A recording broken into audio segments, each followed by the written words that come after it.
Listen while the makers of Rexall drug products and 10,000 independent Rexall family druggists bring you Dick Powell as Richard Diamond, private detective.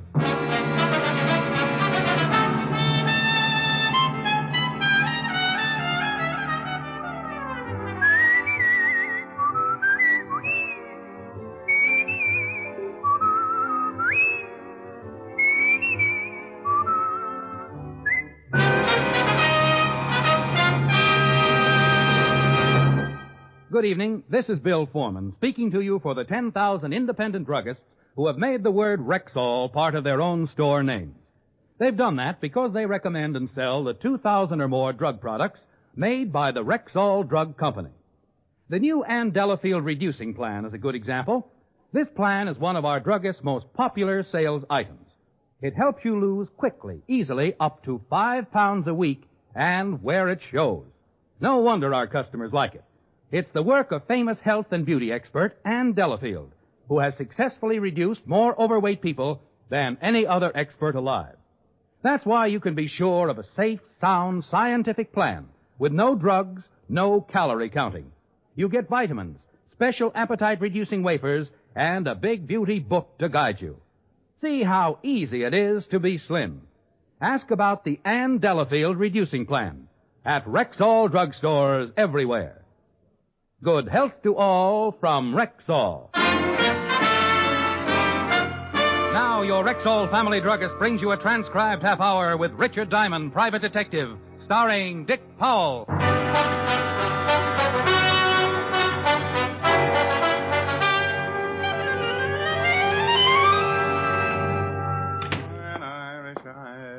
If it ain't Richard Diamond, the smiling gumshoe. Well, if it ain't Sergeant Otis, the laughing hyena.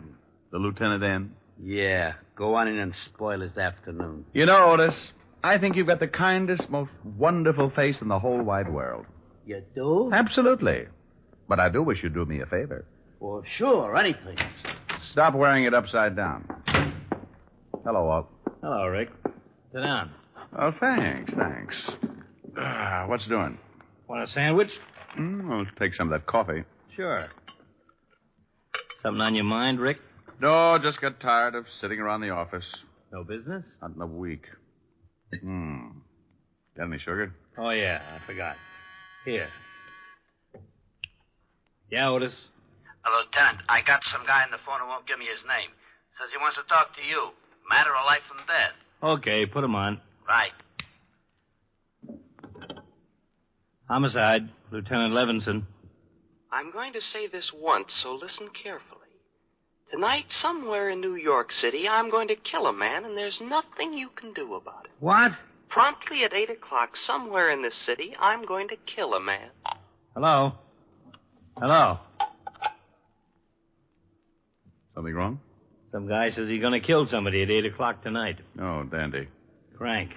Did he say who his victim is going to be? No, just a crank. I should have humored him. Made suggestions. My landlord, for instance. Be a little gruesome if he really did it. Yeah. You'd have a hard time protecting 8 million people from a killer you don't know anything about. Hope it was just a crank. Otis, Yeah, Lieutenant. if that guy calls back, put him through and trace the call. Right. It sure would be miserable if that call was on the level. Oh, relax. I'll have some more coffee.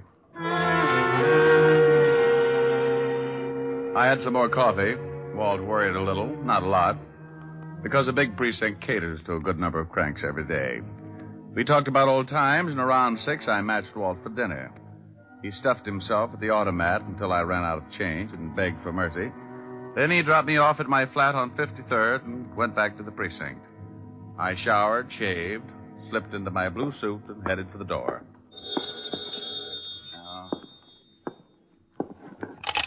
Yeah? Do me a favor, will you, Rick? You got to stop stuffing yourself, Walt. You sound like you got indigestion. I'm down at the morgue. Meet me here, please. Oh, now look, I got a date with a live one. I'm in on the start of some trouble. It's liable to grow. That guy who called made good. He stabbed a man to death on Broadway at 8 o'clock.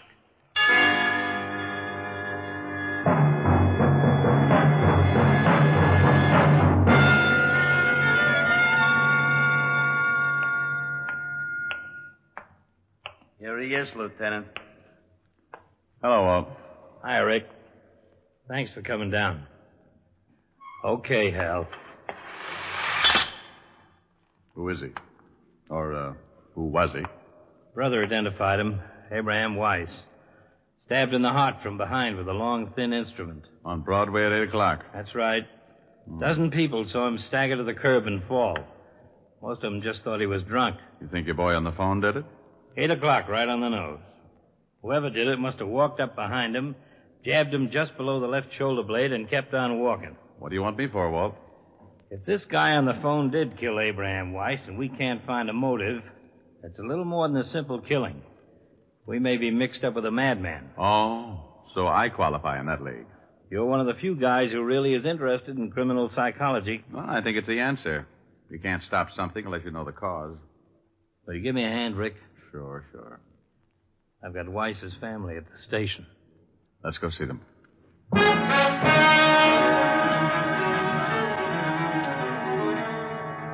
Why? Why, Lieutenant? Why did this happen to Abe? That's what we're going to try and find out, Mrs. Weiss. We were hoping you might help us. Oh, he didn't have any enemies. He was a good man. We have 3 children.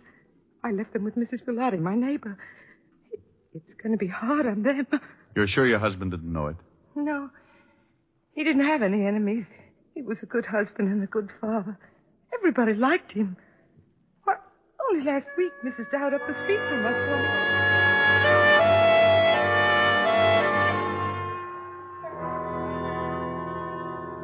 We'd like a list of your brother's friends, Mr. Weiss. Where he worked, people he had business with, anyone you can remember who might give us a lead. Been sitting out there thinking about that. There just isn't anyone that I know would want to kill Abe. He was a good guy, did his job, took care of Louise and the kids. He didn't bother nobody. How long were Louise and Abe married? No, 6 years, maybe a little more. Nice girl, Louise. Oh, the best. Good wife. What happens to her now? I'll take care of her. You're not married, huh? No. Quite a job taking care of a widow and 3 kids. I'm doing all right. It's the least I can do. You got a girl? Yeah, why? Maybe going to get married, huh? Well, I'm engaged. I've been thinking about it. It'll have to wait for a while, I guess. Until Louise gets back on her feet. Okay. Tell us about some of your brother's friends. Well, I guess his best friend was Art Brearley. They was awful close for years. He told us about everyone he could think of. Gave us a dozen names and addresses we could check.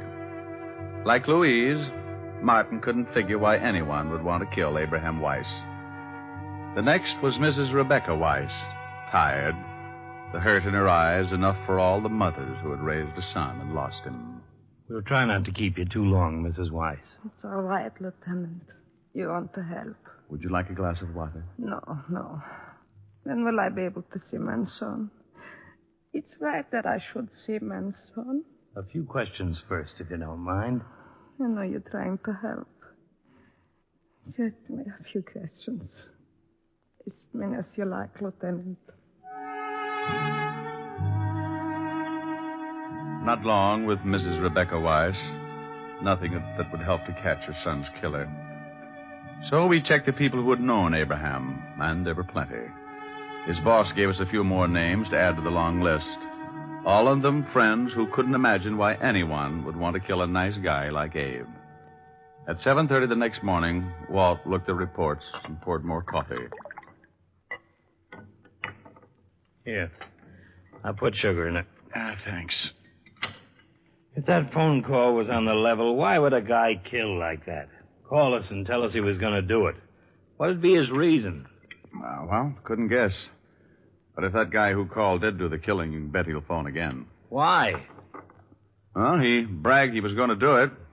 He'll want the credit. Well, I gotta get some rest. A couple hours anyway. Let's both get a couple.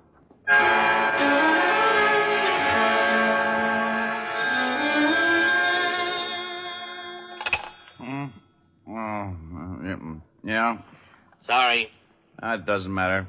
Lousy dream. What time is it? 5 o'clock. Oh, I died, didn't I? Our boy called again. Oh? You trace it? Phone booth in Grand Central. What do you have to say? Not much. Wanted to know how we liked his handiwork. What's a good answer to that one? Well, I said a few things, but I guess he figured we weren't satisfied, so he promised he'd kill somebody else tonight.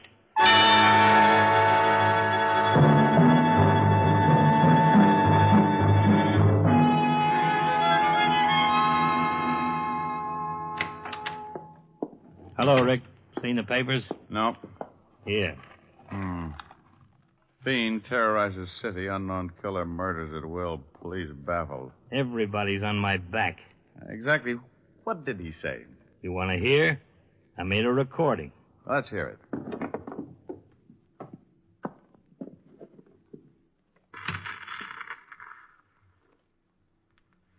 Okay, Otis, put him on. Hello, Lieutenant. Yeah? What do you think now, Lieutenant? I did what I said I was going to do, didn't I? Look, who is this? The man who called yesterday and said he was going to kill someone at 8 o'clock last night. I don't believe it. Well, certainly you do. You'd like to stall so you could have this call traced. Well, you'd better listen. I want everybody to know just how stupid the police force really is. I'm going to kill again tonight, and there's nothing you can do about it. Look, you, whoever you are, if it's the last thing I ever do, I'll... Tonight at 8, another innocent victim will die because the police can do nothing about it. Hello. Hello. Otis. The call came from a phone booth in Grant. He said another innocent victim. Yeah, so he's a nut. For some reason, he hates the police force. There's your motive. Well, I guess it's possible, but something sticks in my craw. Yeah? What? 8 o'clock. Why pick 8 o'clock both times? Well, I guess, like you said, he wants the credit. We're liable to get a couple of killings in an evening. He wants us to be sure which one he did. Okay, so he makes it 8 o'clock the first time. Why the second? Why not 6 or 7 or 10 or... Just following a pattern, I guess. Maybe so. Well, what'll we do? I got every man possible on the streets. But, Rick, let's face it, this is a pretty big city. And at 6-2 and even, if he does kill again, it won't be anywhere near the scene of his first stabbing. I guess we just wait. Yeah. A little over an hour to go. So we waited. Walt got the coffee going, and I went through a whole package of cigarettes. Somewhere in the middle of New York, probably on a crowded street, a man was walking, waiting like we were for 8 o'clock, waiting to stab someone through the heart, waiting for 8 o'clock. Want coffee? No. Give me a cigarette. You don't smoke. Want a bet? Here. Got a match? Got a lighter. This is no good. Yeah? Let's go. Where to? Entrance to Madison Square Garden. Man stabbed to death in the crowd going into the fights. Right at 8 o'clock.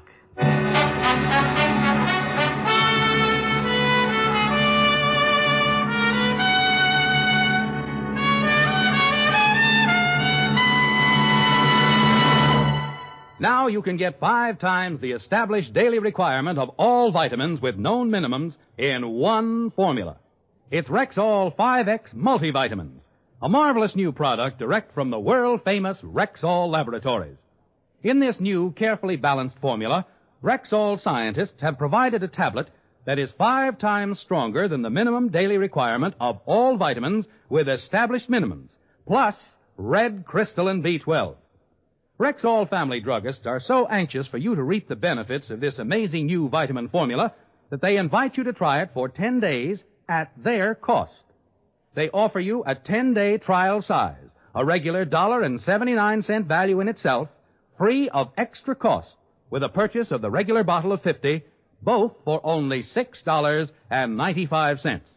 If, after 10 days, you do not notice a marked difference in your general health and well-being, return the unopened bottle of 50 tablets, and your full purchase price will be refunded. Take advantage of this special introductory offer on Rexall 5X Multivitamins, the tablets that give you 5 times the established daily requirement of all vitamins with known minimums, plus red crystalline B12. Ask for 5X Multivitamins at Rexall drugstores everywhere.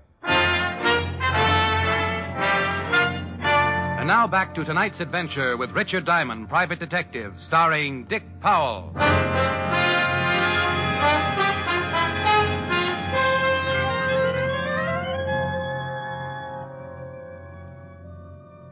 A man murdered going into Madison Square Garden to see the fights. Stabbed through the heart while he stood in the middle of the large crowd. We went through the same routine. Identify the body. Question witnesses who had been close to him. See his friends. Anyone who knew him. Name's Leon Ellis. Small-time fight manager. No family. Handles a young kid named Billy Martin. Wasn't fighting last night. At 10 o'clock the next morning, we found Billy Martin working at the East Side Gym. We talked to him for a while, but he couldn't help much. So we kept going, making our list of names, talking to everyone, all morning and into the afternoon. By 4:30, we were holding each other up. Look, we're working with a madman who kills anybody close to him so he can show how helpless we are to stop him.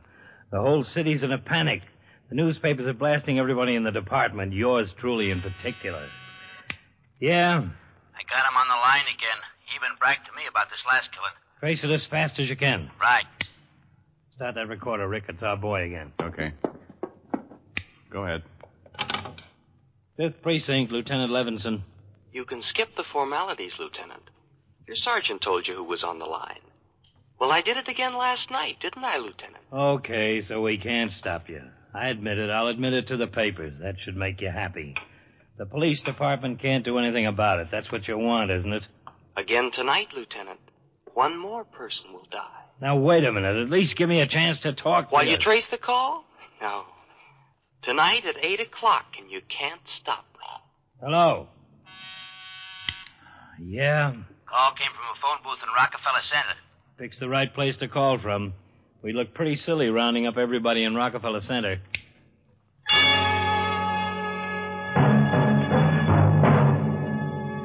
Walt looked sick, and I felt it. What could we do? We knew nothing about our killer or where he'd strike next. Walt called in the reporters and gave them the story. The papers would blast the department, but it was the best way to warn the public to stay off the streets. The department was alerted, radio stations were given bulletins to broadcast, and Walt and I climbed into a prowl car and started cruising. At 8:05, it came in. Attention, all units in the vicinity of Zone 12. A 211 in front of 415 West 64th. 415 William 64. Ambulance, dead body. Car 73, come in, please. 7-3, go ahead. 211 at 415 West 64 is a stabbing, Lieutenant. Roger. That's it, Rick.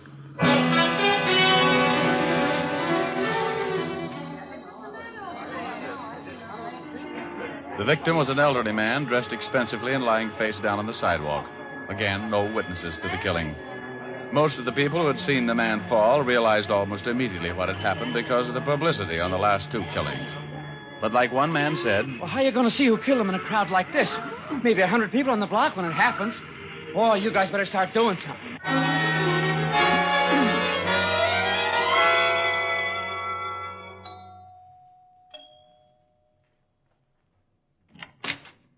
Yes, sir?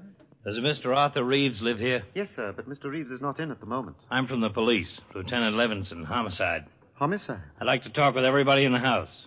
Certainly, sir. Has something happened to Mr. Reeves? He's been murdered. Oh, no.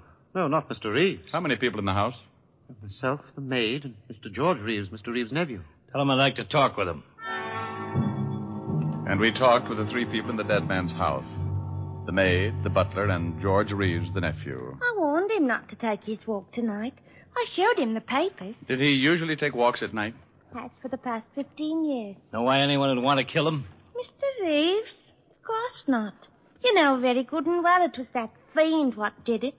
How about you? Can you think of why anyone would want to kill your employer? No, sir. I've been with Mr. Reeves for over 20 years. I'm acquainted with most of his friends and associates. Look here. I can assure you that my uncle knew no one who would want to kill him. You're his nephew? That's right. Your uncle took walks every night? Yes, every night.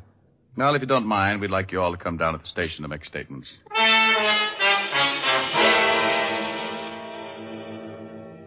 Okay, we got the statements, another list of names, and a long one. None of these killings tie together. Nobody on the first list has any connection with anybody on the second list. Let's face it, if that madman calls again, we can't stop him. Oh, take it easy. Well, will you? can we? I want to talk to the maid, the butler, and the nephew again. Why? It's just the same as all the others. I want to talk to them, okay? I'm sorry. Getting jumpy. No, you're tired. So am I. Otis, send in the maid. What are you doing? Fixing the recorder. I may want to listen to it again. So we again talked to the maid, then the butler, then the nephew, and the tape recorder picked up everything they said, and it sounded very much like everything everybody else had said after the first 2 killings. Walt let them go home and went up to talk to the commissioner. When he came back, he looked pretty discouraged. I'm sure on the griddle. Salvador, turn in my badge. I want you to listen to something. Oh, sure. I've cut out sections of tape, stuck them together. Mr. Reeves took walks every night after dinner, and dinner was always at 7? That's right. Then he always left sometimes close to 8? Yes, 7:30 or 7:45. He was never gone more than half an hour? No. What time did he leave tonight? About 7:45. Weren't you worried when he didn't come back within half an hour? Well, certainly. Both the maid and I were very anxious. Were you all in the house between 7:45 and the time we arrived? Yes, sir. Where was Mr. Reeves' nephew? In his room. He went up right after dinner. How wealthy was your employer? He was very wealthy. Mr. Reeves, who inherits your uncle's fortune? Why, I do. Was Mr. Reeves ever longer than half an hour with his walks? Never more than a few minutes, one way or the other. Who handles your uncle's affairs, Mr. Reeves? Well, Richard B. Gregg. He's been my uncle's attorney for many years. Young Mr. Reeves has always been excitable. Gotten a lot of trouble in the past. Yes, he argued with his uncle many times. No, Mr. Reeves didn't come down and ask why his uncle had been gone so long. Certainly I worried about my uncle, but I thought he might have stopped along the way for something or other. Okay, so you took out pieces of the testimony and stuck them together. So what? Just this. Every one of these killings have taken place at 8 o'clock. I know, and it's worried you. Now, this is the first time that one of our victims was certain to be out on the streets at 8 o'clock. Coincidence? Maybe. Mr. Reeves was a wealthy man, very wealthy. And the nephew gets his money, and the nephew was in his room at the time of the killing. Who saw him? The butler and the maid both say he was up there. So he climbs out a window. His uncle was killed only 2 blocks from the house. Plenty of time to stab him, get back through the window. You're really reaching out, aren't you? Sure I am. What do you want me to do? Well, the nephew's voice certainly doesn't match the ones we got on the threatening phone calls. So he disguises it. I got an idea. What? Let's put a tail on all 3 of these people anyway. It's not much. It's all we've got so far. I'm going out to check on something.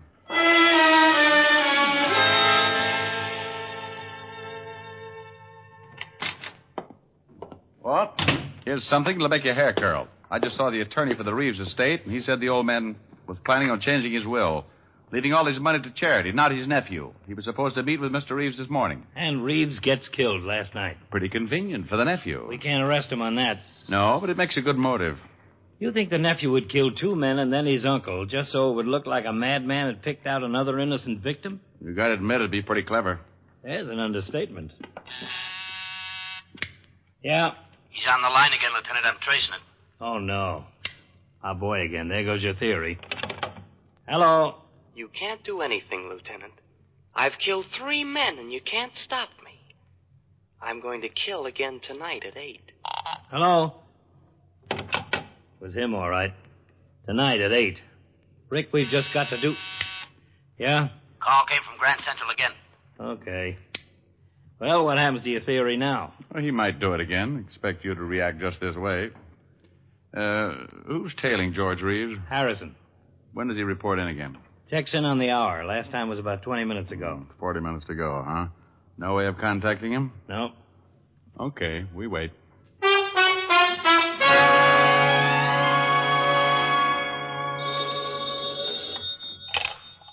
Yeah? Yeah?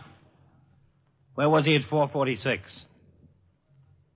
Don't let him out of your sight. Well? At 4:46, George Reeves made a phone call from a booth in Grand Central Station. He's home now.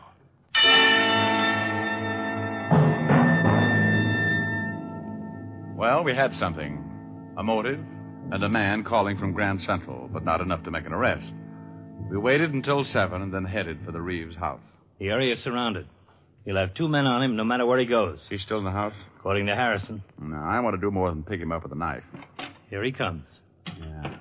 Climbing into his car. Attention, cars 31415. Suspect heading east. Proceed east on your streets. We tailed him, keeping in contact with the other cars as they stayed parallel. When Reeves turned off, we went on ahead, notified the car in our right or left to pick him up. That way Reeves wouldn't suspect a tail. About 7:30, we got a call that Reeves had parked. We headed for the spot in a hurry. Suspect is heading north on Coulter. Oh, get ahead of him. Park at the corner of Davis. We'll pick him up there. We stopped at the corner and got out of the car. We waited until we spotted Reeves walking in our direction and then let him pass and followed, staying close. We kept after him until 5 minutes to 8. He swung out on Broadway and was pushing his way through the crowd. Then it happened. Where'd he go? We've lost him. Come on. 3 minutes to 8. Let us through, please. Well, I never... Get out of the way. Oh, you push. Look out, please.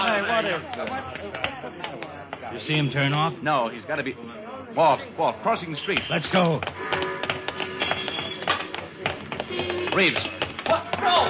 Look out for the knife. No, let me go. Drop it. You okay? Yeah. Here's the knife. Young man, what right have you got to hit that nice gentleman? He was helping me across the street. I have a good mind to report Lady. If this man was helping you across the street, just forget about him. Go bet on a horse or something. This is your lucky night.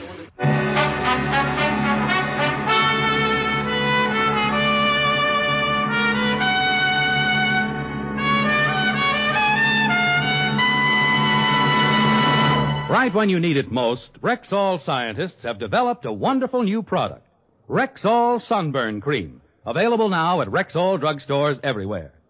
Rexall Sunburn Cream is a new film-forming compound that relieves sunburn misery almost immediately, gives more uniform coverage, and stays on longer than ordinary sunburn remedies.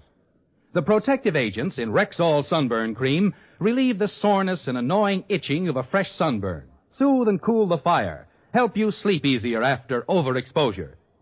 During these summer months, keep Rexall Sunburn Cream in the family medicine chest. It's available now at Rexall drugstores everywhere, the stores with the orange and blue sign.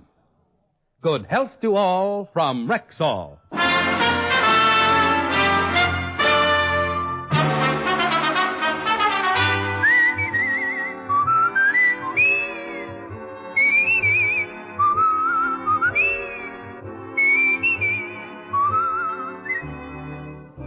Richard Diamond, Private Detective, stars Dick Powell in the title role and was written by Blake Edwards with music composed and conducted by Frank Worth. Dick Powell directed the RKO production Split Second, which is now in release, and his latest film appearance was in the Metro-Goldwyn-Mayer award-winning The Bad and the Beautiful. Richard Diamond, Private Detective is transcribed in Hollywood by Jaime Del Valle. This is Bill Foreman inviting you to be with us next Sunday at this time when Rexall Drug Products again bring you Dick Powell as Richard Diamond, Private Detective.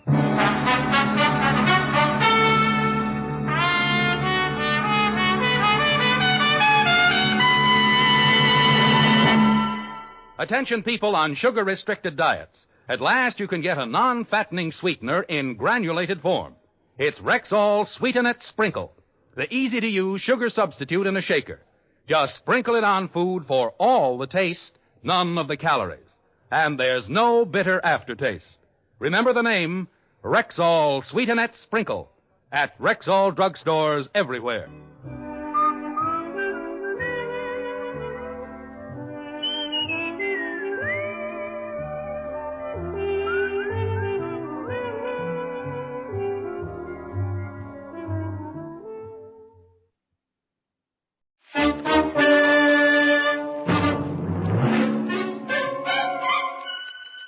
Box 13, with the star of Paramount Pictures, Alan Ladd, as Dan Holliday.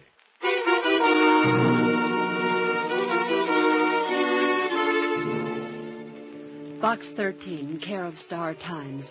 I know my life is in danger. I think you can help me. I'm desperate and don't dare go to the police. Please, if you want to help, call at the Tivoli Theater box office for the ticket left there. Our handbill will tell you more. Our handbill will tell you more. Yeah, that's the way it started. The note from the girl, Maria, the theater ticket, and then murder.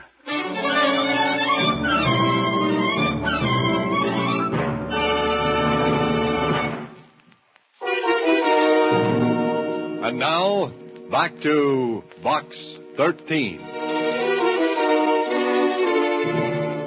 It was Thursday when I received the letter from Maria through Box 13. Some of the letters I get are from cranks. Some from people who are just curious about a reporter-turned-fiction writer who advertises adventure wanted, will go any place, do anything. But with this one, it was just like Susie said. Gee, Mr. Holliday, it doesn't look like one of those crank letters or somebody that's just curious, thinks you're crazy or something. How can you tell, Susie? Oh, I don't know. Maybe it's just female ignition. There's a dictionary over there, Susie. Look up ignition. Don't you know what it means, Mr. Holliday? It's when a woman... Skip it, Susie, skip it. Oh, okay. I'm supposed to pick up a ticket for tonight's show at the Tivoli. Take a look at this handbill. Torino. The great Torino. Like his look, Susie? Well, I don't know. That's what I thought. Okay, Susie, close up shop for the day. You're going to follow it up, huh? That's the general idea, yes. I want to see what Maria has on her mind and why she's afraid.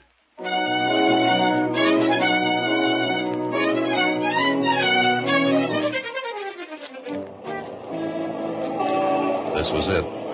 I picked up the ticket at the Tivoli. A big poster told me this was a charity affair with the acts doing a two-night stand. Tickets, $10 a throw. I circled around the lobby, looked at the acts advertised, singers, dancers, a dog act, and then there it was. A big life-size cutout of the great Torino, complete with mustache and goatee. Nice-looking guy, maybe too smooth-looking, but it was what he was doing that made me take a better look. He held a rifle to his shoulder and was aiming it across the lobby at another cutout. And this one? This one was a girl. Pretty? Mm-hmm. Big eyes, maybe a little scared-looking, and looking straight across at the great Torino, and right into the barrel of that rifle pointed at her head. Well, if this was Maria, she had a right to have something on her mind. Anybody who stands up and lets a rifle be fired at her is earning a living the hard way. I was thinking about it when the call buzzer zizzed in my ear. I drifted in with the crowd during the overture and took my seat. First row, right on the aisle, easy to get at. An usherette shoved a program in my hands. The great Torino was scheduled next to closing. Okay, that meant I'd have to sit through the rest of the acts.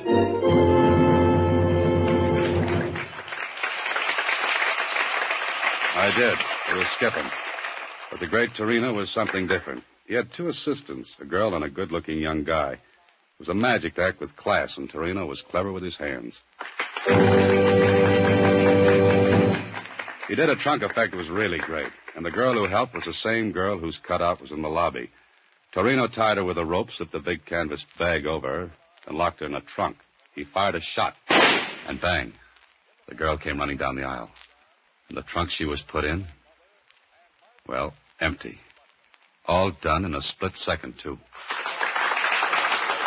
The great Torino took his bow, but I noticed something. When he reached out to take the girl's hand and bow with her, she managed to be busy at something else. Okay. She didn't like him. He gave her a funny look, then walked to a rack and picked up a nice nickel-plated rifle. I sat up in my seat because the girl threw a quick look at me and a tiny nod. No one would have noticed it but me. I looked back at Torino, who was speaking. Ladies and gentlemen, I wish to call your attention to my final effect. A most dangerous one. So dangerous that few illusionists will attempt it. The history of the magician's art has recorded several deaths during the feat. My assistant will go into the audience now and select a committee of volunteers who will please come upon the stage. Maria, if you please. So the girl was Maria. I guess my cue was to be selected as one of the committee. I raised my hand. She picked me. I went on the stage with 4 others from the audience. Stood there while Torino went to the footlights and spoke again. Please, the music. No music. Please, no music. Thank you. Now, ladies and gentlemen, I shall give the gentlemen of the committee this rifle. It may be examined thoroughly. Also, 3 bullets, which they may mark later for identification. Gentlemen, the rifle. And here, the bullets. Please mark the lead in any way you choose, unmistakably. We took the rifle and the bullets. And the great Torino, well, he had the audience sitting on the edges of their seats. No one knew exactly what was going to happen, and Torino wasn't going to tell them until the right time came.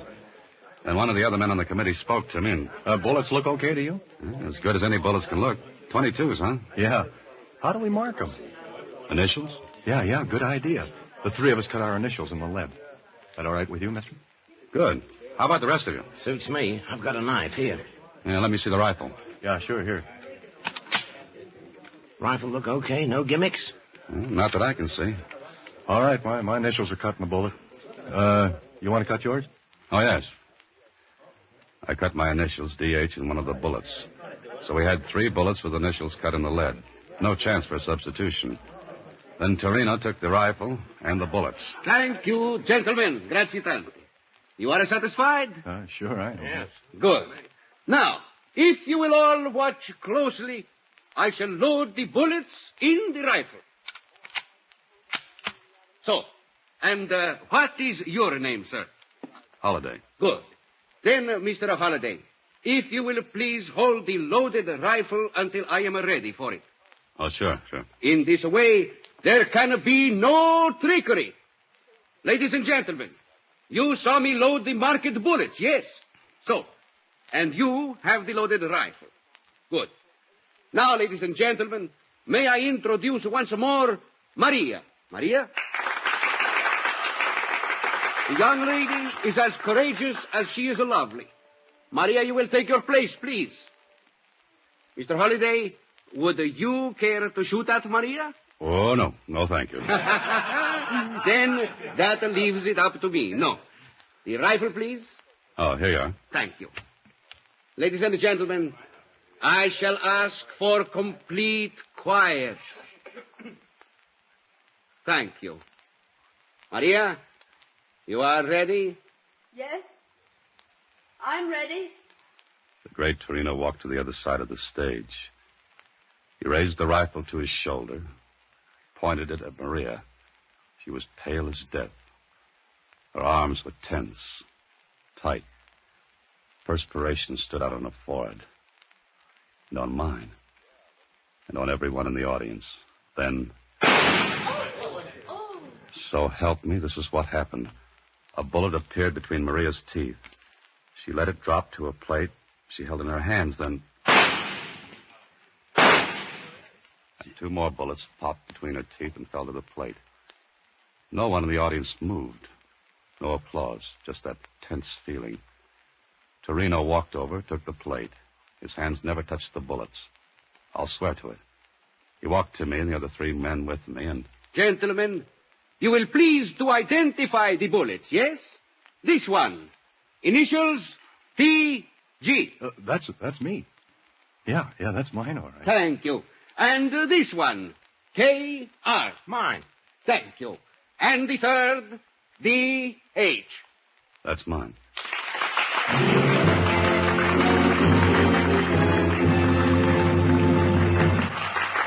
How did he do it? I don't know. All I know is that when I walked off the stage, Maria managed to get a note into my hands. When I read it later, it asked me to meet her at a little coffee shop about 3 blocks from the theater. All right, that's what I did. We sat in a booth, back out of the way, and Maria talked. Thank you for coming, Mr. Holiday. That's all right, Maria. I saw a great act, but what am I doing in it? You can help me. Please help me. How? Doing what? You can keep Torino from killing me. More coffee? Didn't you hear me? Oh, sure. Sure, but I don't get it. You saw the act. The rifle trick. Yeah, it was great. Then you must see how easy it would be for Torino to kill me while doing it. Slow up a little, Maria. Let's start from the beginning. All right. You saw the other assistant. You mean the good-looking kid? That's Billy. I love him, and he loves me. Then what's your problem? Torino. He hates Billy, and he hates me for loving Billy. Jealous? Insanely. Well, quit then. I will, after tomorrow night's performance. But why wait if you're afraid? I won't be afraid if you're there. What could I do? Be on the committee again. If I think anything's wrong, I'll signal you. And then? Do anything. Drop the rifle, but don't give it back to Torino. Now, wait a minute. How could he kill you? He'd claim it was an accident. 3 magicians or their assistants have been killed accidentally doing the trick. The mechanism of the gun goes wrong. Giving away secrets, Maria? I have to. There's a mechanism in the breech of the gun. It drops the real bullets down into Torino's hand when he closes the breech. Oh, then I get an unloaded gun. There are blanks in it. The mechanism substitutes them for the real bullets. That's good. And he slips the real bullets to you. Yes, when he takes my hand to introduce me. And you slip them into your mouth. While the audience is watching Torino and the rifle. I see. Maria. Yes? Why don't you go to the police? Torino would know. He'd know. How? He watches me. Then aren't you afraid he's watching now? No, not tonight. I slipped away. I don't think I could manage it again. Don't you see, Mr. Holliday, you're my only chance. I saw your ad in the paper, box 13. You mean the police would ask him questions, and he'd lay low until he got the chance to... Yes. Will you be there tomorrow night, Mr. Holliday? Look, I have a ticket for you here. The same seat. Please. Please. All right, Maria. I'll be there. Thank you. Thank you. And we'll try to keep the trick from being trumped by the great Torino.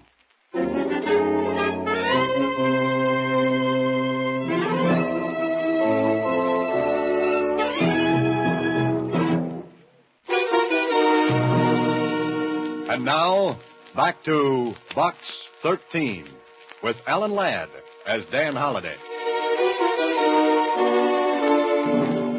Well, it sounded like a great assignment. And from the way the setup looked from where I sat, it gave the great Torino a perfect chance to kill Maria. I checked on Maria's story about the accidental deaths during the trick, and Jonesy at the Star-Times verified it. A smart cookie like Torino could fake an accident, and who's going to pin the black ribbon on him? Nobody.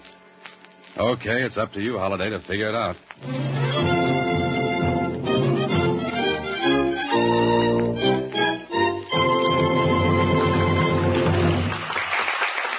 The next night, I sat in the same seat and watched Torino go through his act. The trunk thing, still great, knocked the audience off their seats. Me, too. Couldn't figure it. But the big stuff was still to come, the rifle trick. I went on the stage, kept my eyes on Maria. I marked one of the bullets again. Oddly enough, Torino didn't seem to recognize me. That was all right with me. And now, ladies and Torino went through his same spiel, word for word. I kept my eyes on Maria. But it was as though she'd never seen me before in her life. She looked, well, it sounds silly, but she looked hypnotized. Then I heard Torino saying to me, Mr. Holliday, would you care to shoot at Maria? No, thank you. Torino looked at me hard. My name and my face together might have tipped him. There was a funny look in his eyes. I stared at Maria. Not a sign from her. Maria, you are ready? Yes, I'm ready. I relaxed a little. She hadn't given me a sign. Everything was all right, and then... Maria! Maria! She dropped. Maria dropped. And right between her eyes was a little round hole.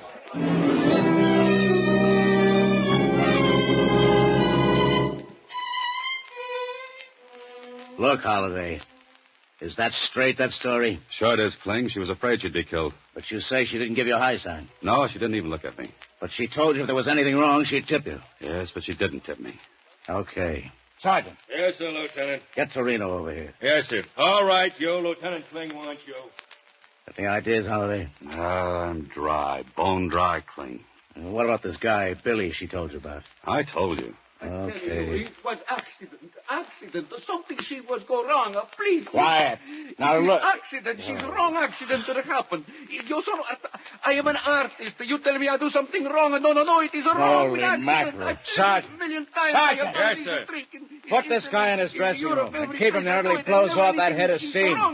But watch his door. And the window from outside. Yes, sir. Come on, Houdini. Come on. It's funny, Clint. I'm hysterical, I don't think. What's funny? The girl, Maria, I don't think she knew me tonight. She looked right at me.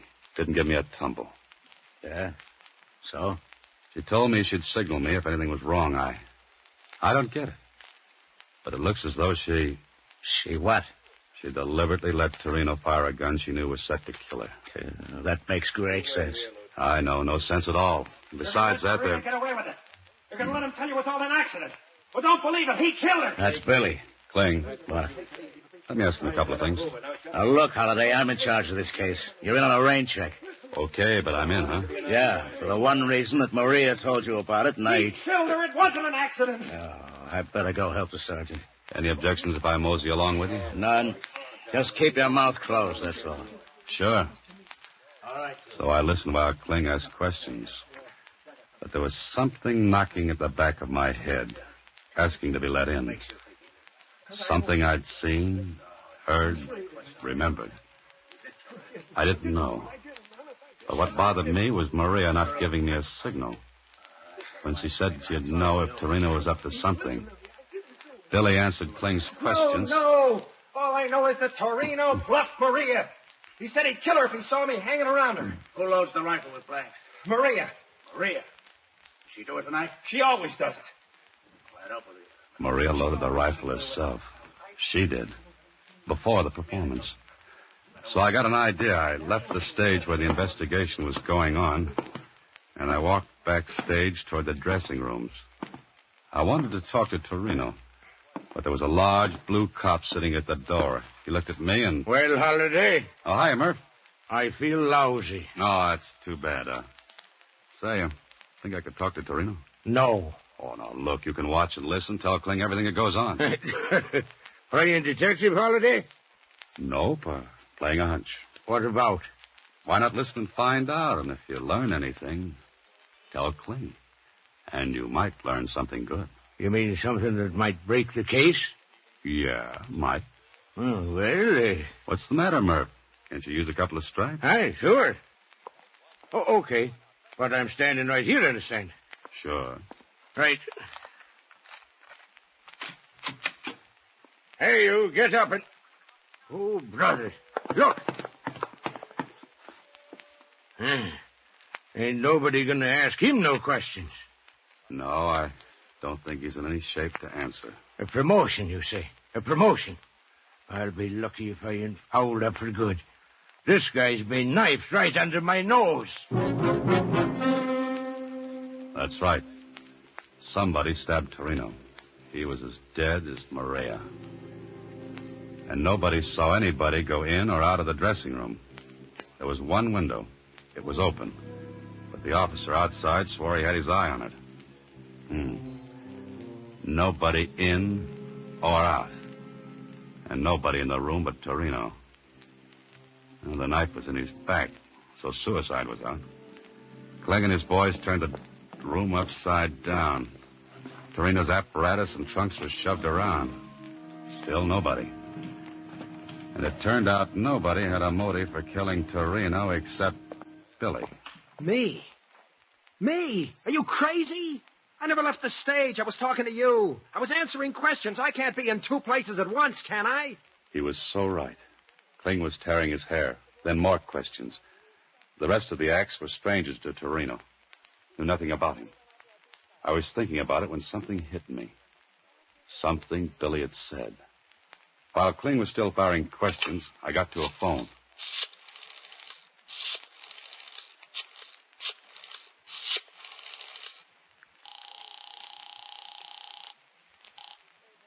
Hello? Oh, hiya, Kenny. Still running that private eye? Swell. Do something for me, will you? Okay. Put a man on the Tivoli Theater right now. and get him to tail a guy named Billy. Huh? Here's what he looks like. About 5'9", stocky, light complexion, wearing gray suit.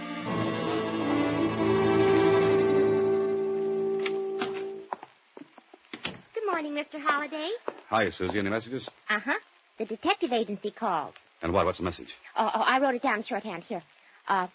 Trailed Billy in shoe. No, wait a minute. Oh, terrible ink. I got it. To insurance company this morning. He placed claim for double indemnity policy for his wife, Maria Baker. Hey, wait a minute, Mr. Holliday. That's not all. That's enough. I'll see you later, Susie.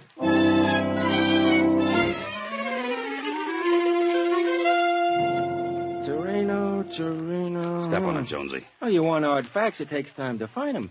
Even in the Morgue or the Star-Times. Okay, Jonesy, okay, but hurry up, will you? Here we are. Torino, born Italy. Skip that. How long has he been in the country? 6 months. Noted magician in Italy and Europe before the war. Only 6 months.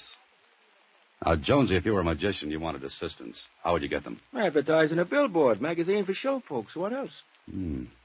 Where can I see the last 6 months' copies of the billboard? I got a local office in town. All the copies you want. Hey, where you going? Thanks, Jonesy. Be seeing you. I've got a lot of reading to do. 6 months' copies of the billboard. I looked through every one of them, and when my eyes were falling out of my head, I saw it. An advertisement. The one I wanted. And the one that tied up with something Billy said. And something I saw during Torino's act. I tried to get Kling on the phone, but no dice. He was out. I left word for him to meet me at the Tivoli, and I went there myself. There was nobody there but the watchman. The $5 bill got me in. Oh, there's no place gloomier than backstage in an empty theater. I headed for Torino's dressing room because I had a good idea how someone got in and stabbed Torino, then disappeared. I opened the door, stepped inside. It was dark. The shade on the window must have been down. I was fumbling for the light switch when somebody pulled the shade on me. Oh!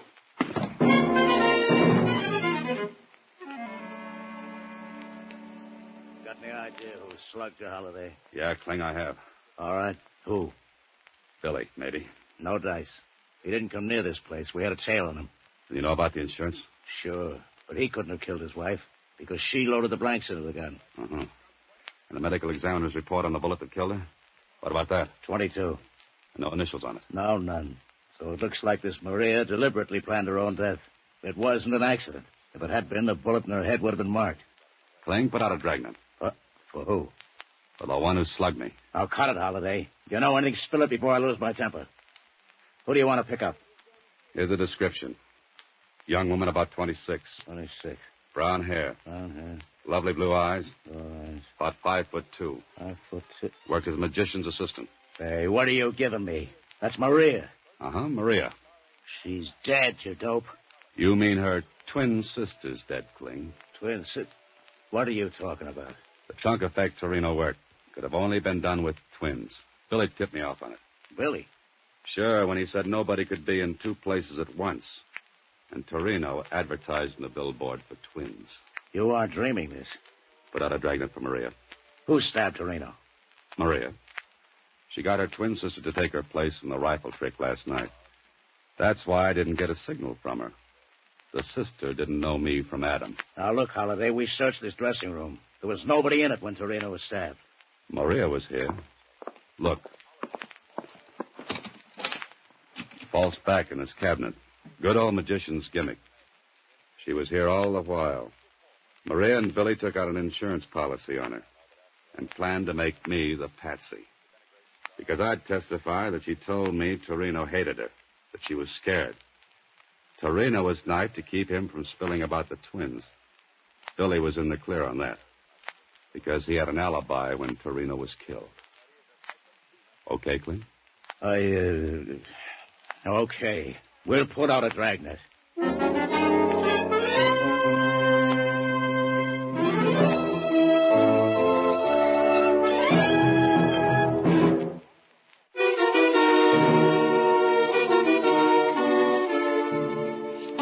Mr. Holliday? Yeah, Susie. They got her. Gee, sounds just like a story. Uh-huh. Only nobody will believe it. Look, I've got a knot on my forehead to prove it. Well, does that make you hysterical? No, but I was just thinking. Don't be reckless, Susie. What about? I was just thinking, with that bump, you'll have to wear off-the-face hats for a while. You're a great help. Good night, Susie. Next week, same time, Alan Ladd stars as Dan Holliday in Box 13.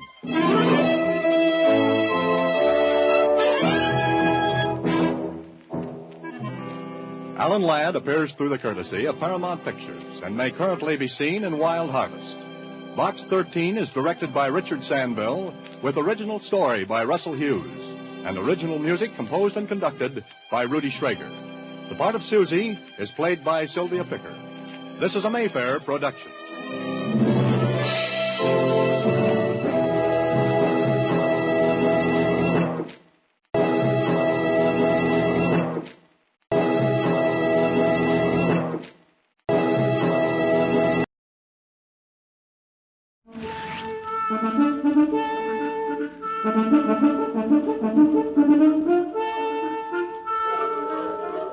The National Broadcasting Company invites you by transcription to join The Chase.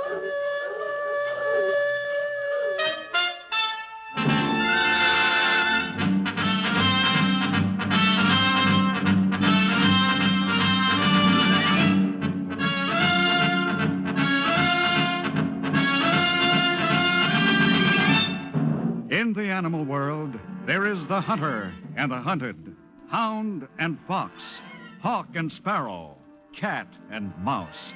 We in the topmost species have also joined the hunt. But who is to judge precisely which of us are hounds or foxes as we enter the chase?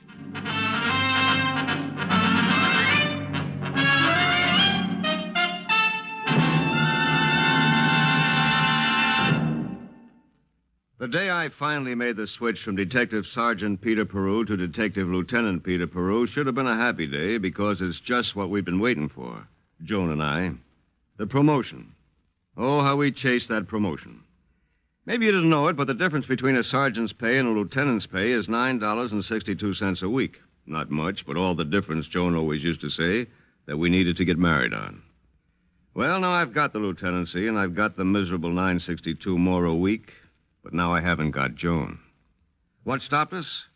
A little piece of nothing shaped like a dog collar, narrow as a postcard and flexible like celluloid.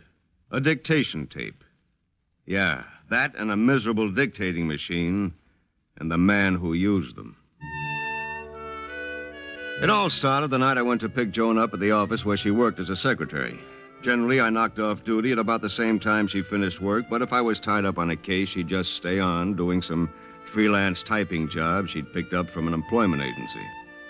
It only brought in a couple of bucks, but it was her way of chasing our wedding day while I chased the promotion. Hi, Joanie. Oh, hello, sweetie. Be with you in a minute. Just finishing this page. Oh, come on. The strong arm of the law has a weak stomach crying for food. Just a minute. Hey, I haven't seen you use your boss's dictating machine on your outside typing jobs before. What is it? A new job? Mm-hmm. Just got it from the employment agency today. I'm working for a writer after office hours now. Good pay, too. Oh, yeah? What is it, a book? Yeah, it's a novel. It's kind of gory. It's about a shy young man who's going crazy and knows it. Oh? Who's writing it? I don't know. What? I don't know. These dictation tapes are delivered to me every couple of days. I type up the pages and mail them to the agency. Oh, that's simple. Sure. South Pacific was dictated on tape that way. And you never see your boss? Never. He just sends my hard-earned pay with the tapes. Well, that should make for pleasant employer-employee relations. And now what about the food department? Oh, as a matter of fact, I'd like to see this man. He sounds brooding, sensitive, lonely. Real romantic type, Pete. I can't help wondering who he is, what he is. Oh, fine. Why, Peter, you're jealous. You're jealous of a voice. Look, when you're ready to quit, let me know. I'll be in the coffee shop downstairs. Just poke your head in, okay? Okay. I'll poke my head in on the end of a stick. You'd better give that writer up, Joni, old girl. Give that rider up. But Joan Clinton didn't give her rider up. I should have stopped it when she went from simple interest to fascination. And as each day went by, she looked forward with more impatience to the delivery of the little tapes that brought her into a strange, one-sided communication with a man she'd never met. After a while, all she could ever talk about to me or to her office friends was her wonderful rider. Oh, say, Annie, you want to hear something really good? Oh, Joan, have a heart. I heard that tape twice this morning. Oh.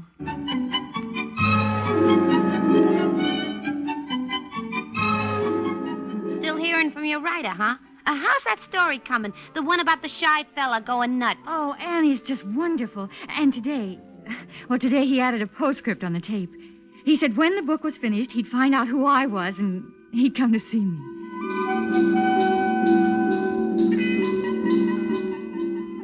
Last night I typed up 27 pages, and on each tape I listened to, he sounded chipper and cheerful and happy. Oh, he was so gay, just like a little boy.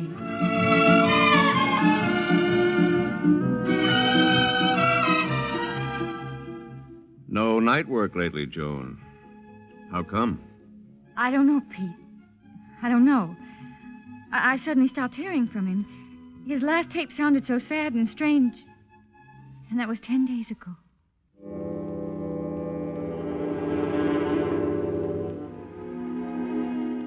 I don't mind telling you that I was glad.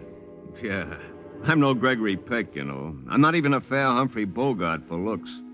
But when a guy finds himself competing with a voice coming off a dictation tape for his girlfriend, it's a little unsettling. So I was glad. Until I went to pick her up a couple of days ago at her office. I'd left my partner, Sammy Sampson, in the squad car downstairs. And no sooner did I open Joan's office door... Pete? Oh, Pete, I'm so glad you're here. Joni, what's happened? What's the matter? Listen, Pete, listen to this. I got this tape tonight. The first one in 11 days, and it has something on it that... Oh, wait a minute. I'll turn the dictating machine on. Listen on these earphones. Mm-hmm. This should start as a new paragraph chapter. The driving force within him no longer raged. He was calm, for he knew precisely what he must do. He listened for a moment to the foghorns in the bay, and then he opened the shop door. He saw the frightened face of the old man staring up at him. He paused. Then with great precision and almost no effort and absolutely no emotion, I took the sword from under my coat, and with it, I killed him. Well, do you see? What do you want me to see? This man dictated the story saying he listened for a minute to the foghorns, and he used the word he when he said he opened the shop door and he saw the man.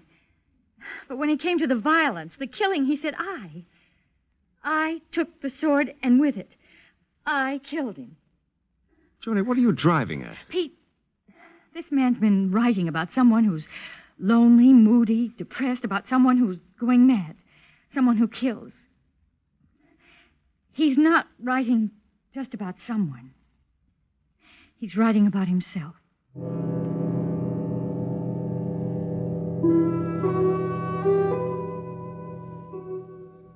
Lots of times a writer, to help his thinking, will mentally exchange places with his lead character, and I could understand how this writer had put himself in the place of the killer he was writing about.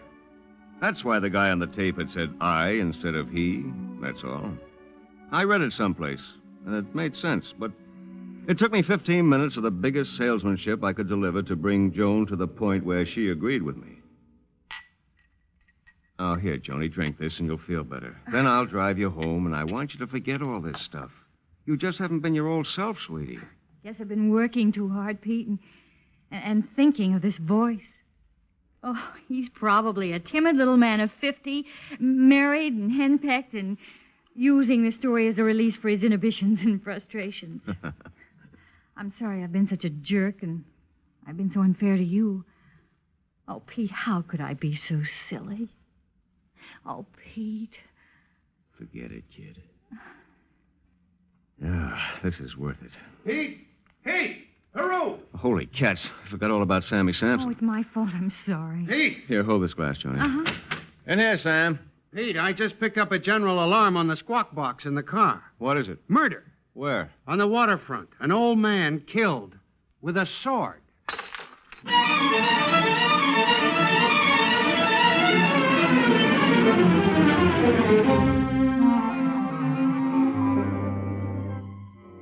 It didn't take long to check with the cops at the waterfront shop and find that fact meshed with fiction point by point. By my book, that much of a coincidence just couldn't happen. I asked the precinct to send a couple of men to meet Sammy and me at Jones' office, and the chase was on. Here was the chance for the promotion. Without even looking for it, the biggest case of my life was right in my lap.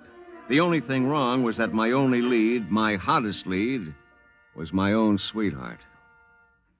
Who is he, Joan? Where is he? Oh, Sam. She's told us 10 times, Sam. She doesn't know. Someone must.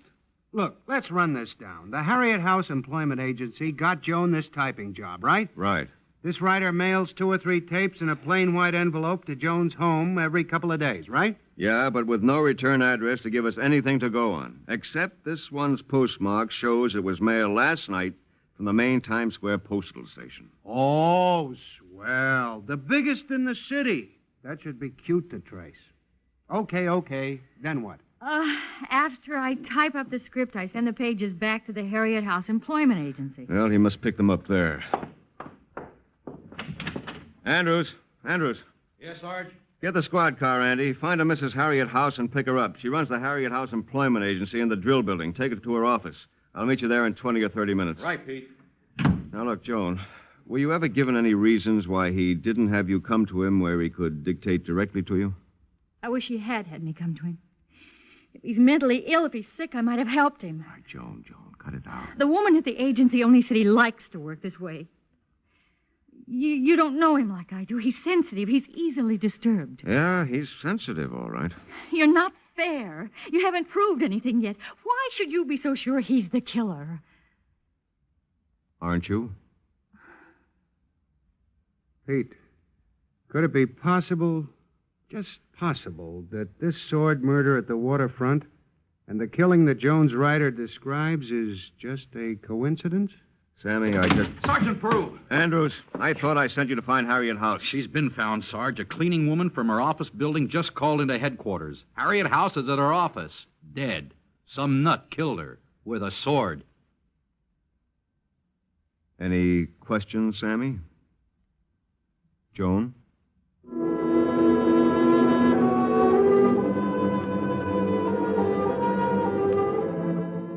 The once whitewashed walls and ceilings of the Harriet House Employment Agency would have to be whitewashed again. The job that was done there had certainly been that of a madman, but a madman who undoubtedly had lucid moments.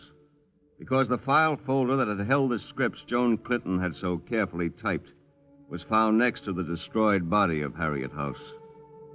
Empty. She's been dead for some time, even before the waterfront killing. He's had a busy day. You know, this guy may have shown no outer symptoms of paranoia at all for weeks. And then maybe something happened yesterday or the day before, and off he went. Pete, I've been through this joint from top to bottom, and there's not a single piece of paper, a note, anything that leads to this guy. Now, you missed this. What? A dictation tape. It was halfway under the desk. Let's see what it says. Yeah, plug that machine in, will you, Sammy? Okay. You got it on right, Pete? Wait a minute. There it is. It's all right. Dear Mr. Author, my name is Joan Clinton, and I'm the Miss Whoever you are who's been typing up your book. Holy cats, it's Joan. After listening to your voice for so long, I thought you might want to hear mine. I hope I'm not being presumptuous. I'd like to tell you that I think your book is going to be a really fine one. And I hope that once it's completed, we might meet for a drink to celebrate. I haven't received any tapes from you in over a week. And I hope those headaches that you mentioned from time to time haven't incapacitated you. If there's anything I can do to help, I wish you'd let me know. Good night. Pete, is she in love with him? Is she in love with the voice? If she's holding out on us... Keep your shirt on, Sammy. That was sent before tonight. She must have thought he'd pick it up when he came for his scripts. Let's get back to Jones' office. Pete, I wonder if he did pick it up and listen to it before he left here. Yeah, I wonder.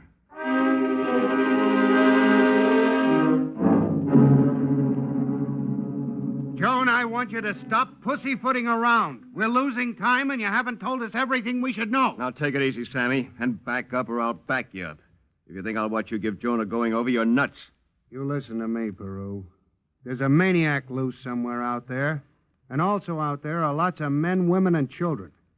People are in line for murder if we don't get that killer first. Now, you get out of my way. Pete, Yes, Joan? the murder he described on the tape we heard before? The waterfront killing? Yes. It's not the first murder he wrote about, and it's not the first time he substituted the word I for he. I've got copies of everything he's dictated. But there's a tape on the machine right now. I got it 3 weeks ago. I was listening to it again. You'd better hear it.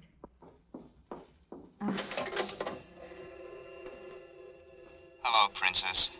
This will be short. I'm tired. The headaches again. Ready? When the ferry docked, the boy got off with the rest of the passengers, but he was able to keep himself hidden as he followed the girl home. At her door, I stopped her. The street was black and quiet. She shrank away from me, and the rage that began on the ferry burst through full bloom. When she started to run, I caught her and held her. She whimpered. I ripped the little fur collar off her cheap brown cloth coat and rammed one end of it into her mouth. Then I stabbed her in the back. He put her away and went to an all-night movie, and then home. Well, that's all for tonight, Princess. Once I get rid of these headaches, I'll be able to write more each day. And we'll get this book done more quickly. And we'll sell 1 million copies and start another. Good night, Princess.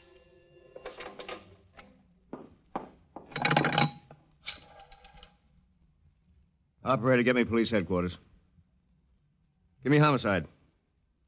Hello, Johnny, this is Pete Peru. I want this unfast. See if you have a card in your unsolved murder file. Victim, young girl, blonde, wearing a brown cloth coat with fur collar at time of death. Stabbed in the back. Oh, about 3 weeks ago. Call me back. Yeah, thanks. Pete, do you think he might be planning another killing like it? He wrote the waterfront killing before he committed it, you know. He didn't write about Harriet House before he killed her, did he? A habitual criminal has a definite pattern. You can follow it. How can you anticipate what a madman will do? I don't know. Hello? Yeah, Johnny, this is Peru. Shoot. Got it. Thanks. What is it, Pete? Well, there's nothing in the unsolved murder file, but Johnny checked missing persons. They reported a blonde girl of 19 disappeared 3 weeks ago, Muriel Graham. She was last seen alive by some friends who put her on the New Jersey-New York ferry. She never got home. When last seen, she was wearing a brown cloth coat with a little fur collar. 15 minutes later, we stood in the blood-drenched waterfront shop staring at the body and the double-edged sword. Sammy Sampson, New York, partner, a husband, a father, and a cop for 22 years, clenched and unclenched his fists in his pockets. Then together we turned to our detachment of detectives and uniformed police and set the citywide chase into full power. Mike, get photographs of that sword. Take a detail of men and hit every antique shop, every museum, every kind of shop or institution that can give you a lead on this sword and its owner. Okay, Sarge. You, go back to Joan Clinton. She has a copy of this killer's script. Have it mimeographed immediately. Then take a detail of men and go to every publisher in the city. Have them read it to see if they can recognize the style of any writers that they know. Here's a list. You two, as soon as it's morning, round up the sales managers of all the dictating machine outfits in town. Get them into headquarters by 10. On your way, boys. You take this envelope down to the lab. See if you can lift any print. All right, you two. This job isn't nice. Remove that sword and take that poor guy down to the morgue.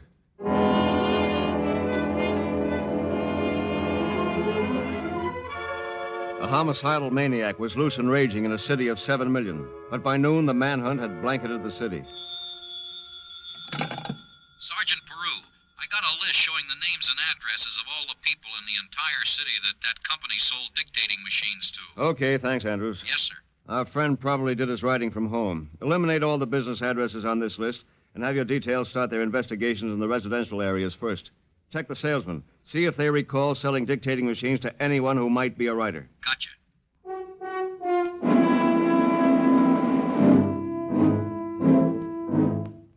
In the meantime, reports started coming in, none of them good. The detectives covering the antique shops got a lot of offers from dealers to buy the sword when it was found, but none of them had ever seen it before. Hey, Sarge, not one of the publishers could recognize any particular style in the script. Okay, that's all. Wait a minute. A number of them offered to buy it. You see, the publicity value is great. Even though the construction is erratic, the dialogue vague, the... Thank you, Clifton Fadiman. Now get back to your beat.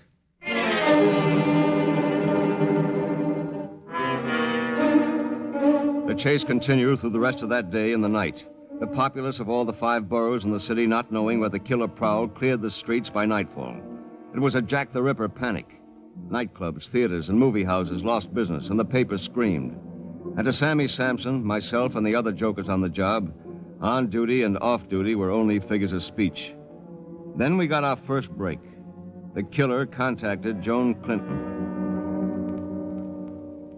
I got it in the late mail.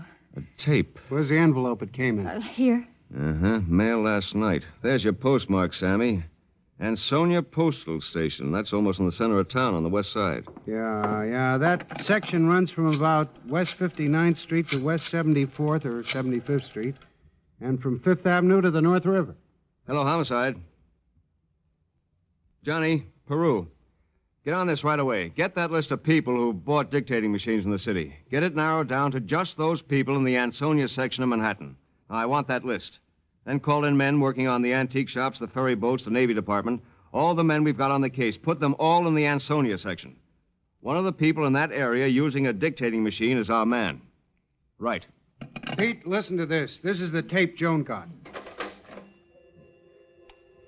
Thanks for your little speech, Princess. I listened to it. You're very kind. I have a poem for you. Oft in dreams tender and smiling, thy fair face cometh to me. Oft in dreams thy lips beguiling murmur soft, you love but me. Oh, my beloved one, you love but me. Joan, listen, I don't know how I let you get into this, and I don't know what the score is between you and me right now, but there's a murderer Sammy and I have got to find. But for you, there's a lunatic lover you've got to stay away from. I'm putting some cops near your house. He may try to get to you. If he does, I don't know if he'll try to love you or kill you. But it can be easily both.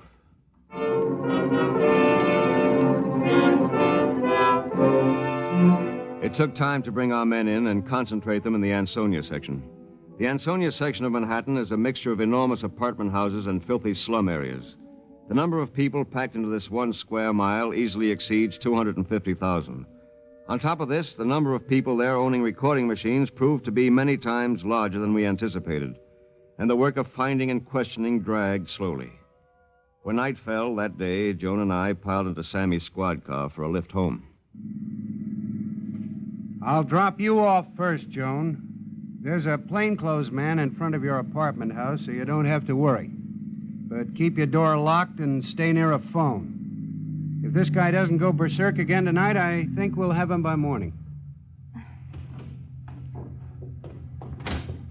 Good night, Pete. Sammy? Good night, kid. Joan, is there anything you want to tell me? No, Pete, there's nothing. Well, I'll call you a little later then. Now get some rest. I will. Good night. Evening, Miss Clinton. We'll see that no one gets in to harm you. Thank you, officer.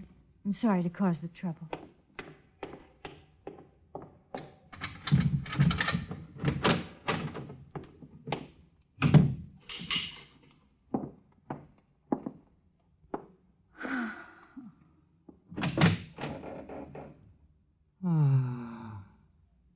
Hello, Princess.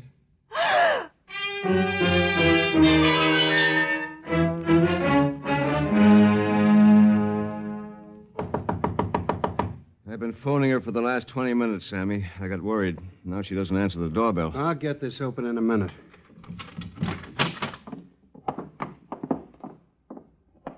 not in the bedroom. She's not here. Oh, look, her bag is still here, so's her coat. Those couch pillows half on the floor. May have been a struggle. Where's the cop you had on duty? He's checking the basement. Oh, here he is. I'm sorry, Sergeant. I didn't think she tried to slip out. I was just looking out for someone trying to get in, you see. What'd you find? There's a door in the hallway that leads down to the basement. It connects with the apartment house next door. She must have slipped through it and out the back door of the other building. No one saw her. Did you ever think that somebody came in just that way and snatched her out? You should have checked. Well, I Forget it. What do you think, Pete? Well, I'm afraid to, Sammy. I'm afraid to.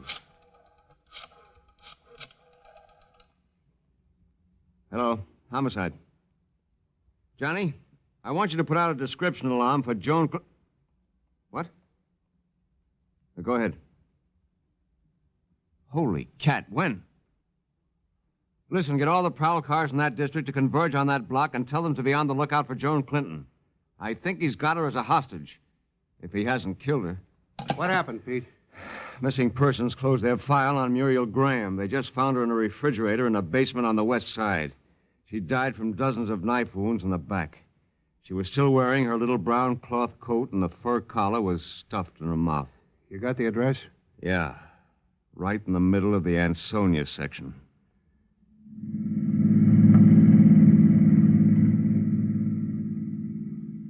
With Sammy at the wheel, it took only 4 minutes to get to the broken-down brownstone. The neighborhood was alive with fear and excitement, and the little janitor who'd found the body of the girl in his basement was telling his story for the 10th time. I'm open the refrigerator door, and Mamma Mia, the girl. Okay. Do any of your tenants use a dictating machine? A what? It's a recording machine. Businessmen use it to dictate letters. It records the voice. Writers use it, too. Writer?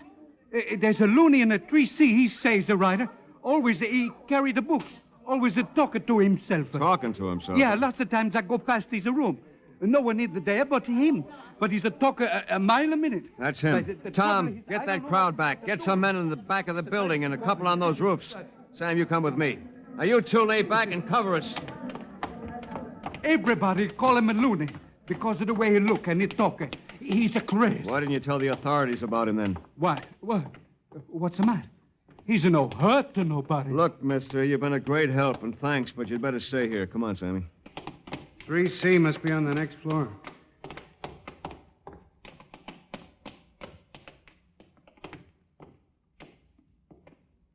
All right, don't move, Sam. There he is at the top of the stairs. Put down that sword, fella, and we won't hurt you.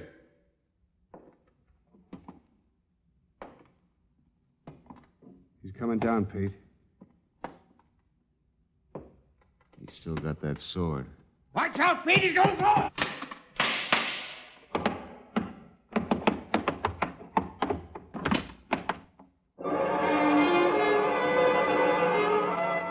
As I stepped over the lifeless body of the killer who terrorized the city, I realized he was only a boy, no more than 23 or 24, and in death his calm face showed none of the violence that had twisted his poor brain. I raced up the stairs to 3C. I kicked open the door. Joan Clinton, the girl I'd loved, the girl I was going to marry, the girl who wanted my promotion even more than I did, sat stolidly, mechanically at a typewriter. At her side was a dictating machine, and in it a tape was slowly spinning. Her clothes were disheveled. She was completely white, and her pupils showed she was near complete shock. Joan, are you all right? What happened to you? He's dead, isn't he? Just a boy. He made me come to finish his book. He said he'd give himself up if I promised to finish it. He was completely lucid for a while.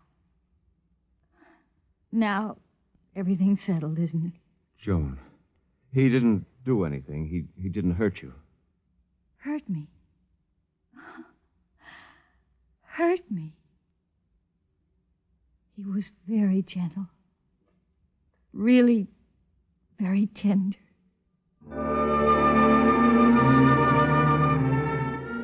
As the earphones slipped from her fingers, I picked them up and listened to the tape spinning over and over again, its final sentence. Good night, Princess. Good night, Princess. Good night, Princess. Good night, Princess.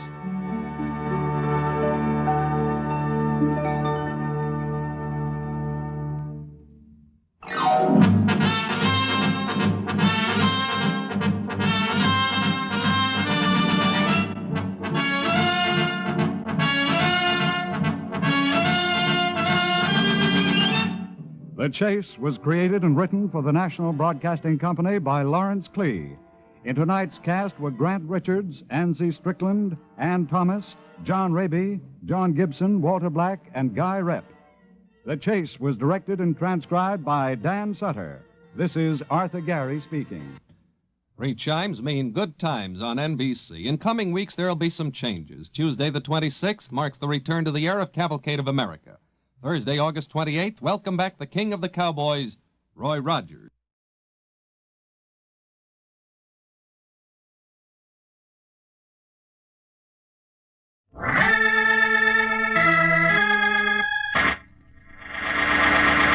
From New York City, the makers of Clipper Craft clothes for men and more than 1,200 leading retail stores from coast to coast present that immortal character created by Sir Arthur Conan Doyle, the world's most famous detective, Sherlock Holmes, starring John Stanley.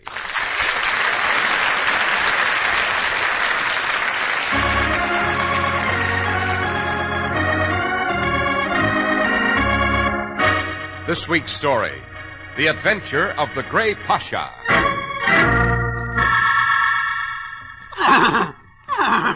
Whoa, Grey Pasha, whoa. Holmes, perhaps we'd better leave this store. This horse seems on edge tonight. Yes, in a moment. But first I must... Watson, we have a visitor coming through the paddock gate with a lantern. Yes. It's a visitor Grey Pasha doesn't like. Look out, Watson. The animal's gone mad. He's trying to trample us to death.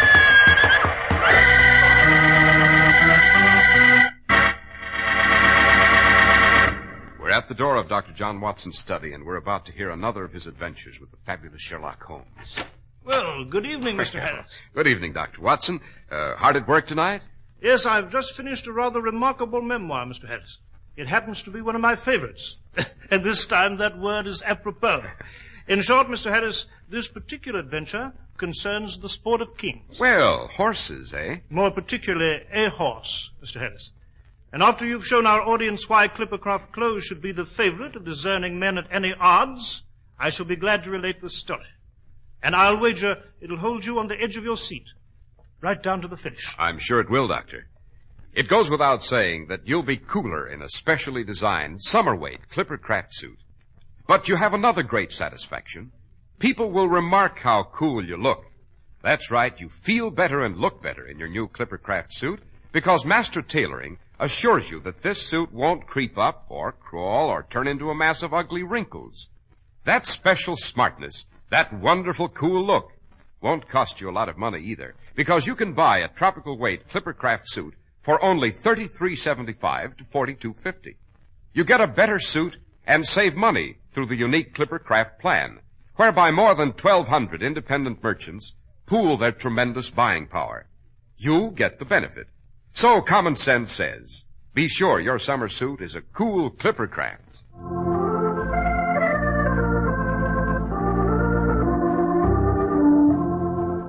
And now, Dr. Watson, what about the adventure of the Grey Pasha? Well, Mr. Harris, it took place in the spring of 1897, a few days before the classic Derby race at Epsom Downs.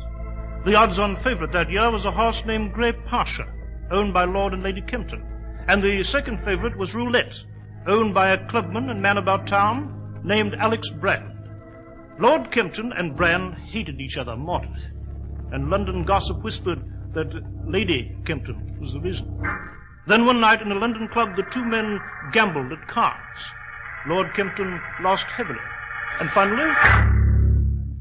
Well, Brand, you've cleaned me out. You hold my IOUs for everything I owe. Oh, not everything, Lord Kempton. You still have one asset I should like to possess.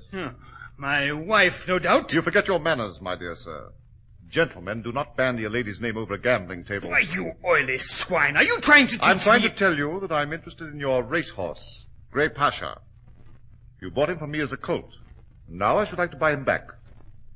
I'll cut the cards for him, Lord Kempton. What you take me for, Brand, a fool? You think I'd gamble away the Derby favorite, the greatest racehorse that ever lived? With Albert Moylan, the finest jockey in England, riding him, he'll throw dust in the face of that horse of yours, Roulette. Perhaps. But what about these IOUs, your lordship? After Grey Pasha wins the Derby, Brand, you'll get your money. Every dirty shilling of it.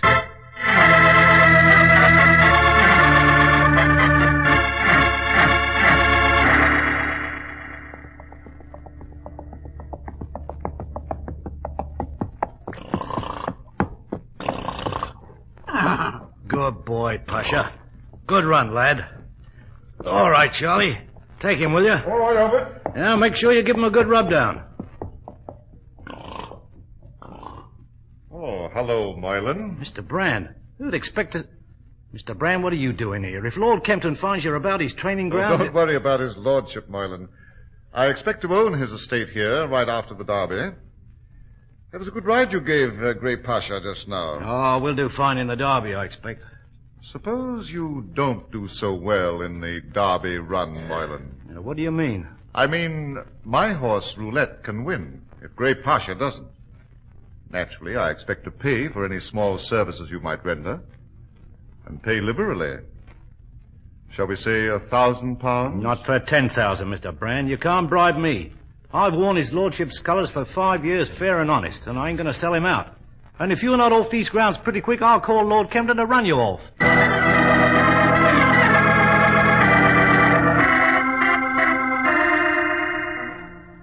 So Mr. Brand tried to bribe you, did he, Albert? Yes, Lady Kempton. He was hanging about the stables and the practice track. I see. A contemptuous blackguard. Yes, wait till I tell his lordship. No, Albert. You better say nothing about it to Lord Kempton. He has a dreadful temper, and I'm afraid he'd kill Mr. Brand if he knew. At any rate, I'm worried. Why, milady? If Brand couldn't bribe you, he might try to do Grey Pasha harm. He'd do anything to win the Derby, anything. Albert. Yes, Lady Kempton? We'll be taking Grey Pasha to Epsom Downs in 2 days.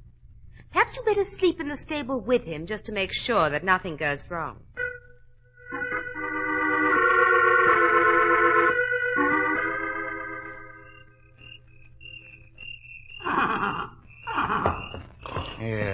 Here now, Pasha. There, boy. Now, what's come over you? Whinnying and prancing about half the night here in your stall, waking me from my sleep.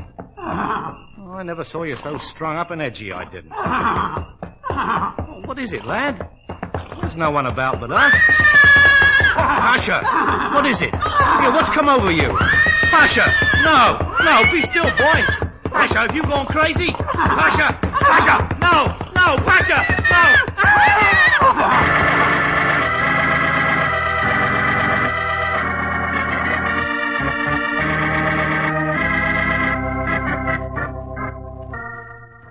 Watson, you are a devotee of the sport of kings, are you not? Well, Holmes, I must confess some acquaintance with the bookmakers, much to my distress. Yes, Watson, so I've observed. But why this inquiry? Good heaven, Holmes, you're not thinking of wagering £1 or £2 on the Derby? Oh, my dear fellow, I deal in facts and logic, not in speculation, however attractive. The fact is, however, that I've just received a telegram from the Royal Stewards. They wish to retain my services in rather an unusual matter. Indeed? What matter? You've heard of Albert Moylan. Moylan? Well, Jove, Holmes, who hasn't? He's the greatest jockey in the Empire. A winner of the Gold Cup at Ascot and the Oaks 2 years running. Now he's riding Grey Pasha in the Derby. He was, Watson. Eh? What do you mean? Albert Moylan was trampled by Grey Pasha in the animal stall last night. The racing authorities suspect foul play. At this moment, the jockey lies at the point of death at St. Thomas's Hospital. Come, Watson, get your hat and stick.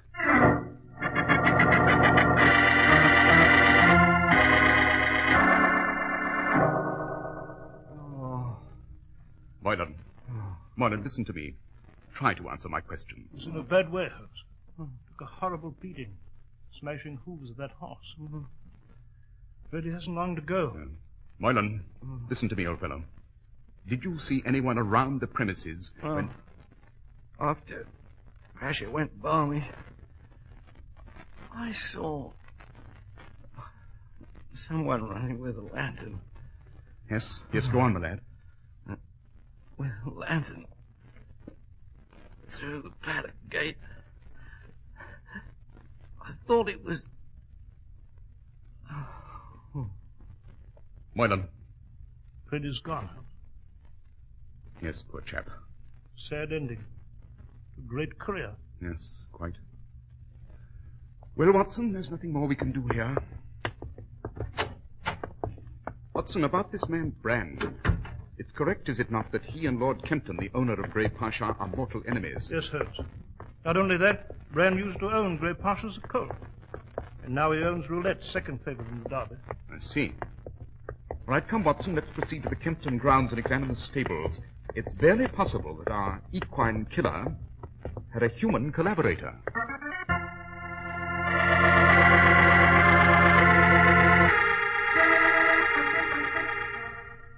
Watson, did you notice anything unusual about Grey Pasha's stall? No, can't say that I did, Holmes. Everything seemed in order. Yes, quite, except for one peculiar and perhaps meaningless fact. The roof of the stall slopes backward and downward steeply, and... What is it, Holmes?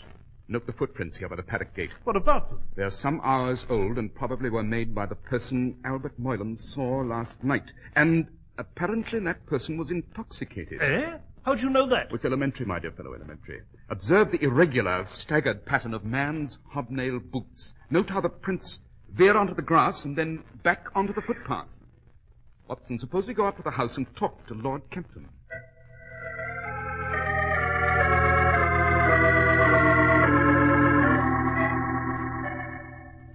Mr. Holmes, Dr. Watson, this whole affair has proved my ruin. Indeed? How, Lord Kempton? I'd counted heavily on Grey Pasha's winning the Derby.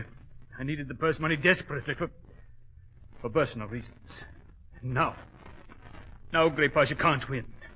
Moylan's dead. Do I understand, then, your lordship, that this jockey Moylan was indispensable? Oh, yes, Mr. Holmes. Pasha's a high-spirited, temperamental brute. With unfamiliar hands at the reins, he'd be unmanageable. Only Moylan could ride him. This will confound every tout in London, your lordship. Bookmakers are sure to name Roulette the favourite now. Jove, what a sensation this will be at Epsom Downs. And Roulette is owned by Alex Brand, eh? Yes, Mr. Holmes. Alex Brand. Blackguard. He's responsible for this somehow. He hates me and he's trying to break me. He did something to Grey Pasha, Mr. Holmes. Somehow that villain Brand is responsible for poor Moylan's death. Yes, perhaps not. In due time, Lord Kempton, I assure you I shall have the answer. At any rate, there's no need to detain you any longer. Thank you, Mr. Holmes. I shall be at your disposal whenever you want. Poor chap. He has his troubles. Eh, Holmes? Quite. And particularly this morning, Watson. Did you notice the unhealthy pallor of his skin and his rimmed and bloodshot eyes? Holmes, you mean... Precisely. The symptoms are plain, Watson. Lord Kempton was intoxicated last night.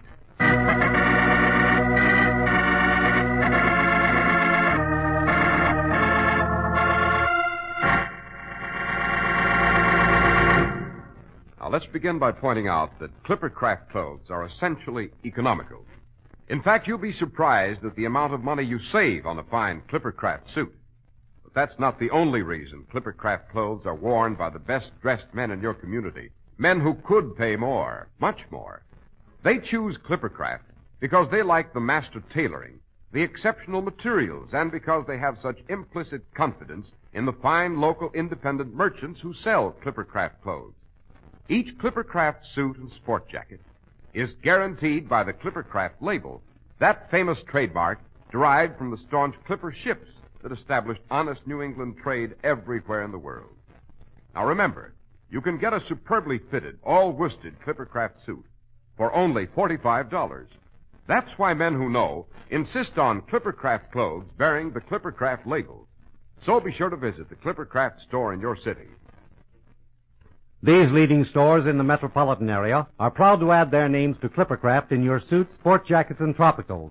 In Manhattan, John Wanamaker's men's stores, Broadway at 8th and 67 Liberty Street, Saks 34th, Broadway at 34th. In Brooklyn, Abram and Strauss. In Newark, New Jersey, Boulevard Men's Shop, Kresge, Newark. And in Jamaica, the B&B Clothes Shop, 16408 Jamaica Avenue.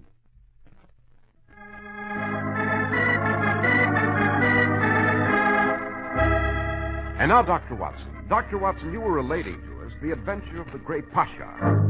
So I was, Mr. Harris. So I was. As I told you a moment ago, Lord Kempton had been intoxicated. And it was plain that the mysterious stranger who left the paddocks just after the fatal accident that night was also intoxicated. But my friend Holmes was never one to jump at hasty conclusions without all the facts. A few hours later, we visited Alex Brand at his club on Pall Mall. Mr. Brand, would you mind telling me where you were last night? As a matter of fact, Mr. Holmes, I was miles from London. In Liverpool, to be exact. Liverpool, eh? Interesting. Very. Yes, isn't it? And if you doubt my word, you've only to telegraph the Adelphi Hotel in that city, and they will confirm my statement. Aside from this, gentlemen, there is no doubt in my mind that Lord Kempton is directly responsible for Albert Moylan's death. Indeed? How, Brand? It so happens, Mr. Holmes, that Grey Pasha hated his master. In fact, the horse always went into a tantrum whenever his lordship approached. It seems that Lord Kempton drank heavily and often beat him unmercifully. Well, Jove, Holmes, then that would explain it. When Lord Kempton approached the stables in a drunken stupor, Grey Pasha went mad in his stall, and this... Yes, quite, Watson, quite. But come, my dear fellow, back to the manor.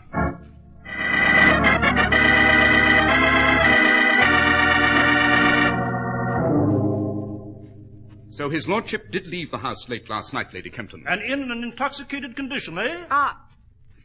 Oh, yes, there's no use denying it.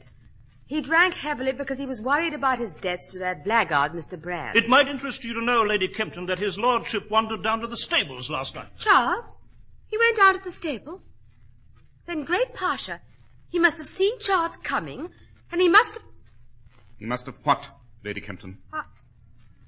Nothing, Mr. Holmes, nothing. I regret to say your hesitation is significant. Very. What do you mean? We have it on some authority that Grey Pasha hated Lord Kempton. Went into a tantrum at his very appearance. Mr. Holmes, what are you trying to say? I'm afraid the implication, unfortunately for his lordship, is quite obvious. And, by the way, Lady Kempton... Yes? You smoke. Holmes, what the deuce? Quiet, Watson. Well, Lady Kempton? I? Smoke? Yes. Why, no, Mr. Holmes. I've never touched tobacco. Why'd you ask? Oh, an idle question and perhaps irrelevant. Now, if you'll excuse us, Lady Kempton, I should like to have another look at Grey Pasha's stall.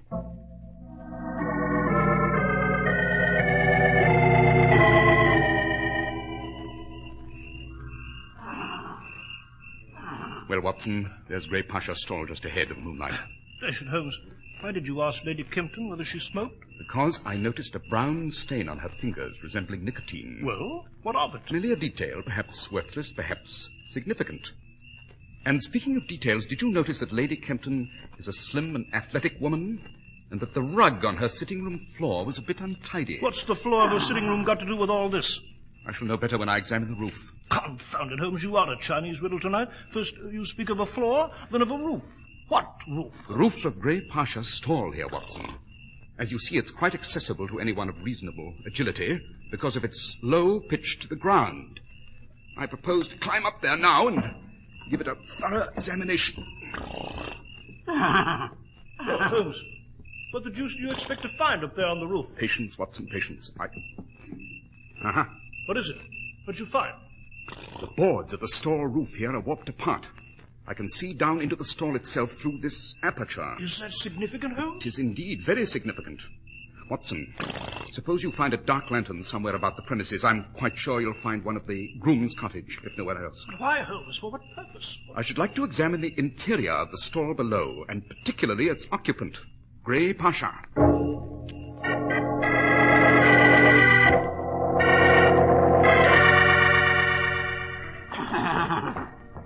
There now, Grey Pasha, there. Easy boy, easy.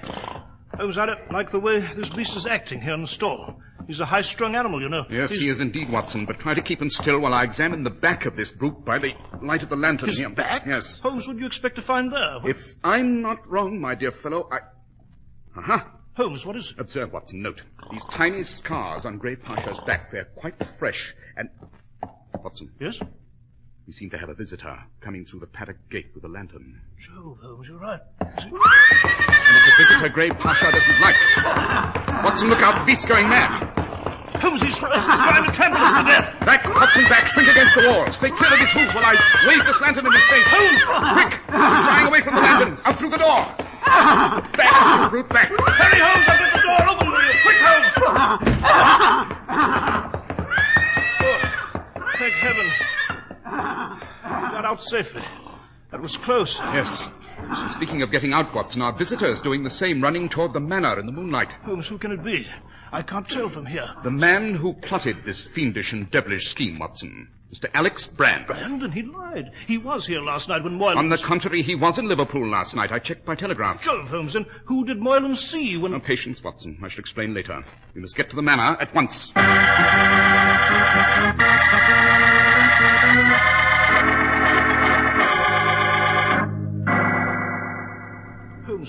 why aren't we looking for Brand? What did just interest you here in the closet of Lady Kempton's sitting room? Watson, note that the rug is mud-stained. The stains are faint, to be sure, but they lead to this closet. And... What is it, Holmes? Precisely what I expected. A pair of mud-stained hobnail boots. The same boots which left the tracks we saw on the paddock path. Lord Kempton's boots? Exactly. But worn by Lady Kempton last night. Holmes, what the devil? My dear fellow, it's obvious. Lady Kempton wore her husband's boots, planted the footprints, staggered them in a pattern of intoxication. And it was she who drove Grey Pasha berserk so that he trampled Moylan. Yes, but how, Holmes? Think, Watson. The brown stains on her fingers. I have some knowledge of chemistry, and those stains looked suspiciously like those caused by concentrated nitric acid. Nitric acid? You mean she... Exactly. Lady Kempton approached Grey Pasha's stall from the rear, clambered up on the roof in the dead of night while Moylan was asleep. Then she poured concentrated nitric acid on Grey Pasha's back, through the aperture in the roof. So, Holmes, no wonder the horse went mad. Yes, Watson. And after that, she picked up a lantern at the paddock gate, leaving her husband's telltale footprints. Meanwhile, by previous arrangement, Alex Brand was in Liverpool to establish his own innocence. But I believe it was he who plotted this diabolical crime. You're quite right, Mr. Holmes. I did. Holmes, it's Brand. Lady Kempton. Now, don't move either of you. I am noted as a good shot with a pistol, especially this one. Well, my dear, I'm afraid our little plan went all right. Yes, Alex, but you were so sure Grey Pasha would crush these two when you approached. Well, I must say he did his best. It's obvious, my dear Brand, that it was you whom the brute disliked, not Lord Kempton. Yes, Mr. Holmes. I owned the animal as a colt. He was unruly, and I beat him till he bled. I'd hoped that he would take care of you if I visited him personally tonight. But apparently something went wrong. Didn't expect us to get out of the stall, did you, Brand? No, Dr. Watson, I did not. And that leaves me with some unfinished business before Lady Kempton and I leave. After all, I owe you both something. If you hadn't appeared, my horse Roulette would have won the Derby. Drop that gun, Brand! What's this, Lord Kempton? Quick, Watson, the gun. Seize the gun. Oh, no, you don't. Watson. Yes, it's all right, Holmes. Shot went wild. I've got the pistol now. You make one more move, Brand, I'll shoot you down. Ellen, I heard everything at the door. So you conspired with this fiend? Yes, you poor, weak fool. If I'd stayed with you, we'd have been penniless. You and your gambling. You're responsible for this, Brand. You were going to take her away from me, eh? I ought to throttle you here where you stand. I ought to choke the breath out of you. A rather unnecessary procedure, my dear Lord Kempton. When it comes to that sort of thing, no one does it more efficiently than the hangman.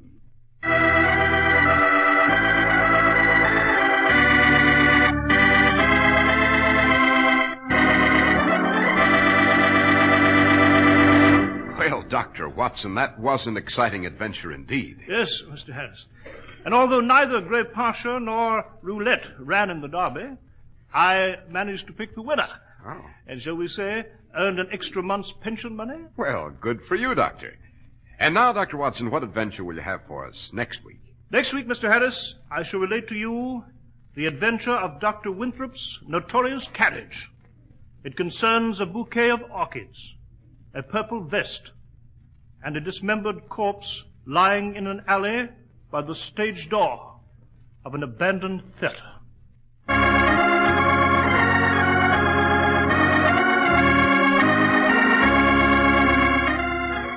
The makers of Clipper Craft clothes and more than 1,200 stores from coast to coast have brought you another in the new series of broadcasts featuring the world's most famous detective, Sherlock Holmes.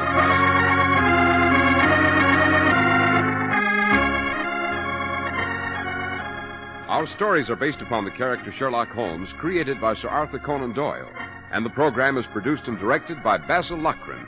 Sherlock Holmes is played by John Stanley, Dr. Watson by George Spelman. This week's story was written by Max Ehrlich, with special music by Albert Berman.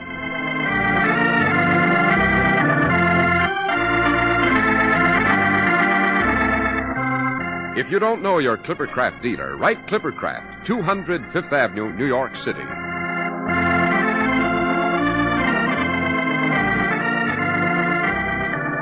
Be sure to listen next week to Sherlock Holmes and the adventure of Dr. Winthrop's notorious carriage. This is Cy Harris speaking for Clipper Craft Clothes.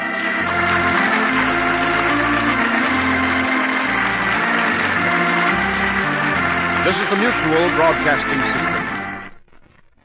Following station identification, you'll hear Bill Henry and the news.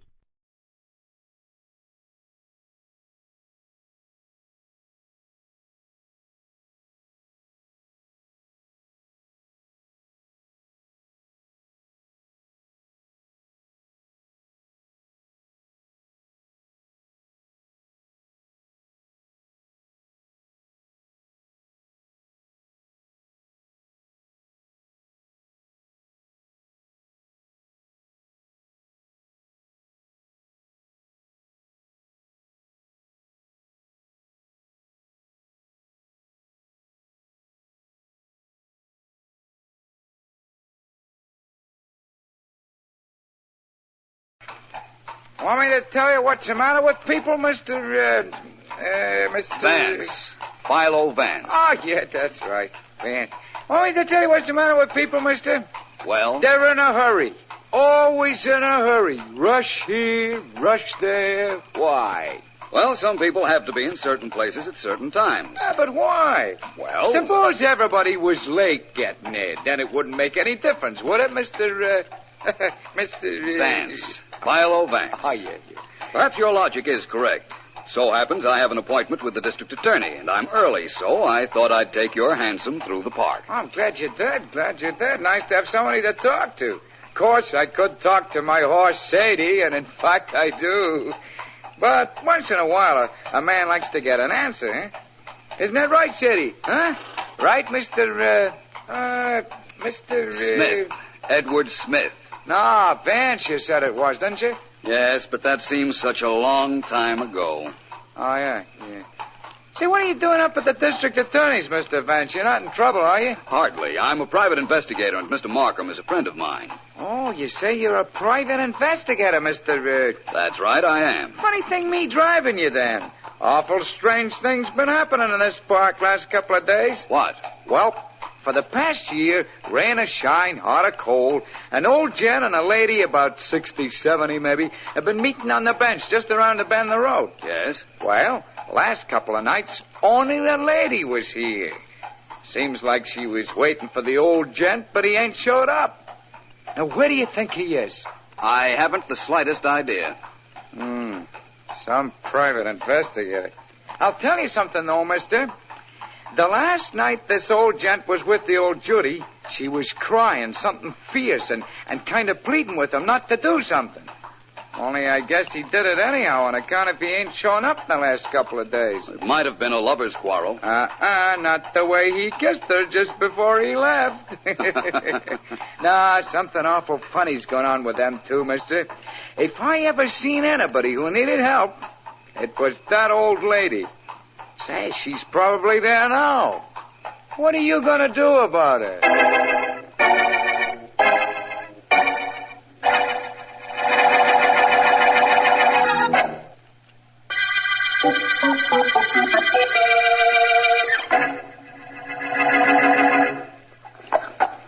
Well, let me know what happens, will you, Mr. Vance? Yes, I will, Cabby. Hello.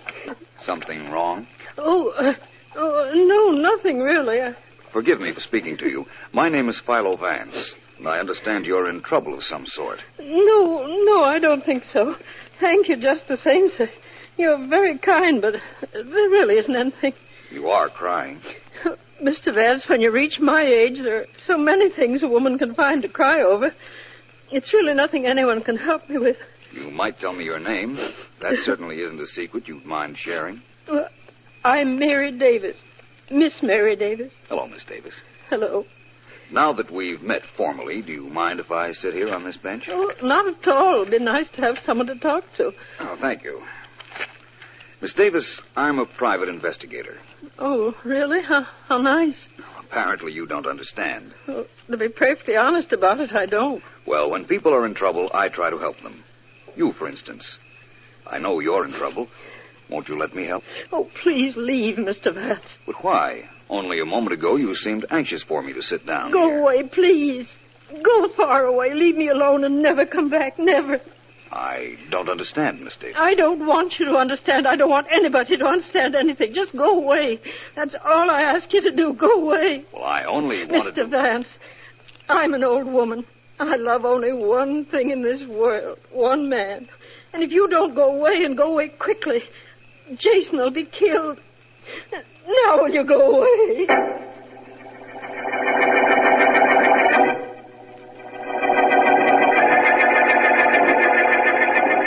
Kind of cramped in this room. Guess you'd rather be out in the park with your girlfriend, Jason? Well, stop tramping up and down. Give me a little peace. Peace. I've got to think. Nothing to think about. You do like I say, you'll be able to keep those nightly meetings with your girlfriend. She's probably out on that bench waiting for you now. Don't you want to go see her? Well, of course I do. Only you're not to talk about her. I won't let her be talked about by anyone like you. I won't. Do you hear me? Sit down, you old buzzard. If I'd blow on you, you'd fall flat on your face. Let's get this thing down pat so we don't miss tonight. What time do you unlatch the door so I can get in? Mr. Woods, I've been butler for the Oxford family for 20 years. You can stay there another 20 for all I care. Nobody will suspect you.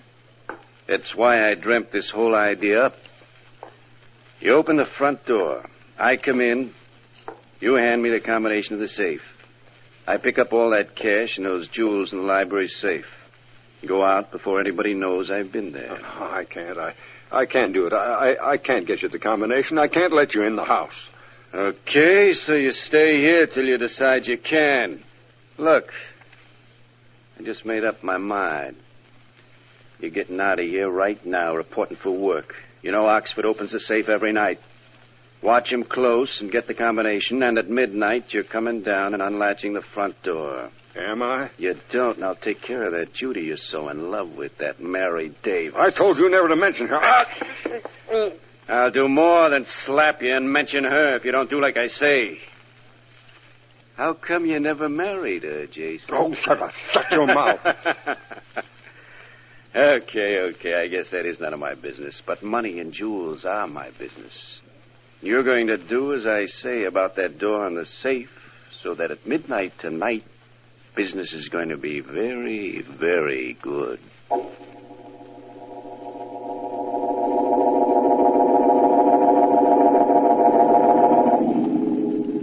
Come on, Jane. Hand me that screwdriver we brought. This safe will be open in 5 minutes. Billy, we shouldn't. Just like a dame. What do you mean we shouldn't? This money is ours, isn't it? Uncle Dick keeps it in the safe and won't give it to us, will he? That money belongs to us, and we're going to get it. Yes, I know it's ours, but I can't help it. I was brave enough up until now, but doing something like this, I just can't. What was that? What was what? Somebody's coming. Listen. He's passing the library. It was the butler, Jason. I thought you told me he was sick. He must have come back tonight. He didn't see us. Wonder where he's going. Shh. All right. Come on in. He's letting somebody come into the house. Yeah. Come on, Billy. I don't want to be caught. Let's get out of here.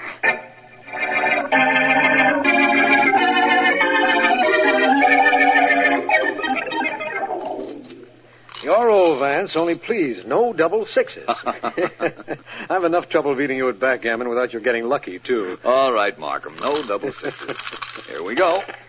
Oh, 4 and an ace. Well, I think I'll make a board point. There. Your play, Markham. Yes, I know. Now, let's see. What points would I like to throw? The dice won't be able to hear even after you decide. Well, you can't be too sure. They're my dice, you know. By the way, Vance, what delayed you tonight? An incident in the park with a charming old lady. It's still bothering me, by the way. I wish she'd have let me help her. I imagine by this time, so does she. Well, I think I'd like a 6-5 combination. I get it. I can close up a point on my home board. Here we are. 6-5. Well, Vance. Well, wait until the district attorney hears about the district attorney and his crooked dice. You know, Excuse me, Vance. Oh, surely. Hello? Mr. Markham? Yes? Rogers at headquarters. Yes? There's been a murder at 42 Johnson Street. What? A man named Oxford lives there alone. He's been killed. The butler's missing and the safe's been robbed. Right, Rogers. I'll be down there right away with Philo Vance.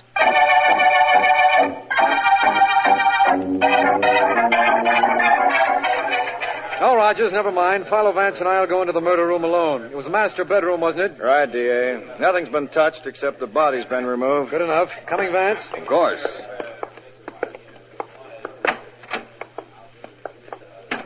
Well, it seems to be an open and shut case, Vance. The downstairs door wasn't forced, the windows hadn't been jimmied, and the butler's disappeared.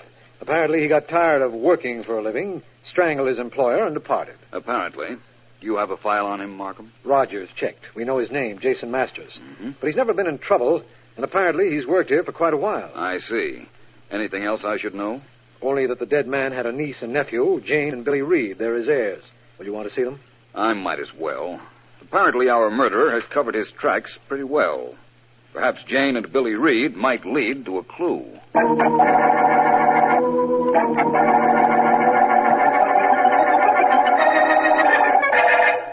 I'm going to tell the police, Billy. I'm going to tell them. Oh, you are you? Yes. And are you also going to tell them what we were doing in the library at the time? Are you? Yes, I'll tell them that. I'll tell them anything. We needed our money, so I agreed to help you get it from Uncle Dick's safe. But we know who killed him. We've got to tell. Do we? Yes. Oh, fine. Well, then tell me, who killed Uncle Dick? The man Uncle Dick's butler let into the house while we were there. And who was that? Well, I don't know. All we know is that we were there and that some unknown man came into the house. You've got nothing to tell the police. I haven't, but you have. You stayed behind when I ran out the back. Jane. Billy, did you... Shh. That might be the police. Oh. Now, calm down, Janie. Come in. Good evening. I'm Philo Vance. Hi, I'm Bill Reed, and this is my sister, Jane. And look, Mr. Vance, if it's about Uncle Dick's death, we don't know a thing. Not a thing. Wait a minute, that's not true. Jane. I don't care, it's not. Vance, you're not the police. I know about you. Please don't have us arrested. We didn't do anything. Perhaps you'd better finish what you started to say when your brother stopped you. Well, we were in the house when Jason the butler let a man in. We don't know who it was. I ran out. But don't listen to her, Vance. She doesn't know what she's saying. It's true. Find the man that Jason led into the house, and you'll find my uncle's killer, Vance.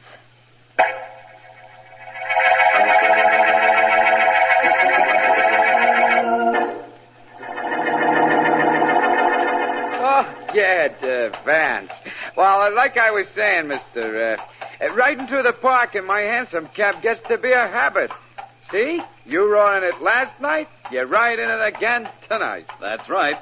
Let me off here, will you? Oh, okay, but I don't know what your hurry is. People always in a hurry. Oh, city worker. Well, here's your money. Goodbye. Bye. Come on, City. Step on it. Come on, girl. Gotta get home, get something to eat. Good evening, Miss Davis. Oh, hello, Mr. Vance. I was hoping you'd come this evening. I want to tell you how sorry I am about being so rude last night. Oh, that's all right. Has your friend made an appearance this evening? No, but he will. Oh, I'm sure he will. It's too wonderful an evening for him not to come. I hope he does. Well, I thought I'd stop and say hello. I was trying to work out a problem in the hansom cab just now, but the cabbie wanted to talk, so I thought I'd get out. I'll see you again, Miss Davis. Good night, Mr. Vance. Mary. Darling, where are you? Right here. Oh, Jason. I was waiting until you finished talking. Jason, darling. Oh, it's been so long. Many, many years, Mary.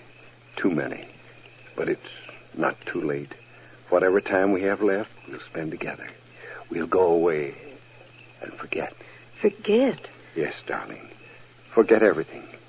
Especially last night. The worst night any man ever experienced in his life.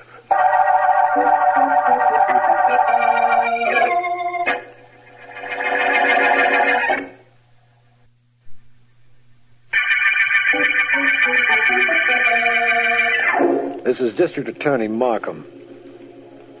The Oxford murder case opened with the finding of the body of millionaire Richard Oxford. Vance has questioned his true heirs, Jane and Billy Reed, and has some information which he hasn't as yet disclosed to me, but feels that it pertains to the murderer. Jason, family butler to the Oxfords for many years, is missing. And the last I heard from Vance, he had decided to...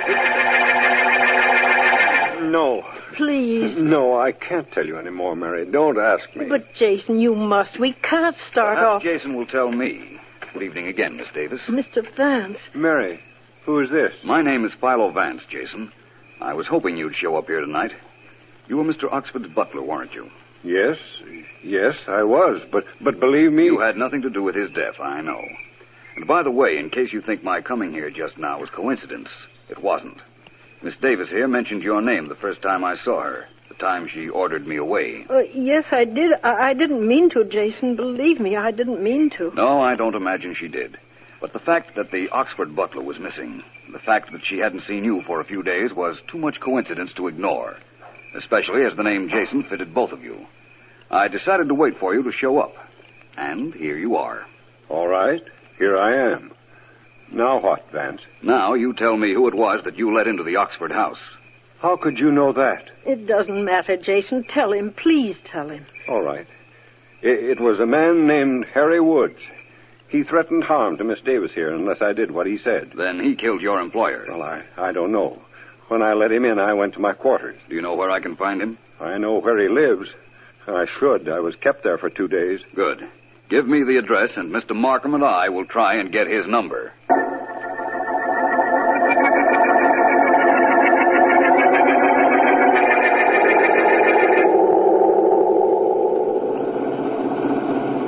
This is the place, Vance. According to the address you got from Jason, this Harry Woods lives here in this house on the river. We'll stop. It's all right if you don't arrest Jason right now, isn't it, Markham? And as long as you know where to reach him. I do. Look, Vance. There's a man running for the speedboat that's moored to the dock. That's probably Woods. Come on, we've got to stop him. We won't if he ever gets into that boat. We won't stop him, and we won't find him. Woods! Stop! Stop! A shot might do it, Markham. I think you'll find he has a record. All right, Vance. It's the only way, I guess. Got him in the leg. Excellent shooting, my friend. Now we can go and take him rather easily, I believe. I'll keep my gun out just in case. But that's the man who murdered Richard Oxford, Vance. I didn't say that. I wish it were. No, Markham, we've caught a criminal. But I don't think we've caught up with Oxford's killer yet.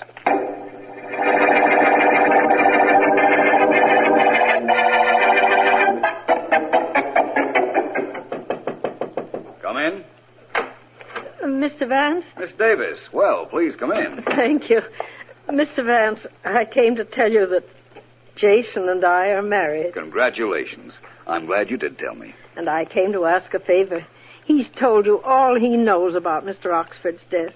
Won't you let him leave town with me? We want to go away. Well, that's really up to the police to decide. I know, but you have influence. Wouldn't you use it, please, for us? Well, excuse me. Certainly. PHILO Vance speaking. Hello, Vance. This is Jane Reed. Oh, yes. I've got to talk to you. Will you come right over, please, before my brother gets here? Of course, but what is it? The night of the murder, I left Uncle Dick's house, but he stayed on. He knows something about Uncle Dick's death. Please, Vance, get here right away. So Billy might know who killed Mr. Oxford, eh? Yes, I think so. I'm sure you can get the whole story out of him. Where is he now? Well, he's out playing tennis at Windmere Courts, but I want you to be here when he gets home. Well, maybe I ought to go to the Windmere Courts to see him. No, I want to be with you when you make him tell what he knows. Come here, Vance. I'll be waiting. Very well, Miss Reed. I'll come at once. Goodbye. Well, Miss Davis, or rather, Mrs. Jason Masters, I think maybe I'll be able to do as you ask. Oh. Someone who knows something about the murder of Richard Oxford is going to talk. Oh, wonderful. Well, it isn't wonderful yet. First, I've got to hear what he has to say. Oh, I'll tell Jason. He'll be so happy. Do that. I'll be in touch with you, Mrs. Masters. Before very long, I promise you.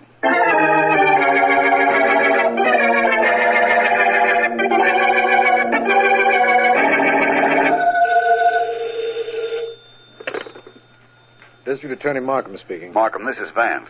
Oh, glad you called, Vance. I'm having a lot of trouble with that Harry Woods. He's wanted by the police, all right, but he insists that he had nothing to do with the killing of Mr. Oxford. I tried to tell you that he wasn't our killer, Markham. But he admits that he was in the house at about the time of the murder. There were several people in the house at that time, Markham.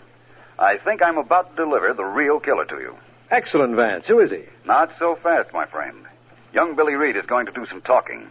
Meet me, Markham, because if Reed doesn't use his head, he's going to put his foot in it.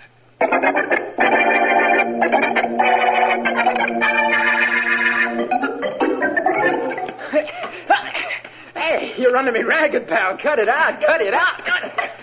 Hey, let's see if you can hit that one back. Hey, you missed, friend, outside.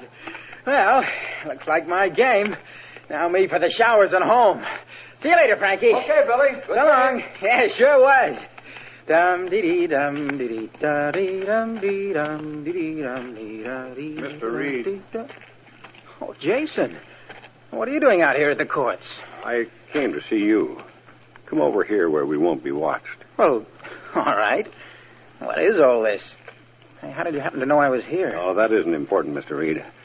I understand you know who killed Mr. Oxford. Who told you that? The same person that told me you were out here. My sister? Oh, she's crazy. I don't know who killed Uncle Dick. No, I do. Who was it? You're asking me to tell you? Why did your sister say what she did? Oh, because she knows I was in the house just before the murder took place. That's why. Oh, you were. And did you see your uncle killed? No. No, I didn't. You lie. No. You saw me kill him. No, honest. You were going to tell the police. No, now no. I'm going to kill you with my Jason, own hands, no, just no, as I did your uncle. With my own hands, the way I killed him. I had to kill him. He woke when I went to his room to get the combination of the safe. He saw me. That'll be all, Jason. Get your hands off Reed. Vance, you too, huh? I can handle you. I may look old, but I'm strong. I'll get him. No, you won't. No. And now I'll do the same to you, Vance. You heard too much. You're smart. But your neck is just as easy to choke as... Don't, Jason. I don't want to have... Hold him, Vance. We're coming. Hurry, Markham. I'm here. All right, Billy Daniels. Help me get this madman off. You'll never take me. Better use your Billy Daniels. Go ahead. I can handle 5 like you. I can... Oh, give him your hand. Well, that was close, Markham. Yes. I don't think our young friend Billy Reed suffered much damage. Oh, he'll be all right. You can take Jason in, you know. Murder? That's right, Markham. I heard him admit he killed Mr. Oxford when he tried to strangle young Billy Reed here. But I knew it was he long before that.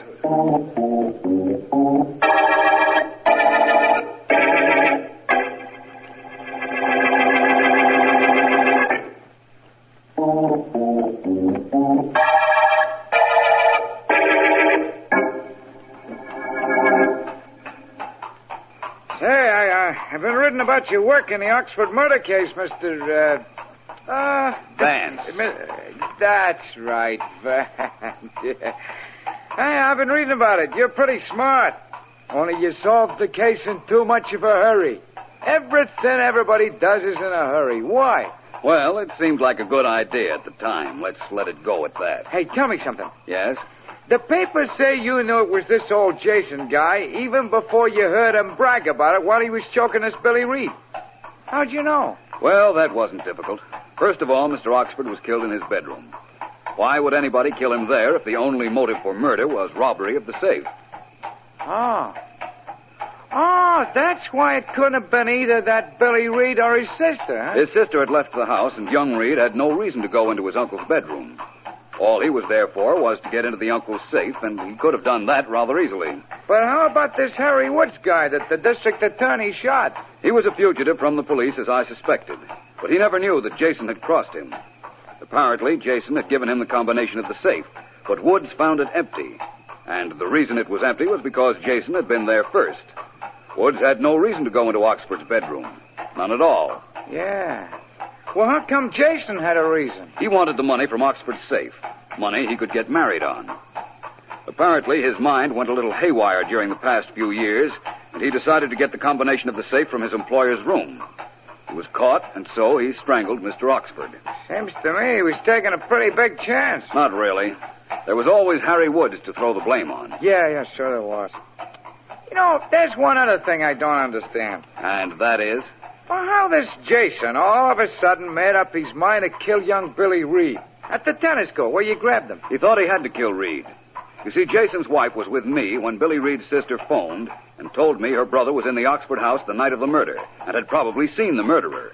I repeated this conversation to Jason's wife. Oh, I get it now. The wife told him Billy Reed knew who the murderer was going to talk, and that he was at the tennis court. So Jason went there, huh? I suspected that would happen, so I called District Attorney Markham, and we were there, too. The ironic part of the whole thing was that Billy Reed actually didn't know a thing. He left the house soon after his sister did. Well, you got this Jason called on account of he had to get money in a hurry. Had to get it in a hurry. That's what I always say about hurrying. Gotta lead you to trouble. Oh, city. Oh, dear. Well, thanks for the inside story. All right, this is the end of the line, Mr. Vance. And you're welcome. It's the end of the line, my friend, and also the end of the Oxford murder case.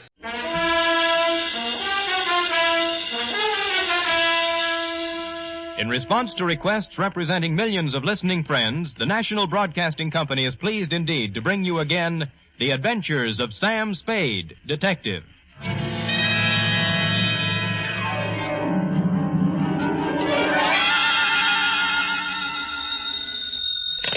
Hello? Me, sweet. What number have I got? Sam Spade Detective Agency, but... Well, me, sweetheart. Something's happened. Call me later, Dwight. Dwight yet? Look. I didn't know you were in town. You didn't write to me or... Effie. Yes? This is me in the flesh, Sammy the Spade. Oh, now what? Goodbye. Effie, I'm in a payphone. My nickel is running out. Oh, Dwight, how can you be so cruel and play jokes at a time like this? Wait, listen. Are you listening? Yes. I am not dead. Don't believe everything you read in the papers. Huh? Or hear on the radio. Yes. You were at my funeral. Is that what you were about to say? Yes. And it was lovely. Don't believe that either. Stay right where you are, sweetheart, because I'll be there, alive and handsomer than ever, with an account of a caper which proves you can kill some of the people part of the time. My exaggerated report on the death of Sam Spade.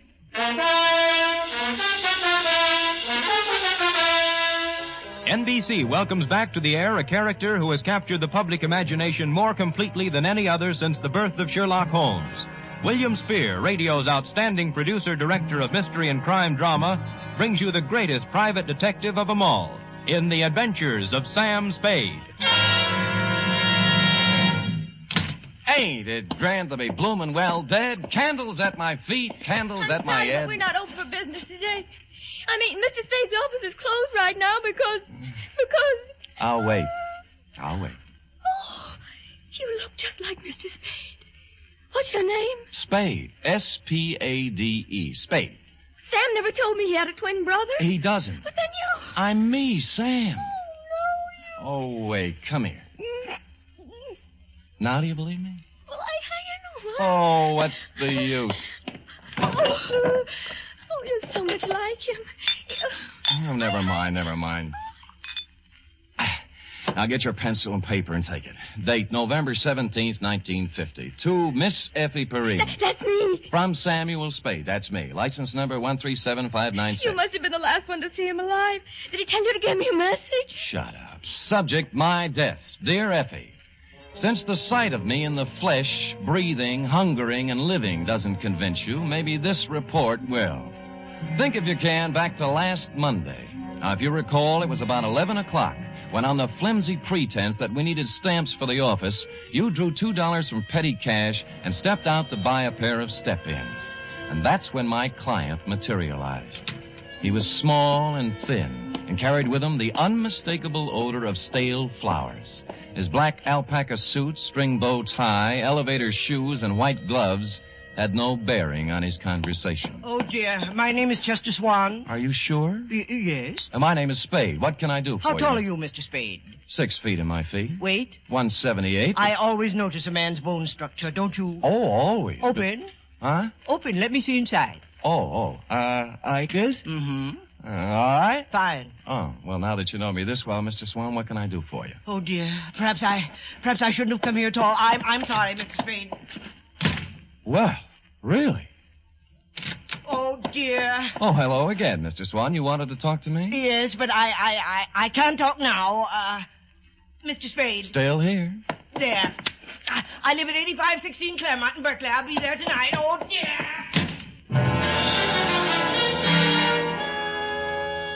This time, as he made his exit, he left $50 on the edge of my desk. And so, stupid me, I was at 8516 Claremont at the close of the day.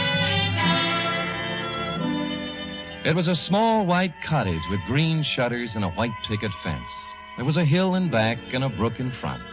The sun was beginning to set on it, and it was all very picturesque. In fact, so much so that a girl with red hair, blue jeans, purple smock, oils, and canvas was making it immortal. She liked me immediately. Here, hold this. Certainly. Like it? Oh, yeah. This is my first landscape. I'm a sprouting artist. Obvious. Makes your own? Not when I can get somebody to do it for me. Who are you? Oh, I might be a fellow artist. Don't do that. You're a liar. You're Sam Spade. I saw your picture in a newspaper clipping when I was helping Chester clean out his desk before he moved it. But You don't know an easel from a palette. Oh, but I could learn. I take it seriously. Well, then so do I. I doubt it. You've never tried to get away, to stand off, to throw off the shackles, have you? No. I'll have to admit that the urgency of living, the pressure of merely existing, has had to... Catfish, Sam. By the way, I'm Amy Goodrich. Catfish? The world is full of unhappy people who never try to get away from it all. Well, honest... Stop it? But I wanted to, really. Honestly, Sam, get away from everything. Leave, dissolve. I've dreamed of it. Never return. Cross my heart. Mm-hmm. What are you doing here? To see Mr. Swan. He isn't home yet. His house is a wonderful subject. Look, Sam, colorful, moderate, pleasant. Mm-hmm. That is until the sun stops shining. But picture it at night in the fog. Mm-hmm. Crushed with barrenness, full of death, brooding, ominous. I'm trying to capture that, too. It's what we've got to get away from, isn't it? Absolutely. You and I... Sam, as you start up the hill on Claremont, there's a green apartment house on the right. I'm in 420. Well, maybe we'll find a way out together. Maybe. I waved her a fond farewell and sat on the steps of my client's house until he showed up at 6:15. He took me inside where the only furniture was an army cot and a portable barbecue. I'm so glad you kept our appointment, Mrs. Spade. I'm so frightened. I've been upset all week long. I didn't know what to do. I just didn't. And what have you been so upset about, Mr. Swan? Well, lately, Mr. Spade, infrequently, for the last week, I've noticed a man. I think he's following me. Mm-hmm. At first, I'd see him in a car following my bus when I went downtown. Then he'd be waiting around at the bus stop in the evening when I came back. Oh. I've sold my house, and I'm ready to move. It's unnerved me so much, but... Did he follow you home tonight? No, but well, would anyone be following you, Mr. Swan? Well, I don't know, Mr. Spade. I don't know. I really don't. All right, I'll try another tack. What does this man look like? He always wears dark clothes and a hat. I'd say he was about your height. 6 feet. I remember. Maybe heavier. Same bone structure, though. Yeah. You haven't been to the police? Oh, dear, no. A man in my business can't afford off-color publicity. No? What kind of business is that? The Bonton Mortuary. Oh. 25 years. Ooh. Same location. Oh, and I've worked hard. So very hard. And if there's something behind all this, something that has stopped me from being made the executive secretary of the Undertakers Breakfast Club when they hold their annual election next month, I don't know what I'll do, Mr. Spade. I just don't really know what I'll do. I just don't. Oh, go ahead, Mr. Swan. You'll feel better. Just let it all out. Just really do.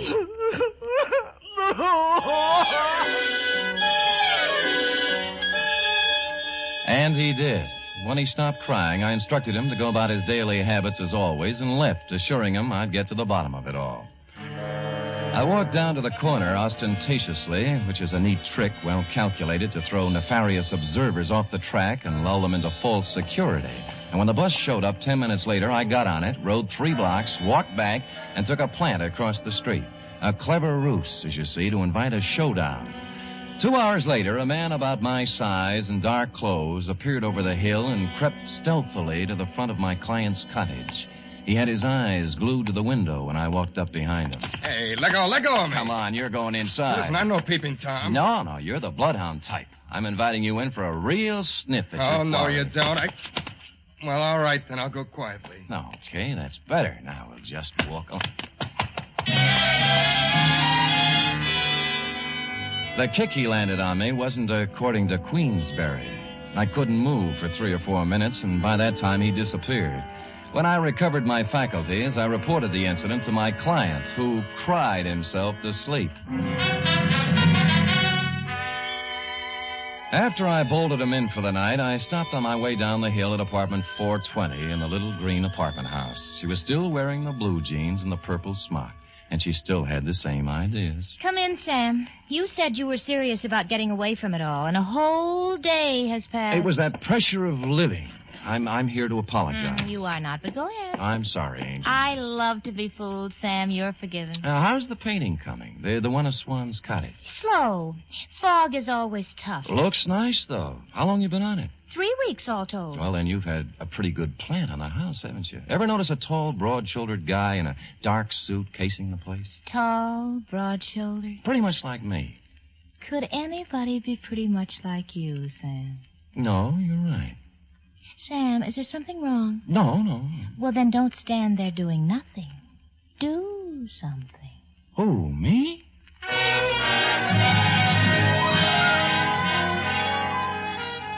Amy fixed me a small dinner which had a strong turpentine taste to it, and then we mixed oils and painted and made fudge.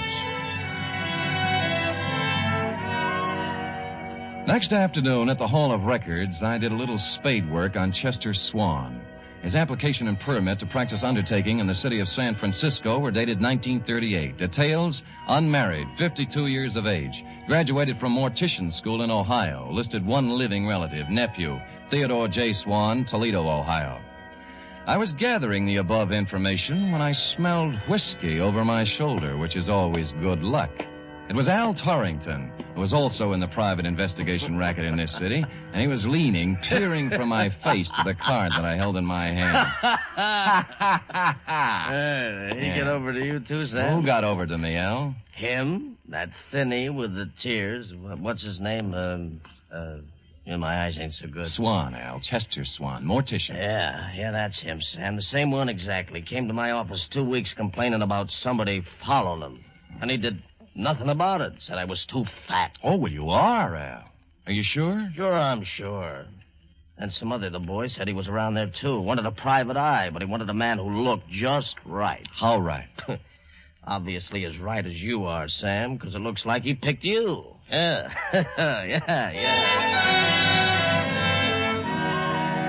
Yes, F, it did look like he picked me. And I thought that over, and I didn't like it. And I called my client at home to tell him he was fired, but he didn't give me a chance. Oh, dear, I'm so glad you called, Mr. Spade. I really am. I called for a reason, Mr. Swan. I'm resigning this case. Oh, dear, Mr. Spade, you can't do that. You really can't. I don't think you've been quite honest with me, Mr. Swan. Oh, dear. Tears will get you nowhere. I made a routine check on your reasons for hiring me, and they don't quite fit with the reasons you gave. They really just don't quite, Mr. Swan. It's no game, Mr. Spade. Believe me. He's back tonight. Right now, he's standing beneath the lamppost outside my window, and I'm frightened to death. Please hurry over, Mr. Spade, and let's get this business straightened out. Please, please. And stupid me, I went over. And I found that little white cottage on the hill looking grim and gaunt in the heavy fog. Amy's words about it being crushed with barrenness, full of brooding and death came back to me. And Mr. Swan's frightened words about a mysterious man in dark clothes waiting beneath the streetlight also came back to me, particularly when I noted there was no streetlight near the house. However, there was a light somewhere in the rear of the house, and the front door was ajar. Oh, Mr. Swan! Mr. Swan, are you here? Oh, Mr. Swan, it's me, Sam Spade. Are you here? Mr. Spade? Is that you? Are you out there? Where are you? Things happened fast. I turned around to find the front door filled with a man in a dark suit. He had something in his hand. It looked like a roll of cotton candy, but it felt different. It only staggered me against the wall, but it made me forget where my arms were. Easy, Spade. Easy does it, boy. Easy. He let me down to the floor gently. I could still see the lights somewhere in the back of the house, and I could hear him talking way off. Take off his coat. Quick, give me the needle. Hurry. I can't watch. I'm going upstairs. The needle went somewhere in my left arm, but not before somebody pulled my coat off, and for no reason I could think of at the moment, also tried to pull my finger off. Well, I couldn't dwell on it. By that time, the stuff in my arm was going other places, and I was going with it, even though there was action all around me. This ought to do it. No, stay away from me. Get out of here. Vaguely, somewhere, somebody was shooting Roman candles or having blowouts or playing bebop. I just didn't care at all. I just didn't.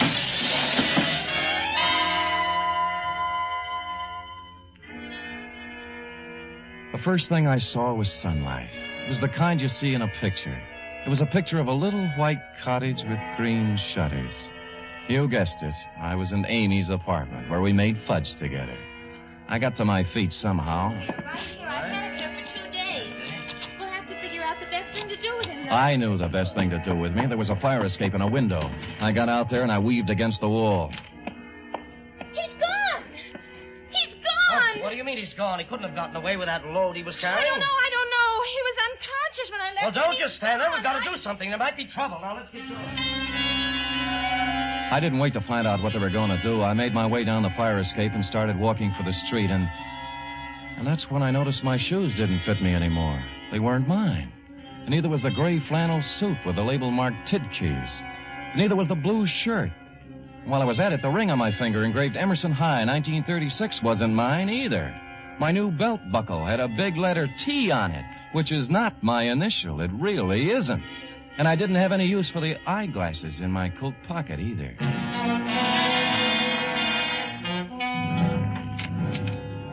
You were out when I walked in the office, F, but you'd been there. There was a black crepe done up in a white satin ribbon hanging on the door.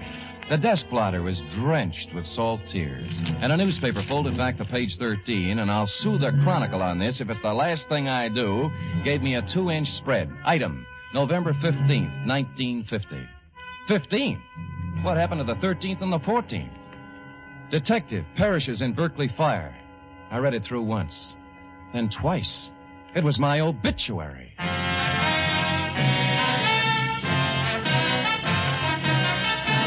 You are listening to the first in a new series of adventures involving radio's most famous detective, Sam Spade.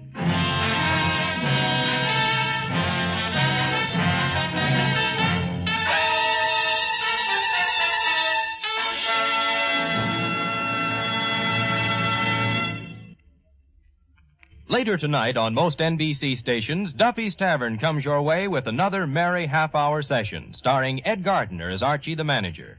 There's a full serving of laughs garnished with chuckles and whipped up by Archie and his unpredictable friends, Miss Duffy, Clifton Finnegan, and Eddie the waiter. It's just one of the many great Friday evening entertainment features on NBC. It's Duffy's Tavern, your cue for better listening where the 3 chimes always mean good times. Make it a Friday evening habit to tune early and stay late at your favorite NBC station.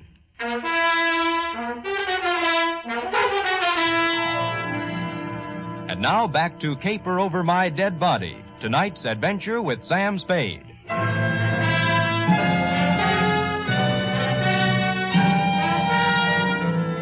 I left the crepe on the door and went out to buy a new desk blotter and some more newspapers. The Hobo News had the best story, which wasn't much. Samuel Spade, licensed private investigator, perished Wednesday night in a fire in a vacant house in Berkeley. His warm friends will feel regret at the passing of a man who was always kind to the poor. None of us ever asked Sam Spade for a handout without receiving a kind word and bon mot as he turned us down. This was nice, but I wanted more. Figured I was fairly safe to wander about unrecognized. My ill-fitting attire required from my unknown benefactor would be disguise enough when combined with my 2-day beard. Engine Company 16, Berkeley Division, had handled the fire, and half a block away was a grog shop called the Shamrock. I waited for a fireman to come in. Bartender! Bartender! What kind of a place are you running now? I've been here 5 minutes already. All right, shut up, Patty. You just arrived. Well, it seemed like 5 minutes. A wee bit more there, if you don't mind. That's enough for you, Patty. You're still on duty. I am not. I'm off now. The chief said I could be off. It ain't every day I receive such a shock to me system. You received your shock 3 days ago. And I'm still shaking, man. Oh, the sight of him was terrible, terrible. Burnt as black as the good saint's beard. All twisted and horrible in death. He was probably dead drunk and didn't know what happened to him. And were you there fighting the flames and finding him like me? Oh, it was terrible, terrible, terrible. Terrible. It wasn't that bad, and you've had your limit. And who says so? I say so. Oh, you do you? And who are you? Your brother-in-law. Well, now. Well, maybe I can spot you one, Patty. I never drink with strangers. What's your name? O'Doolin. Well, you heard the man. Go ahead, pour. Cheers. Yeah. Fireman, you had a terrible experience 3 days ago. Oh, that I did, Mr. O'Doolin. That I did indeed, that I did. I've heard it a dozen times. I'll be at the other end of the bar. 'Twas 3 nights ago, Mr. O'Doolin, and we get a call to the house on Claremont is afire. Well, sir, when we get there, it's about all gone. Can't understand why it went up flames so fast. Wood. It was the funeral pyre of a man who lived in sin. Huh? A detective fellow. Sam Spade, he was identified as. Ooh. Oh, one moment, fireman. I've heard fine things about him. Ah, some of those uppity police fellows from the Division of Homicide said he was a nice fellow. But some of the boys at the fire station and myself, well, we got our own ideas about that. Oh, what kind of ideas, Paddy, me boy? What kind of good can any man be accomplishing in an empty house late at night, I ask you, Mr. O'Doolin? Oh, he was done to a turn, he was, when I burst in the door with me axe. Save Satan the trouble. charred. Empty whiskey bottles scattered all about. Sin, O'Dolan, sin. He'd gone to sleep with a smoking cigarette that set the whole place off. Vice rampant.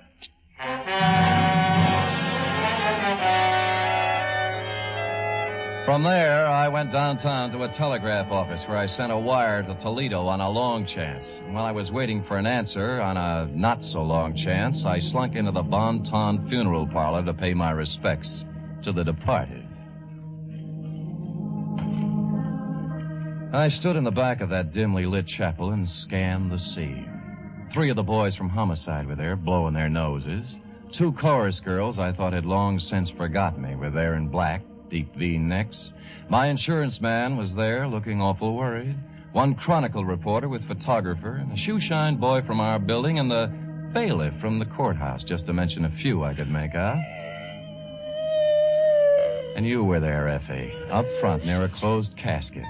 I made out a bower of flowers from robbery detail. It said, "Goodbye, Sam." Maxie from the city morgue was the only one who looked at ease. All right. Does anyone wish to, you, miss? Many called him shaman, but I called him friend. On this, his last caper,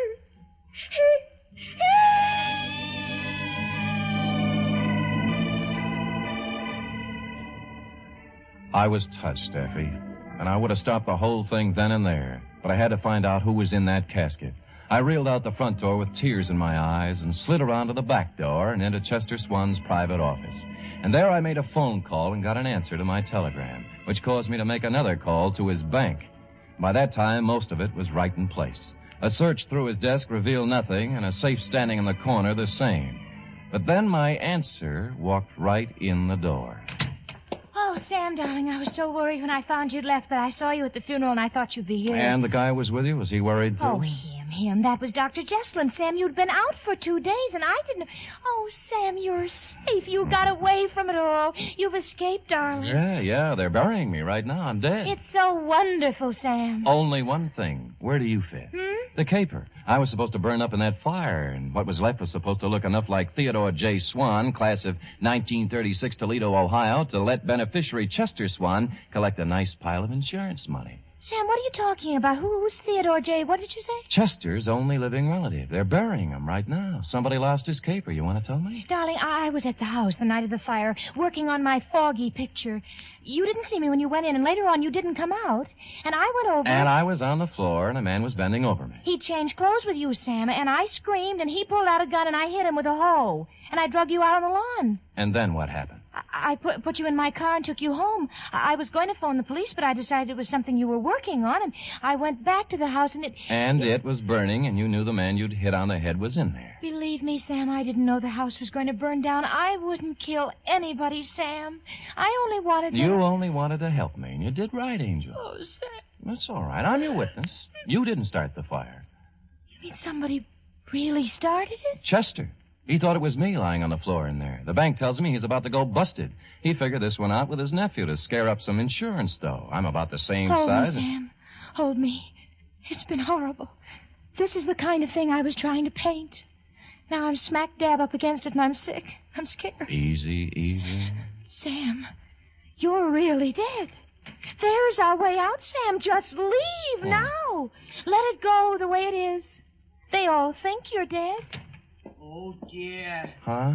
But we know different, don't we, Mr. Spade? He was holding a Navy Colt revolver in front of him with both hands. I couldn't make up my mind to rush him and count on his bad aim or stand still and be a perfect target while I tried to talk him out of it. Either way, he was a crazy man with a gun, and he was getting ready to use it. Sam, he's going to kill us. Mr. Quiet, Spade, Amy. because my nephew was stupid enough to wear your watch and your suit when he exchanged clothes with you, I'm going to lose the Bon Ton. And that puts you in quite a spot, doesn't it, Mr. Swan? Until a moment ago, yes, but now... Mr. Spade, the newspapers all say you're dead. A death certificate says the same thing. All of your friends are following your casket and my nephew's corpse to the cemetery at this very moment. Everybody expects you to be dead, Mr. Spade. Thanks to you, Mr. Swan. But now, Nobody'd miss you if I killed you. I'd miss you, Sam. But I'd have to kill you, too. Oh. Did you notice you're still wearing Theodore's clothes, even his ring? Why, Mr. Spade, I could kill you and put you in a fire somewhere and collect my insurance on Theodore now, couldn't I? No. Why, that's a terrible thing to think. Huh? Oh, you're not reasoning properly, Chester. You really aren't. How would you explain Amy? You just said you'd have to kill her. And what about the coroner's office? You know how they are. But really... Don't forget the medical examiner's got something to say, too. Not to mention the fact that you'd have to really burn me up to cover up the bullet hole. And furthermore, Chester, when you shoot me, if you happen to hit a rib and chip off some bone, they'd know I was shot before, and then homicide would be in on it. Oh, no, stop. Nothing works for me. I'm a failure. Oh, go ahead, Mr. Swan. Let it all out. You'll feel better.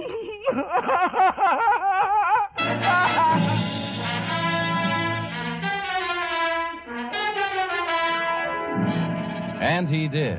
And he's still crying in his cell downtown. Period. End of report. Oh, Sam, you were so brave. You actually stood there and talked that crazy man out of murdering you. You were wonderful. True, Effie? Amy thinks so, too. She's going to do me in oils when they let her out of the pokey. Amy's in jail? What for, Sam? Oh, technical charge of an involuntary manslaughter. They'll spring her as soon as the coroner's inquest is completed. Dear Amy. Did she make good fudge, Sam? Fudge? Oh, that was the least of it. Oh? What do you mean? After the fudge. What then? Panucci. Oh, boy. Say, go type that up, sweetheart, while I see if there's any mention of my miraculous resuscitation on the radio page. Go. Scoot.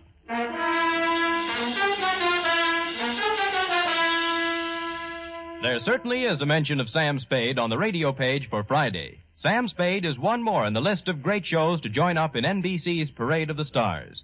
Have you heard The Big Show? This Sunday, The Big Show comes your way once again on NBC. Listen to just a few of the star names who will be appearing this week. Bob Hope, Jimmy Durante, Perry Como, Jose Ferrer, Mindy Carson, Eddie Cantor, Meredith Wilson and his orchestra, and many, many more. And, of course, your MC once again will be the lady who invented the snappy retort, Tallulah Bankhead. Yes, it's The Big Show. It's big in music, big in drama, and big in comedy. Be sure to hear The Big Show Sunday.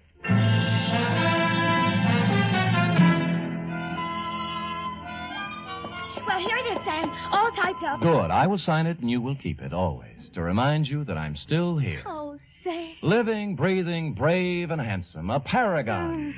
Sam, what will we do about the mail? The mail? What mail? Where? Which... All the letters and postcards and telegrams and all that came when people thought you... when you weren't good... When they thought you were... Oh, there have been enough tears tonight, Effie. Oh, Sam, it's so good to have you back. Will you be the same as you always were? Well, I'm going to try, Effie. Because then you can't help but be, like they say, the greatest private detective of them all. We'll see. Good night, Sam. Good night, sweetheart.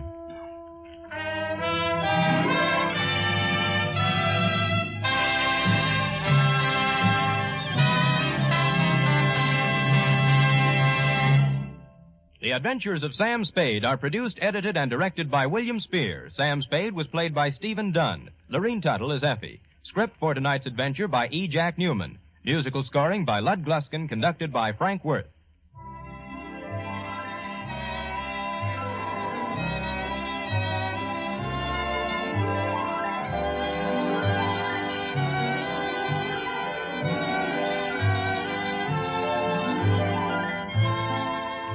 Join us again next week, same time, for another adventure with Sam Spade.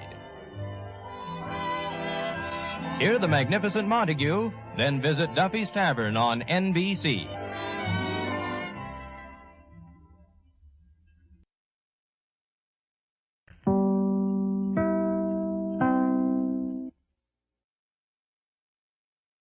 The Signal Oil Program, The Whistler.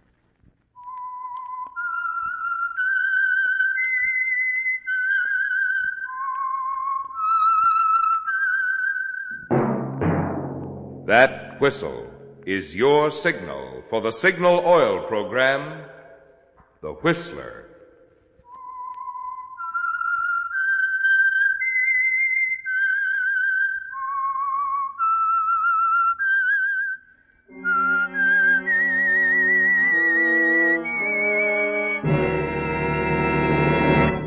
I am the Whistler. And I know many things, for I walk by night. I know many strange tales, hidden in the hearts of men and women who have stepped into the shadows. Yes, I know the nameless terrors of which they dare not speak. Yes, friends, it's time for the signal oil program, The Whistler, rated tops in popularity for a longer period of time than any other West Coast program in radio history. And Signal gasoline is tops, too, tops in quality. It takes extra quality, you know, to give you extra mileage. And Signal is the famous Go Farther gasoline. So look for the Signal circle sign in yellow and black that identifies independently operated signal stations from Canada to Mexico. And now the Whistler's strange story. Hired Alibi.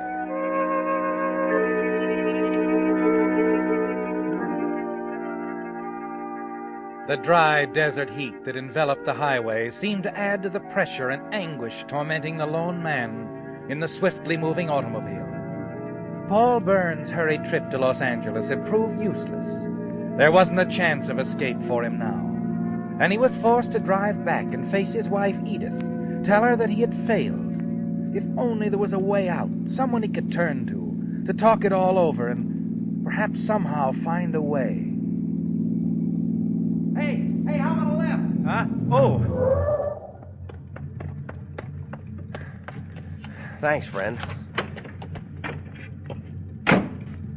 Almost didn't see you. Out here? I, got things on my mind. That's probable.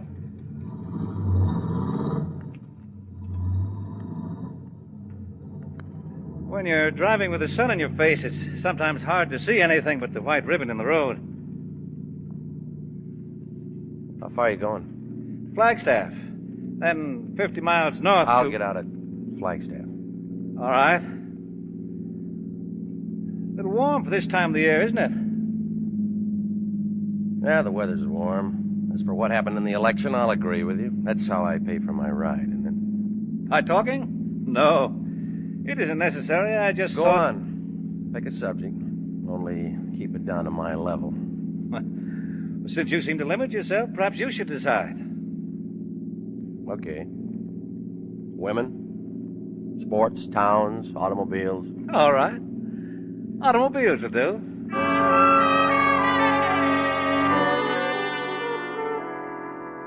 Yes, Paul. It's good to have someone to talk to. Only your interest is not in the relative performance of various automobiles, but in this young man himself.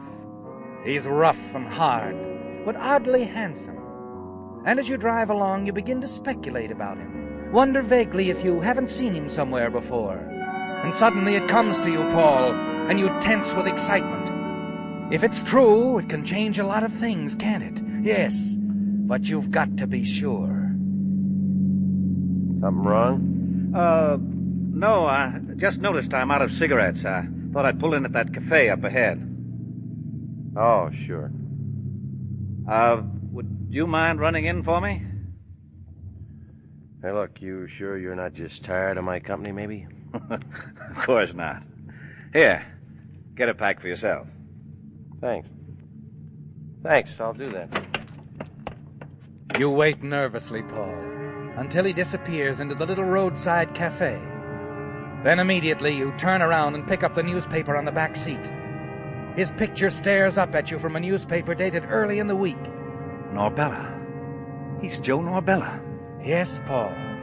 Your hitchhiking friend is Joe Norbella, a fugitive, wanted by the Los Angeles police for killing a theater manager during a holdup. You hide the paper in the back and force yourself to relax as Joe comes back and climbs into the car. There you are. Oh, thanks. Here's the change.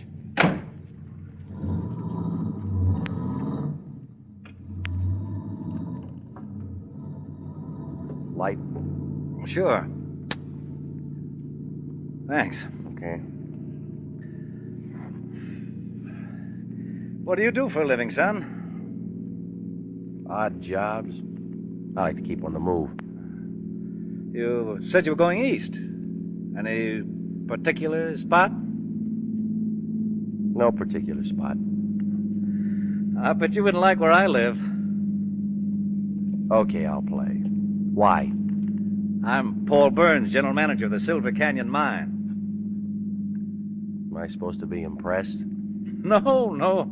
Just my way of explaining why we're tucked away up in the hills. You wouldn't like that, would you? Wouldn't I? You're a young man. You'd probably find it very dull. Probably. Well, the population of the town nearby is about 600. Yeah, called Silver, but we refer to it as Hermit's Heaven. That's nice. Now, we're so far off the main highway, we have hardly any contact with the outside world. I've heard of worse places. You, wouldn't be interested in going to work for me. Pays very good. Yeah? I'll even throw in living quarters.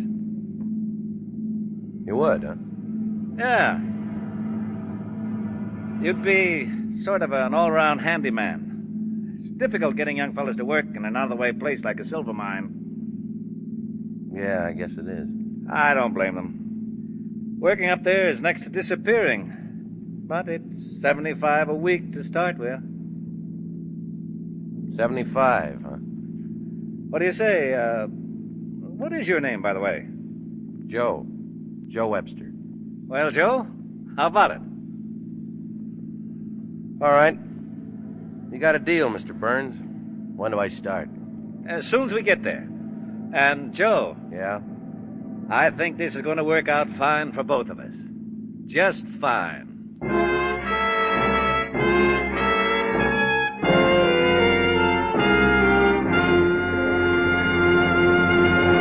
With the prologue of Hired Alibi, the Signal Oil Company brings you another strange story by The Whistler. If you're one of those folks who like to carry a pocket calendar, you're probably wondering where you're going to get your new one for next year. Well, worry no more, because your Signal dealer is now offering free the neatest little pocket calendar you've ever seen. These Signal pocket calendars are just the right size to fit in a man's wallet or milady's handbag. They're made of moisture-proof plastic, so the numbers will stay legible, and the edges won't fray from wear. And they're printed in attractive colors, with all the holidays indicated in red. Of course, like all good things, they'll no doubt go in a hurry. So if you want one of these Signal pocket calendars, I'd suggest that you stop in for yours soon. Remember, they're free. And remember where? At your nearest Signal service station. And now back to the Whistler.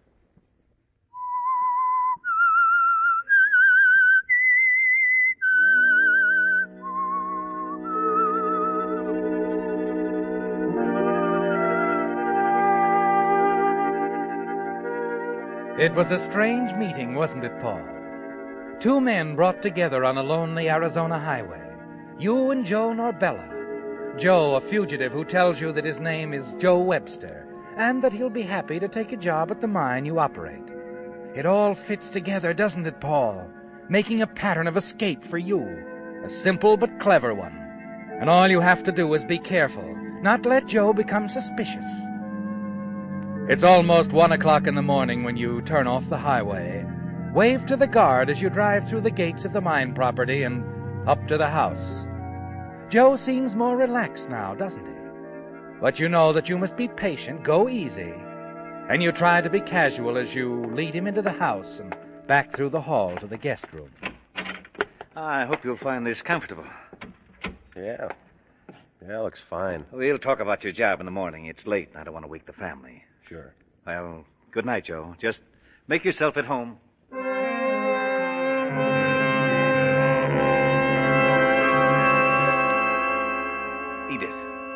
Edith, wake up.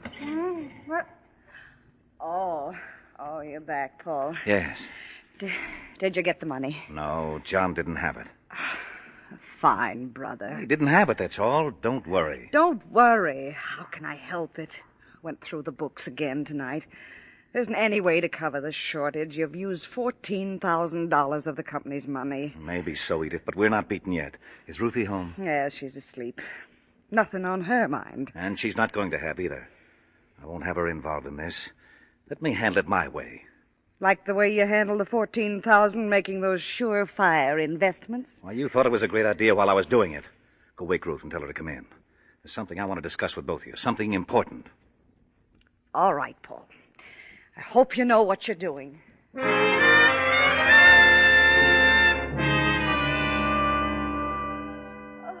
Hello, Dad. What's on your mind? I'm sorry to wake you, Ruth. It's all right. Something happened? No, honey. Did you have a nice time while I was gone? Nothing unusual. Went bowling with Eddie, saw a couple of movies. Same old thing, you know. Paul, what did you want to tell us? Oh, yes. Well, I wanted you to know tonight so there wouldn't be a lot of questions in front of Joe when you meet him in the morning. Joe? Who's Joe? Joe Webster. A very nice young man, Edith. He's going to work for me in the office. Oh, I see. He's going to live with us here in the house. In fact, he's up in the guest room right now. But, Paul, here in the house, why would you have It's very simple, Edith. I need help in the office. You know how difficult it is to get a good man to come all the way out here. Yes, but don't you think All I ask of you is to make him feel at home. Be nice to him. And don't ask too many questions. Questions? What do you mean? Well, it's just that, well, there's been a little unhappiness in Joe's life. I'm sure he'd rather forget about it. Oh, okay, Dad. Whatever you say, if he's that important to you. He is, Ruth. Very important.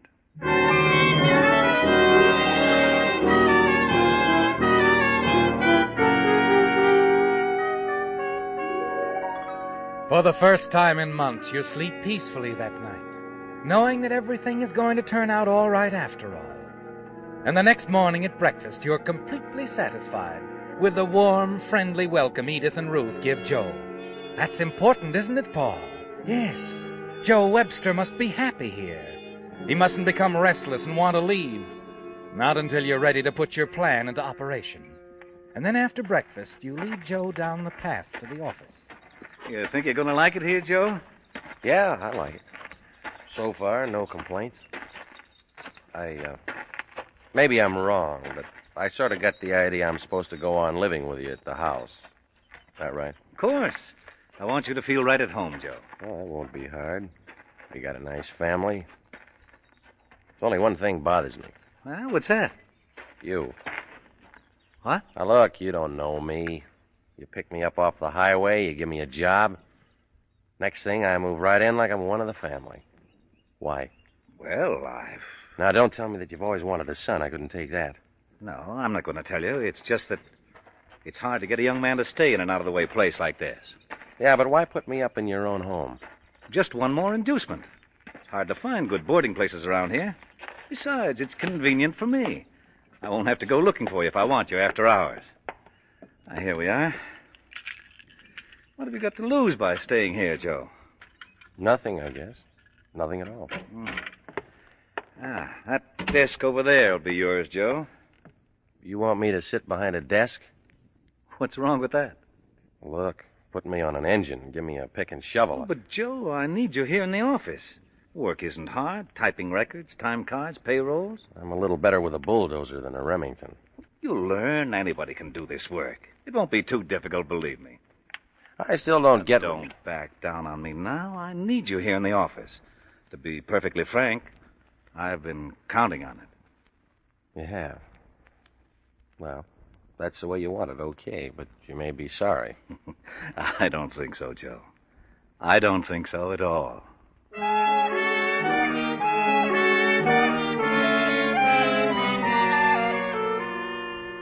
And so another step in your plan has been successfully completed, hasn't it, Paul? Joe Webster has been installed in the company office. And now it's only a matter of time, a matter of waiting, a month or so, until you're ready to make the final move. But as the days go by, you notice with dismay that Joe is becoming restless, impatient with his new job. And you wonder perhaps if you're not going to be forced to bring things to a head quicker than you'd anticipated. You go out of your way to make everything pleasant as possible for him, urging Ruth and Edith on, insisting that they keep him entertained. And then one afternoon at the end of the second week, as you return from an inspection tour of the mine, you step into the office. Joe! Joe! Panic suddenly sweeps over you. As you hurry across the office to the storeroom, you're certain now that the one thing you feared most has happened. Joe! Joe!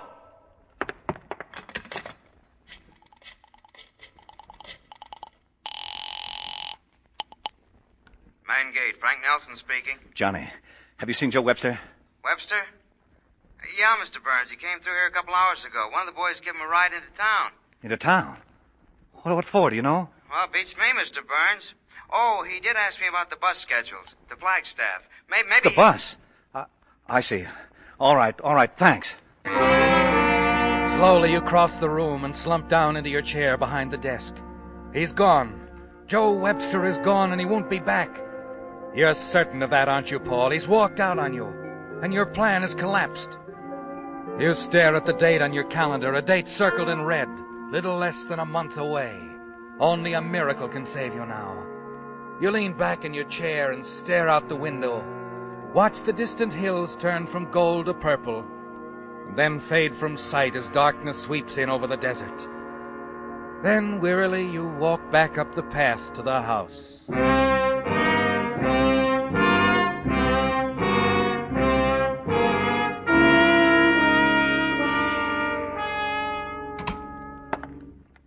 Oh, Dad, I was just going to call you. Dinner will be ready in a...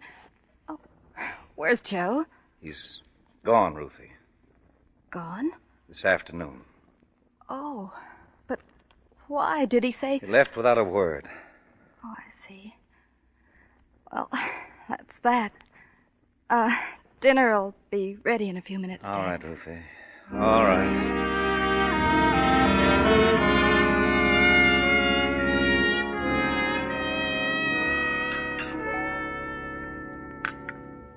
Paul. Hmm? Why'd you eat your dinner? Oh, I'm not hungry. Oh, nonsense. Now, you eat your dinner. Joe walked out on you, he walked out, that's all. Brooding about it won't bring him back. It's not that. I'm just not hungry. Dad, Yes.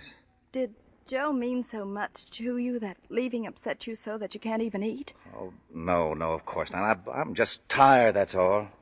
Really? Dad, Oh, what was that? The front door. Somebody just... Joe! Sorry to be late. Joe, I thought you'd left us. Well, things were kind of quiet around the office this afternoon. I didn't think you'd mind if I went into town. Had to buy a couple of things. Oh? Oh, of course. Yeah, I figured as long as I was going to be a white-collar worker, I ought to look the part. Joe, you haven't had your dinner? No, I haven't. I expected to get back earlier, but I had a little trouble picking up a ride. Well, sit down, Joe. I'll get you a plate. So you thought I'd walked out, huh? Yes. The guard at the main gate told me you'd asked about the bus schedules, and I thought you'd walked out on me. You want to know something? Huh? I was walking out on you, but I changed my mind before I got to the bus depot. I figured it'd be a lot smarter move for me if I stayed. Good. I'm glad you changed your mind. You have no idea how glad I really am, Joe.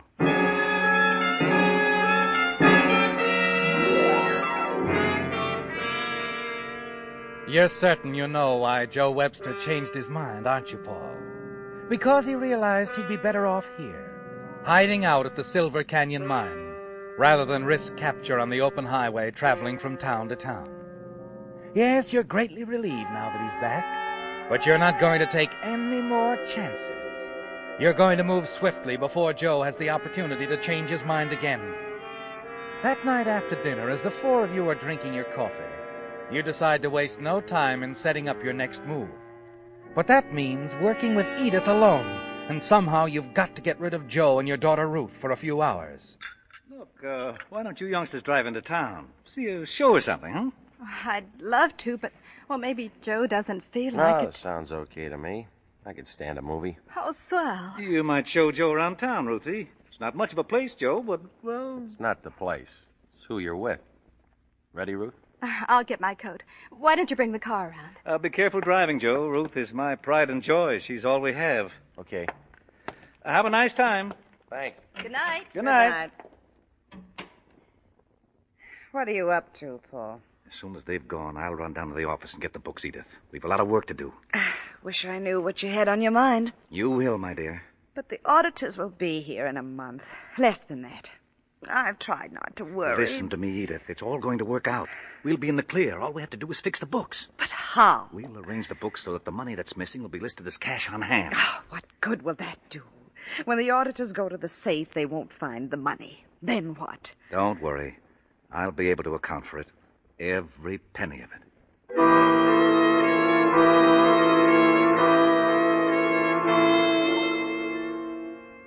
2 days later, you decide the moment has arrived at last. You can't delay another minute. Yes, everything is quite in order now, isn't it, Paul? Throughout the day, you fight to remain calm, unconcerned. And that evening, as you retire to your room upstairs, you don't sleep. You listen to the clock tick away the minutes. Your eyes are wide open. The hours drag on. And then shortly before 2 a.m, you slip out of bed and dress quickly. Moments later, you hurry to Joe's room. Joe. What do you want? Joe, keep your voice down. Listen to me. What's the matter? Shh. The sheriff was here looking for you. Sheriff? What'd he say? Nothing much, except that your name wasn't really Joe Webster. Yeah, well, look, I want... No, I don't want to know any more about it. I don't care what you've done, Joe. Right now, you've got to get out of here. Yeah, sure. I told the sheriff you were probably hanging around town. You have to hurry because he'll probably be coming back. I don't figure you at all. Don't try to. Here, the key to my car. You can park it at the water stop north of town. There'll be plenty of freight trains. Thanks. And take this, Joe. $200. You'll need every cent of it. I don't know why you're doing this, but thanks anyway. Just call it a bonus, Joe. I'll go back to the office now in case the sheriff comes back. No, wait a minute.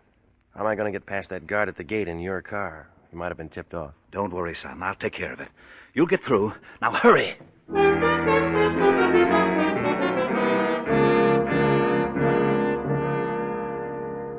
You leave him to finish dressing, slip out of the house, and hurry to the office. He fell for your act without any hesitation, didn't he, Paul? Exactly as you'd planned. And once he's out of the gate and on his way, your worries will be over. As you wait in the darkened office, you begin to wonder why Joe is taking so long. And then finally you hear the car start up behind the house. A minute or so later, it races past the office. You wait another half minute and then pick up the phone and call the guard at the gate.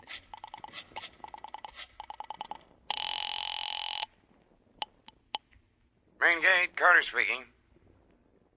Hello? Main gate. Hello? Quickly, you move across the office to the window. Hold your breath as you peer out into the darkness. Then you see them, the headlights on the highway. Your timing was perfect, wasn't it, Paul? Drawing the guard away from the gate to answer the phone made it possible for Joe to speed through without being stopped or questioned. Now there's only one thing left to do. You step to the telephone.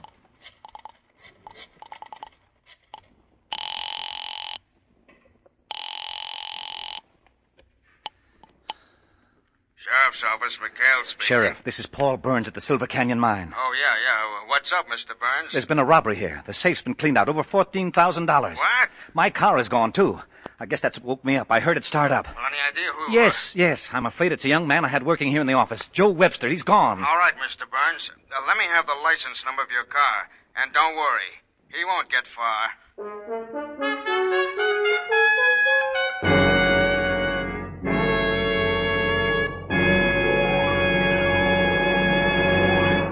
The Whistler will return in just a moment with a strange ending to tonight's story. Meantime, a word to you drivers. While watching some Christmas shoppers this morning, the thought occurred to me, if people would only choose their gasoline as carefully as they select Christmas gifts, a lot more drivers would be using Signal gasoline. And for good reasons.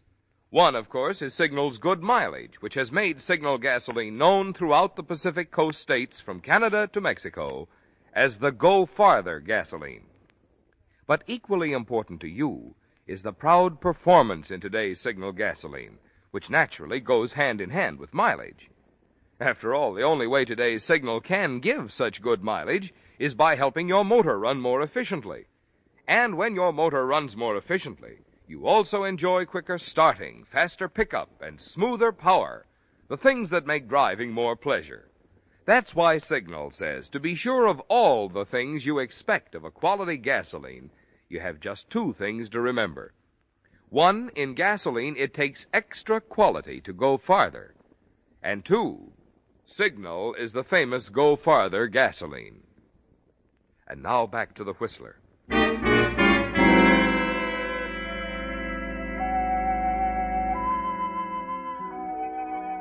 Yes, Paul.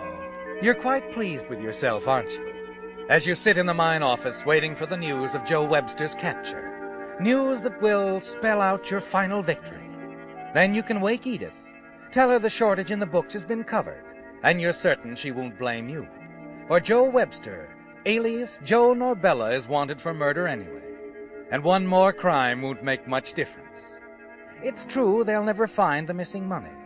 But as far as the company is concerned, it'll be accounted for.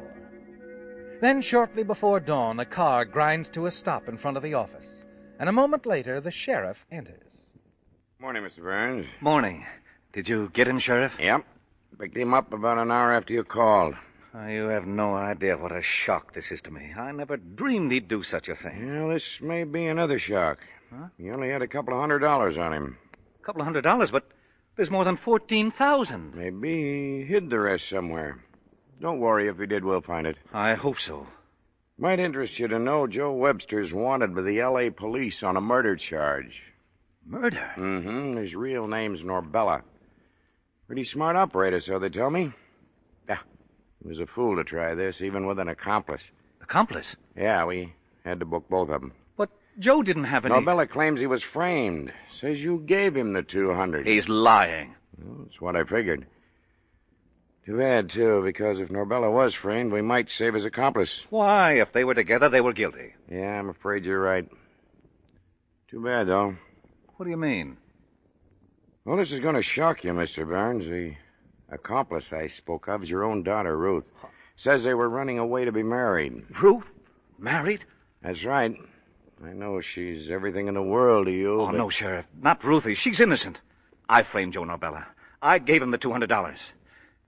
Sit down. I'll tell you the whole story.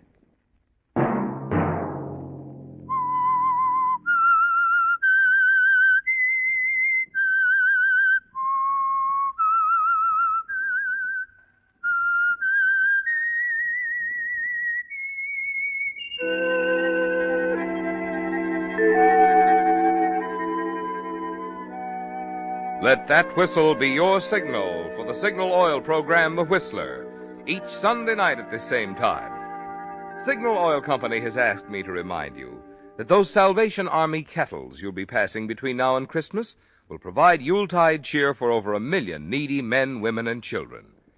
Even a few pennies that you'll never miss will help to make this Christmas merrier for someone less fortunate.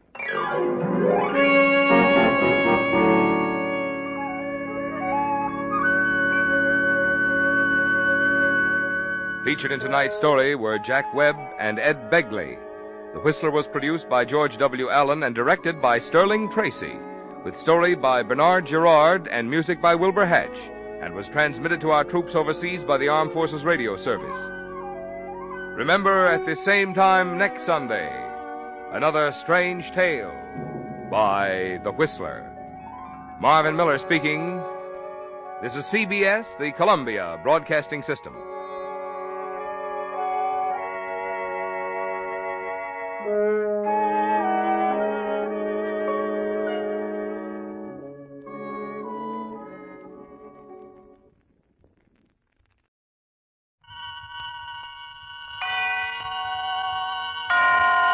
Autolite and its 96,000 dealers present Suspense.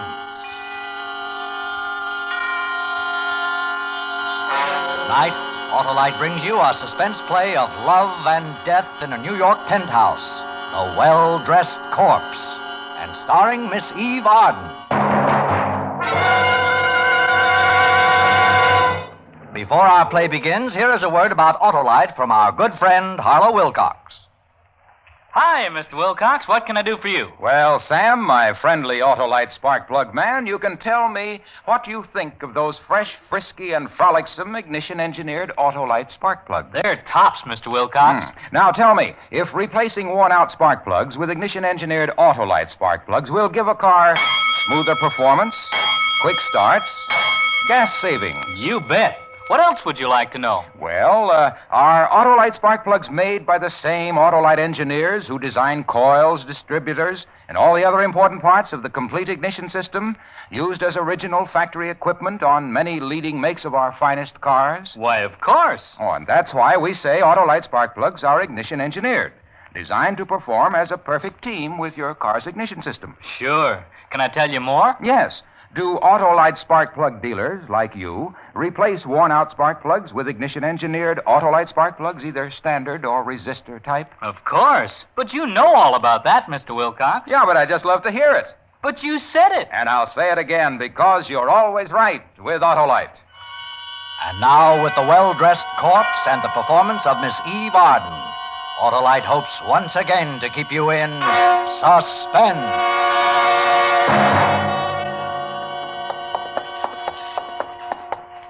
She's lying on the couch in my office. Thought I'd just let her alone until you showed up, Captain Rourke. Well, that was considerate of you, Lieutenant. Here we are. Inside. Are you sure that's her? I'm positive. Where was she picked up? In her bedroom? Hell's Kitchen, an alley. She lost her dress, and one of the boys gave her his overcoat. What's your name? My name is Ruth Franklin, How old are you? 33, Where do you live? Pickwick Arms on Riverside Drive. Do you drive a car? Yes, a blue convertible, Mediterranean blue. Did you go to school in this city? Graduate school, Columbia University. I went to Stanford. I worked for the Carrington Green Advertising Agency. My secretary's name is P.D. Wright. I'm the murderer you're looking for. Okay. I guess you're Ruth Franklin, all right. I guess I can't blame you for not recognizing me. Did you know that 6 weeks ago I was voted one of the 10 best-dressed women in America? Yeah, I read something about it. I always knew that someday I would be. But when it actually happened, it was just as exciting as if it had been a total surprise. The invitation to the buffet luncheon to meet the press came on Friday. I ran right out and bought the most elegant and expensive dress I could find. And when I swept into the luncheon, everyone was looking at me, including the other 9 well-dressed women. Percy Hamilton of Radcliffe, a little bald-headed man who moved and looked like a startled chipmunk, met me as I came in. Oh, Miss Franklin, I'm so happy to see you. Right this way, please.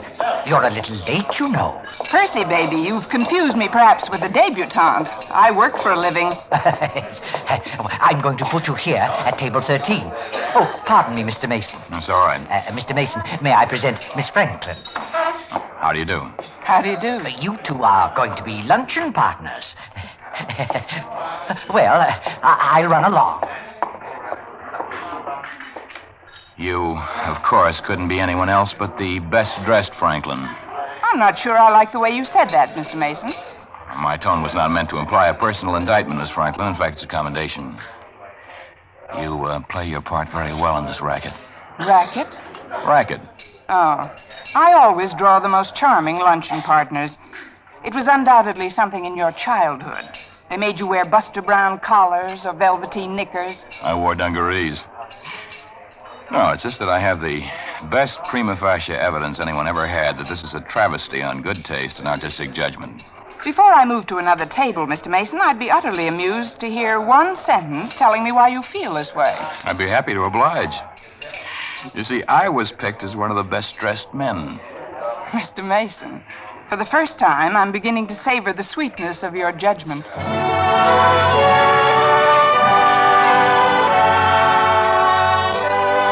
Well, that was the way it began.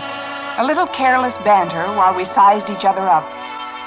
And something in our measurements had meaning. Because despite speeches and cold chicken a la king and news photographers interfering with most of our conversation, We later found ourselves at the Stork Club, analyzing everything from Picasso to paper hanging. Sometime in the evening, he said he had to catch a plane somewhere, but he'd get in touch with me soon. The next morning, when I walked into my office, Petey, my secretary, was wearing the smug smile of a girl who had caught her older sister with a boy on the back porch hammock. Seen it yet, boss? The Gimbal ads, how were they? Da-da-da-da-da. I can wait. All right, seen what? The picture of you and Roy Mason. Mason? I hardly spoke a word to the man. They told me to look at him as if he'd just found a cure for the common cold. Hardly a word, huh? How'd you converse at the Stork Club? Smoke signals with your cigarettes? Petey, you're very close to being fired. Let me read what some of the columnists say. The most handsome twosome in town last night were Ruth Franklin, the best-dressed huckster, and Roy Mason, who... Petey, what do you know about him? I'll save you the embarrassment of asking me to get a file on him. I've already done it. Here you are, boss. The Life and Loves of Roy Mason, assembled by Pete Wright, Girl Boswell. All right, tell it. He was a war correspondent, distinguished. He's written 2 books on world politics, The Long Road of Destruction and The Coming Asiatic War. I've ordered both of them so you can talk his language. He has a weekly column and a weekly radio program. Yale, 38, unmarried. Just call me Quick. Thank you, and goodbye. I'll just leave these things here so you can drool over them. Have fun. Petey? Yes, boss man? You've had your fun. Now, hands off. I'm going to marry him.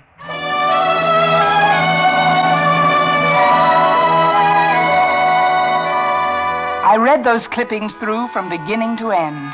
And when I went home that night, I took both of Roy Mason's books with me. And the following night, he called me.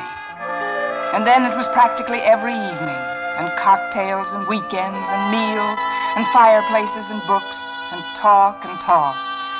I knew, and I let the papers know, that Ruth Franklin finally found a man who came up to her epic requirements.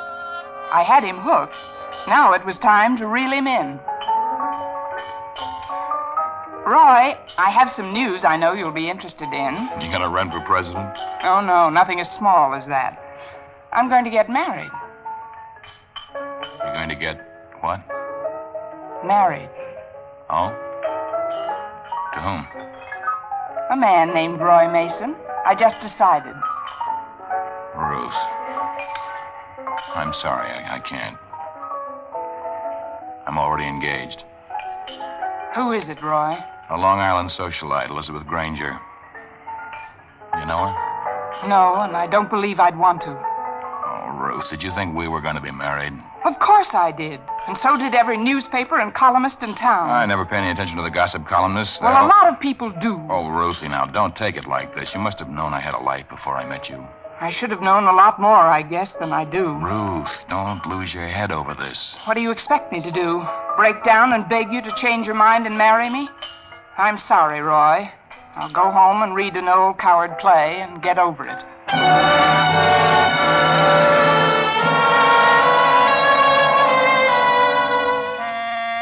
So that's the way it was.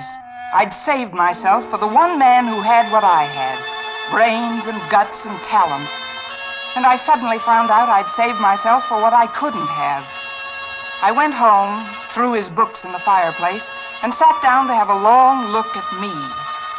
And all I found was a big, ugly hurt. Then it was light and time to go to the office. Petey, what are you doing at my desk? Hello, boss. I really didn't think you'd be in today, considering everything. Why shouldn't I be in? One of the best-dressed women in America doesn't find out that her boyfriend is a wolf in best-dressed clothes every day. That's enough, Petey. Get out of here and get to work. All right, boss. But it's happened to all of us one time or another. You should have practiced when you were young. Then you'd know more about what happened to you. Listen, you brainless little typist. Get out of here. Go on, get out. Okay, I'm going. But I know a good psychiatrist. He has a couch just made for people like you. You know, I could quit, too.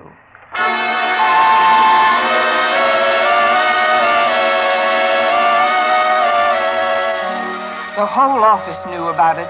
It pleased their tight little minds that I'd been caught off guard. Most everyone, including our 3 vice presidents, found some sort of excuse to come in and see the woman who'd been taken in love. They were disappointed when they didn't find me planning a sudden trip to London or enrolling in Helena Rubinstein's charm school. But the lower echelon was even worse, especially the stenographers.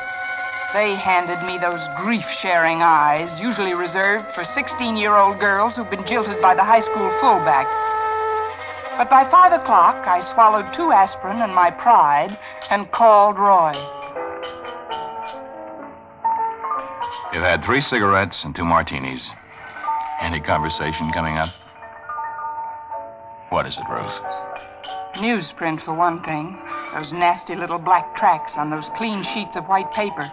They came right out and said you jilted me. The same way they came out and said we were a torrid twosome. Oh, yeah. It's my fault. I'll phone them tomorrow and tell them how wrong they've been. You will not. It'd only make me look a bigger fool. Besides, they aren't the only ones. Oh, for heaven's sakes, Roy, ask that strange-looking little man to fill my glass. It's empty. Sure. Waiter? I haven't seen one person today who isn't in high glee over the whole thing. And incidentally, you look a little too smug to suit my taste right now. Ruthie, don't. Don't do this to yourself. You're too good a guy. It's easy for you to say. I wish I were in your position and you were in mine. Oh, Ruth. Oh, don't you look at me that way. I'm truly sorry it's embarrassed you. You're distressed now, but it'll pass. How can you marry someone like her? You'll be bored to death in 6 weeks. Let's not talk about her. What's she ever done to deserve you? Gone to a few parties, made a trip to Europe every year, learned how to play 6-hand canasta? Or maybe it's her figure, Roy. Ruth. If it's her figure, remember, somebody pounds it back into shape every morning after those big nights. And if it weren't for several dozen foundation garments... Oh, stop it, Ruth. You've made a fool out of me for some grown-up child who probably never did anything for herself. Servants paid to live Ruth, for her. please, you're raising your voice. People are looking. Let them look. A scene in a cocktail lounge makes good reading, and we always make the papers, don't we? Voice, will you keep your voice down? Why don't you go back to Asia or someplace and write another book? I hope I never see you again. Ruth! Ruth!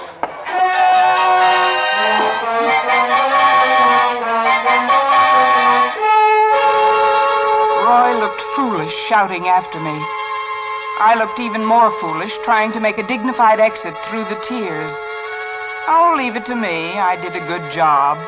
I went off stage like a second lead in a little theater production. The next day, I didn't go to the office. I felt weak and weary and sick all over. And I didn't answer the phone until 3 in the afternoon. Hello? Me. Oh, Trying to get you all day. what for? To tell you that we're friends, you and I. I hate like the devil to think that you really meant it when you said you never wanted to see me again. I sent you a letter last night, but I'd rather tell you what I said in person. Now look, Roy. Let me go on, will you? A man rarely meets a woman like you. I was lucky. Real lucky. Ruth, you can send me away altogether if you want to, but I'd miss you for the rest of my life, and that's the truth. But you're going to marry her. Ruth, I want to talk with you calmly, decently, honestly. I want you for a friend. Mixing a couple of drinks in my apartment around 5 tonight. I hope you'll be there.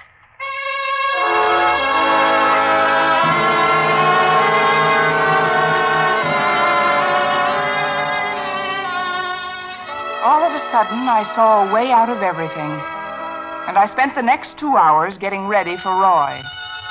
I remember I was wearing a new black crepe sheath by Dior and my pastel mink. It was a cold night, but the air made me feel good. Better than I've ever felt. I was politely late. You came. Let me take your coat, huh? It's a little chilly. I think I'll keep it on. Martini? Manhattan? Music, I think. Now a martini. Already had them fixed. I knew you wouldn't pass up a Mason special. You were rather certain in your pretty speech on the phone, weren't you? I meant it. And I am glad you're here, Ruth. All of that highly lacquered veneer you show your public is all right for them, but as for me, I'll take you the way I know you. Oh?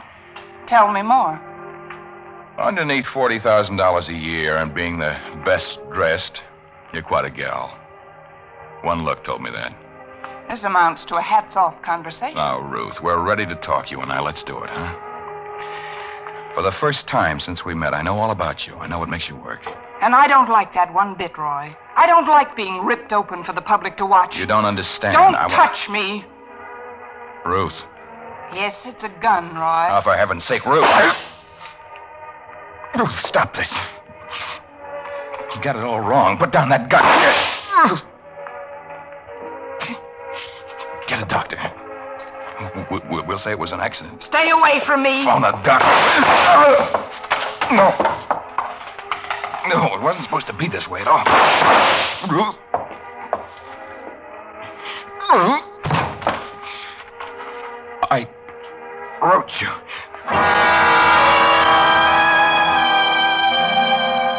I stood there looking down at him. He tried to talk again, but he couldn't say a word. And then, all of a sudden, he was dead.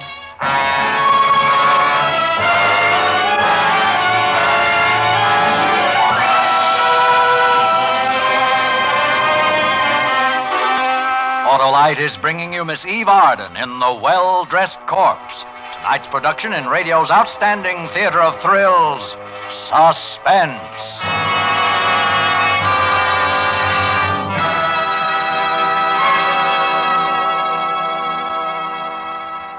Check your spark plugs, Mr. Wilcox? You sure can, Sam, because it pays to have spark plugs checked and cleaned regularly.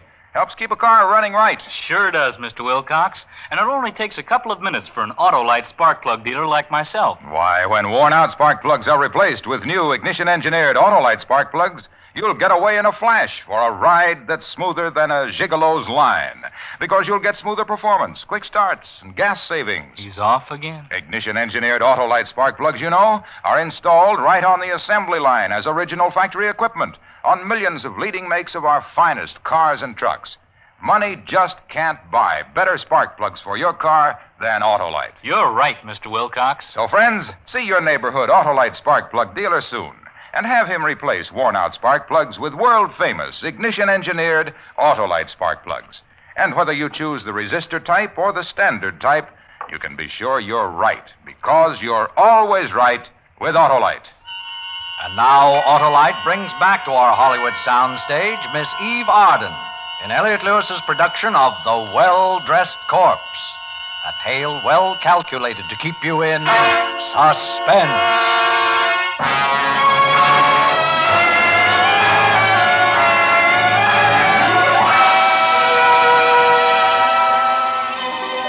It hadn't occurred to me exactly what I was going to do after I had killed Roy Mason. I remember, though, I finished my martini, wiped up the spilled drink, and then just sat and looked at Roy, lying there on the floor. Hello? Is anyone... And then I was aware of someone pounding. Hello in there? What happened? Hello? Answer me, somebody. Hello? Hello? Is everything all right in there? Oh, hello, miss. I live in the apartment next door, and I thought I heard gunshots in here. You did. What? Over there. Oh. Well, I better phone the police. Is there a phone? On the desk. Hello? Operator? Get me the police. Yes, I said the police. Right away, there's been a shooting.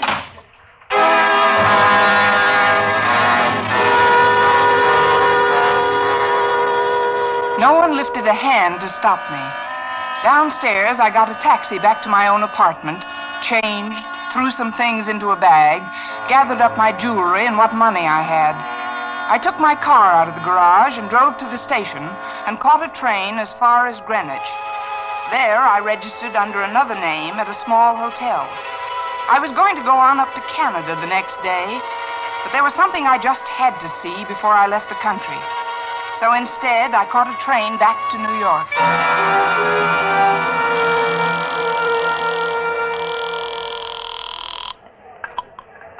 Sergeant Collins, homicide. Sergeant, I wonder if you could give me some information.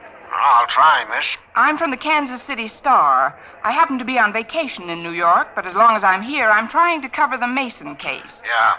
Well?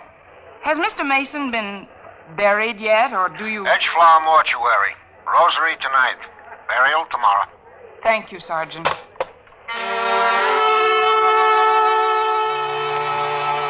I was at the Edgeflower early, waiting across the street. It was cold and blustery, but I wanted to see her walk in. I wanted to see how well she could take it. But Elizabeth Granger didn't appear at his rosary. The next morning, I wore dark glasses and a veil. I went to his funeral, but she didn't.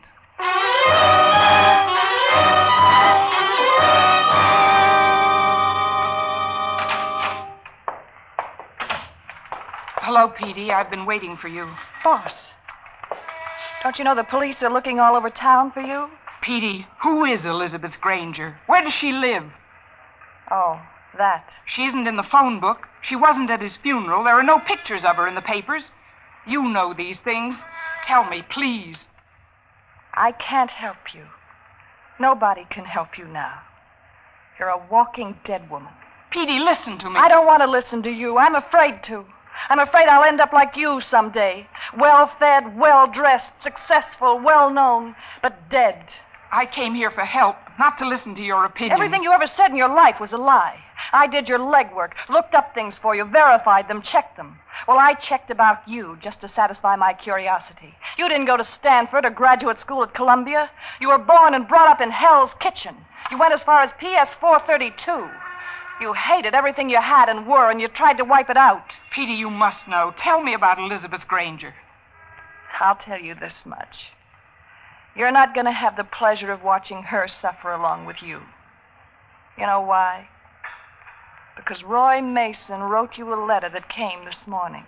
I read it, because I never thought I'd see you again. Do you want to know what's in it? Yes, please. It makes you look 10 times as foolish as you do even now. He said that there was no such person as Elizabeth Granger.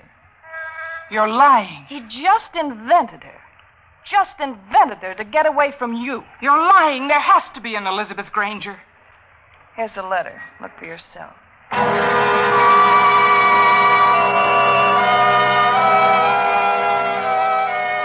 It was true. Every word of it. There was no Elizabeth Granger. Roy just didn't want me and had to find some excuse. I walked to the door, wondering what to do, where to go. One more thing, boss. 10 seconds after you're out that door, I'm going to call the police. I didn't answer or look back. I just ran out of the apartment house and found a cab and had him drive me around and around, through streets and down streets and across streets. I scarcely even saw policemen or people. Finally, I left the cab and began walking around, trying to understand myself and why I'd killed Roy. And everything that came out of my mind revolted me. I wanted to drink. 12 drinks, 100 drinks. You sure you're in the right place, lady? Just give me a double bourbon. Scotch. A triple, I don't care. Well, you're old enough. Hurry it up. Here's my money. Hey, Eddie, get a load of the dough. How would any dame dressed like that come into a place like this? Slumming. What are you, stupid or something? I like to come down where life is rough, where men are men. I seen lots of them in my day looking for thrills. Yeah? Yeah. What do you think she came in here for? Thought it was the White House or something? Oh, talk. I'll show you how to handle a doll like that. Buy you a drink, ma'am? Huh? No, get away from me. Oh, now you don't really mean that. Tony, the drink's on me.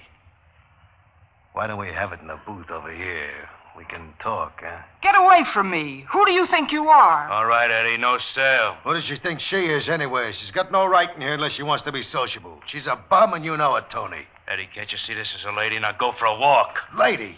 Since when have we had ladies in here? Give me the drink, bartender. Hey, wait a minute. You cheap little bum. Hey, Eddie, that dame. Her picture was in the paper this morning. She killed somebody.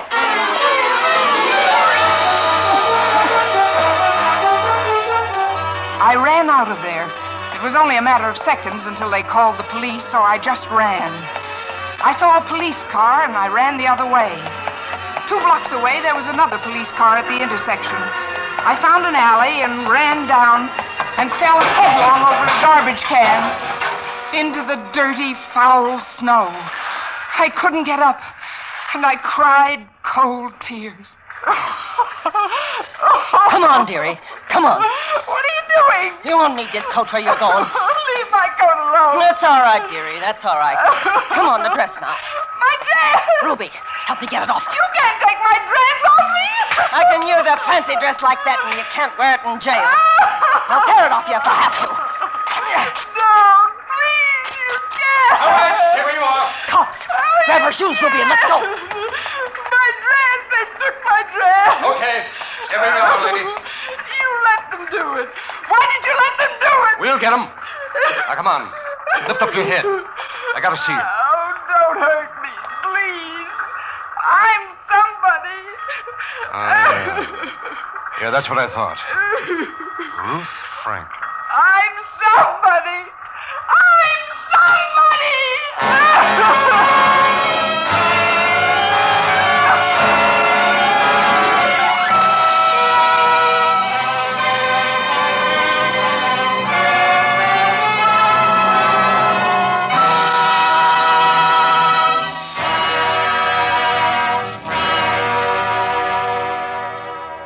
Suspense, presented by Autolite. Tonight's star, Miss Eve Arden. Hey, Sam, de-dust my windshield, will you? I can write my name on it. You can write, too, Mr. Wilcox? Can I write? Why, I blister blackboards writing about the over 400 products made by Autolite for cars, trucks, planes, and boats in 28 plants from coast to coast. These include complete ignition systems used as original factory equipment on many leading makes of America's finest cars. Generators, coils, distributors, electric windshield wipers, voltage regulators, wire and cable, starting motors. All engineered to fit together perfectly, work together perfectly, because they're part of the Autolite team. So, friends, don't accept electrical parts supposed to be as good. Ask for and insist on original factory parts at your neighborhood service station, car dealer, garage, or repair shop. And because all Autolite parts are original factory parts, you can be sure you're always right with Autolite. Next week on Suspense, the appearance of the distinguished star of the New York stage and the Metropolitan Opera, Mr. Ezio Pinza, in Aria from Murder. In the weeks to follow, we will present such famous stars as Paul Douglas. Then, in one of his infrequent radio appearances, Fred McMurray, to be followed by the First Lady of Suspense, Miss Agnes Moorehead, all appearing in tales well calculated to keep you in suspense. Suspense is produced and directed by Elliott Lewis, with music composed by Lucien Moraweck and conducted by Lud Gluskin. The Well-Dressed Corpse was written for Suspense by E. Jack Newman and John Michael Hayes. Eve Arden appeared through the courtesy of the Colgate-Palmolive Peat Company, sponsors of Our Miss Brooks. And remember next week on Suspense, Mr. Ezio Pinza, in a tale of jealousy and hate on the stage of a deserted opera house. A story which we call Aria from Murder. You can buy world-famous Autolite resistor-type or standard-type spark plugs, Autolite stay-full batteries, Autolite electrical parts at your neighborhood Autolite dealers. Switch to Autolite. Good night. Winter driving calls for safer driving. The National Safety Council urges you to winterize your driving as well as your car. Keep the windshield clear, keep a safe distance from the car ahead, and pump your brakes. Don't slam them. Be careful and don't skid yourself into trouble this winter. This is CBS, the Columbia Broadcasting System.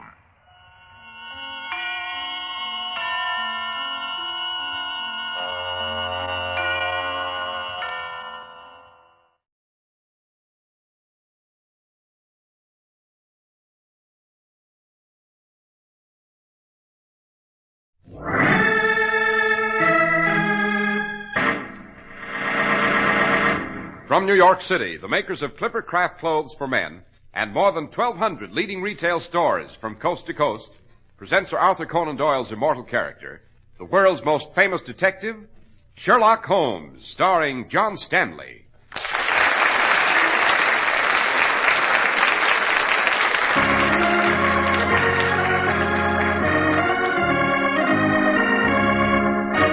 This week's story, The Adventure of Dr. Winthrop's Notorious Carriage. Are you accusing your husband, Mrs. Winthrop? My husband's lost his love for me, Mr. Holmes. He's betrayed me. I have no reason to defend him. I see. Lately, he's been impossible. He behaves like a sadistic lunatic. Well, we better move quickly, Holmes. Look into this so-called accident. Yes, Watson. But we must move cautiously if we value our own lives. For this is an elusive killer we seek, of great talent. A talent for slaughter, in a sudden and completely unexpected way.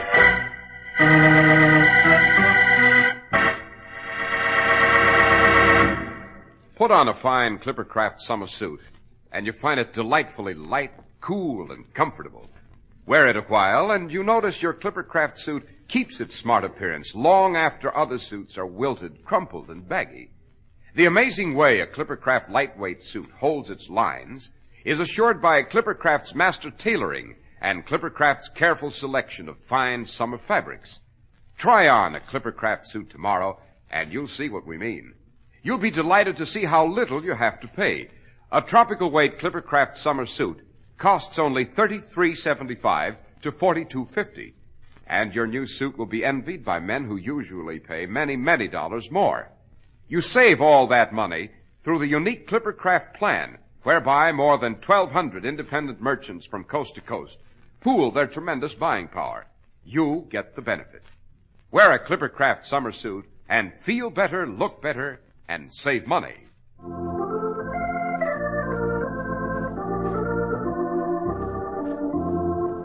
Well, Dr. Watson, who rode in Dr. Winthrop's Notorious Carriage? Well, Mr. Harris, this adventure with Holmes occurred in the early 1900s. It began backstage at one of London's most famous theatres. It was in the dressing room of Margaret Ashley, an exquisite and very popular young actress. Her performance for that evening had ended, and Margaret had a visitor, a Dr. Charles Winthrop. I've made up my mind, Charles. I'm going to your wife. I'm going to see Elizabeth. Are you, Margaret? I shall tell her that I adore you, that you and I have been sweethearts all these months. I shall ask her to give you your freedom. I think she will, too. Well, that's very touching. And very foolish. Well, why do you say that?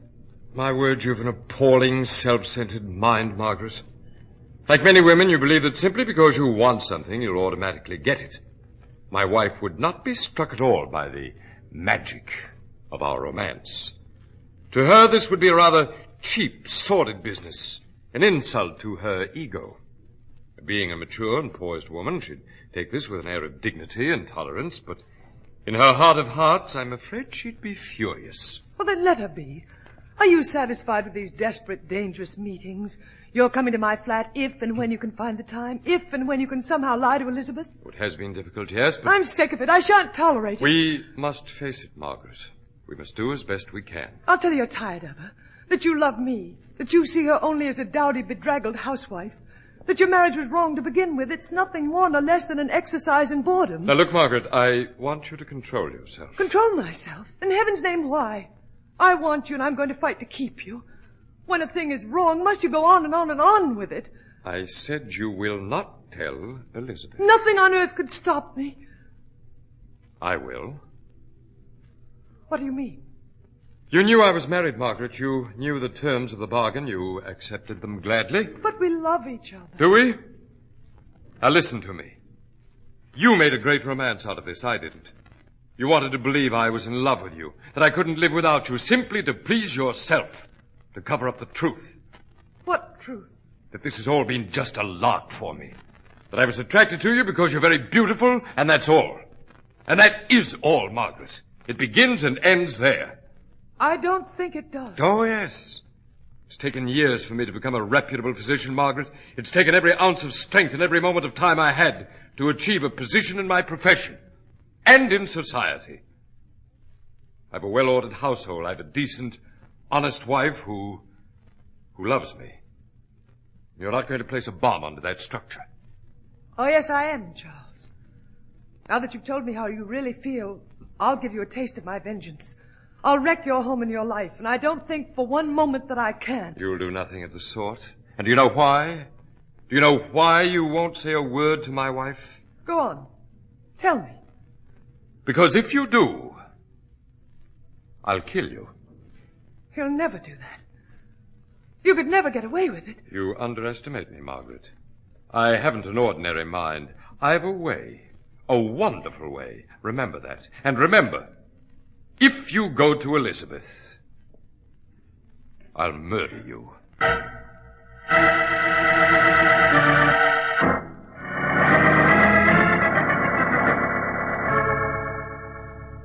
Good evening, Miss Ashley.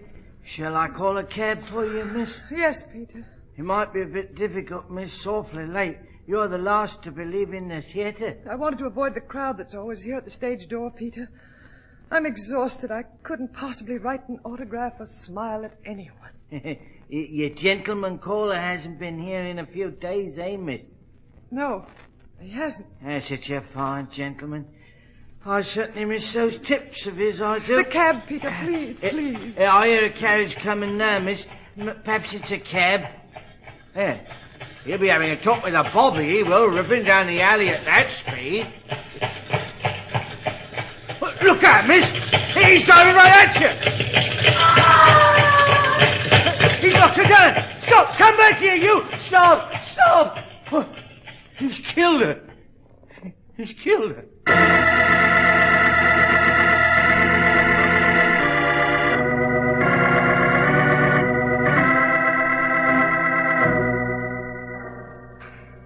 Elizabeth, I must speak to you. Yes, Charles, dear. It's about this item in the newspaper. Oh, one of your patients in trouble? No, read that, please. Oh, yes. Yes, I heard about that terrible accident. And Margaret Ashley was such a lovely young actress. It was a horrible, premature death for her. Elizabeth, darling, I don't know how to tell you this, but I must. I want you to try to understand. Understand what, Charles? Darling, you seem so distraught. What's wrong with you? Well, there'll be an investigation. The police will be after the driver of that carriage, the man who knocked her down and then drove off. Well, yes, of course they will, and I hope they find him, too. Insane, brutal to drive so carelessly. Well, the police suspect that it wasn't an accident. The doorman's testified that the driver of the carriage seemed to go deliberately out of his way to hit her. Oh, Charles, they suspect murder? Yes, they'll probe very deeply. The most intimate details of Margaret Ashley's life will be exposed to public view, and so, Elizabeth, before you find out some other way, I must tell you. Tell me what, dear? I knew Margaret Ashley. Oh, yes? It wasn't a passing acquaintance.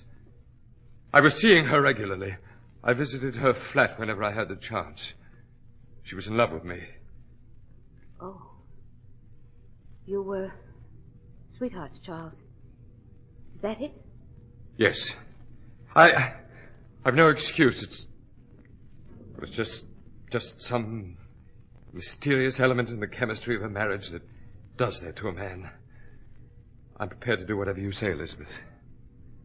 Well, Charles, it's quite hard for me to say anything at all. It's very difficult for me to face it, dear. I'm so sorry, Elizabeth. Terribly sorry. Well, have you any idea who might have killed her? I know. Charles. Yes? Charles, did you kill Margaret Ashley? Of course not. How could you think such a thing? Now, Charles, don't lie. Don't try to live with a lie like that. You've told me some of the story. Please tell me the rest. I've got to know, Charles. Please, did you kill her? Did you drive the carriage that awful night? No. No, I did not. I did not! Listen to me. I might try to forgive an escapade of yours, but I couldn't forgive murder. Now, you must tell me. Will you let go of me? You're out of your mind accusing me. You did kill her. I can sense it in your eyes. Your hands are trembling. I've never seen an expression on your face like that before. Shut I up! know that. Now get hold of yourself. Don't ever say that again. Is that clear?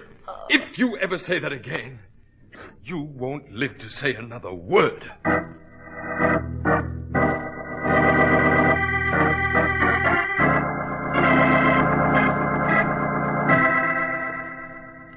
I had to tell you my story, Mr. Holmes. I quite understand, Mrs. Winthrop. My husband has lost his love for me. He's betrayed me. I have no reason to defend him. And lately he's been impossible. He behaves like a sadistic lunatic. Why haven't you told the police, Mrs. Winthrop? Because, Dr. Watson, I have no formal charge to make. I can't prove a thing. It's just my instinct. I feel that he killed that poor girl, and I will not harbor a killer. I need your help, Mr. Holmes. Well, the circumstances of the accident, Mrs. Winthrop, make it almost impossible to prove willful homicide. Where does your husband say he was on the evening of Margaret Ashley's death? He'd had a call, an emergency, quite far out of town. He claims that he left the carriage at home and took a cab. He was too tired to drive himself. He claims that when he reached the address given him, there was no such place. So he came home again. Oh, it's very flimsy. Did he give you the name of the patient who'd called him on this wild goose chase? Perkins. Mrs. Thomas Perkins. I did some investigating on my own. I telephoned every Thomas Perkins in the directory. None of them ever heard of Dr. Winthrop. Did your husband mention this supposed patient who vanished? Not a word. But, Mr. Holmes, you must find the evidence quickly. He knows I suspect him, and I'm afraid of what he might do. I shall move as quickly as possible, Mrs. Winthrop. Come, Watson, we shall speak first with Peter, the doorman, the witness to the accident. I'm ready, Holmes. We shall move very cautiously, Watson, if we value our own lives. For this is an elusive murderer of great talent. A talent for slaughter in a sudden and surprising way.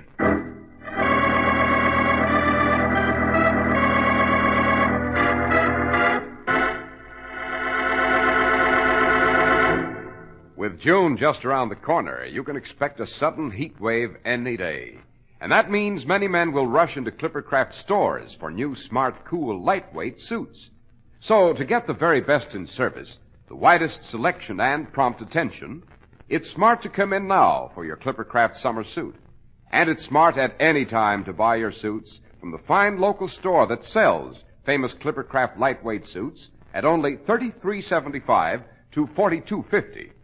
The exceptional quality of Clippercraft clothes is guaranteed by the Clippercraft label in every suit and sport jacket, the trademark derived from the staunch Clipper ships that established honest New England quality everywhere in the world.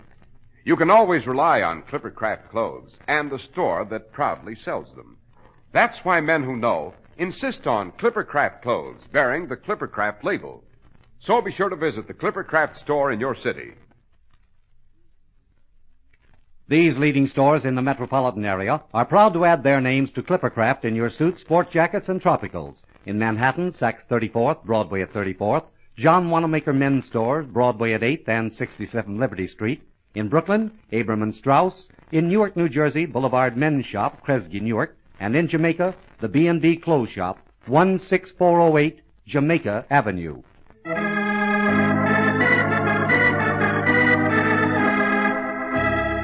Dr. Watson, you and Mr. Holmes were racing to speak with Peter, the doorman, backstage at the theater where Margaret Ashley died. Yes, Mr. Harris. The enchanting Margaret was killed by a passing carriage. That night, Holmes and I stood in the dark, twisted alley by the stage door, under a pale moon, talking with the doorman. You say, Peter, you had a glimpse of the driver of that carriage? Yes, Mr. Holmes, I did. He was wearing an eye hat and a cape. The cape was purple. I could see it flying in the wind. Did you see his face? No, it was too dark, and he passed like fury. Did you recognize the carriage? At first, I didn't. You mean that you remember it now? Well, in a way, Dr. Watson. It looked to me like... Well, it isn't very discreet of me, but seeing as this is so serious a matter, it looked to me like the carriage of a certain gentleman what often comes to see Miss Ashley. Oh, see, Holmes? Do you know the gentleman, Peter? No, I'm sorry, Doctor. He never told me his name. And whenever he stepped out of the carriage, he was carrying orchids for Miss Ashley. And he held them up in front of his face, you see. And he held the cape up, too. A purple cape? Sometimes, Mr. Holmes, yes. He didn't want anyone to recognize him, I guess. It must have been one of those romances what you read about in the papers, you know. Maybe he was a cabinet minister or some high mucky-muck who was in love with Miss Ashley. Yes, quite. Would you know the gentleman were you to see him? Not by his face, Mr. Holmes. That makes it even more difficult, eh, Holmes? More than you would imagine, Watson. Even if the doorman here did recognize our man, that wouldn't prove the accident was deliberate. Peter, after the accident, did you notice anything curious about the body or the street or any of the other circumstances? I found a flower. Fell out of the carriage. An orchid. Well, again, an indication of our man. I say it's him, all right. Except I don't like to send a man to the gallows just on my say-so. No. Thank you, Peter. You've been rather helpful. Well, where to now, Holmes? Every florist in the district, Watson. We have the rope. We must now draw the noose tighter and tighter.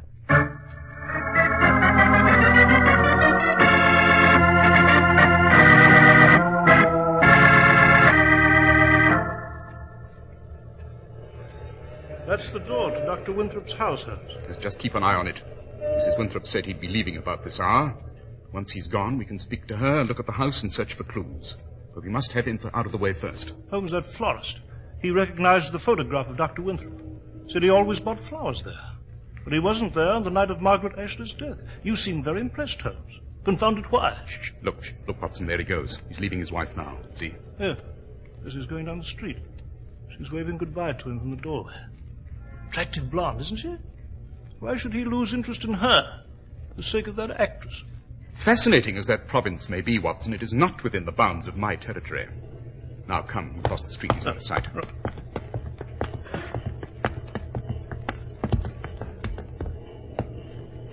All right, I'll ring Holmes.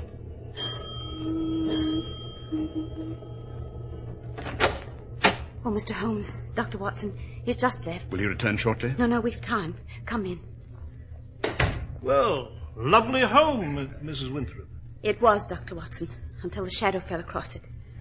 But I've been living in this house with a man I know as a murderer. That is your husband's consulting room, Mrs. Winthrop? Oh, yes. Yes, he does all his work down here. The drawing room and the bedrooms are upstairs. May we go up? Yes, certainly. But, Mr. Holmes, you must find the evidence. I can't stand it. I'm so afraid all the time. He's going to kill me, too, you know. I saw him alone in his office last night. He didn't know that I could see him in the mirror. He'd a scalpel in his hand. And he was fingering it like... Oh. Then there's another thing. The night before, we took the underground to go to the theater. I was on the edge of the platform. I realized it just in time. He was standing directly close behind me. He could easily have pushed me in front of the train. Then there are poisons here in this cabinet. He opened the cabinet just before he left. He must have stood gazing at it for a full 5 minutes. He'd never done that before, Mr. Holmes. Calmly, Mrs. Winthrop, calmly. Come along, Watson. We shall search every inch of these quarters.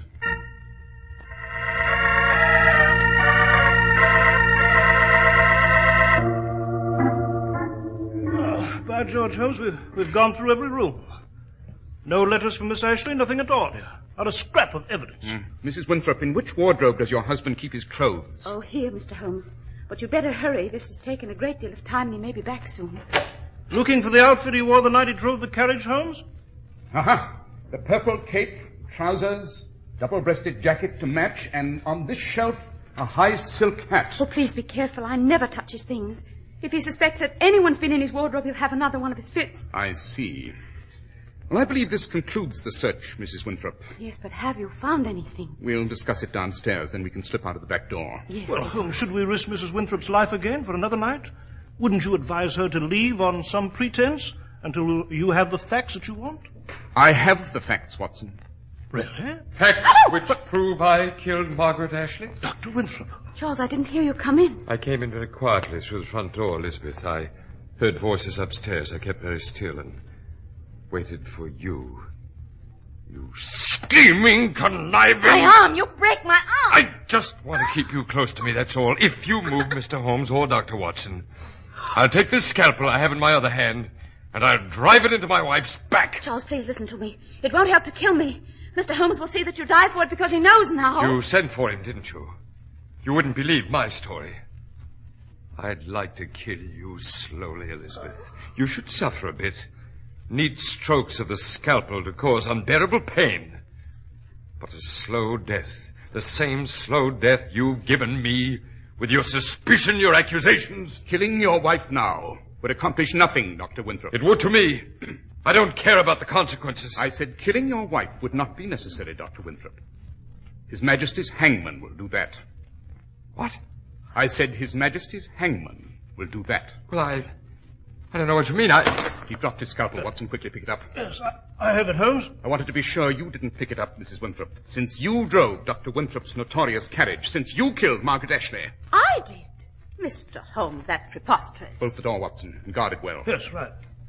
Elizabeth, my wife killed Margaret? Precisely, Doctor. When Watson and I visited the florist where you regularly purchased orchids for Margaret, he told us that you hadn't been in his shop on the night of her death. It struck me as odd. Perhaps you purchased the orchids elsewhere, eh? Of course, Holmes, that doesn't prove... One moment, Watson. The driver of the carriage dropped an orchid on the cobblestones of the alley. The doorman told us that. Would a man stop to purchase orchids for Miss Ashley when he knew he wouldn't see her, but intended to run her down with a carriage? Definitely not. But you accused me. Exactly. Who else would have borrowed your husband's carriage? In the bedroom, you told us that you never touched your husband's things. But you had, Mrs. Winthrop. You're guessing, Mr. Holmes. You're unable to prove one iota. Your husband's purple cape, identified by the doorman, was draped over his double-breasted jacket. The jacket was neatly buttoned. You see, it was buttoned, Mrs. Winthrop, to the left, not to the right, the way a woman wears such a jacket. Elizabeth. You are a blonde, Mrs. Winthrop, and in the lining of your husband's high silk hat, I noticed a long blonde hair. Jove, Holmes. You called your husband that night, Mrs. Winthrop, to get him out of the house. You were the non-existent Mrs. Thomas Perkins. You gave him a false address far on the outskirts of London. Then you put him into a cab, convincing him that he was too tired to drive himself. You put on his clothes. You took his carriage. You purchased orchids. You killed Margaret Ashley, being careful to make the cape very conspicuous and to drop an orchid, so that the doorman's testimony would indict Charles. You're quite right, Mr. Holmes. She wasn't satisfied with Margaret's death. She wanted to see me die, too, to hang for the murder. Yes, she painted a vivid portrait of you as a murderer, Dr. Winthrop. Remember, Watson? The underground, the medicine cabinet, all lies. And Elizabeth, you knew all along about Margaret. For months, Charles. It just took a bit of time to plan my vengeance on both of you. Well, call the yard, Watson. Come and fetch a prisoner. Now, my dear Mrs. Winthrop, I observed to you once that proving this was willful homicide was almost impossible. I should have added that nothing short of genius could accomplish it.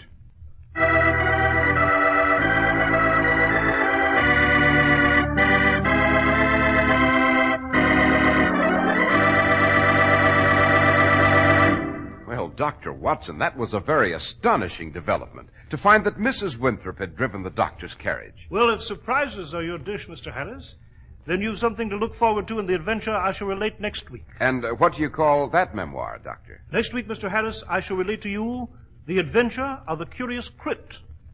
It concerns a bow-legged man, a weird laugh, and a taste in silver.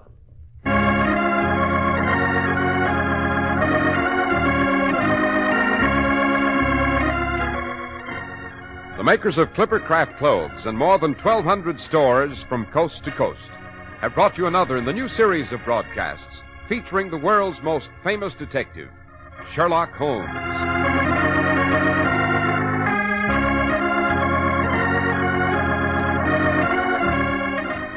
Our stories are based upon the character Sherlock Holmes, created by Sir Arthur Conan Doyle, and the program is produced and directed by Basil Lochran. Sherlock Holmes is played by John Stanley, Dr. Watson by George Spelvin. This week's story was written by Howard Merrill with special music by Albert Berman. If you don't know your Clipper-Craft dealer, write Clipper-Craft, 200 Fifth Avenue, New York City. The disabled veteran is paid to make the puppy you are wearing. He needs your support. Be sure to listen next week to Sherlock Holmes in the adventure of the curious CRYPT. This is Cy Harris speaking for Clipper-Craft Clothes.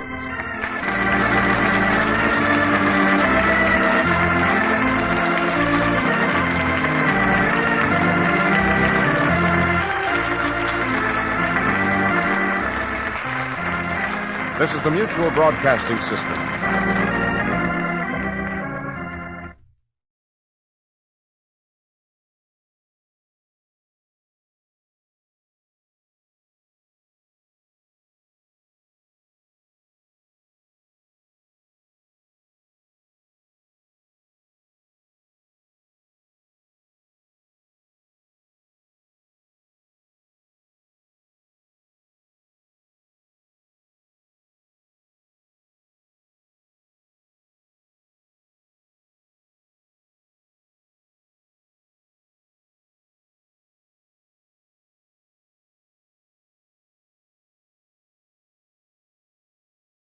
The Adventures of Michael Shayne, Private Detective.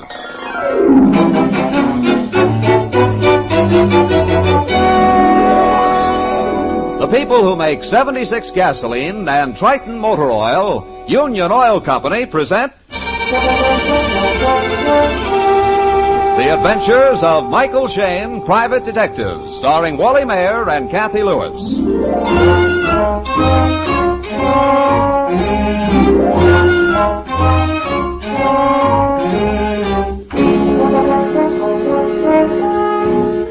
It's just before noon on a bright but blustery day in San Francisco. And Mike Shayne, San Francisco's favorite detective, instead of chasing criminals, is sitting peacefully in his office, academically discussing crime and its detection with his able and attractive associate, Phyllis Knight. And, oh yes, the inspector of homicide who has come to take them to lunch. You see, Inspector, I'm not criticizing the police department when I say that I'm not bound by the rules that, well, you, for instance, are bound. I realize that, Mike. I have to be pretty sure of my ground before I make an arrest. I have to have evidence enough to convince the district attorney, and he has to have reasonable prospects of obtaining a conviction before he goes to the grand jury. Plus the fact that you, Inspector, can be sued for wrongful arrest, whereas we, Mike and I, never arrest anybody. We pass the buck to you. I know all that. But what I'm getting at is this. Mike has something in the way of, well, being able to nose out a suspect that we, well, that is, most of us in the department either don't have or else don't apply. The answer is simple. Proving it is difficult. Let's hear it in all its simplicity. Well, you and every other member of the department are so busy taking notes, which you have to do, that you get into the habit of reading what witnesses and suspects have to say. Whereas I listen to their tones, to their delivery. I strain my ears for the meaning behind what they say instead of the mere words. I'll admit all that. I think there's something else, Inspector. Although I hesitate to say this. Don't spare my feelings, Phyllis. No, I'm not thinking of your feelings. It's Mike's. Oh, don't spare mine, Angel. You never do.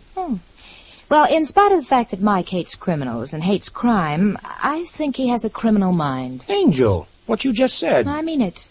Mike seems to be saying to himself, if I had committed this crime, how would I go about it? Or if I were the important clue, where would I be found? Well, that's not a criminal mind, Angel. That's just that I... Michael Shayne, Private Detective. Hi, Phil. Is the inspector there? Oh, sure thing, Sergeant. For you, Inspector. Uh-oh. Hope this doesn't break our lunch date. Hello, Sergeant. Reporter homicide, Inspector. A man named Porter called up and said he found a body at 323 Foothill. Any idea who the murdered man is? Porter said the man's name was Beatty. Didn't give much more information. He seemed pretty upset, not too coherent. Okay, Sergeant. I'll meet you there as soon as I can get there. Homicide, huh? Yeah. Well, what do you want? Murder or lunch? Oh, don't be silly, Inspector. We'll pass up a whole week's meals for a murder any time.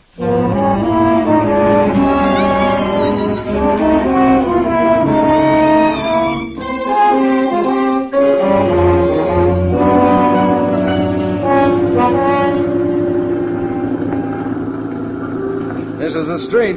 Yeah. And that looks like the apartment. Right there, with a man standing on the steps. Yeah, that's it. No signs of your boys yet, Inspector. No, but then we were closer than headquarters. That must be Porter. Looks all upset. Well, wouldn't you if you just found a body? Are you, Mr. Porter? Yes. I've been pacing up and down these steps waiting. I thought you'd never come. Where's the body? Upstairs, on the couch in his living room. This isn't your house, then? No, this is Mr. Beatty's house. Oh. You were visiting Mr. Beatty? I called to take him to lunch. When? Just before I called the police. Not more than 20 minutes ago.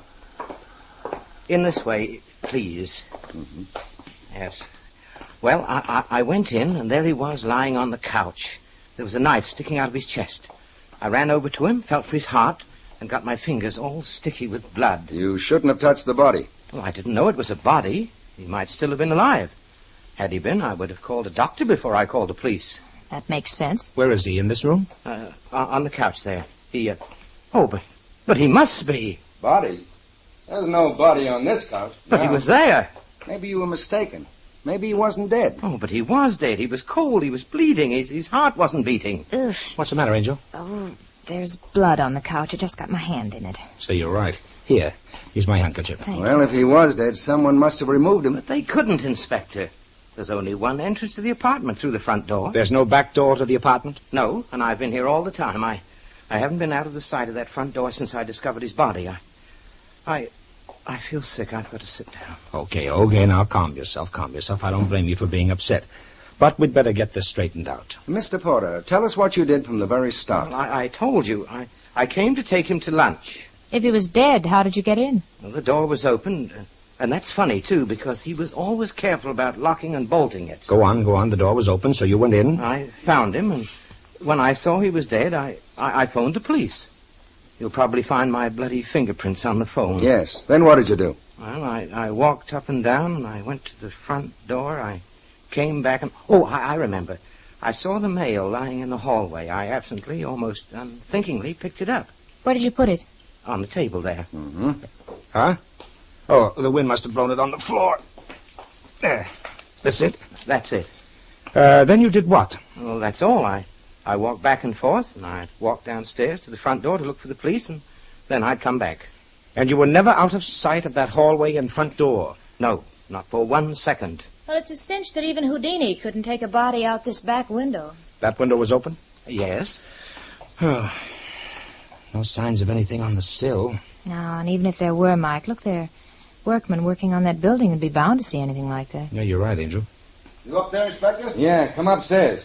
Well, what do you think, Inspector? I don't know what to think. What's more, I don't know what to do. Well, what do you mean you don't know what to do? Well, to put it bluntly, how do I go about finding a murderer when I haven't even got a body? But there was a body, and there has been a murder committed. You can't talk like that about not doing anything. The man's right, Inspector. I know perfectly well he's right. But why don't you suggest something? All right, I will. What? Let's go hunt a body.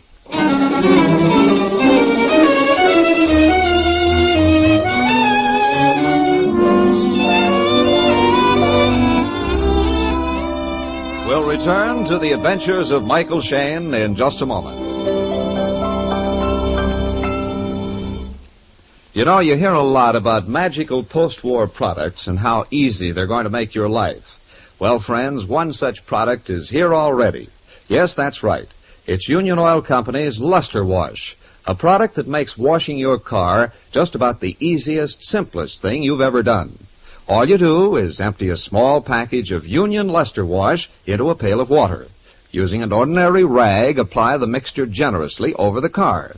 Then, just rinse off with a hose, and you're all through. In 10 to 15 minutes, your car is clean from radiator cap to tail light. No fuss, no bother, no mess. Union Luster Wash is harmless to the car finish and to your hands, yet cleans as fast as you can apply it, and without the usual elbow grease. Luster Wash is not a soap, but a special detergent compound which dissolves road film and traffic dirt on contact, leaving the surface clean and smooth. You'll be amazed at how fast it works and how clean it makes your car. A package of Luster Wash sells for only 10 cents and is enough to wash any average car. Remember the name, Luster Wash, for a new, easy way to wash your car. You can get Luster Wash at any Union Oil Minuteman station. Just drive in wherever you see the sign of the big orange and blue 76. Thank you.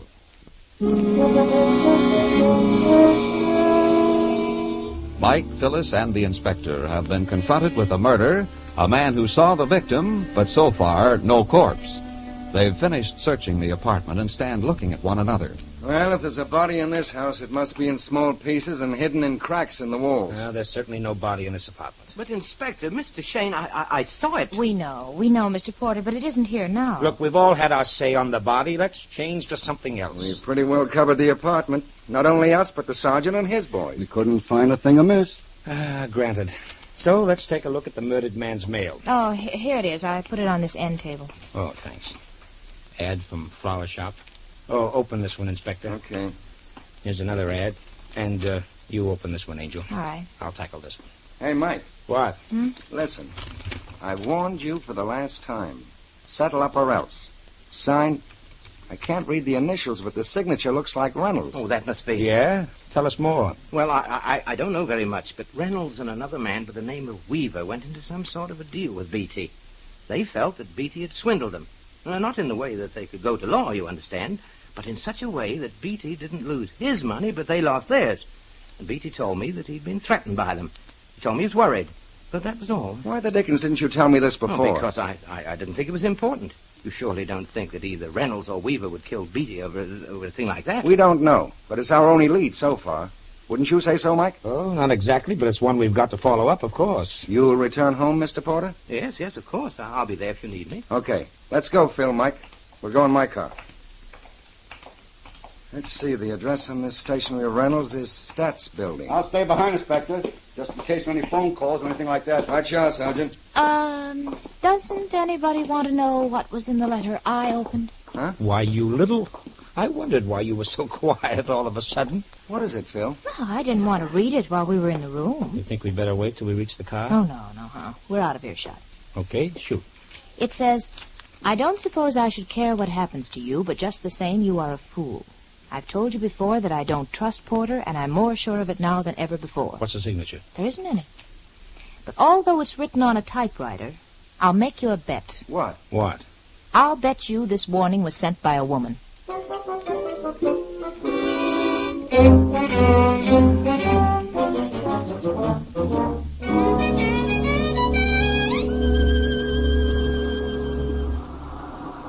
Eighth floor, please. Yes, sir, 8th floor. Number 8, sir. There's Reynolds' office right down the hall. Yeah, there's a man just going in. Yeah, we might be in luck. That might be Weaver. Something tells me that this isn't going to be very profitable. Well, we'll soon see. Yes? May I help you? We'd like to see Mr. Reynolds. Mr. Reynolds is busy just now. If you'd care to wait, he has someone with him. The someone with him isn't by any chance Mr. Weaver. Well, yes, it is, but how... Oh, you saw him come in just before you did. Then if it is Mr. Weaver, that's most fortunate, because we want to see both gentlemen. Well, I don't know. I'll ring Mr. Reynolds. Please don't. We're on police business, and we'd rather go in unannounced. Oh, but I... Well, and to what do I owe this intrusion? Isn't my receptionist out there? Your receptionist isn't at fault, Mr. Reynolds. I'm from police headquarters. We'd like to ask a few questions. Police? What on earth for? You sent this threatening letter, Mr. Reynolds? Let me see. Yes, I did. And I'll send more if I don't get satisfaction. Satisfaction for what, sir? I don't think it is anyone's business. It's police business, Mr. Reynolds. Now, we can all be very comfortable and save a lot of time by getting our answers here. But, of course, if you prefer headquarters, then that's your privilege. Oh, well, if Beatty has been fool enough to report this letter to the police, I'll tell you all you want to know. We'd like to know why you wrote the letter. Briefly, Beatty, Mr. Weaver here, and I put up equal amounts of money into an enterprise. It was at Beatty's inducement. Beatty had the inside track on the thing. He knew before we did that the venture wasn't going well. He withdrew his money without giving us a chance to withdraw ours. And the venture folded. It did, and... Go on, sir. Reynolds and I feel that Beatty should share the loss with us. In other words, you feel that Beatty should split what he got out of the deal 3 ways with you, too. Yes. Legally, of course, we can't compel him. Morally, we feel entitled to it. Where does Mr. Porter fit into this scheme? Porter? He doesn't fit in at all. He's just a real estate man who helped Reynolds find a warehouse. A personal friend of Reynolds? Well, yes. You said warehouse. Is the warehouse being used, Weaver? No, we still have a lease on it, but the business folded 3 weeks ago. And the warehouse is empty? Yes, quite empty. You have the keys. I do. You want to borrow them? Yes. Thanks. Now, one more question. Where is the warehouse? It's at 2200 Key Street. Beatty, Weaver, and Reynolds is on the signboard.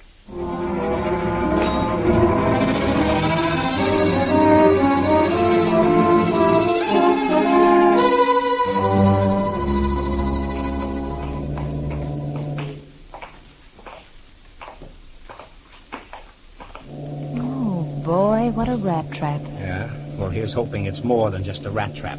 A man trap. Yeah, this looks like the key. Well, yeah, here we go. All right, now careful where you walk. Remember, they said the business folded 3 weeks ago. There should be enough dust on the floor to show footprints. The place is empty enough. There are footprints leading to that cubbyhole of an office. Well, we must have a look-see.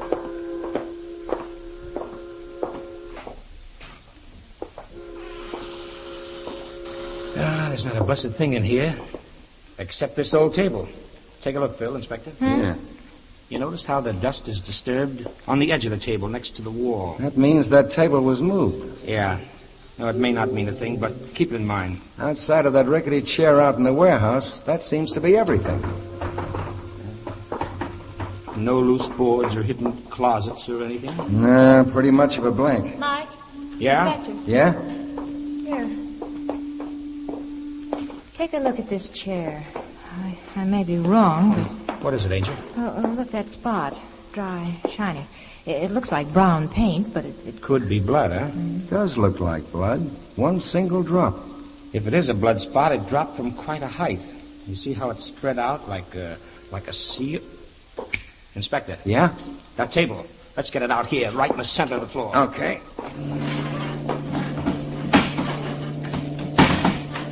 Now, the chair on top of the table. Yeah.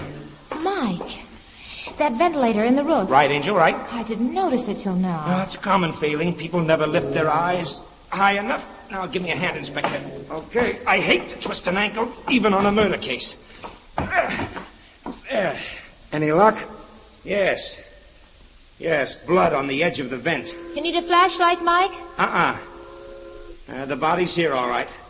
Close to the eaves and lying along the rafters.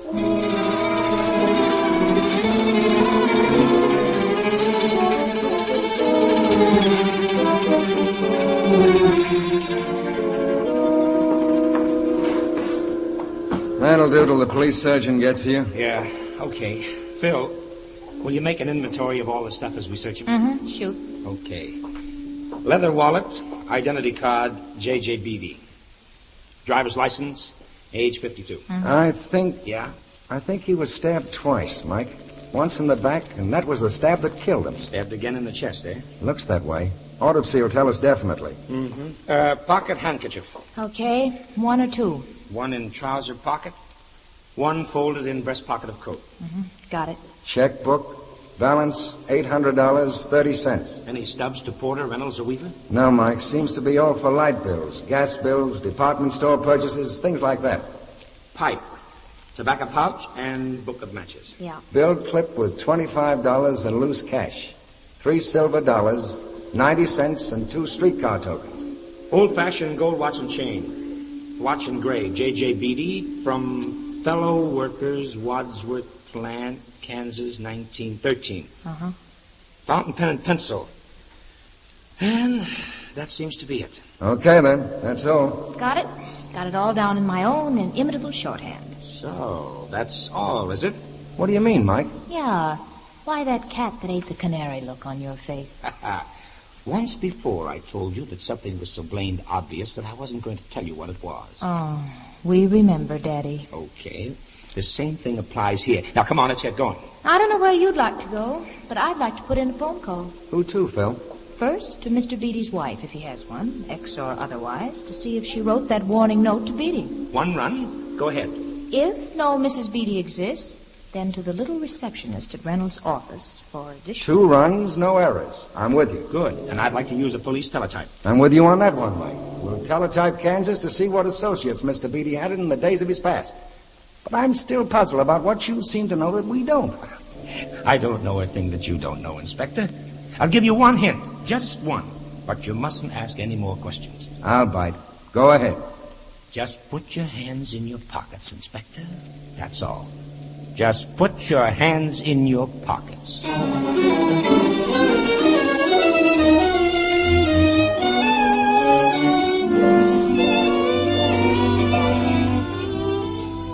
In just a moment, we'll return to Mike and Phyllis. Ladies and gentlemen, a few minutes ago, we told you about a sensational new way to wash your car. Now, if you think that there can't be anything new about washing a car, well, just try Union Luster Wash. You see, Luster Wash is a special detergent compound that makes washing a car just about the easiest, simplest thing you've ever done. All you do is empty a small package of Union Luster Wash into a pail of water. Then, with an ordinary rag, apply the mixture generously. To finish, you simply rinse the car with a hose. That's all. No rubbing or elbow grease is necessary. In 10 to 15 minutes, your car is clean from radiator cap to tail light. Luster Wash cleans glass and chromium, too, which means you don't have to use a chamois afterwards. It's harmless to the finish and to your hands, and leaves no film to dull the surface. No matter how dirty your car may be, Union Luster Wash will wash it as swiftly as you can apply it.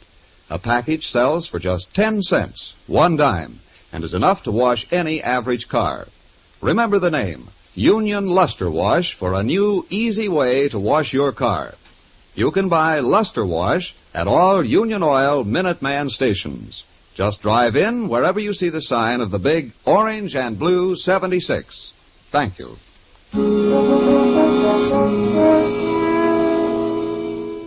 Mike Shayne, Phyllis, and the inspector are at headquarters.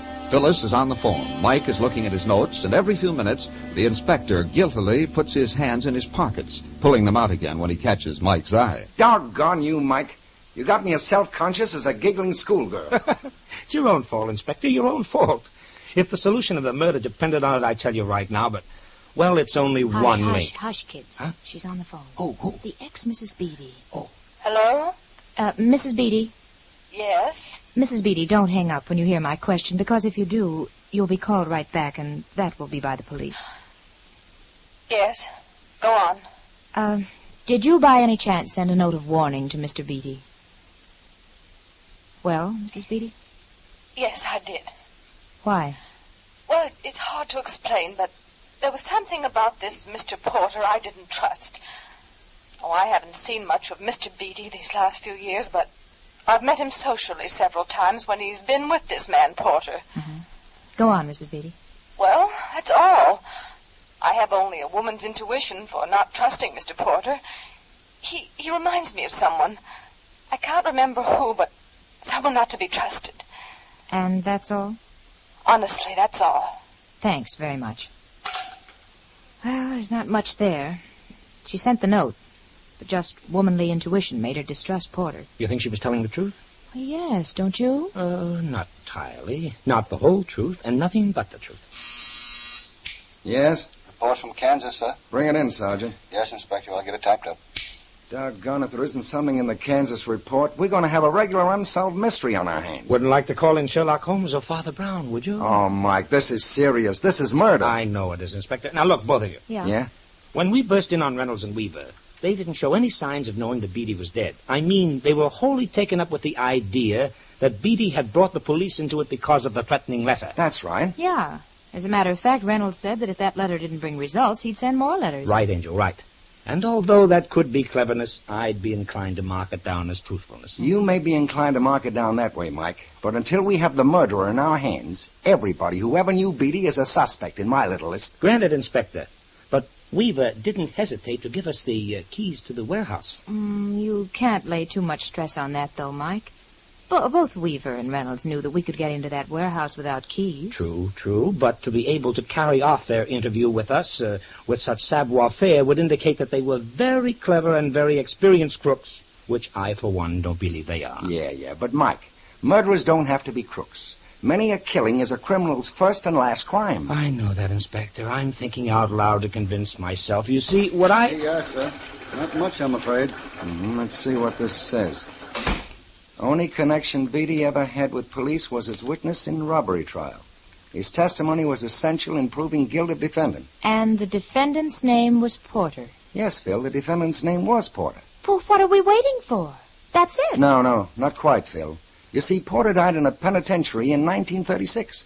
Oh, well, then of course it isn't the same Porter. That report doesn't say whether or not Porter had a brother. No, Mike, it doesn't. But I'd be almost willing to bet that he had. What so many women like to call woman's intuition is nothing more or less than a half-forgotten incident or something half-heard and half-forgotten. You think that Mrs. Beatty's instinctive dislike for Porter is because of the name? Or a likeness between the Porter who found the body and the Porter who went to jail? Yes, Inspector, that's exactly what I do mean. That shouldn't be hard to find out. But it still isn't the stuff that convinces district attorneys or grand juries. No, Inspector, but on the face of it, I think another interview is justified. Interview? Who with? All of our suspects, Weaver, Reynolds, Porter, and Mrs. Beatty. All right, Mike. We've got nothing to lose. We have everything to gain. You see, our chief suspect holds the key to this little mystery, and we'll find that key at 323 Foothill.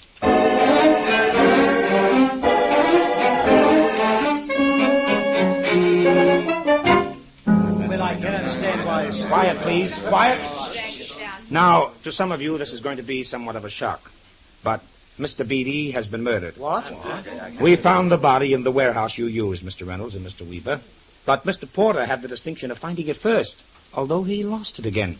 Will you take over from there, Mr. Porter? Well, I came here this morning to take Mr. Beatty to lunch. The door was open, which was funny because he was very careful about locking and bolting the door. I came upstairs, found him lying on the couch, stabbed through the chest. I ran over and felt him to see if he was alive. Found he was dead and called the police. And got your fingers all sticky with blood? Yes. Then I wandered about the apartment. Went downstairs to the front door to watch for the police and came back upstairs and picked up the mail. The mail which contained the threatening letter from Mr. Reynolds and the warning from Mrs. Beatty. I don't know about that, but anyway, when you arrived, we all came upstairs and the body was gone. It couldn't have been taken out the front door because I was never out of sight of the head of the stairs. And we know it wasn't taken out the back because there's no back door. Would you have any explanation for that, Mr. Reynolds? No, I can't see how. Or you, Mr. Weaver? No explanation. And I'm sure that Mrs. Beatty hasn't. Oh, no, it's completely baffling to me. It was to us for quite a while. The reason it was baffling was because we were stupid enough to believe Mr. Porter. What? If you picked up the letters after you examined the body and after you phoned the police, how come there are no blood-stained fingerprints on any of them? And with the wind blowing so hard that it blew the mail off the table, how come the front door was open? It would have blown shut. And if the body couldn't be taken out the back window and you never lost sight of the front door, how could the body be spirited away? I don't know. That's the mystery. No mystery, Porter. Just a tissue of lies, well rehearsed. The body never was here. But the blood on the couch. Put there by you after you had hidden the body in the warehouse rafters. Oh, this is absurd. You can't throw accusations around like that. We can and we will. Give me your keys. My keys? Yes, the keys in your pocket. There, you see. When we searched Mr. Beatty's dead body, we found everything a man usually carries. A wallet, pen and pencil, watch, checkbook, handkerchief. But, Inspector... Yes? No keys. No keys to get into his house or anything. Now, what Porter did with the rest of Beatty's keys, I don't know. But here's the key to the warehouse. F24 is its number. It checks with the number of your key, Mr. Weaver. Yes, that's right. And one of these two keys is the key to Beatty's apartment. This apartment. Shall I try them, Porter, or do you admit it? I admit it. Okay, Inspector. I guess that takes care of that.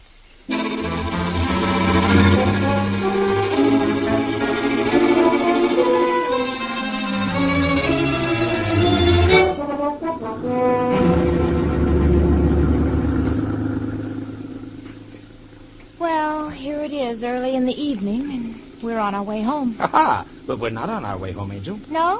Where are we going? We're going to meet the inspector and have a late snack at Fisherman's Wharf. Oh, good. Mike, I wonder if Porter is a brother of the man who died in the penitentiary. Oh, I'm sure of it. He'd better be. Why? Because if he isn't, we'll spend the evening talking to the inspector about motives. Oh. And what would you rather do, Mike Shayne? Are you asking me or taunting me? Well, I just... Mike. Huh? No, not here in the car. I mean... Why not, Angel? I can drive with one hand as well as the next.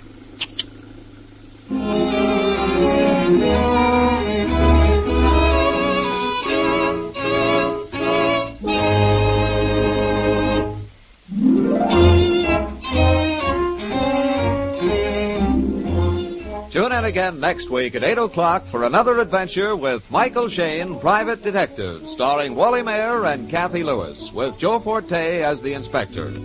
Tonight's story, based on the character created by Brett Halliday, was written and directed by David Taylor.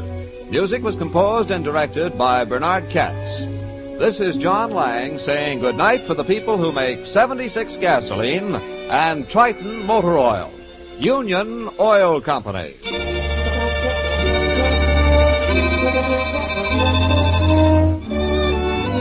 This is the Mutual Don Lee Broadcasting System.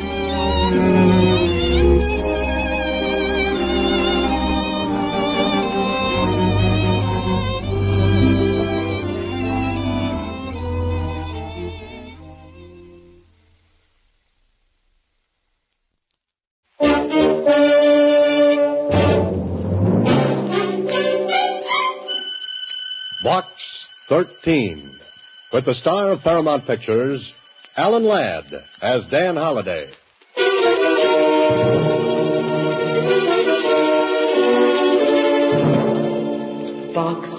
13. Box 13. Box 13. Box 13. He leaned over the shining halo of her blonde hair, reflected in the soft glow of the new moon. Oh, no, not that. Holliday, my boy, why did you ever decide to write fiction for a living? You know, you could have gone into something interesting, like being a truck driver, with the open road in front of you and a motorcycle cop in back. Hey, Susie, where you been? Don't you remember, Mr. Holliday? I went down to Star-Times office. Oh, so you did. Tell me, what's new in Box 13? Box 13, starring Alan Ladd as Dan Holliday.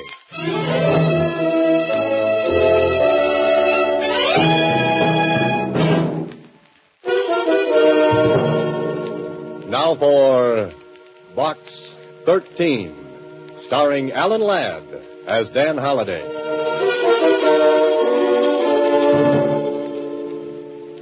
Well, what now, Mr. Holliday? What's new in Box 13? Yesterday, a man wanted to sell me a horse for $1,000 and a ranch to go around the horse for 25 times that much. The day before, my ad for adventure brought me a reply from a golf professional who simply wanted to drive golf balls off the tip of my nose. Mr. Holliday. Was that Susie? I said that when a nice young man like you runs an ad, he should get a whole box full of answers. Oh, well, thank you, Susie. He should get bushel baskets full. Well, thanks again. The place should be loaded with letters. All right. Now, what did I get? One postcard. And from a kid at that. A kid? You mean a child? Sure, uh-huh. Here, let me see it. A postcard from a youngster. It's probably a gag. Some small girl selling 10-cent packages of flower seeds for 50 cents. Sell 5,000 packages, and she gets absolutely free a St. Bernard dog. Well, let's see what really is on this postcard. I wrote to you, care of Box 13, because I thought you wanted it that way. I gotta see you right away on a very important matter. I am still doing business at the old stand. Signed, Johnny Moran. Johnny Moran? Why, he's a little boy who sells newspapers on the corner. Hey, Susie, get Johnny Moran up here right away. Oh, I can't do that, Mr. Holliday. Why can't you do it? Because he's here already. Oh, Mr. Holliday. Oh, Johnny, how are you, my boy? Why didn't you just come up and see me instead of writing a postcard first? Well, I like to do things sort of businesslike. Besides, it was fun to answer an ad for Adventure Wanted. Would you really do anything, Mr. Holliday? Sit down, Johnny, and tell me what your trouble is. Well, I kind of wanted to see you alone. Sort of private-like. Oh, that man-to-man stuff, huh? Yeah, that's it. Well, where would you like to talk? Well, I thought maybe you'd come down to the corner with me. I'll buy you a drink. A drink? You interest me strangely, Johnny. Come on, let's go. Okay. Oh, Susie, you'll excuse us, won't you? Well, I don't know. You better be careful, Mr. Holliday. Careful? I don't want Johnny teaching you bad habits.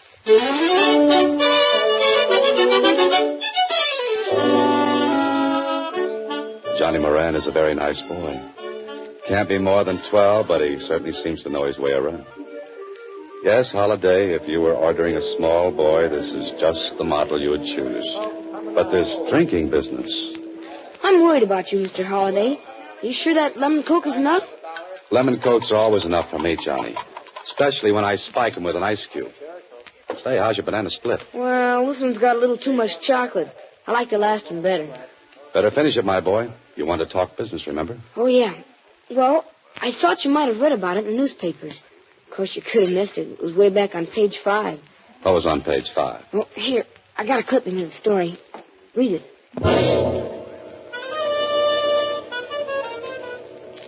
Police announced they had recovered a portion of the jewelry stolen in last Tuesday's raid on Maury Jewelry Company. Held under suspicion of grand theft is John Moran. John Moran. Johnny, that's your father. Yes, and he didn't do it, Mr. Holliday. I know he didn't. Just a second. A part of the loot was found in Moran's apartment. I don't care what they put in the newspapers, Mr. Holliday. He didn't do it. That's why I came to see you. What about your mother, Johnny? Oh, she died when I was a baby. Pop and I lived together. But he didn't do it, Mr. Holliday. Only they won't believe me. Oh, you've been down to the police? Sure, I went there right away. I even offered them my $18 for bail. You know what? What? The old DA just patted me on the head and told me to go home. I'll bet you could go down and talk to that district attorney and make him let my father out. You can do anything. Well, not quite anything, Johnny. Yeah, but this would be easy for a guy like you. Besides, you're not afraid of anything. Not even a policeman. Well, that's very flattering, Johnny, but I don't know what I can do. Oh, you'll think of something, Mr. Holliday. You're a writer. You're smart. Oh, but listen, my boy, I'll bet you get my father out of jail in time for dinner.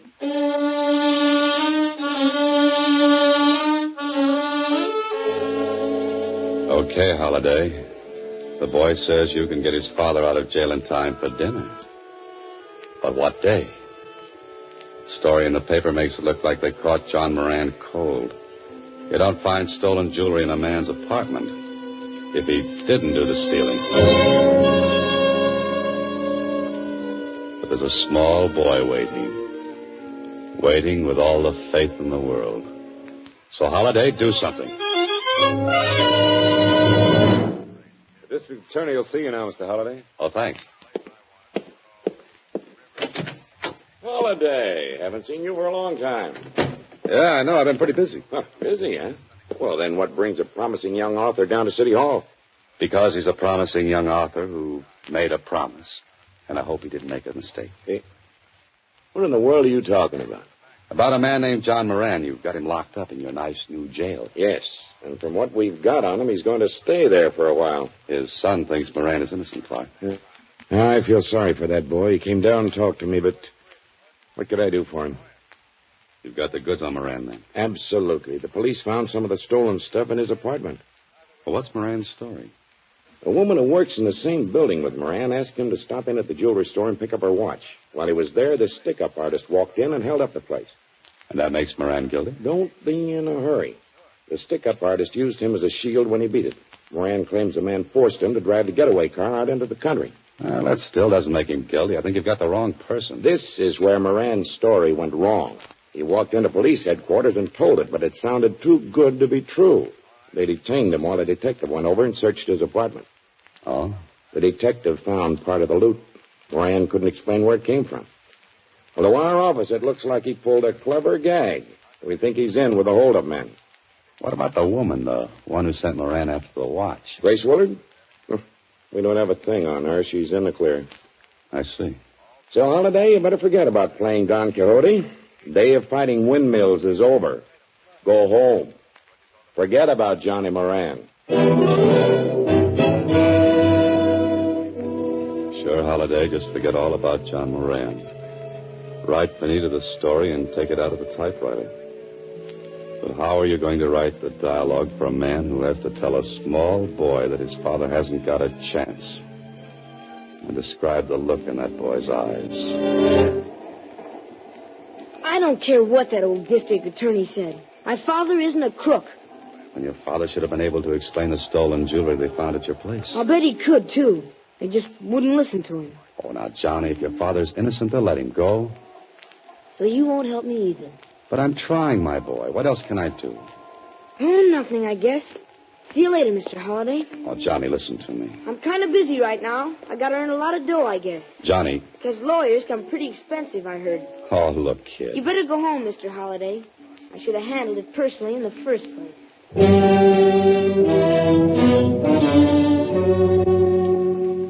Small boys have that knack, don't they? They can just vanish into thin air when they want to. You're quite a character, Holiday. Go home and write this on your typewriter. Write about the small boy who wanted you to get his father out of jail. And you didn't quite make the grade. Hello? Mr. Holliday, this is Johnny. I'm up at the place where we live. Yeah, Johnny. There's something funny going on. What are you talking about? I'm afraid to go into our place. There's a man in there. You know him? He's going through the place, though. And he's looking for something. Johnny, listen. Run outside, find a policeman. I'll be right over. I gotta get out of here. Johnny, do what I said. He just walked out the door. He saw me. Get over to Moran's place fast, Holiday. You've got no time for fooling. He's not outside. Maybe he's upstairs. Oh, Johnny! Johnny! Where could that boy have gone to? Grace Willard, the woman who sent Moran up to the watch. If she knows Moran, she knows his boy.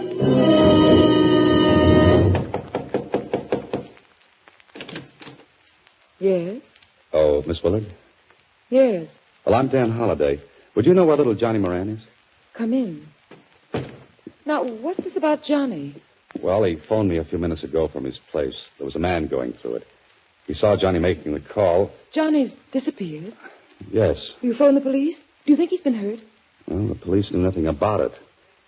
I don't know what happened to the boy. That's why I came over here. I figured that if you knew his father, you knew Johnny, you know. Poor Mr. Moran. I feel so badly about him. You know, if I hadn't asked him to get my watch, this never would have happened. But that doesn't make it your fault, Miss Willard. Oh, I feel terrible about it just the same. And now, Johnny disappearing. He hasn't been here at all? No. Let me think of it. Oh, by the way, I was just having some coffee. Would you care to join me? Grace Willard is a very nice person. Really worried about the boy. Perhaps he'll come back with an idea. Here's your coffee, Mr. Holliday. Now we'll talk. Well, thanks. Did Johnny recognize the man? No, he didn't have time to say. Well, perhaps he found a policeman on the street. He might have gone back to the house. Well, maybe I ought to call back. Johnny's a cute little fellow. Johnny has a father who's in jail. Johnny's quite concerned about his father and would like to set him free. Grace Willard is stalling Holiday. Waiting for something. I don't know if Johnny will get his wish or not. You see, his father looks very guilty to the police. Holiday, you idiot. That coffee was doped. The oldest gag in the world, and you swallowed it. You look sleepy, Mr. Holliday. Are you feeling all right? She looks like a reflection in one of those amusement park mirrors. She's long and skinny. No, she's short and fat. Holiday, get up on your feet. How do you feel, Mr. Holliday? Are you all right? Answer me. Get on your feet, I said. Walk, Holiday. Walk. Walk this thing off before it's too late. You look very tired, Mr. Holliday. Let me get you a pillow. Come on, Holiday. One big How do you effort. feel, Mr. Holliday? I can't make it. You are listening to Box 13, starring Alan Ladd as Dan Holliday.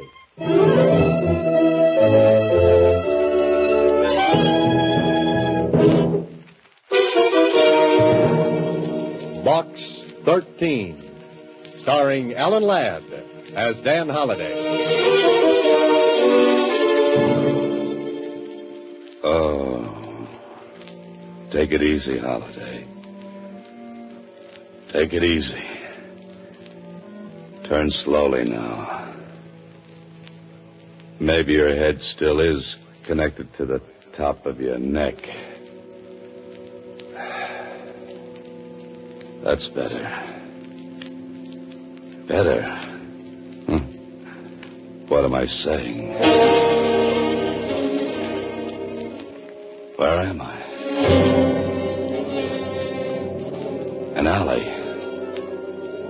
Oh, fine. Dan Holliday, author, found lying in an alley between yesterday's newspapers and tomorrow's trash. What you need right this minute is a quick change, a fast bath, and a little chat with that district attorney. I've got a man going up to the Willard woman's place right this minute, Holiday. Thanks, Clark. This ties her up with the Moran case. Sure, else why would she give me knockout drops and have me dumped in an alley? I'll bet anything she's disappeared. But why just knock you out? Why not dispose of you permanently? I don't know, unless she was trying to kill time. Enough time to get something done. Well, you can't do anything now. If she's disappeared, she won't stay lost for long. My men will bring her in. Don't let her give him any coffee. She'll be out again. Pardon me. District Attorney's Office, Clark speaking. Yes? Where? When? How is he? Thanks. I'll see you later, Clark. I want to go over and see Johnny Moran. I don't think you'll find him at home, Holliday. Why not? That was the hospital who just called. Johnny Moran was brought in a while ago, the victim of a hit-and-run driver. And on top of that phone call about Johnny Moran is another one. Grace Willard checked out of the Wharton Hotel an hour ago. So, Mr. Holliday, they got you out of the way long enough to get to little Johnny. A small boy in a hospital. Me with an aching head and an aching feeling that something is very, very wrong. I think this is it, room 809. Johnny? Oh, Mr. Holliday. How do you feel, kid? Kind of banged up. Yeah, I know. The nurse said you weren't to do too much talking. So just let me ask a couple of questions. It wasn't an accident, Mr. Holliday.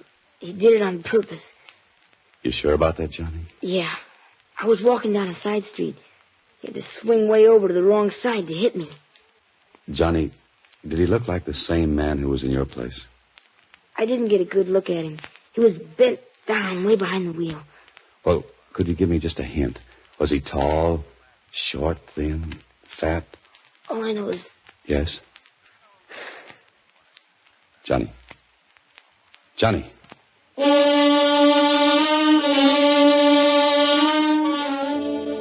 Johnny passed out and won't be permitted to talk for a while. Well, that puts it up to you, Holliday. Come on, you're an author. You write hundreds of situations like this one. Think. The boarding house where Johnny lives. Maybe the landlady saw the man. I certainly hope so. Johnny Moran? Yes, I saw him come home, but it was quite some time ago. Oh, did you see him leave? Yes, he went upstairs. I heard him on the telephone, then he came running down. Who was the man chasing him? Chasing him? There was no one chasing him. Are you sure of that? Well, of course I've been here all the time. Oh, poor little fella. Don't know what's going to happen to him, what with his father and all. This doesn't make sense. I beg your pardon? Oh, nothing. You see, Johnny called me, told me there was a strange man in his place.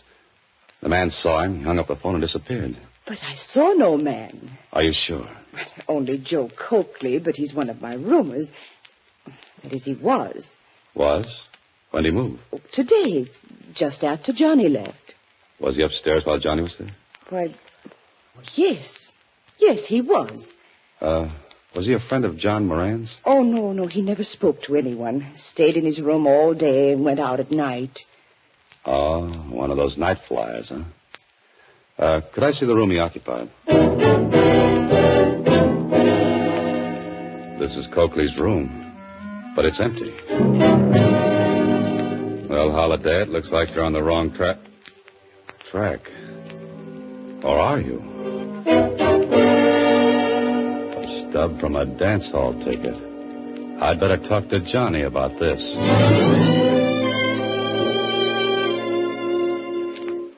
Johnny, the man who came out of your room, was he about my height?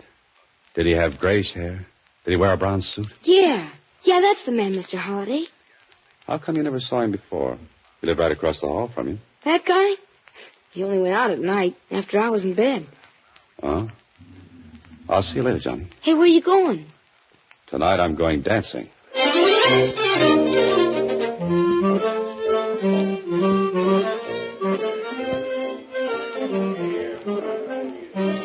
This is a very nice place, Holliday. Admission 60 cents, which includes an evening of dancing. And from the looks of the customers, they're trying to get their money's worth. Like to dance, fella? Who, me? You ain't not twins, are you? No, I'm sorry. I'm afraid I'm a very bad dancer. Oh, you let me be the judge of that. Come on, kid. You look good to me. Oh, wait a second.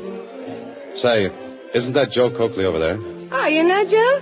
Yeah, and the girl with him. That's his girlfriend, Grace Willard. Oh, thanks. I'll see you later. Hey, where you going? This is it, Holiday. Only what are you going to do? They're leaving, and if you stop to make a phone call, you'll lose them. And I wouldn't like to lose that man. He's the one who hits small boys with big automobiles. They're going into that apartment house. This begins to look like the final chapter. Now to make a fast telephone call to an old friend, then better to get to the payoff.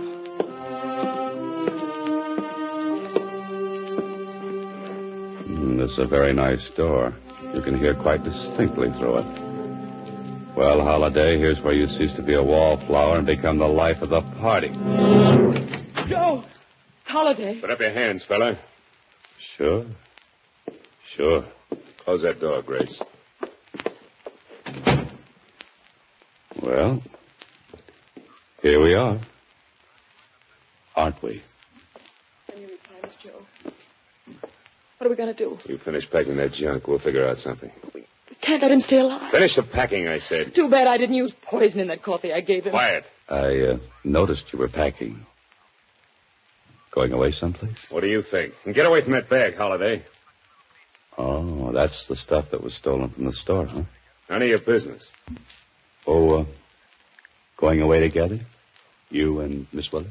Maybe. Mm-hmm. You pull that, go down and pick up my watch routine in a lot of cities, huh, Joe? Make him be quiet, Joe. Hey, Joe, who was the girl who worked with you before you met Grace? You know, the one who lived in Cleveland, or was it Chicago? I always forget. Come on, Joe. What happened to her? Shut up, you. What happened to her, Joe? Or the girl before? How do you know there was another girl, Holiday? Well, Miss Willard, you don't think you're the only one, do you? You're crazy. Yeah? Ask him where he was last night.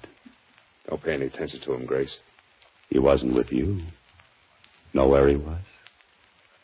How do you know he wasn't with me? The stub of a dance hall ticket I found in the other room. It calls for only one admission. You shut up, I said. Just a minute, Joe. Were you down there last night? Were you dancing with that blonde again? Suppose I was. So what? You've got a lot of nerve. You had me set up this whole deal. Had me find John Moran to play sucker for us. Had me frame the business of picking up my watch. I timed it out perfect for you. What do? You go dancing with a blonde. Grace, be quiet. This fellow's up to something. Me? Now, what would I be up to? What about that other girl he talked about? What happened to her, Joe? Why don't you tell her, Joe? Cut it out, will you? Did she plant stolen jewelry in a sucker's room like I did to Moran? Grace, listen. Yeah. I'm listening. Go on, explain. Holiday, where are you going? Just opening the door. You see, I'd like the district attorney to hear the rest of your explanation, too.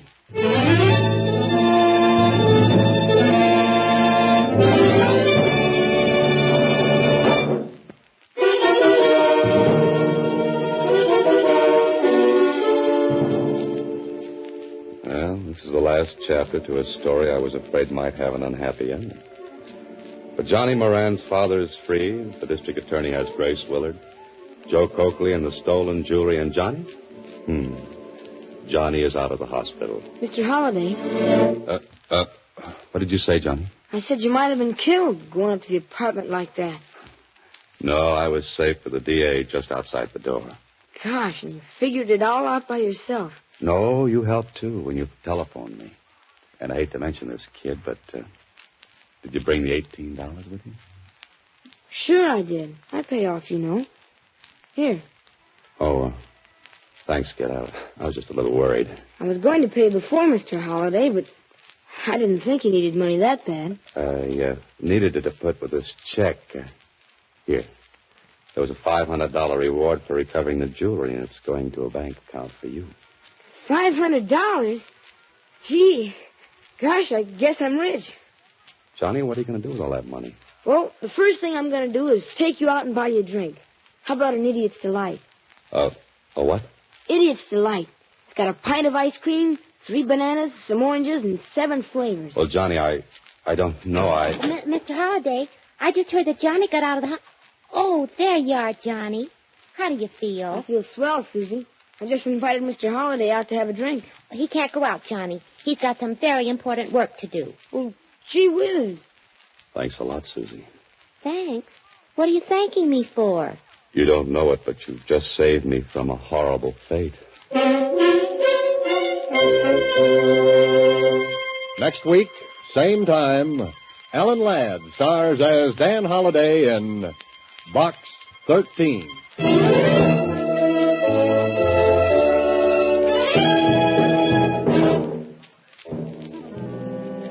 Alan Ladd appears through the courtesy of Paramount Pictures and may currently be seen in Wild Harvest.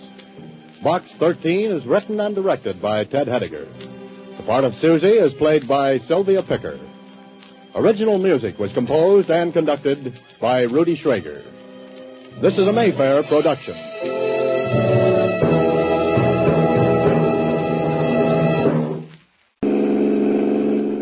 Get any more speed out of this thing, Tommy? Not without wings, boss. Are we shaking them cops? They're not gaining on us. Take this corner in case they get ideas about shooting. Hold on.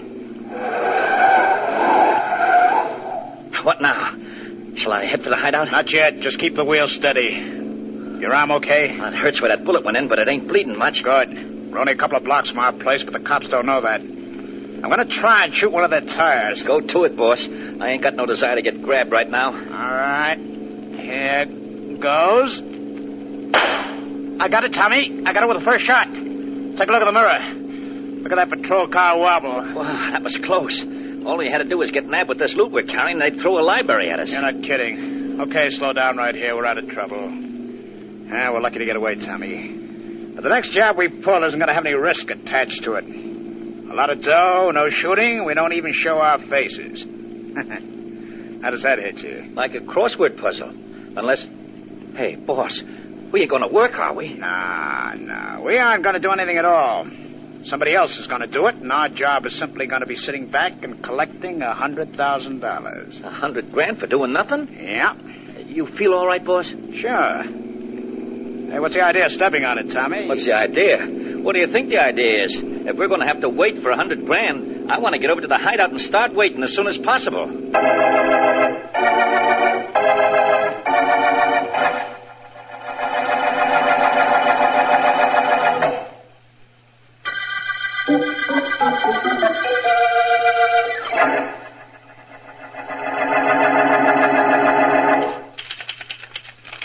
Ellen, listen to this.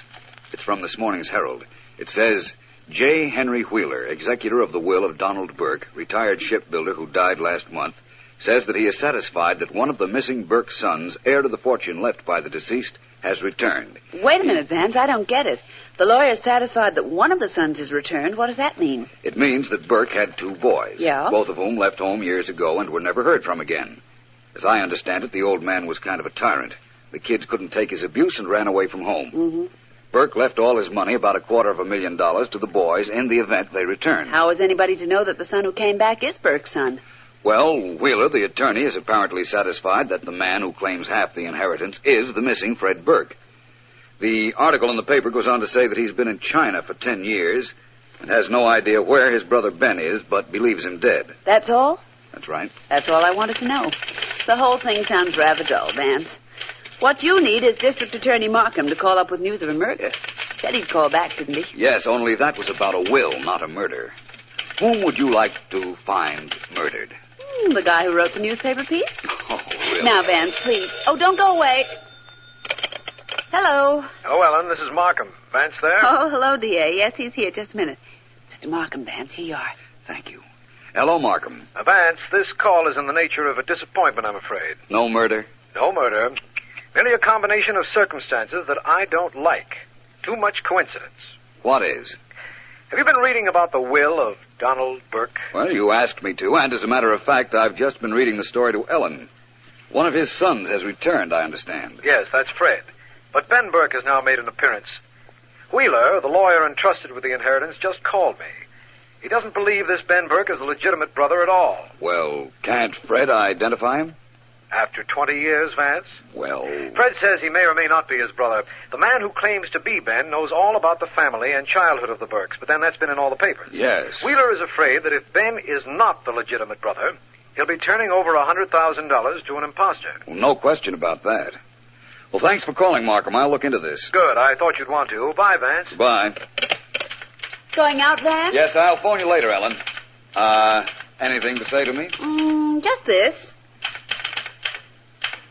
Well, Vance? Do that again, Ellen. On the desk this time. Goodbye. Oh.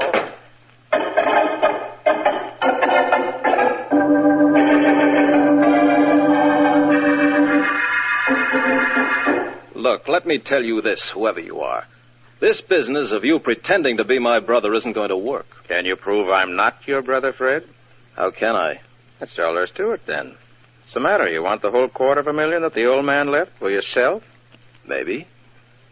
Maybe I'm just sure you aren't Ben. And maybe I'm getting a little tired of this conversation. Suppose you get out of here. Suppose I don't. His house is half mine. Will be in a couple of days, anyhow. If you don't get out, I'll throw you out. Get somebody to help you and make it an even fight. I don't need any help. Start something and you find out. All right, I will. Come on, you. Get out of here. All right. Well, no wonder nobody heard me knock. I'm Philo Vance. I wouldn't care if you were Dick Tracy. This is a private house and a private fight. Keep out of it. Vance, I know you. I'm Fred Burke. This is the man who claims he's my brother. Claims? Is he kidding? Why, you're no more my brother than Vance here is. I'm going to call the police and have them throw you out of here and into jail. 20 years hasn't changed you, Fred. You're still a kid, a dumb, selfish, willful child. Yeah? Vance, listen, if you want to leave here, I'll go with you and tell you a couple of things on the way. I wasn't thinking of leaving yet. As a matter of fact, neither was I. This is my home. I'm staying here. You're getting out of here. And if you don't, I will. In a couple of days, when I prove you're a phony, they'll throw you out of here. Now, wait just a minute, Fred. If you're leaving, I'll go with you. You're the one I came to see. Well, I'm leaving, all right. And if you're coming, come with me now. Well, I'm ready. I'm with you, Fred. And Ben, or whoever you are, I'm making you a promise. I'll be seeing you. Be seeing me, Willie.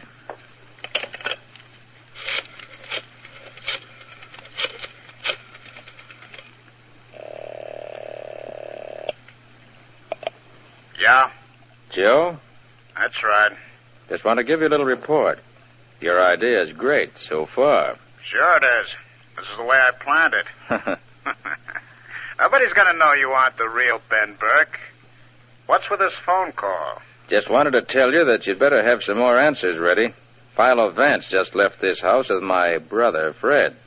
Think he's going to go to work on me, Joe. Oh, he is Yeah. he?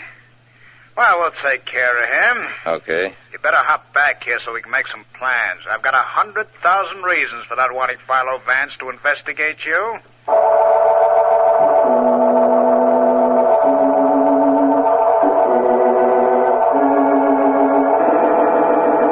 Well, Joe, you got any ideas? A couple. The afternoon paper gave me one. What's in it? Tell you in a minute. Right now I'm thinking about Vance. Let's see now. You're supposed to be the missing brother. Fred can't prove you're not, but maybe Vance can. All I know is he don't know a thing about me. Nobody does. Been out of town for 15 years. I know that. That's why I sent for you. Should be a pushover for you to claim you're the missing brother. Anything you want to know about the guy you're supposed to be was in the papers. Nah, I read up on it. Well, what about the newspaper you're talking about? I want to give you an idea. Oh, man. Look, here. Boss, help me. Help me. Tell me, what happened to you? A guy bumped into me in a crowded movie. Knocked the bandage loose from my arm. You know, where I got shot. Help me, boss. I'm bleeding to death. Get his coat off. We got to work fast. Okay, I'll help. Give me that shirt of his, will you? All right. I'll take this strip and tie it above the bullet hole. Now, stop whimpering, Tommy. We're stupid enough to get into a crowd. Be quiet so I can fix you up. Tourniquet, Joe? Sure, what else? It'll stop the bleeding. Don't do it, boss. Don't do it. Don't put no tourniquet on my arm. It'll kill me. Shut up. You know what a tourniquet is? No. That's what I thought. Oh. A couple more twists of this shirt stuff around your arm. The bleeding will stop. Hand me that coat hanger there, will you? Okay. Here you are. And just twist it around a couple of times. Hey, that hurts. It hurts, but it'll stop the bleeding. All right. Go on in the bathroom, get cleaned up. Okay. And get a rag and clean this blood from the rug. Okay, boss. Anything you say. That's what I like about this place. Always so nice and quiet. Now, let's see. Where were we? We're trying to dream up a way to convince Vance that I'm really Ben Burke. Something about today's newspaper. Yeah, that's right. Have you seen the afternoon papers? No, what's in them? Only one thing we care about. Yeah, take a look. The story here. A reporter says that old man Burke left some word as to how to identify the older son. That's who you're supposed to be. And whatever it is he left is in that lawyer's safe. Wheeler's safe, huh? Yeah. Hey, how come the reporter knew about it? He interviewed old man Burke just before he died. It's logical enough. Yeah. Friend, how much out of practice are you? You want me to open Wheeler's safe? That's right. We get a look at that paper, shut the safe, and Fred Burke's mouth at the same time.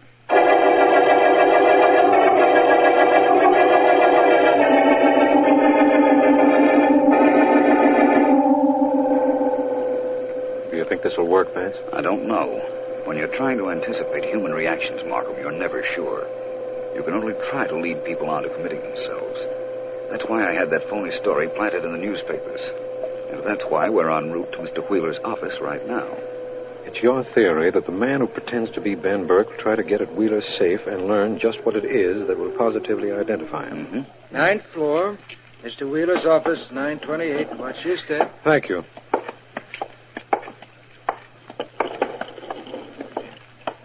And 928, he said. Yes. That's right here. Yes, there's a light on in the office. Somebody's working late. I hope that's what it is. Come on, Markham. Right. Vance, look. I see. It's Wheeler, the lawyer. Help me untie him, Markham. I will. I'll take his gag off while you're working on the ropes. There, Mr. Wheeler. I'm District Attorney Markham. Tell us what happened. Mr. Wheeler... He doesn't answer, Vance. Probably stunned. Apparently he was hit on the head by whoever it was that tied him up. But look over there by the safe. It's a man lying on his back and shot through the chest. Yes. Take a look at that fellow, Markham. Ever see him before? No. I have. It's the man who wanted to be known as Ben Burke. Oh? Apparently he came up here to rifle this safe, which is just what I figured he'd do if he were a phony. Vance, I know what happened now. This man, whoever he is, came up here with a Confederate. Yes. He went to work on the safe. Wheeler came in, saw him, and shot him as he was bending over the safe. Uh-huh. This man's Confederate then hit Wheeler over the head and tied him up. Oh, look, Vance, Wheeler's moving. Mr. Wheeler? Mr. Wheeler? My head. Mr. Wheeler, this is District Attorney Markham, and I'm PHILO Vance. Tell us what happened. Came in office. Man at safe. Saw his back. Shot him. Got hit on head. That's all I remember. You see, Vance, I was right. I told you exactly what happened, didn't I? This dead man isn't Ben Burke at all. He's an imposter. Our case is ended. You told me what you thought happened, Markham. And apparently what Mr. Wheeler here says bears out your story.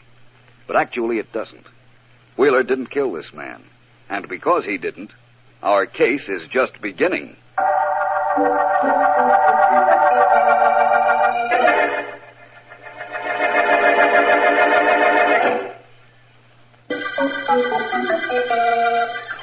This is District Attorney Markham. The brotherly murder case concerns the killing of a man who pretended to be Ben Burke, one of two brothers who, after having been missing for 20 years, returns at the death of their father to claim an inheritance. Vance has planted a newspaper story which indicates that positive proof of the older brother's identity is in lawyer Wheeler's office safe. And it was in front of this safe that the alleged Ben Burke was found, shot. Vance has gone back to his office after stating he doesn't believe Wheeler has killed the man who claimed... You see, Ellen, the lawyer couldn't possibly have shot the man. The lawyer's story was that he came in his office and saw a man standing over the safe. He saw only the man's back and he fired. But the man we found had a bullet wound in his chest. There was no mark on his back. In that case, what happened to Wheeler's bullet? Or did he just make up the whole story? Wheeler missed when he shot. We found the bullet he fired in the wall of his office. Now, let's start with the knowledge that the dead man was not Ben Burke as he claimed. Who could have shot him? First, let's find out who he was, Vance. We know that already. He was an ex-safecracker, missing for years. Oh. His fingerprints were on file at headquarters. In that case, I know the whole story. Well, I hope it's more accurate than Markham's idea of what happened in that shooting. You want to listen or you want to talk? Go ahead. Well, this ex-safecracker was brought out of hiding to open that safe. And as soon as he did the job, whoever hired him killed him. And whoever that was now has the proof of how Ben Burke can be identified. Simple? That's very cute. Only two things wrong with it, Ellen. What? One, there was no proof in the safe. And two, whoever hired the man to pose as Ben Burke wouldn't kill him after hiring him. In that case, either the lawyer or the legitimate brother Fred Burke killed him. Well, what would you suggest we do about finding out? I did my share. From now on, it's up to you. You take it from here, Vance.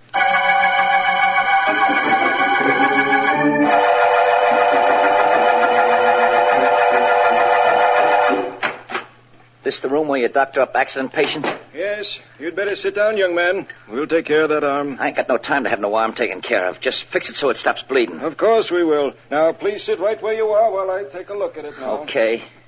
There we are. Hey, Doc, don't. Huh? Don't take off that bandage. I'll bleed to death. Well, how did you get this wound? I'll fix it up. Don't ask no questions. But I've got to ask a few. We've got to report this to the police. Oh, no, you don't. I don't want anything to do with no cops. Huh? They'll tie me up to that Ben Burke murder. Get your hands off me. Get them off. Now, look, you've got to sit there until I can get the... I said let go. You should have let go. Now I got to get out of here and get a phony doc to take care of me. You're not going to leave here until I can... Look at me. I only got one good arm, and I knocked this guy stiff.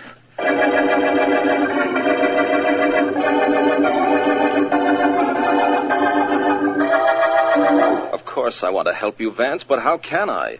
I've told you 100 times that I don't know what my real brother Ben would look like. I knew what he looked like when he was 16, but, well, that's the last time I saw him. The man who claimed to be your brother was found shot to death in the office of your father's lawyer. You know that. Yes, the district attorney phoned and told me. I knew he wasn't my brother, and I know why he went up to Wheeler's office. Yes? He wanted to find out what identification my father left. Identification that was supposed to be in Wheeler's safe. Weren't you interested? Why should I be? My father left no identification. And even if he had, it wouldn't concern me. It was to the other person's advantage to find what was in that safe. Well, the newspapers plainly said the identification concerned Ben Burke. Yes, I know. You realize, of course, that you're a suspect in this murder. Me? Yes. Well, why would I kill this man? For what reason? To avoid splitting the inheritance. As it is, the entire $250,000 goes to you. The money goes to me anyhow. I knew it would go to me. I knew that man wasn't my brother, and eventually I would have been able to prove it. Well, perhaps that's right. Yes, I'm glad I was able to track you down. Oh, hello, Markham. Come in, will you? You know Fred Burke. Of course. Hello. Vance, we have a lead on the Ben Burke killing. Have you, Markham? Tell me about it. A fellow showed up at the Harrison Hospital a little while ago with a bullet wound in his arm. He broke away from the intern who was trying to treat him when the intern said he'd have to report the wound to the police. How does that tie up to the murder case we're on? As he was struggling with the intern, he said something about not wanting the police to get word about him because then he'd be tied up with the Ben Burke murder. Oh, I see. Where is this young man now? Well, it was simple to track him. He got in a taxi parked in front of the hospital. We checked all the cabs and found out where he was taken. It's a shack down near the waterfront. I thought I'd report to you before we closed in on it. I'm glad you did. Because you realize, of course, that you have no proof against this fellow. Yes, I know. Well, let's go get him. We'll worry about the proof later. Vance, I'd like to go with you. You, Mr. Burke? Why? Excitement. I'm bored to death sitting around here. Take me with you. Have you a gun? No, but I've got a pretty good pair of hands. Well, what do you say? All right, Fred.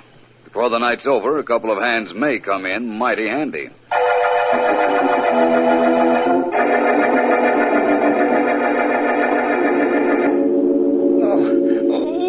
Hold still.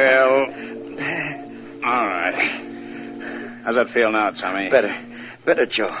You ain't sore because I ran out of here and tried to get in the hospital, are you? It's okay.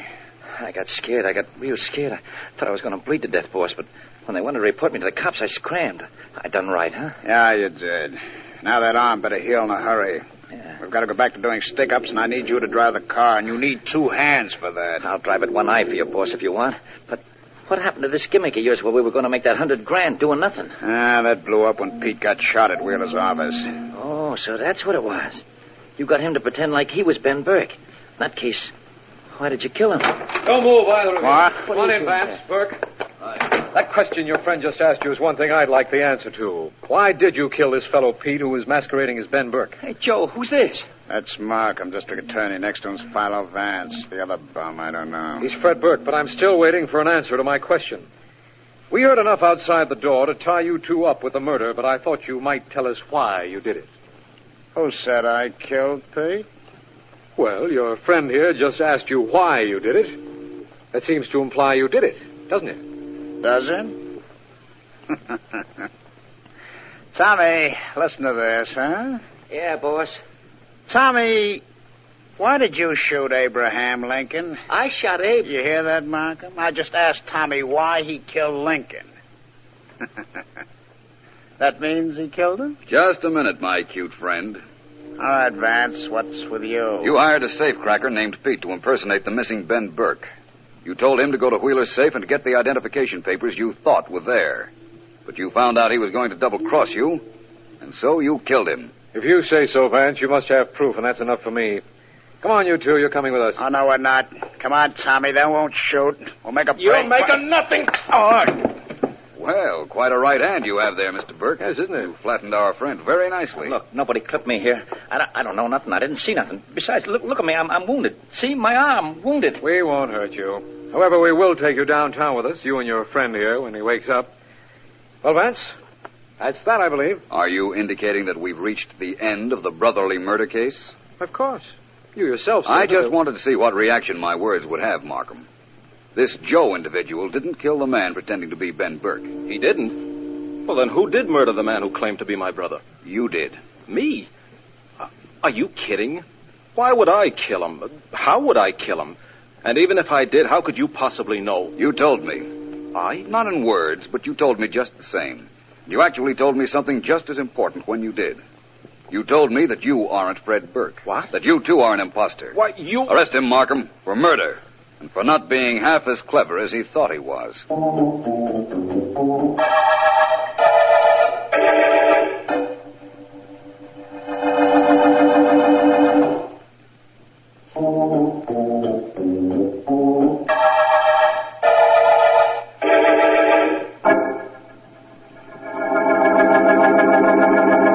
Go ahead, Vance. I'll take notes while you dictate. All right, Ellen, but not on the typewriter. You always play games, and it's very distracting. More distracting than I am? No. But you don't make any noise while I'm talking, generally. Generally. And let's keep it that way, okay? Okay. All right, here we go. Notes on the brotherly murder case. I knew the man pretending to be Fred Burke was not Fred Burke because I knew it was he who killed the man pretending to be his brother, Ben Burke. Oh, brother. Does that make sense? It will when I cut it down like this. Fred Burke told me that there were no papers in Lawyer Wheeler's safe that could identify his older brother. Uh-huh. Now, how could he know there were no papers unless he went through the safe? No way. Okay. Then that's cleared up. Now, why did he go through the safe? Don't look at me. I'm just taking notes. He did it because he was afraid the man posing as his brother was the real Ben Burke. And if he were, and if he found the papers establishing his identity, he might also find the papers that could have identified the real Fred Burke. Yes? All this was on his mind when he crept up to Wheeler's office, only to find our friend Pete there before him, bending over the open safe. Well, but where does Wheeler come into this? Don't rush me. The phony Fred Burke shot Pete as he knelt before the safe. Then he went through the papers in the safe and was there when Wheeler walked toward his office. Pete was dead, but Fred propped him in front of the safe and hid behind the door. Uh-huh. Then Wheeler came in, saw somebody at his safe, and fired. Fired and missed. The man who claimed to be Fred Burke didn't give Wheeler another chance. He hit him on the head and tied him up. Phew. And all this happened because you gave the newspapers a phony item about there being proof of identification in Wheeler's safe. Well, I had to do something to force a move from the bogus Ben Burke. I'll tell you honestly, I didn't know that Fred was an imposter. But it all came out in the wash. It sure did. That the end of the notes, Vance? Yes, Ellen. Good. That means it's also the end of the brotherly murder case. The Signal Oil Program. Yes, the signal oil program, The Whistler.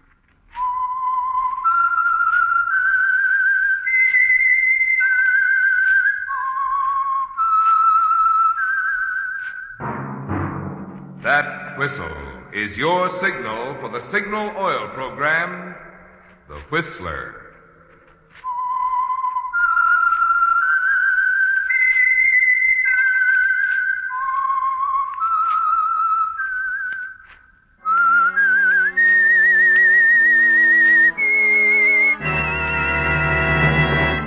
I am the Whistler, and I know many things, for I walk by night. I know many strange tales, hidden in the hearts of men and women who have stepped into the shadows. Yes, I know the nameless terrors of which they dare not speak. Yes, friends, it's time for the signal oil program, The Whistler, rated tops in popularity for a longer period of time than any other West Coast program in radio history. And Signal gasoline is tops, too, tops in quality. It takes extra quality, you know, to give you extra mileage. And Signal is the famous Go Farther gasoline. So look for the Signal circle sign in yellow and black that identifies independently operated Signal stations from Canada to Mexico. And now the Whistler's strange story. Search for Maxine.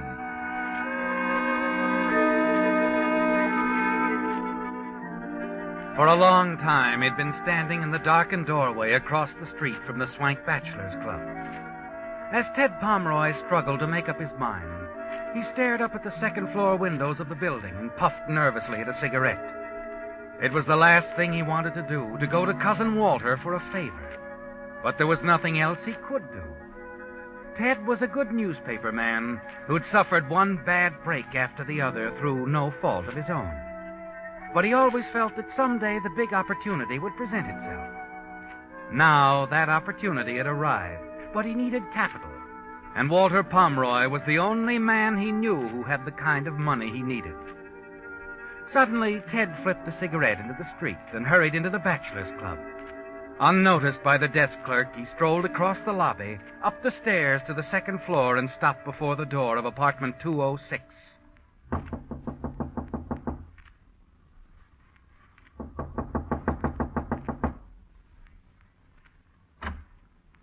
Come in. Hello, Walter. Well, Theodore. Cousin Theodore. Well, come in. You're just in time for dinner. The boy will be up in a minute. No, thanks. I haven't much time. I only stopped in for a minute. You mean you won't forget bygones to the extent of having dinner with me? Well, look, let's forget that stuff, shall we? We're grown up now, Walter. Sure. Sit down. No, I won't be too long. Okay, suit yourself. How are things on the West's leading newspaper, huh? Fine. You're getting paid regularly? Sure. Well, then what's this visit for? Well, it's this way. A friend of mine, Dan Albee, he's down in Portstown now. Look. Here's a letter I got from him. He's buying a paper, their little country sheet, 8 pages, twice a week. So? So he wants me to go in with him. It's just what I've been looking for, Walter. The place is growing. We can double the circulation in 6 months, and with some of the ideas I have... What's the matter? What's so funny? You? How much, Ted? The price is $10,000. I'll need half of it. $5,000. Walter, I'm asking you for a loan. You can have the whole plant for security. I'm not interested in newspapers. You mean you're not interested in me? Oh, I didn't say that. You're not interested in letting bygones be bygones. And I didn't say that either. I thought we agreed to forget. Oh, I didn't agree to anything. Okay, Walter. Okay. That answers my question. It's good for a laugh, though. I thought you once said you'd never come to me even if you were starving to death. That's enough, Walter. You hadn't had a couple of drinks too many. $5,000, and you thought I just handed it. That's not enough, Walter. I'd like to... Hey, take your hands off me, or I'll... Okay, Walter, you asked for it. Go! I've owed you that for a long time, Walter. Sure, you're right. I was stupid Get up, Walter. Walter! As you bend over him, you see the ugly gash on his right temple, where his head struck the edge of the fireplace. A cold wave of fear sweeps over you. You stare at him, unable to move, to think. And suddenly you remember the beachhead at Salerno where you saw dead men often. You grasp Walter's pulse and feel nothing. I've killed him. The realization of what you've done overwhelms you, doesn't it? Slowly you turn, half stumble across the room to the door. Your only thought now is escape. Yes, escape. There's still a chance you can slip away unnoticed, isn't there, Ted? The desk clerk downstairs didn't see you come in. Now, if you can get out of the building without being seen, you'll be in the clear. You place your handkerchief over the knob door and turn it. Before you step out of the hall, you look back to give the room one last look, and then you see it. The telephone receiver is off the hook.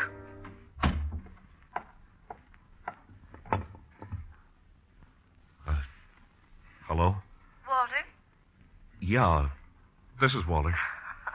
Look, when I want impersonations, I'll go see a floor show. Now, why didn't you call your dear cousin Walter and tell him I'm getting tired of holding this telephone? Oh. Who will I say is calling? He knows. I made that pretty clear before you barged into his apartment. Theodore.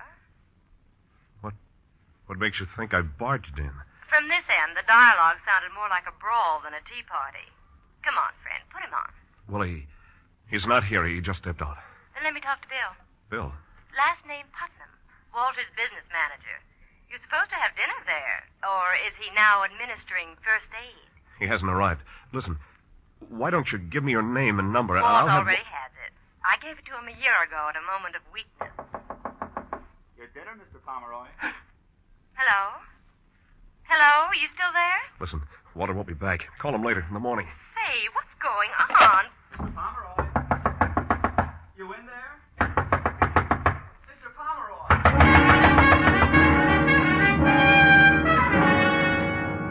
You tell yourself you haven't a chance. The bellboy out there pounding on the door. The girl on the phone who has heard everything, who can send you to the chair with a word. What's happened to Walter has changed your entire outlook, hasn't it, Ted? And suddenly the idea occurs to you. Walter must have her telephone number written down somewhere. You know you must get that girl to protect yourself. You search frantically for his telephone list. You find a gun in the top drawer of the desk and put it in your pocket. Then as you hear the bellboy rattling his keys outside, you find what you're looking for. A small brown leather book with some names and numbers in it. Just in time, you jump for the door and slide behind it as it opens. Mr. Pomeroy? Mr. Pomeroy, what's the Holy cow! Larry! Hey, Larry! The moment he turns the corner, you race for the back stairs 2 steps at a time and rush out into the alley. The cold air feels good on your face, and you hurry away, still unseen and safe. Except for the girl. Yes, the news will be out in a matter of hours, on the radio and the papers, and when the girl learns about it, the quarrel she overheard on the telephone will tip her off, and you know she'll go to the police. You can't have that, can you, Ted? I've got to find that girl. Find her. Stop her.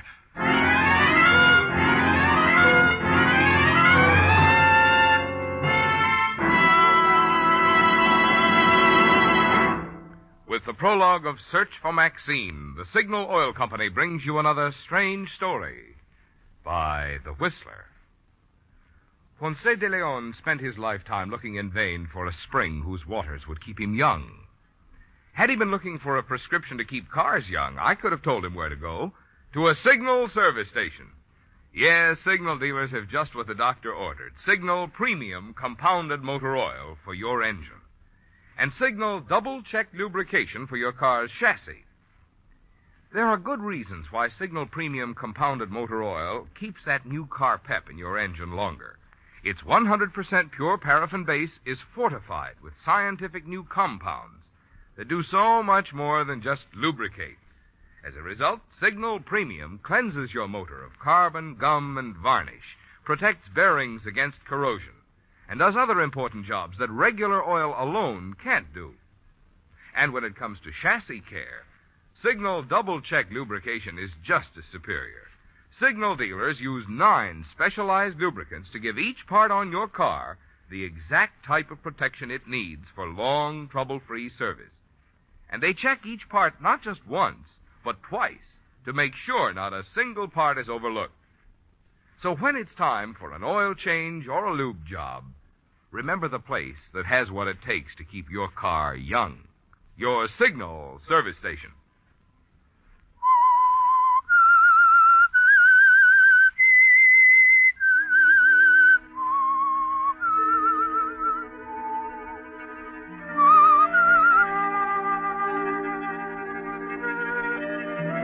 She's the only thing standing between you and freedom, isn't she, Ted?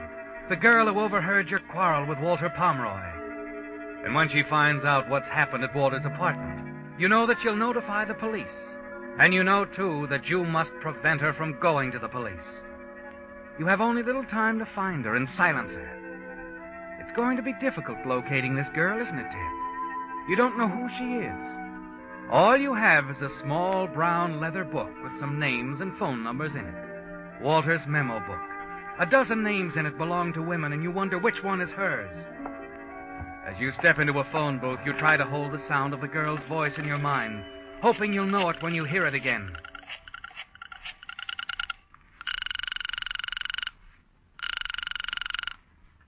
Hello? Annalee? Yes? This is, Tom Sherman. Sherman? I'm sorry. I don't seem to remember. Catalina. We met there last summer. Oh, you must have the wrong Annalee, Mr. Sherman. I haven't been to Catalina in years. Are you sure that you... No dice.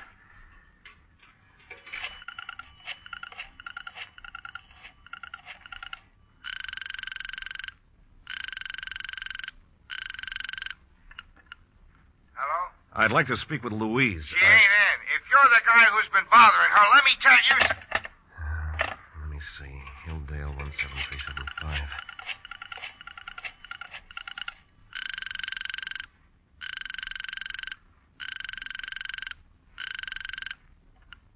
Hello?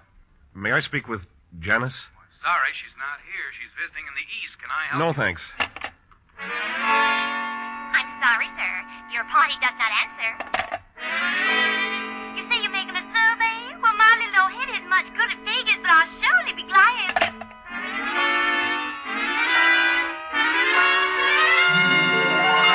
Hello? Is this Maxine? That's right. Who's this? I was talking to you on the phone a little while ago. Oh, yes. Theodore. You're the fella who hangs up in people's faces. Sorry, we were cut off, Angel. You were so coy about giving me your phone number, I couldn't call you back. Uh-huh. So you went out and bought yourself a crystal ball? No, I just called up every girl in Walter's little book. Ashby 86347 was yours. Why did you do that? Well, maybe I wanted to see if the girl is as nice as her voice. How does one blush over the telephone? Look, why don't you save us both a lot of trouble, honey? Why don't you just tell me where I can meet you? I'd rather keep it this way. I can be pretty persistent. And I can be pretty stubborn. I'm sorry, Theodore. Oh, wait a minute. What's the music? Radio? No, it isn't the radio. Now, look, you're a nice boy, I suppose, but I'm really too busy to play games. Well, won't you at least give me your last name? Some other time, maybe. Bye. Maxine, wait!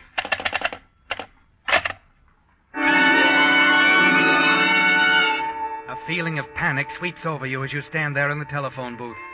And something inside tells you to run, to take the next plane for anywhere. But you struggle against the urge and fight it down.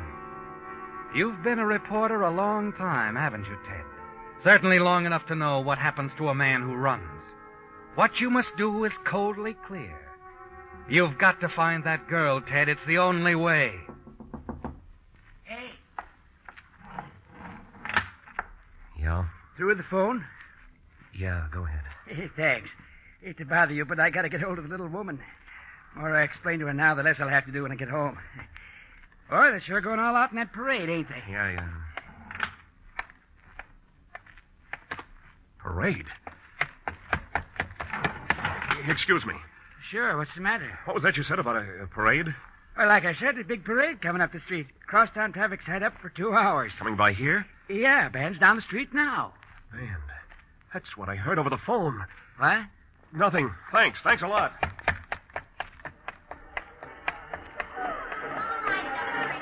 Yes, Ted, you notice them now. The crowd's lining the curbs outside, and down the street coming towards you is the brass band at the head of a parade. The same brass band that you heard over her telephone, passing so close by that it almost covered her voice. So you do know something about her, don't you, Ted? That she's someplace not far from the street, and the band had passed her at exactly 1 minute to 9. You remember looking at your watch. It's a chance, isn't it, Ted? A wild one, perhaps, but one that you must take. Excuse me, will you? Mind letting me through? Oh, goodness. If you're going to walk along with the parade, young man, why don't you get out there? You weren't listening, were you, Ted? You were threading your way along that sidewalk through the crowds for a very definite purpose. And you kept it up for a full block and then looked at your watch again. It took the parade 1 minute and 20 seconds to cover 1 block. Figuring it back, that meant they'd covered 13 blocks since passing the girl's telephone. Alvarado Street, Ted, that's where she was. Probably in that big apartment house opposite the Signal oil station on the corner.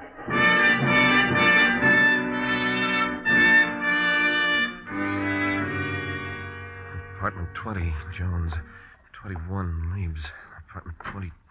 What are you looking for, young man? Why, I was looking for Maxine. Maxine who? Why? There's no Maxine living here. I'd know. I'm the manager. Hey, it's all right, thanks. Oh, there's a Maxine in the next apartment house. Oh? What number? Kind of funny the way you're snooping around here, trying to find names and apartment numbers. What's this all about? Well, you know how it is. We just met her. An awfully nice kid, but I didn't get around to last names. Girlfriend, huh? I'd like her to be. In that case, I wouldn't waste my time next door. The Maxine I'm talking about is 72. Your heart sinks, Ted, and you walk away. And the nameplates in the apartments on the rest of the block reveal no more Maxines. You're left with only one more possibility. A residence hotel in the middle of the block. You enter the place and decide to try to call her again. Walk past the cigarette counter in the lobby toward a row of phone booths in the rear. Just a minute, mister. What's the matter? Where are you going? Just want to use the phone. Oh, well, go ahead, but make it fast. This here's woman's hotel. House rule against men in the building after 11 on weeknights. Oh, I'll hurry it up. Thanks.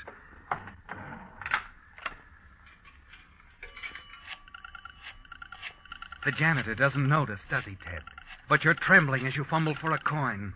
Dial the girl's number again. Ashby 86347.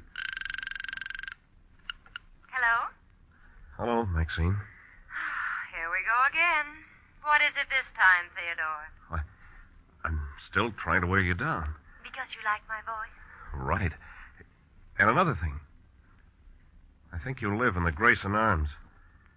You're a remarkable detective. Give up? Why should I? I don't live at the Grayson Arms. I live on the other side of town. Oh, wait now. Be honest with me, Maxine. I wish I knew why you're going to all this trouble. I told you I like your voice. Oh, sure. Hold it a minute, will you? Yeah, I'll be here. Yes, Ted, you'll be there, anxiously waiting and wondering, too, won't you, Ted? Wondering if Maxine is lying, playing with you, knowing all the time what it was all about. Feeling of panic returns, doesn't it? You look out of the glass doors of the telephone booth across the marble floor to the cigarette stand by the entrance. Notice a man buying cigarettes from the girl at the counter. He leaves, and another man comes in, and you freeze, your heart standing still. It's the distributor with the early editions of the morning papers. You know what must be in those papers, but you can only stare as you wait for Maxine at the other end of the wire. Hello, Eddie. Hiya. Not ready to fold? Leave the papers on the counter. Night. Night. Your mind is paralyzed, isn't it? With nothing sinking in. Not even as you see the girl at the counter, some 30 feet away across the lobby, turn and pick up a telephone receiver. Now, let's see. Where were we, Theodore? You were stringing me along about living on the other side of town. Listen, Maxine, you've got to... Got to what? What's the matter, Theodore? You still there? Hello? Hello? Then it hits you, doesn't it? So hard that you almost shake. your hand grabbing the phone, your head tight. The girl you're talking to over the phone is the girl at the cigarette counter across the lobby. Maxine. Hello? Hello, Ted. A trembling, surging relief sweeps over you, all through you. You've found her, haven't you, Ted? At last you found Maxine. You slump back in the booth, watch Maxine across the lobby as she keeps trying to talk into the phone, rouse you, and then finally she hangs up.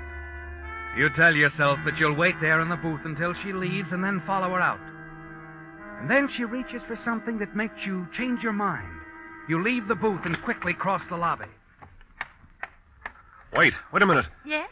Too late to sell me a pack of cigarettes? Afraid so. Just locked up. Not even for an old friend? You're 2 laps ahead of me. I've been calling you all evening. No. Yeah. So you're Cousin Theodore. Disappointed? Crushed. I thought you'd be more like Walter. Oh. That's a compliment. Sorry now, I was so stubborn. How'd you find me? Crystal ball. You ought to get yourself a booth at the county fair. Do you really live across town? Mm-hmm. Worst looking house on the street. Good. Then I can walk you home. My car's outside. Oh. It'll hold 2. Let me get my hat and coat. Be back in a minute. Okay. As she moves off, your hand goes to the gun in your pocket. You take it out, check the clip. It's loaded, ready. The car is a real break, isn't it, Ted? It'll be much safer in the car. Hey. Yeah? Seen the girl who runs the cigarette counter here? Yeah, she's gone home. You sure? I saw her leave. How long ago? 5 minutes, maybe. That's funny. Okay, thanks. Sure. A plainclothes detective. He has that look, hasn't he, Ted? And you move after him, quietly glance through the glass door to see him looking at a car parked out front, and then... All set, Theodore. The car's right outside. Stay right there. What are you... That's right, it's a gun. Don't open your mouth. What is it, Ted? Never mind that now. Closet. Get in there. And if I won't? I'll kill you. I wonder. He's coming back. You'll find out in 2 seconds. All right. All right, Ted. Hey, what do you mean she's left? I checked outside and where'd that guy go? Hey, anybody here? Yeah, what's the matter? Where's the girl who takes care of the cigarette counter? Oh, she's still around here somewhere. The guy just told me she went home. The car's still outside. Oh, she ain't gone home. Ain't given me the keys yet for the morning girl. Might take a look in the back room. Maybe she's getting her hat and coat.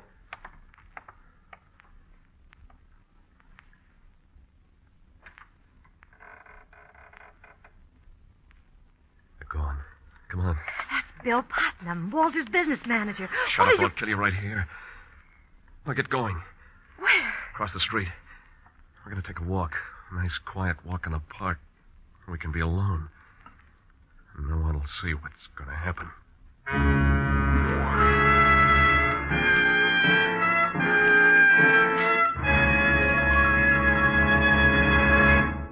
The Whistler will return in just a moment with the strange ending to tonight's story. Since Thursday will be St. Patrick's Day, you've no doubt been getting your share of Killarney on today's radio programs. I had thought of describing how your friends would turn green with envy when you power your car with Signal gasoline, because today's Signal drives the pings and sluggishness out of a motor like St. Patrick drove the snakes out of Ireland. Or I thought of reminding you that your wallet would feel lucky as a 4-leaf clover because of Signal's good mileage. But sure, in Begorra, when you buy gasoline, there's really just one thing that matters. You want to be sure that you're getting the tops in quality, the gasoline that helps your motor operate at top efficiency. And that's something you can determine with your own speedometer. After all, when your motor runs more efficiently, you not only enjoy quicker starting, faster pickup, and smoother, knock-free power, but also more mileage. Good reason why we're so proud of Signal's famous mileage, and why we say, to be sure of the tops in gasoline quality, there are just two things to remember. One, it takes extra quality to go farther. And two, Signal is the famous Go Farther gasoline. Figura. You tell yourself that this is the way it's got to be, don't you, Ted? Yes, from the moment you realized that Maxine could send you to the chair because of the quarrel she heard over the telephone, your quarrel with Walter, you knew you had to find her and silence her. Now, as you follow her into the park, your hand grips the gun in your pocket. It'll be over quickly, won't it? Simply, coldly, and you'll be away and free. As you reach the protective, shadowy darkness of the park, Maxine stops, turns calmly to face you. There's a look on her face, a look that could haunt you for the rest of your life. And then suddenly you know. You know that love her or hate her, you simply cannot kill her. Get away, Maxine. I'm not going to do what I can. Go on, get away. Do what I said, get away now before I change my mind. No, Ted. Come on. Let's sit down here. I think you'd better tell me everything.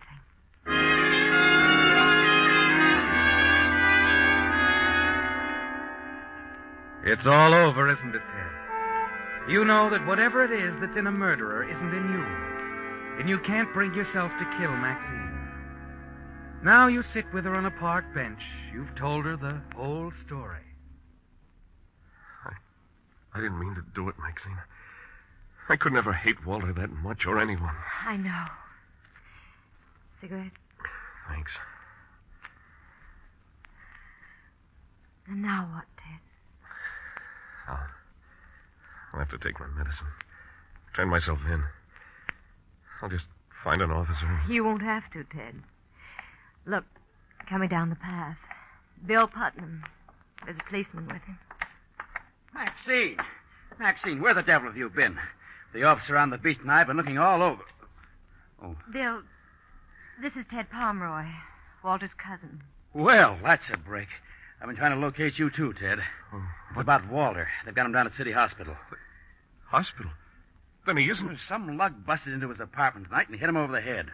Walter says he never saw the guy before.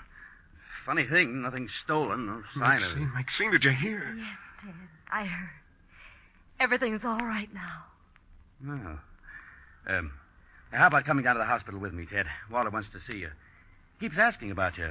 Something about investing in a newspaper.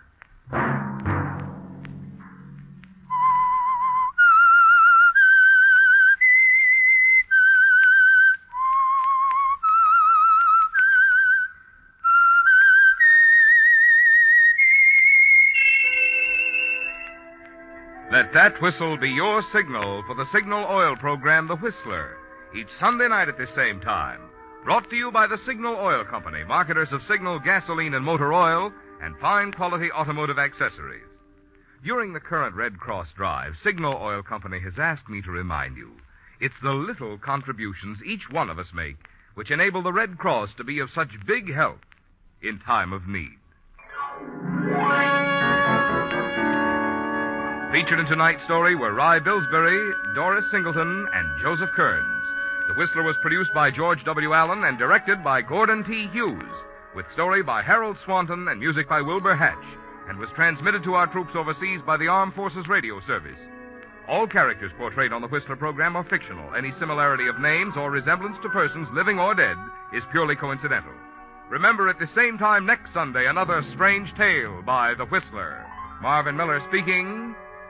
This is CBS, the Columbia Broadcasting System.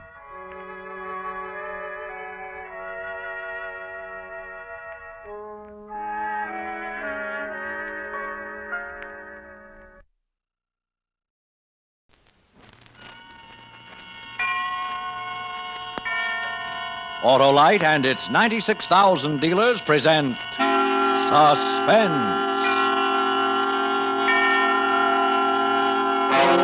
Tonight, Autolite brings you Blood on the Trumpet, a suspense play starring Mr. William Holden, with special trumpet effects by the famous Ziggy Elman.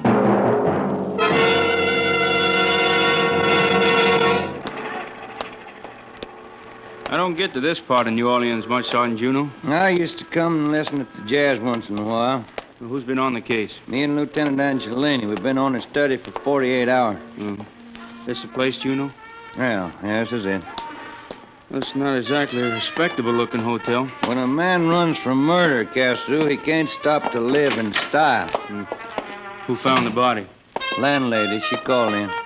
Messy, huh?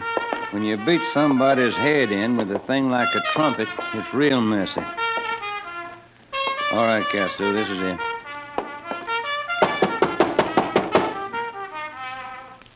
You want me to kick it in? No,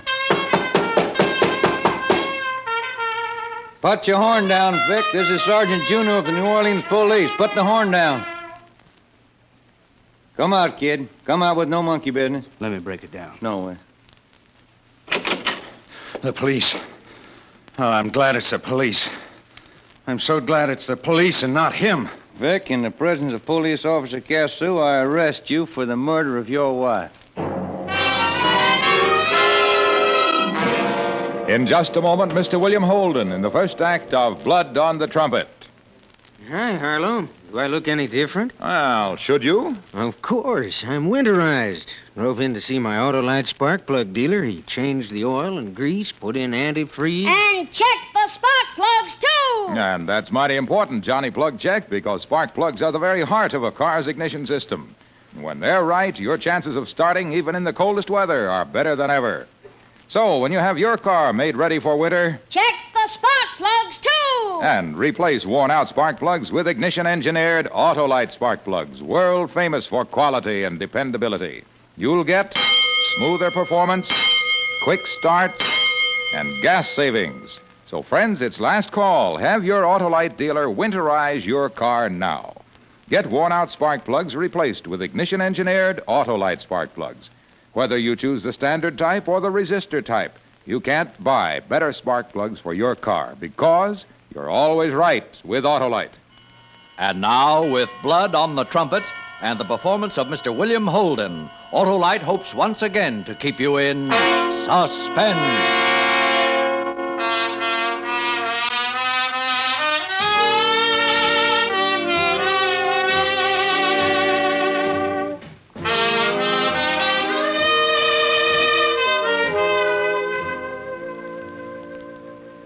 You feel okay now, Vic?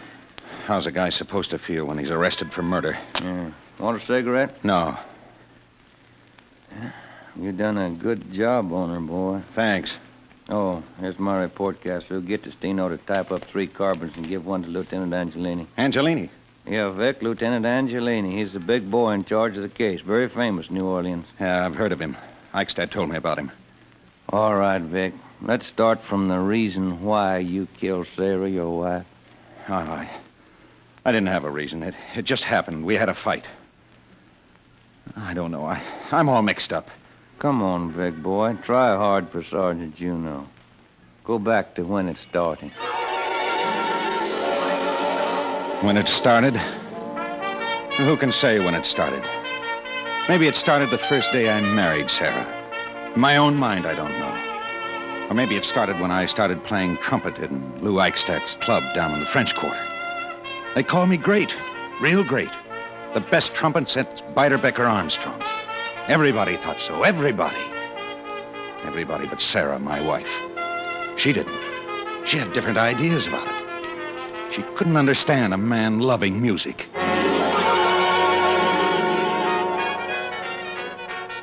Has-been. You're a has-been. Only you never went anywhere to be a has-been. You were always a second-rate horn blower, and you'll never be anything else. Do you hear me? Never anything else. Oh, Sarah, these walls are like paper. So let him hear. I don't care. Let him know what a bum I've got for a husband. I'm sick of your talk. I'm sick of you. Turn that lousy record off. Leave it on. Sarah, you got cotton in your ears. I said leave it on. All day long, the same record around and around. I said put it back on. It makes me sick. Sarah! Always the same song and dance. A little time, Sarah, a little time. Sarah, please. You're a dreamer. You blow pipe dreams through that horn you play. Shut up! Wait, Sarah, wait. My ship will come in. Sure, I'll wait.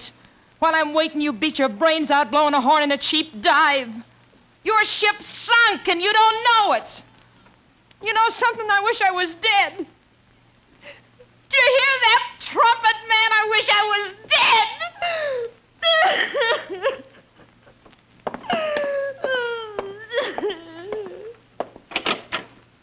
Sarah, when you talk like that, I wish I could kill you myself and make your wish come true.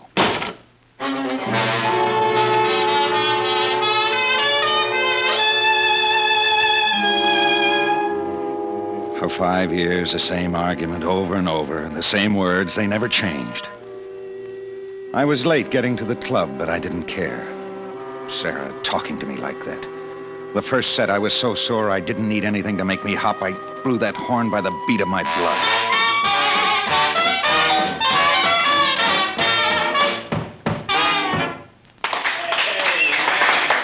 We got our first break after the second set, and Lou, the owner of the club, came over and took my arm. Said he had somebody he wanted me to meet. Oh, over here, Vic, my great trumpet man. What's up, Lou? Oh, a girl's up, Vic. A music lover who'd like to meet you. Miss Luana Durant, meet my trumpet man, Victor Roberts. How do you do? Hi. Sit down, Victor, sit down. Talk some music. Talk some old-time jazz. Entertain Miss Durant, Victor. Talk about the jazz we play, huh? Yeah. Sit down, Vic. Thanks. Buy your drink? This water's strong enough. You're good on that trumpet, Vic. Think so? Mm-hmm. Pin a medal on me. Hey, look, Horn Boy, you don't have to sit here and talk to me. Oh, I'm sorry. I tell you what I'll do, Miss Durant. I'll let you buy me that drink, and you can tell me the story of your life. That sounds like a bargain.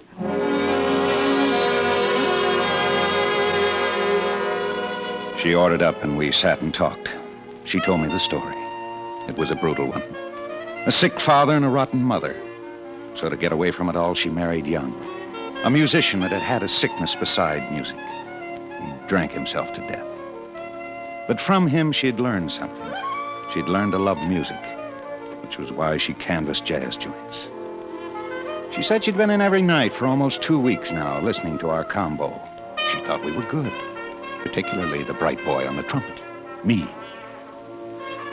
The guys were moving up for the next set, so I made my excuses and left her. Lou Eichstadt stopped me by the platform. Lay off, Vic. It's no good. I don't know what you're talking about. I'm talking about trouble. There's another guy. A rough guy. A guy that's a mean cop. A guy that doesn't deserve the name cop, and he wants her bad. He comes in every night, sits over in that corner and watches her. I don't see him tonight.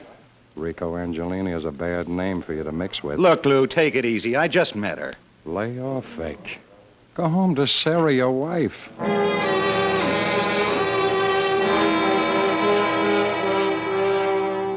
We finished the last set about 1.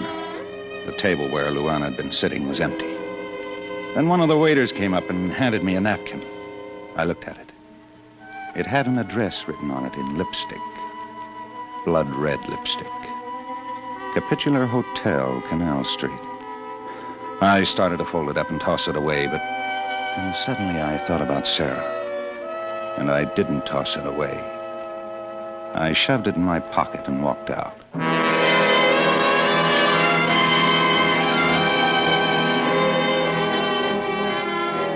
It took me 15 minutes to get back to the boarding house.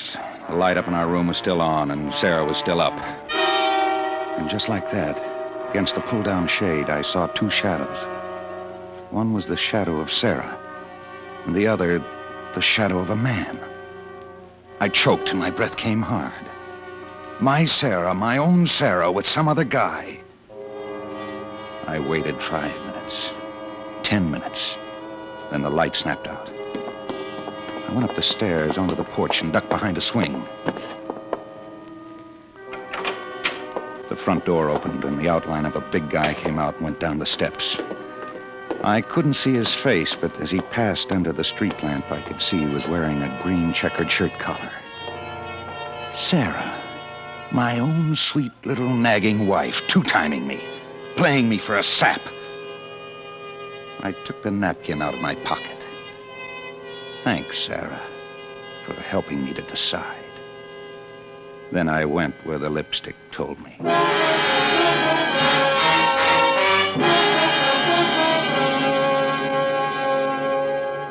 Hi, trumpet man. Hi. Did the lipstick smudge? I'm here. It didn't smudge.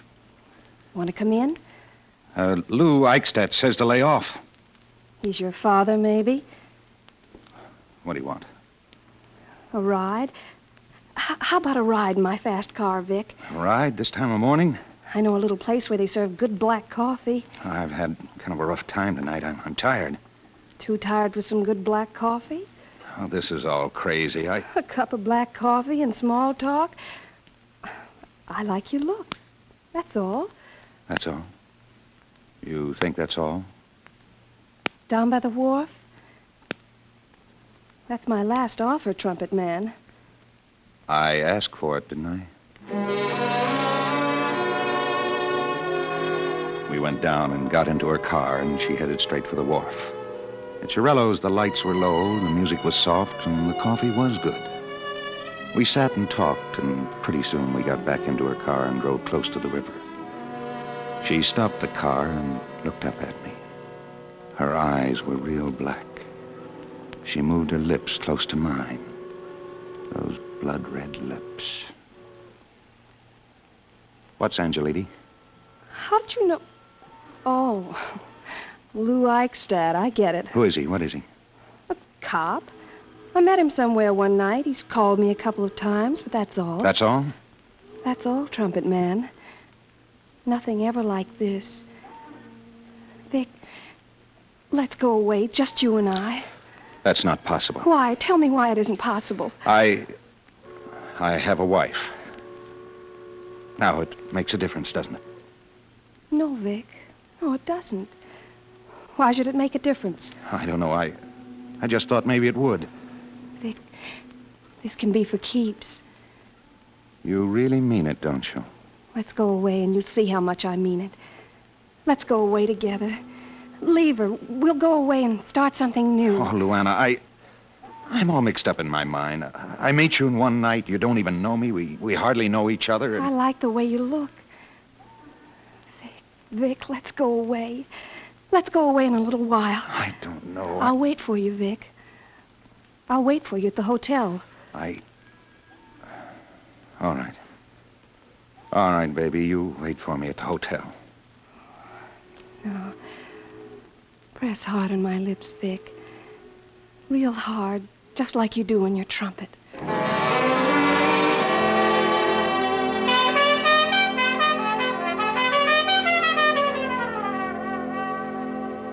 Something that had been hard for me to settle was easy now. I was through with Sarah, my great big headache. I was finished, and she wouldn't yell at me anymore or cheat anymore. I could go away now. Go away from her and her nagging voice. Away from Sarah and away from hate. You, Vic?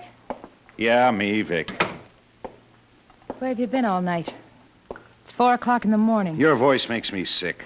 What should I think? What should you think? A no-good bum husband who stays out all now, night. Now, be quiet for 1 minute, and I'll tell you a secret, my sinful wife. I'm leaving you. I'm going away. You're going away? You're insane. What do you think? Oh, it's time, Sarah. I finally woke up from that crazy sleep I was in. I'm leaving you. So, you're leaving me? Yes, I'm leaving you. We don't make the right kind of music anymore. Music? Is that what you call it? No, it's not music. It's a hell. That's all it's ever been. You hear me? Everything I've ever done, every sacrifice I've ever made in just a simple sentence you make, it's all over. Just as simple as that. Maybe it just isn't music. Maybe it's something else. Like maybe another woman. Sarah! I knew it. I smelled it. Someone else. That's it, isn't it, Vic? Sarah, stop it. Don't say another word. Who is she? Some music lover you picked up? Who is she? Answer me. Be quiet. Who is she? Who is she, you dirty cheat? I said be quiet. You make me sick. You hit me. You hit me. I'll show you, you dirty lass. I'll show you. Stop it, sir. Switch Stop me it, you're around, will you? I'll switch you. Sarah. Get up, Sarah. I didn't mean to. Sarah. I said to get up. I didn't. Sarah, what's the matter? Why don't you... Oh, Sarah, you're bleeding. I didn't mean to, Sarah. Oh, no. No, Sarah, no. No.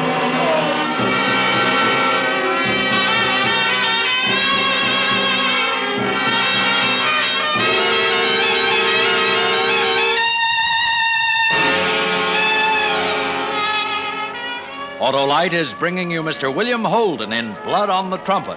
Tonight's production in radio's outstanding theater of thrills, Suspense.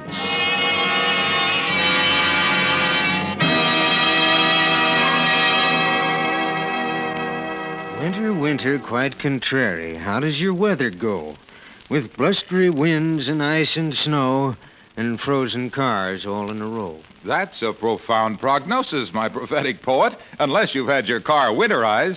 It's last call, friends. Have your neighborhood Autolite spark plug dealer change oil and grease, put in antifreeze. And check the spark plugs, too! Right, Johnny Plug Check. Spark plugs are the all-important heart of your car's ignition system. And when they're right, your chances of starting even in the coldest weather are better than ever. So check the spark plugs, too! Yes, folks, visit your friendly Autolite spark plug dealer and replace worn-out spark plugs with ignition-engineered Autolite spark plugs. The spark plugs that work as a team with your car's ignition system. Because they're designed by the same Autolite engineers who design complete ignition systems used as original factory equipment on many leading makes of America's finest cars. And whether you choose the standard type or the resistor type, you'll be right, because you're always right with Autolite. And now, Autolite brings back to our Hollywood soundstage Mr. William Holden in Elliott Lewis's production of Blood on the Trumpet, a tale well calculated to keep you in suspense.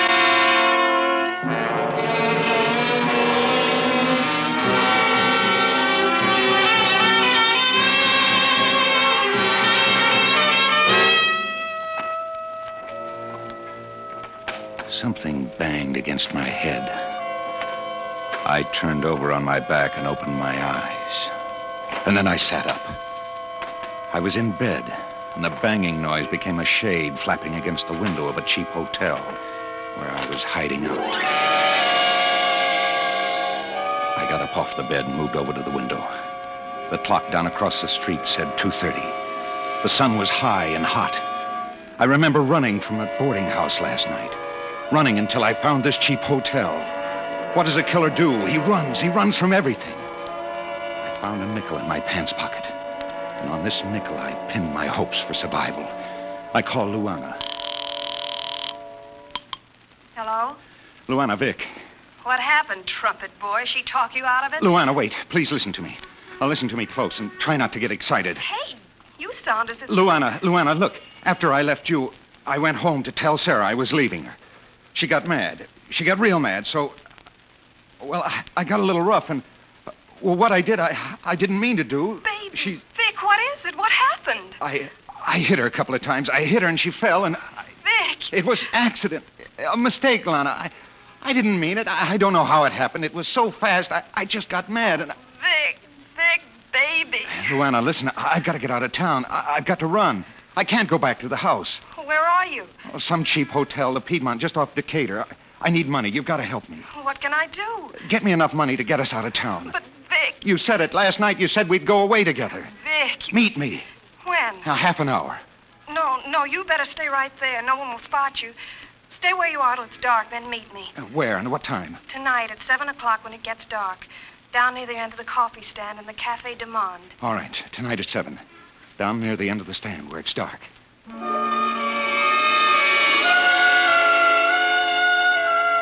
I hung up. I couldn't stay in the hotel. My picture was probably spread over every paper in town. Maybe the clerk remembered me coming in.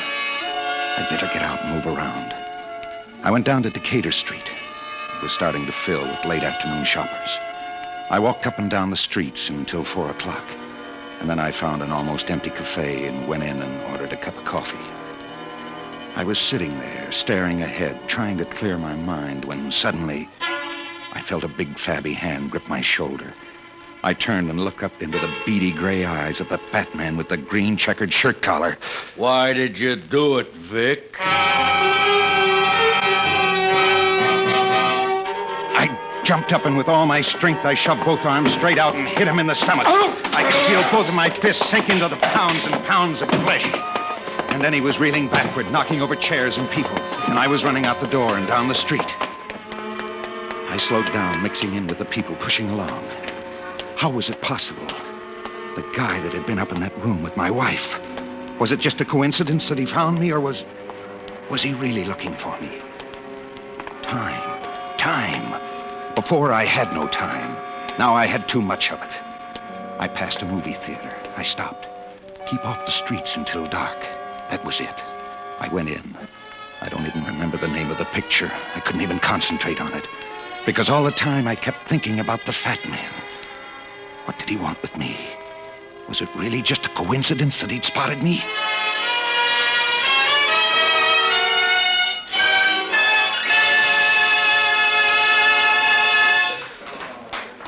The picture ended and the lights went up. I crouched down low in my seat, staring straight ahead. And then out of the corner of my eye, I saw him. He was walking up the aisle, looking up each row of seats. He was looking for me. I turned my head and held my hand up to the side of my face. He was coming closer now. He was at the next row.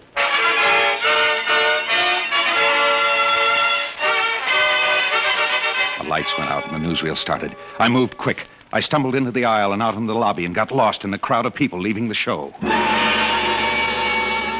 was no use. I couldn't shake him. Everywhere I turned, he was there. What did he want? Did he want to kill me? Kill me for murdering Sarah? Was that it? But that was my own business.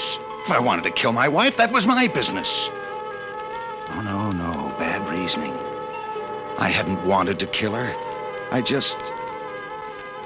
ran until I thought my legs would drop. And then it was 7 o'clock, and I was down by the pier. There were a few people drinking coffee at the stand. I walked down to the far end, and then I saw her coming. Luana! Vic! Over here. Oh, Vic, you're crazy. The cops are looking all over Oh, I don't for care you. about the cops. It's him. What are you talking about? The guy that was with Sarah, the big fat guy. He's after me. All day long he's been after me. Luana, we got to get out of here. Vic, you're crazy. You're all mixed up. You don't know what you're talking about. I'm not mixed up, Luana. I tell you, he's looking for me right now. Any minute he might show up. Vic, maybe you better give yourself up. Maybe it would... For you. Don't you understand? I did this for you. I didn't ask you to kill her. Vic, stop it. You're hurting me. All I need now is for you to turn against me. Vic, let me go. Let me... Luana, come back. Please, come back. For you. I did it for you, you dirty, filthy... Hello, Victor. What do you want? What do you want from me? I want to give what's coming to you, killer. I'll get you now, killer. I'll get you now. Because you're finally cracked.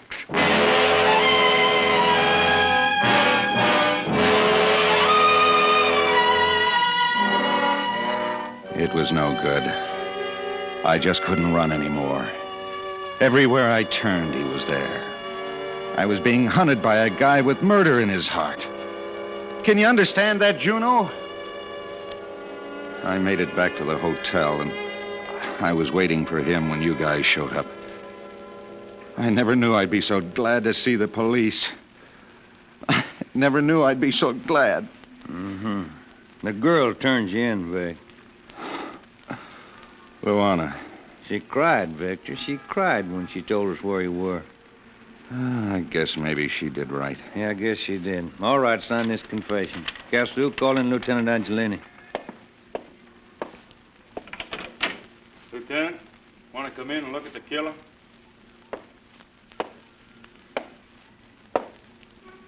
Hello, Vic. It's him. The fat guy. Take it easy, Vic, boy. Take it easy. Why?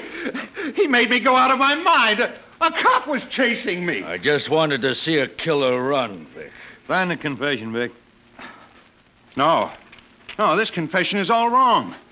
The part about the trumpet, this is all wrong. I didn't hit her with a trumpet. Come on, trumpet boy, sign. No, Angelini, I won't sign it. I didn't hit her with a trumpet. You're crazy. I won't. Something smells, something... Hey, look, you, I'm tired. You give me a good chase. You make a confession. Now you sign it. No, I won't do it. This isn't what I said. I never said anything about hitting her with a trumpet. I hit her with my fist, and she You're fell. crazy.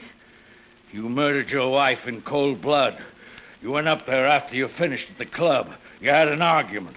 Then you smashed her head in with a trumpet. Then you wiped the blood off the trumpet. Hey, wait a second, Angelini. Shut up, Juno. Can't you see this guy's stalling? Now, come on, killer. No, I won't shut up, Angelini. Hey, now, listen. My typed report's still on my desk. You haven't read it yet. Well, so what if I have? So I was the guy that went up there and tabbed the body. When I got back, I briefed you. I made the report out. You just said you didn't read it. Well, there was something in that report I didn't bother to tell you about. I didn't think it was that important. I didn't tell you that the blood had been wiped off of the trumpet. There were only two people who knew that. Me, Lieutenant Angelini. Me and the killer. Why, you... Juno, it was Angelini. Hey, you lousy... Juno, it fits. What Luana said to me, what Lou Eichstadt said, it fits. This guy framed me. I'll break your neck. Take it easy, Angelina. He was nuts for her. Only she couldn't see him for dust. He must have spotted me that first night with her. He followed me. He was the guy Sarah was with when I got home. He was waiting for me. I'll kill you. Grab him, Captain. Grab him. Easy. Filthy trumpet boy. Filthy. You framed me, Angelini. Why? Look at me, trumpet man. Look hard at my extra flesh and tell me why I would frame a man like you. Luana. Your wife wasn't dead when I went up there the second time. Her head was cut on the side. She was bleeding. But she wasn't dead. You're under arrest, Angelini. I can't say I'm sorry. You're a disgrace to the force. All right, Vic, that's all I need from you. You can go now. Hey, you.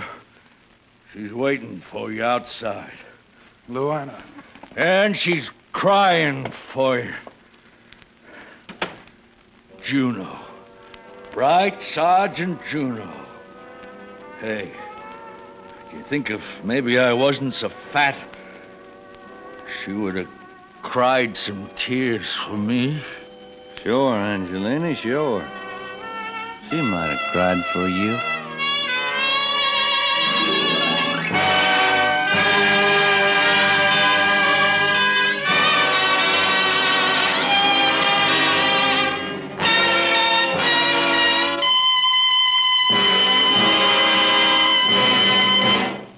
Suspense, presented by Autolite.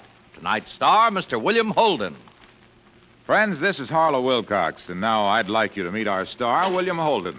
Thanks for the curtain call, Harlow. I was hoping you would invite me to say a few words. About your new Paramount picture, Union Station, no doubt. Well, Bill, I've seen it. That's great. Well, thanks, Harlow, but I really intended to say a few words about Autolite. Bill, that's the best curtain speech you could make, but you'll need more than a few words. I know, Harlow. Why, Autolite makes 400 products for cars, trucks, planes, and boats in 28 plants coast to coast. These include complete electrical systems used as original equipment on many makes of America's finest cars. Electric windshield wipers, spark plugs, starting motors, batteries, bullseye sealed beam headlights, coils, distributors, generators, all engineered to fit together perfectly, work together perfectly, because they're a perfect team.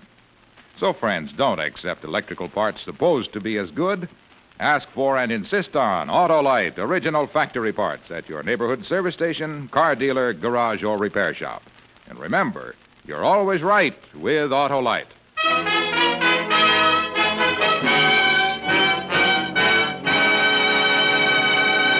Next week on Suspense, Mr. Cary Grant as star of On a Country Road.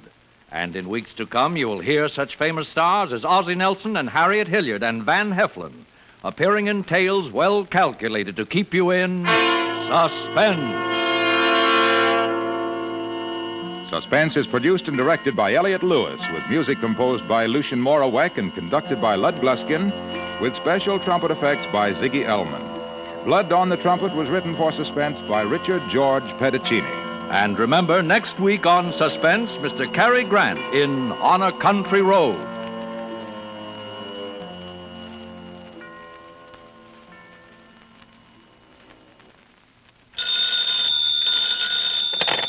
You can buy world-famous Autolite resistor-type or standard-type spark plugs, Autolite stateful batteries, Autolite electrical parts at your neighborhood Autolite dealers. Switch to Autolite. Good night. This is CBS, the Columbia Broadcasting System.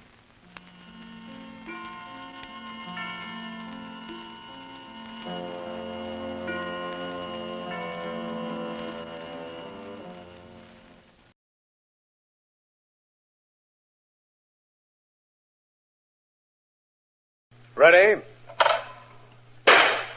Good shot, Markham. Perfect score for you so far. All it's gotten me in this skeet shooting contest with you, Vance, is a tie. That shows you what a tough man you ought to beat. Testimony disregarded as having no basis in fact. As district attorney, you should know better than to make statements like that. Kindly refrain from prompting this witness, Vance. Your shot, you know. So it is. Well, the rules allow me to load only 2 shells in this gun of mine. The shells are in. I'll see what I can do with 2 birds. Ready? Ready? 2 for 2. Well, you certainly give me something to shoot at, Vance. Tell me, is there anything you can't do? Yes, I can't tell when you'll invite me in on a murder case. All I know is it won't be this afternoon, inasmuch as there was no case in your office when we took this holiday, and there are no telephones out here on the skeet field. I know that disappoints you, but I'll try to make a contest out of this skeet match to make up for it. My turn to try for 2. Ready? Ready? Uh-oh. Well, that puts you 1 up on me, Vance. Vance! Oh, Vance! Well. Do you hear what I do, Markham? The clarion cry of a female. The voice of your secretary, Ellen Deering, unless I'm very much mistaken. What could she want out here? I don't know. All I can do is hope. Vance! Over here, Ellen. You mean you hope an interesting case came into your office while we were out here? Mm-hmm. A case interesting enough to get your secretary to come after you? You didn't miss with that shot, my friend. We'll know Ellen's mission in a moment now. Here she Vance! is. Oh, hello, Mark. Hello, Ellen. Whew! What a hike. Isn't there some way they could have put this skeet field nearer the road? I wasn't meant for walking, I can tell you that. Well, I'll see what I can do about having a pair of wings made for you, Ellen. So I could fly over here and have somebody shoot me down? Oh, fine thing. You'd still be flying if I was the one with the gun. Well, Miss Deering, if you've recovered your breath and your bearings, perhaps I'm you... okay now. Markham, I really came out to see you. Oh? Your office called to see if you were with Vance, and I volunteered to come out here and bring you the message. Which was? Which was that a woman named Edith Allen has been murdered in her apartment. Uh-huh. There's no apparent motive. She was happily married. Her husband has a perfect alibi, and nothing in the apartment has been touched. Well, at least Vance was wrong about one thing. He was certain we wouldn't be called in on a murder case while we were out here. A murder without motive. Well, that's the most fascinating kind to solve, Markham. The most difficult, you mean? Well, looks like we go to work, Vance. Fun's over for today. On the contrary, Markham. Apparently, it's just beginning.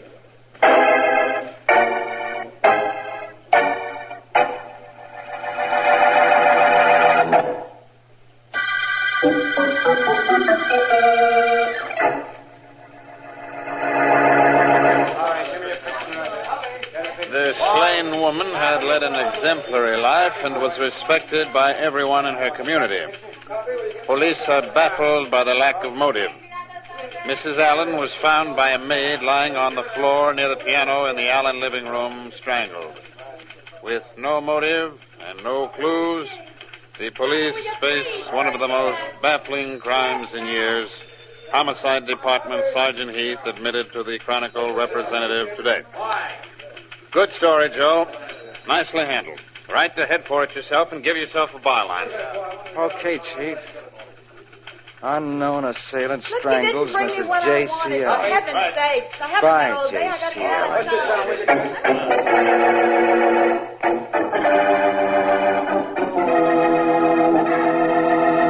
to Vance and I want to be alone in the murder room, Heath. Keep everybody out for a while, please. Okay. Well, Markham, it looks as if first reports were correct. There's nothing in this room that even remotely resembles a lead to Mrs. Allen's killer. From the position of the body, I think she was playing this piano when her murderer came into the room and strangled her. She fell from the piano bench to the floor. That's probably true, but doesn't help us at all. This is the song she was playing, Blue Penny. It's that new hit they keep doing on the radio. Isn't that a rather unusual title page, Markham? Not too. Picture of a girl who's apparently the penny in the title, a flowing blue summer dress, the names of the writers and the publisher. What's unusual about it? I'm not sure, but a little of the blue ink just came off on my thumb. I've handled a lot of sheet music. That never happened before. Vance, we're working on a murder. I know, but this blue ink that came off on my thumb may supply the color in this case.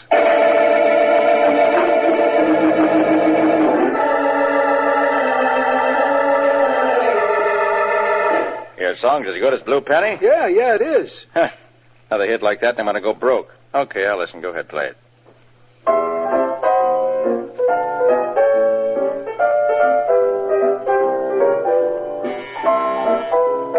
Yeah? Mr. Morris, there's a man named Philo Vance here to see you. Philo Vance?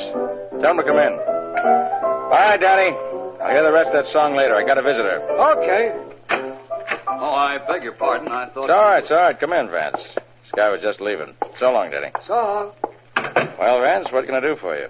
You write a song or something? No, Mr. Morris. I want to talk to you about your Blue Penny number. Now I know why you're here. It's a crime the way that song's getting plugs and ain't selling. You want to investigate the crime, huh? Not exactly. Mr. Morris, when do you print a song you publish? When? Well, we take it from the writers. We give an order to our printers saying how many copies we think we'll need. They print it. We work on the song for a couple of weeks, and it generally starts to sell. Only not Blue Penny. Blue Penny, we printed up to 50,000 copies when we took it. We still got half of them. Is that so? I thought it was a big hit. You thought. Everybody thought. Only it's just one of those things, get plugs, but nobody buys it. Who prints your music? Acme. Only 3 firms in the city that print music. I'll write the names and addresses down for you. What's this all about, Vance? It's about the murder of Mrs. J.C. Allen. You've read about it in the papers. They say there was no motive for her death. I'm inclined to believe there was. A motive I not only know, but after I make my next stop, I think I can prove.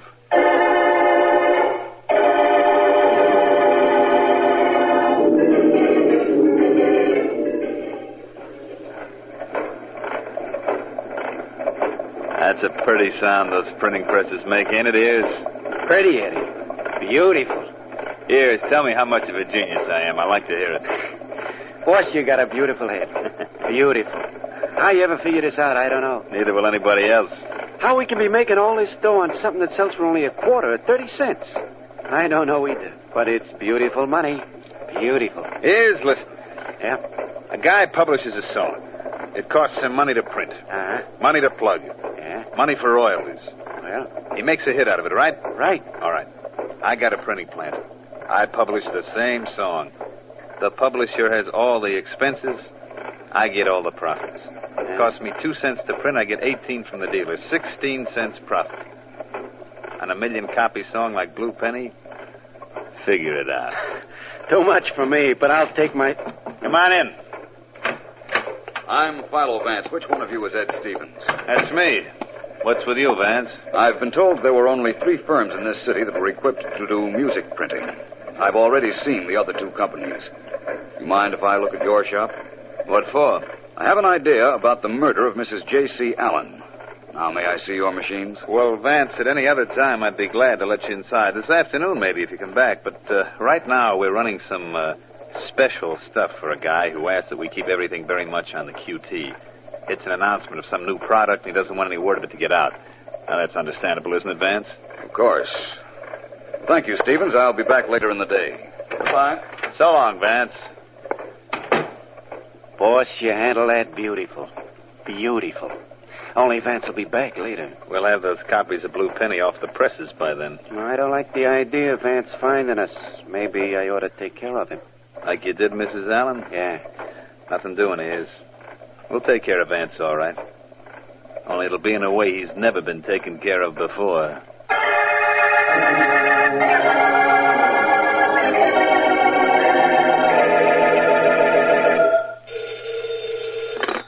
Philo Vance speaking. Vance, this is Marie Dale, Wentworth Apartments.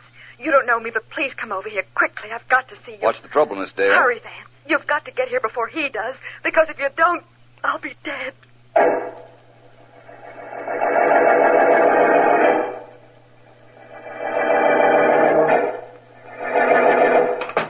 Miss Dale. Miss Dale, where are you? Over here, on the couch. That you, Vance? Yes, what happened, Miss Dale? He was here. Vance, bend down. Look. Look at my neck. His fingers. Vance, he was going to kill me. Now, take it easy, Miss Dale. The police are on their way here. I called them after you called me. Who was it? I don't know. Someone phoned me and said he was the man who strangled Mrs. Allen. He was going to do the same thing to me.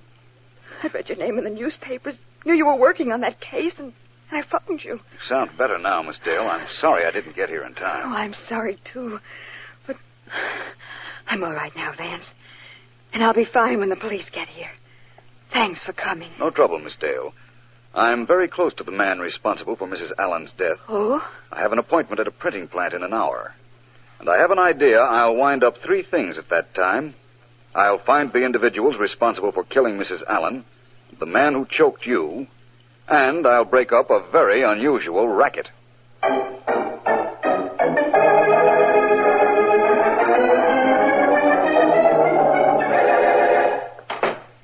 Well, come right in, Vance. Sit down. Thank you. You're a man of your word. Said you'd be back this afternoon, and here you are. You said when I did get back, I could take a look at your printing presses, Mr. Stevens, remember? Sure. Perfectly all right. I'd like you to see something else first, though, Vance. What? This photograph. It's a print, and it's still wet, but you won't have any trouble recognizing the people in it. Well, let me see it. Oh. So there was a photographer in Miss Dale's apartment when I bent down to examine her neck. Yes. Looks like you're making love to her, doesn't it? Not that that wouldn't be bad, only her name isn't Dale, Vance. It's Williams. Marie Williams, and she just got out of jail last week. I'm beginning to see what this is all about. I'm going to... Now, Vance, that won't do you any good. Oh, but it'll make me feel better, I guarantee that.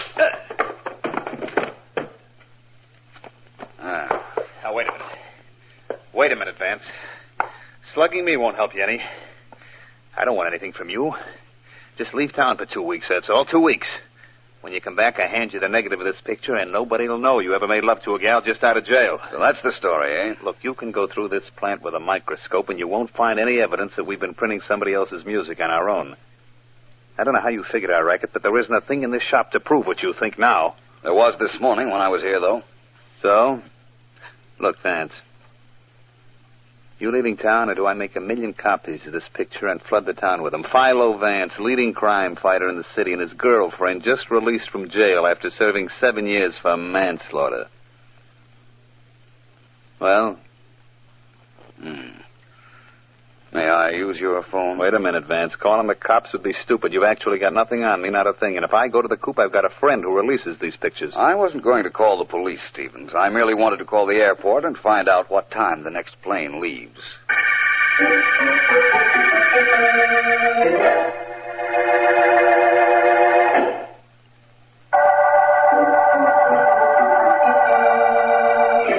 This is District Attorney Markham.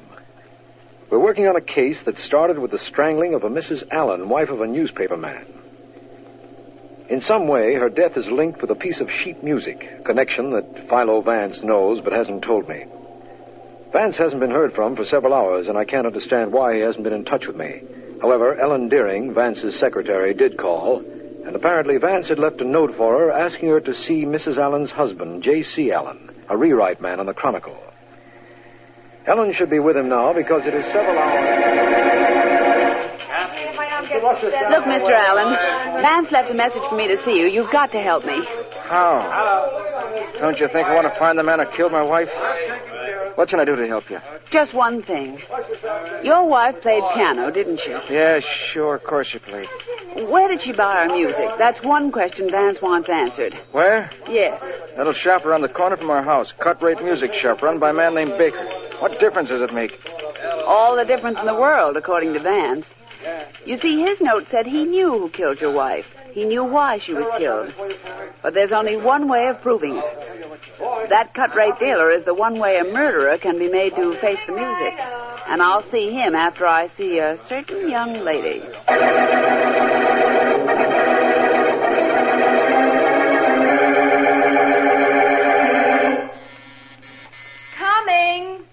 Coming. Yes? Are you Marie Dale? What do you want? I want in. My name is Deering. I'm Philo Vance's secretary. Vance? Who's he? Now, don't give me that. Look, I found your name and address on Vance's pad. I know he was up here to see you. And, I want to know where he is now. I haven't the slightest idea. Goodbye, Miss Deering. Oh, no, you don't. When I leave here, it'll be because I want to go. Take your hand off my arm. Miss Deering, you don't want anything in here. Why don't you try the lost and found department if your boss is missing? You're going to be missing something if you don't start talking. A couple of teeth, for instance? Tough, aren't you? Well, we'll see how tough your hair is. Oh, you little devil. If you want to play like that, I'll play with you. My arm. Stop. You're breaking it. Let go of my hair. Stop twisting my arm. I'll tell you all you want to know. Well, go ahead. Start talking before I start twisting. Vance came here to see me. I don't know why. I told him there wasn't anything I could do or say to help him, and he left. I don't know where he went. Big help you are. There. There's your arm back. You've hurt me. Ah. Well, I've wasted enough time up here. I thought you might know where my boss is, but apparently you're not going to help me find him. So I'll just go follow his instructions. Next stop, music shop.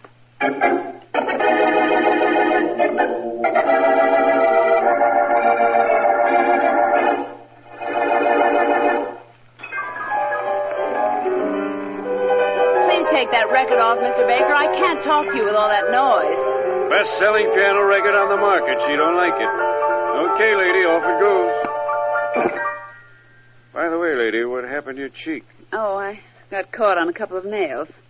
Mr. Baker, tell me, who sells your sheet music? A lot of people. Sometimes I buy from jobbers. Sometimes I buy direct from publishers. Sometimes from independent salesmen. Who sold you your copies of Blue Penny? Blue Penny? Yes. Fella named Ears Mackley. So you know something funny? Right now, I'm not looking for laughs. Where do I find this Mackley? Wait a minute. You know this Mrs. Allen who was killed? I should know her. Her death is the reason I'm here. What about her? Well, she asked me the same question you did the morning she was killed. I gave her the same answer. Why didn't you tell that to the police? What for? It didn't sound important. Besides, nobody asked me. Well, that sounds reasonable. Where do you reach this Mackley who sold you the Blue Penny song copies? Oh, all I got for him is a phone number. You want it? I'll say I want it. That phone number means that Ears Mackley's number is up.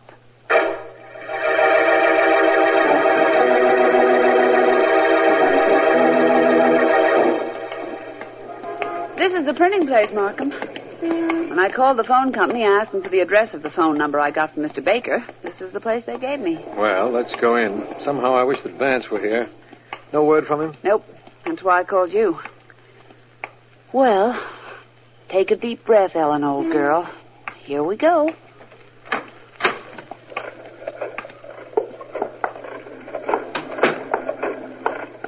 Well, what do you two want? Eddie, the guy's the district attorney. That's Markham. That's right. This is Miss Deering. I want to see Ears Mackley. What about? You, Mackley? My name is Stevens. What do you want with Mackley? Awful tough, isn't he, Markham? Maybe I ought to soften him up. Sometimes I'm a little unhappy with my official position, Ellen. Look, Stevens, Ears Mackley is a direct lead to the killer of Mrs. J.C. Allen. We want him when we know we can find him here. Is this Mackley? A beautiful guess, D.A. Beautiful. Okay, Mackley, you're coming with us. He isn't going anywhere, but you two are. Markham, he's got a gun. He'll never get a chance to use it. Shut that dame up. You shut her up. I'll handle this guy. Got her, Eddie. Get this gun butt down on this guy's head. Hey, you did it, Eddie. You did it. Take this dame off my hands. She's kicking my anchors off. I'll take care of her, then we'll wait until dark and take care of both of them permanently.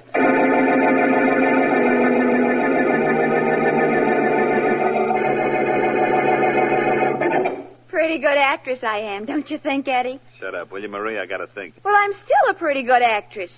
I got Philo Vance here to my apartment so you could snap his picture and run him out of town with it, and I fooled his secretary. Didn't I? Yeah, you handled that good. Now, will you be quiet? I got the district attorney and Vance's secretary tied up in my printing joint. I gotta find a way to get rid of them by tonight. You're going to kill the district attorney? You're out of your head. How many times do I have to tell you to shut up? This is important. They can't have them alive. They know I've been duplicating sheet music copies. Now, how they know, I'll never know. They know Ears killed that Mrs. Allen, too. Well, why did he kill her? Why? Yeah. What else could he do? She came down to the shop. We found out her husband was a newspaper man and that she traced us through a phony copy to Blue Penny song. What did you expect Ears to do? Let her live? So she could feed the story to her old man? Now, look, Eddie, I took one rap for a killing. I'm not going to be mixed up in another one. Especially if it's the DA that's going to be bumped. Include me out. I only signed up for that picture stunt to frame Vance. No murder for Marie. No, thank you. You think I'll leave you alive if you don't come in with us on this? Well, sure, you know I won't talk. Yeah, sure I know it. I'm making sure of it right now. Eddie, you... Yeah. Another few seconds and it'll all be over. You said no murder for Marie, huh? How wrong you were, honey. How wrong you were.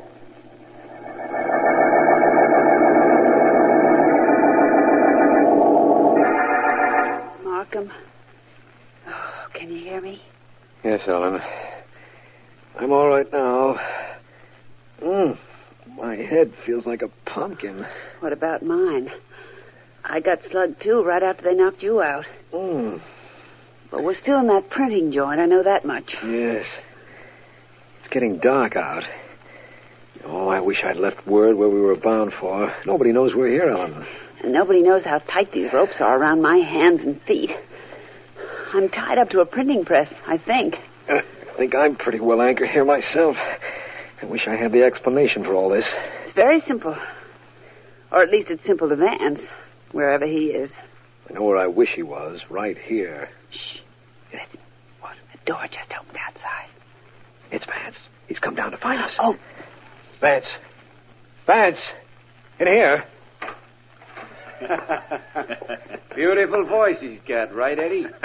Beautiful. It's those two characters, Ellen, Stevens and Mackley. That's right. Who did you expect, your friend Vance? Let's not say expect. Let's say hope. Good word. Lady, you're soon going to join Mrs. Allen and an ex-girlfriend of mine in another world. You killed them? Why? Don't take all the credit, Eddie. I knocked off Mrs. Allen. Yeah, you did, Iz, and very nicely.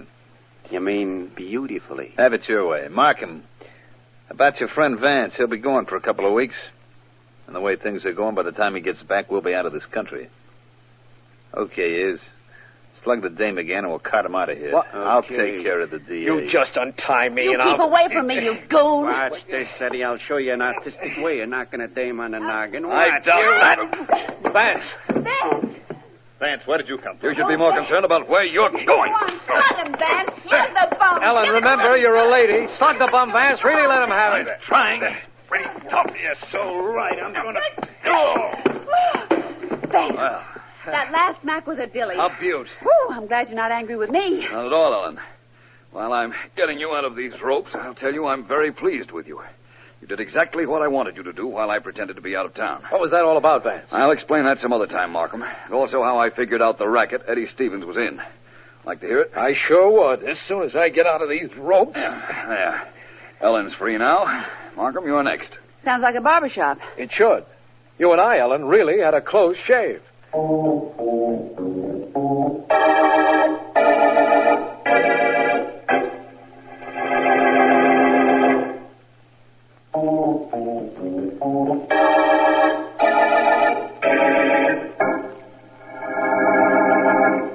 Ready? Don't you ever miss, Vance? Of course I do, once in a while. Your turn, Markham. Hey, wait a minute. What about me? I'd like a shot at one of those clay pigeons. Use my gun, Ellen. Thanks. Okay. Ready? Oh, well. Here's your gun back, Vance. Not very good. Doesn't shoot where I aim. Well, it doesn't. Vance, I think I've waited long enough. Will you please tell me what the lead was in the Blue Penny murder case? Of course, Markham. It was very simple. The ink wasn't dry on the title page of that song we found in Mrs. Allen's apartment, right? That's right. Some of it came off on your finger. Well, Markham, if that was a legitimate copy of the song, it would have been printed months ago. Apparently, someone was bootlegging copies of Blue Penny.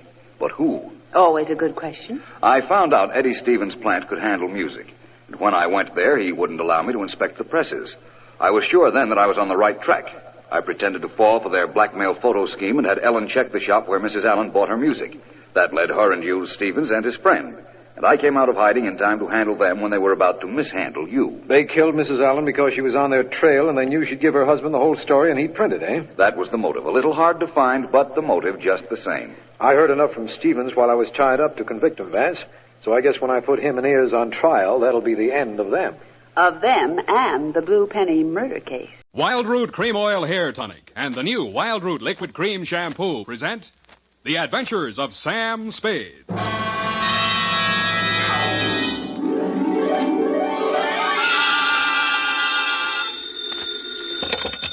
Spade Detective Agency. Me, sweetheart. Oh, Sam. I'm glad you're back in town. So am I, Effie. So am I. Confidentially, I didn't think I'd make it. Confidentially, that is. Was it dangerous, Sam? I should say it was. Why, for the past 24 hours, I've been at it hammer and tongs over hill and dale, through shot and shell. It was enough to turn any ordinary man's blood to ice and his hair pure white. Oh, that sounds terrifying, Sam. I wish it had been only terrifying, Effie. It was blood-curdling, spine-chilling, hair-raising. I was bored. It was also rural and countrified. Well, what happened, Sam? Tell me. You've heard of the Muttons and the Coys? No. And the Boston Massacre? No. Custer's Last Stand? No. Well, put them all together, and they spell what I'll shortly be in to dictate, a report which I call, in a burst of clever literary plagiarism, The Farmer's Daughter Caper.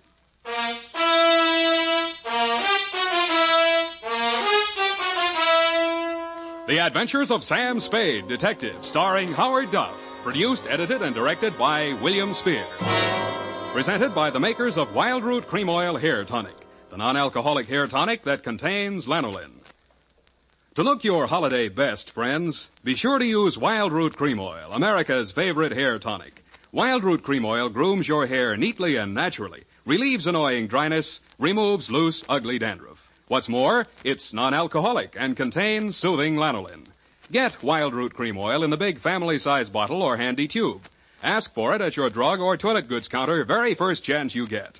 For the holiday and all year round, use Wild Root Cream Oil Hair Tonic. Again and again, the choice of men and women and children, too. And now, with Howard Duff as Spade, Wild Root brings to the air the greatest private detective of them all in the adventures of Sam Spade.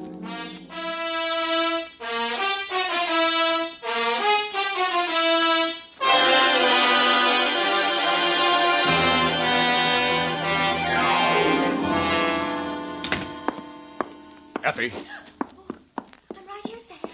pull up all the shades. All right, Sam. Now, turn on every light in the place. But it's daylight. Do what I say. All right, Sam. Now, check the closets. But what for? For snipers. What do you think? All right, Sam. Nobody here. Okay. I guess it's safe to come all the way in. Oh. What's this all about, Sam? I don't understand. Effie, it's just that I don't ever want to be caught in the dark again, especially when people are shooting at me. I want to see every nook and cranny of every square foot of land that surrounds me. Sam, who was shooting at you? Where? They were shooting from the left, from the right, from up above, down below, everywhere. Death was winging in on every breeze that blew, and they all blew my way. Oh, Sam, now stop this. I'm just dying of curiosity. When my time comes, I hope that's all I ever die of. Ready? Yeah. Date this week to Mr. Elliot Parson, Parson Drive Yourself Garage, 1618 St. Charles Street, San Francisco, 13, California.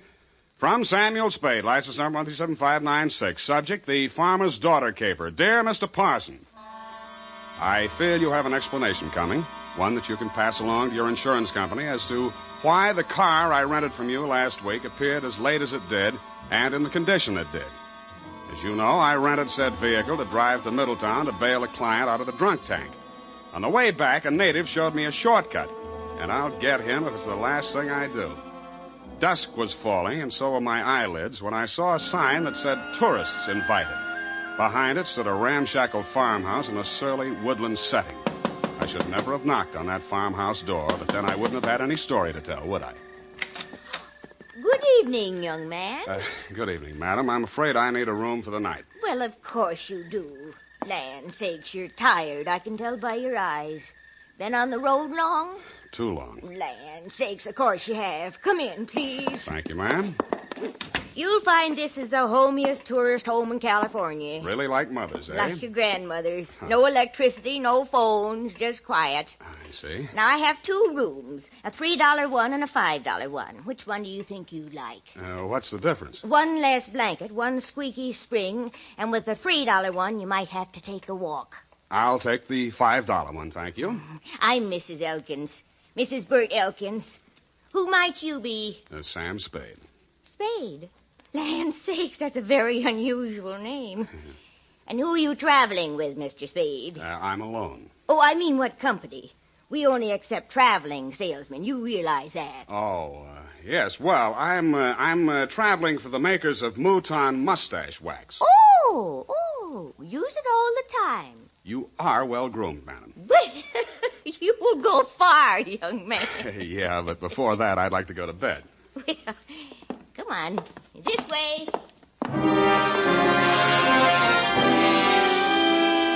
She led me upstairs to my $5 room and left me. As lumpy as it was, the bed invited me, but I decided to shave first and thus facilitate an early start in the morning. I poured myself a drink out of my traveling bar kit and then stepped in to shave. It wasn't easy because all I had for light in there was an oil lamp. When I came back to the bedroom with the lamp in one hand, I stopped short in utter surprise. I'd heard about these things in traveling salesman stories, but I never expected to see it. She was sitting in an armchair, smoking a cigarette. High heels, silk stockings, light rayon dress, and a face right off the cover of Cosmopolitan. Hello, Sam. Hello. Mary Smith. Huh? Hope you don't mind me just barging in. Well, no. Well, no, that is, Afraid I'll bite you? It never entered my mind.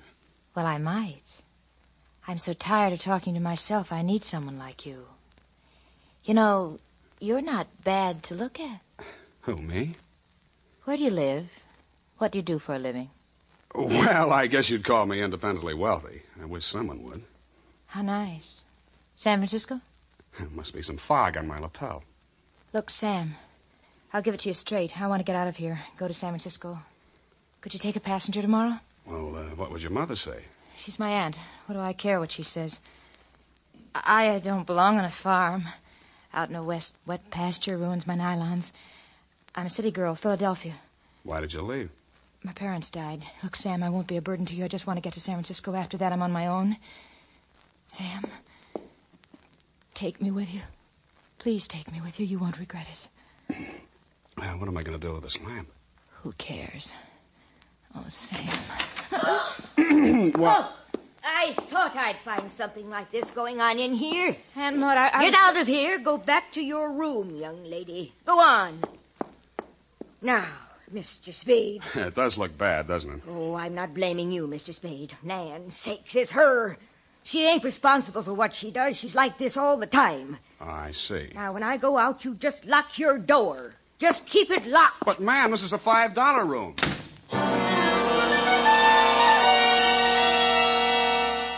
A sleepless hour later, I heard something slide under my door. I looked and found it was a note that read, Mr. Spade, Sam, please unlock your door, and when the house is quiet, I'll come and see you. I'm desperate, terribly, terribly desperate. Don't leave me. Give me a chance to tell you what it's all about, please. Stupid me, I unlocked my door, dressed again, and waited. An hour and a half later, I heard my doorknob turning in the dark. The door opened quietly and quickly. Sam, the things that go on in this house, they're insane. Oh. I've been here 3 months. When my father died, I had no money, and because Aunt Maud was my only relative, I came here. And ever since I came, they never let me out of the house for more than an hour. They never let me see anyone or do anything. Why? I wish I knew. 5 days ago, Uncle Bert left early one morning. He hasn't come back since. Aunt Maud says he's away on business. He doesn't have any business. Yeah, well, even so, that doesn't seem strange to me. Then there's my dog. And what about it? It disappeared the same night Bert did. They told me it ran away. I know it didn't. I've had it for 3 years. It never ran away. Well, what do you think? Well, I was sure I could hear it howling somewhere for 2 or 3 nights.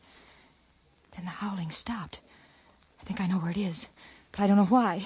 It scares me. Well, where do you think it is? Sam, you're going to think I'm crazy right out of my mind, but, well, about 150 yards behind the house, there's a hillside with an old cave in it. Oh, an old cave. I don't know what it's used for, but yesterday I saw the whole front end of it closed with dirt. Sam, they buried that dog alive in that cave. I know it. Oh, wait a minute now. Did you ask Mrs. Elkins? Yes. All she said was the dog ran away and mind your own business. She told me to leave the cave alone. Sam, let's go out there and look. Please. Well... So big, brave, stupid Sam, idiot boy, allowed her to show me the back way out of the house, and we sneaked to the barn together. She found a shovel, and we walked to the cave. When my eyes got accustomed to the dark, I saw the entrance had been covered with dirt, and recently.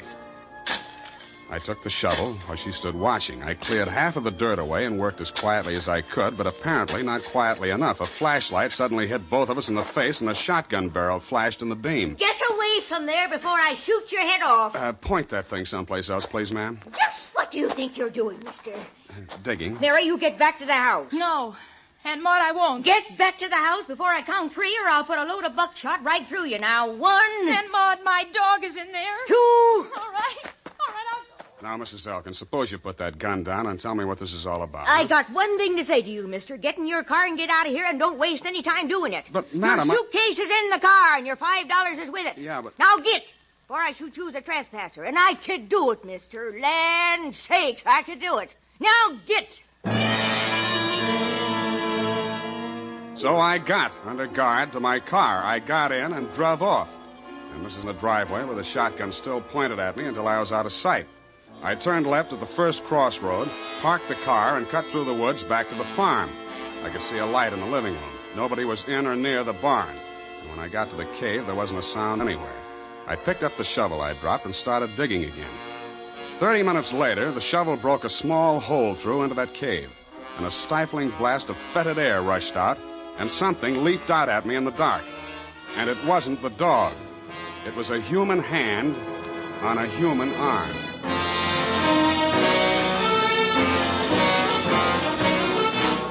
The makers of Wild Root Cream Oil are presenting the weekly Sunday adventure of America's favorite private detective, Sam Spade.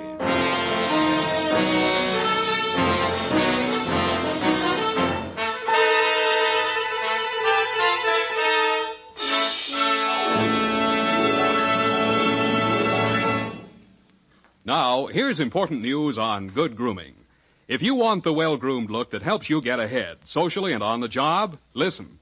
Recently, thousands of people from coast to coast who actually purchased Wild Root Cream Oil were asked, how does Wild Root Cream Oil compare with the hair tonic you previously used? The results were amazing.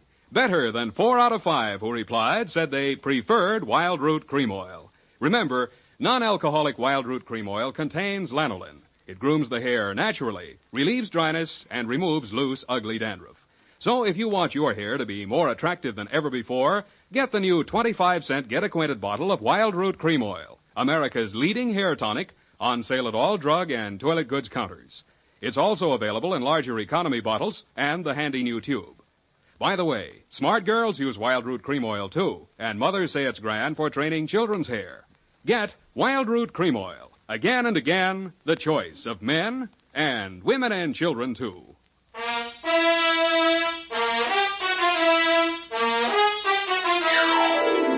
And now, back to the Farmer's Daughter Caper. Tonight's adventure with Sam Spade. In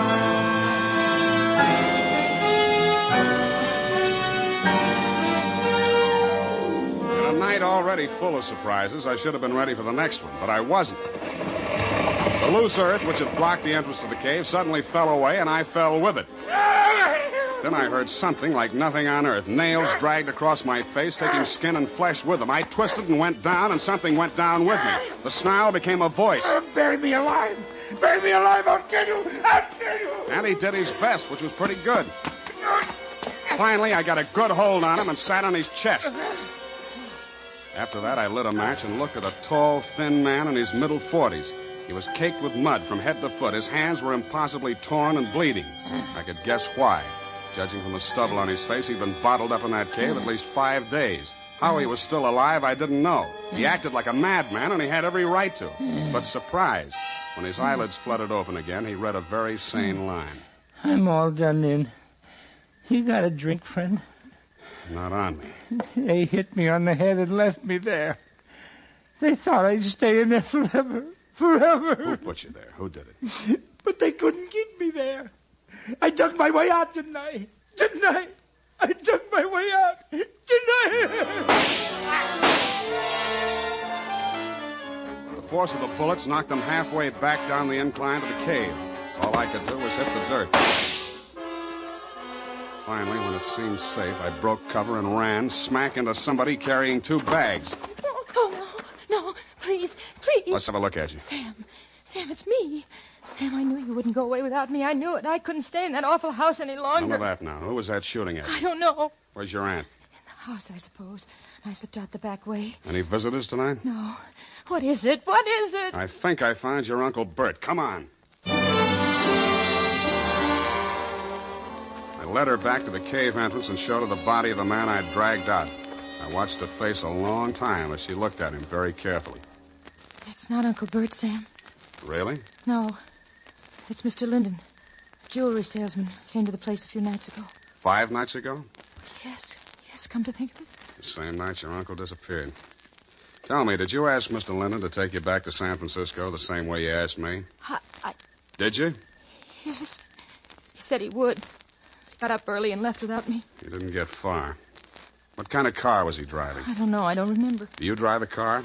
Yes, but Here. Mine's down the road about 500 yards. Go to the nearest phone and call the highway patrol, a sheriff, anybody who represents law. Got that? Yes, I know exactly what to do. To make sure we were both thinking of the same thing to do, I followed her in the dark, watched her get into the car I rented from you, and drive off. Then I turned around, put a new clip in my gun, and walked back to the old homestead. It was still very homey. By the light of an oil lamp, Mrs. Elkins was peacefully knitting what looked like a shroud. Why, Mr. Spade? Why, Mrs. Elkins? Land sakes. Land sakes. Now that we got that out of the way, let's get down to business. If you're here to make trouble, young man, believe me, I can handle trouble. My kind of stock know about trouble. Well, suppose you tell me about the trouble I just had, or haven't you heard all the shots that were fired around here tonight? Shots? My. Seems I would have heard gunshots. Seems you would. Look, I've got a sheriff on the way. Have you, Mr. Spade? Why? I suppose you didn't hear the shooting. Oh, yes, I'd forgotten. Was anyone hurt? A man named Linden. He's dead. Linden. Now, that sounds familiar. It should. He stayed here 5 nights ago. He was a jewelry salesman. Yes, now I remember. You say he's dead? Somebody tried to bury him alive in your little cave. How awful. I do declare. I thought you would. Well? You must be joshing, Mr. Spade. I'm not joshing at all, Mrs. Elkins. Well.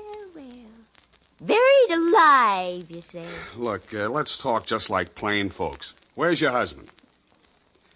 Where's the jewelry samples you probably stole from Linden? Is there anything else you want to say? Gunshots, eh? Well. I left the sweet old thing knitting and rocking and made my way through the house looking for guns, jewelry, and killers. I got downstairs in time to see Mrs. Elkins disappear out the front door. When I tried to follow, I stumbled over the rocking chair, which was indeed a lucky thing for me. After a few minutes of silence, bravely crawling on my stomach, I followed the shadows of the house until they blended into the shadows of a large, hulking building, which happened to be the barn. Inside, I bumped my head on the radiator of a car. Naturally, I didn't find any keys in it, but I did find a familiar jewelry salesman-type mud-soaked corpse. I was trying to remember how to cross ignition wires. I heard the hum of a motor and saw 2 headlight beams swinging up the driveway. They lasted as long as any other lights.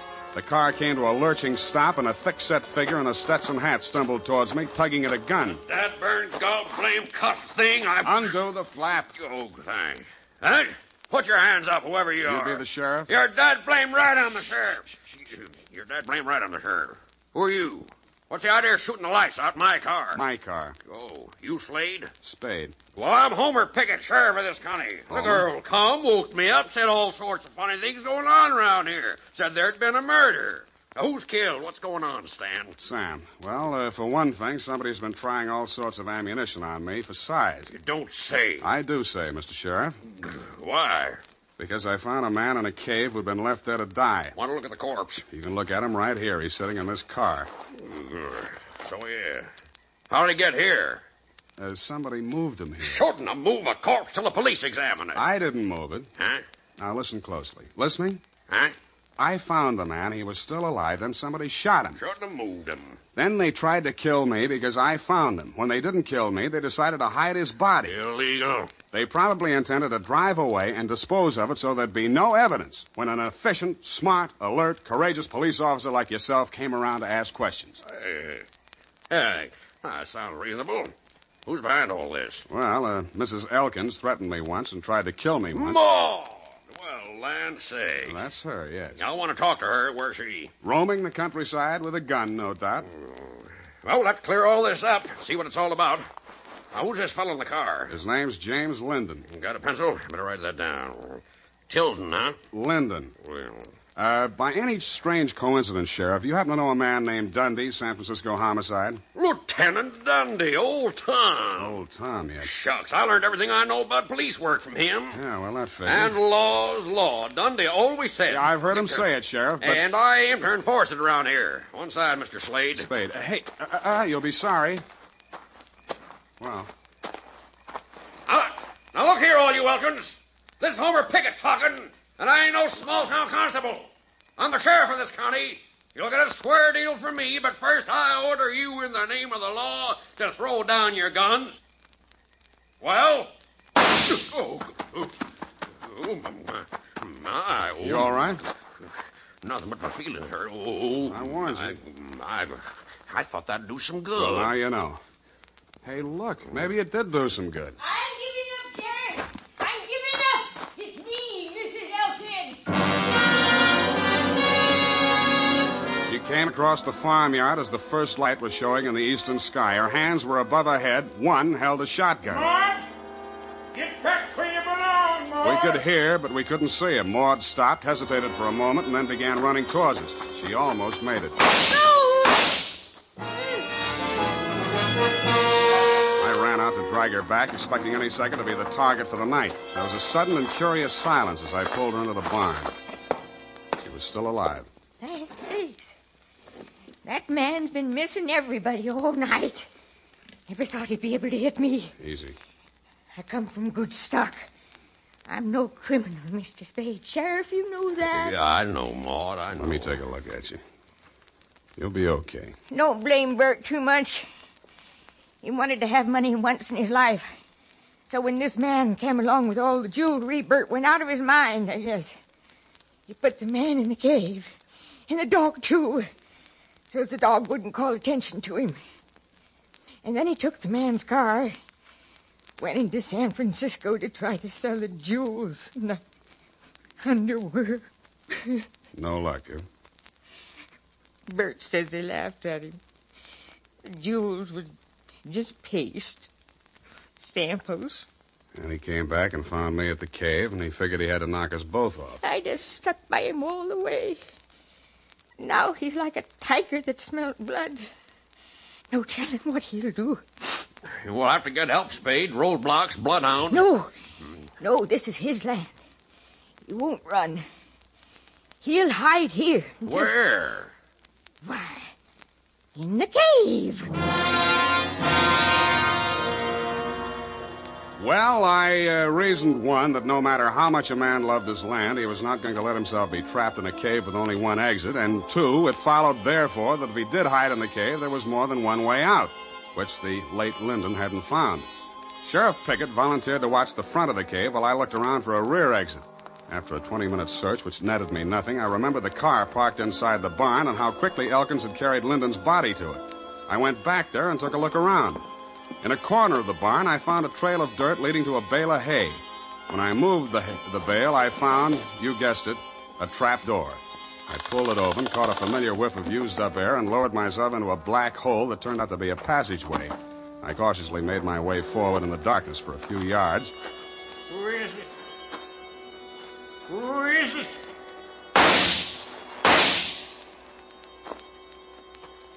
I pressed back against the dirt wall, listening to him approach. When I figured he was close enough, I threw a cloud of dirt toward him across the passageway. His gun flashed and lit up the whole place for a second, and I fired 3 times at the silhouette. I waited, then I went towards him. He was lying on his back. I kicked his gun away, and when I bent over him to feel his pulse, he suddenly came to life. Something crashed against the side of my head, and everything became darker than the inside of a cave. The next thing I knew, I was looking at a pair of red-rimmed eyes. Several minutes had gone by. Thought you was a goner for sure. You ain't used to this country fighting, are you? Is this country liquor, Sheriff? Yeah. Give me. Here.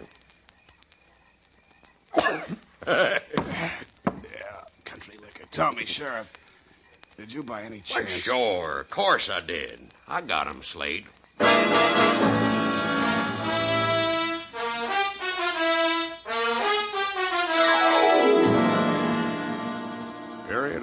afford. Sam, Hmm? do you mean to tell me you let a little country sheriff outdo you? Well, Effie, Homer Pickett's coming up for re-election next fall, and besides, you might think I was egotistical if I told you how it really ended. But your reputation.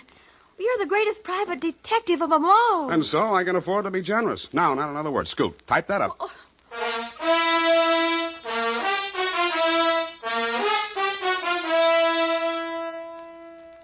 If your supply of Wild Root Cream Oil Hair Tonic is getting low, better make a note to get some more tonight or first thing tomorrow. Remember, Wild Root Cream Oil is the famous hair tonic that grooms your hair neatly and naturally, relieves dryness, removes loose dandruff. Always keep a big bottle or tube on hand. And ask your barber for a professional application of Wild Root Cream Oil Hair Tonic. Again and again, the choice of men and women and children, too.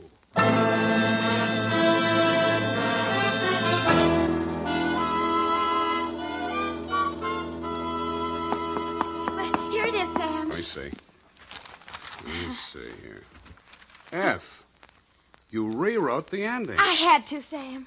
You're much too modest. And Sam Spade, with a knot of cold fury in the pit of his stomach, a vindictive fire in his eyes, stepped wearily over the loose rocks on the cave floor to do battle with the thing that loomed up in the darkness ahead. Mm-hmm. The thing's roar filled the night with terror. But Sam Spade, dauntless and knowing not fear, stepped up to the monster, laughed in its hairy face, and with one quick convulsion of his powerful shoulder muscles, dropped the thing in its tracks. I see. Well, is that the way you think it ended, Effie? Oh, Sam, I guess I was being a little foolish. I'll change it. No.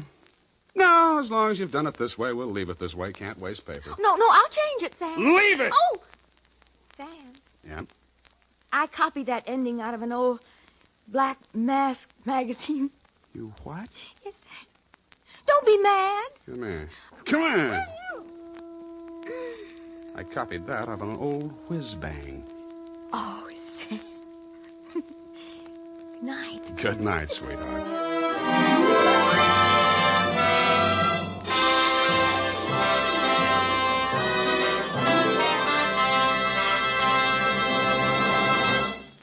The Adventures of Sam Spade are produced and directed by William Spear. Sam Spade is played by Howard Duff. Lorene Tuttle is Effie.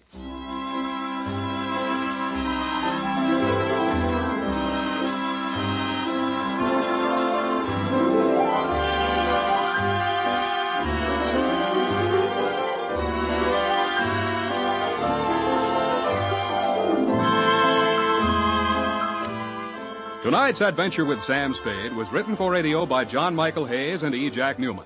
Musical direction by Lud Gluskin, with score composed by Pierre and Renee Garrigang. Join us again next Sunday when producer William Spear presents another adventure with Sam Spade, brought to you by Wild Root Cream Oil. Again and again, the choice of men and women and children, too. This is Dick Joy speaking. Here's an exciting new shampoo that's grand for all the family. And here's our own Squeaky to tell you about it.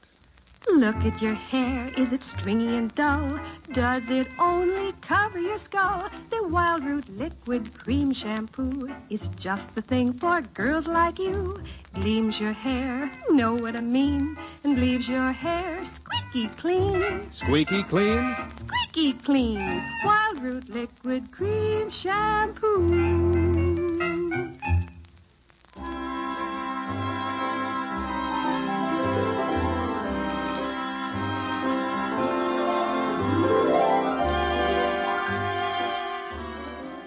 Stay tuned for the Summer Symphony with Katherine Grayson on NBC.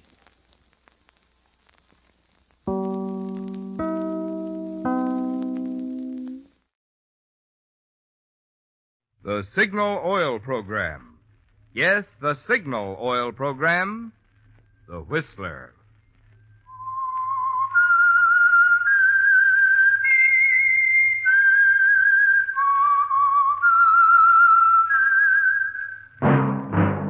That whistle is your signal for the Signal Oil Program, The Whistler.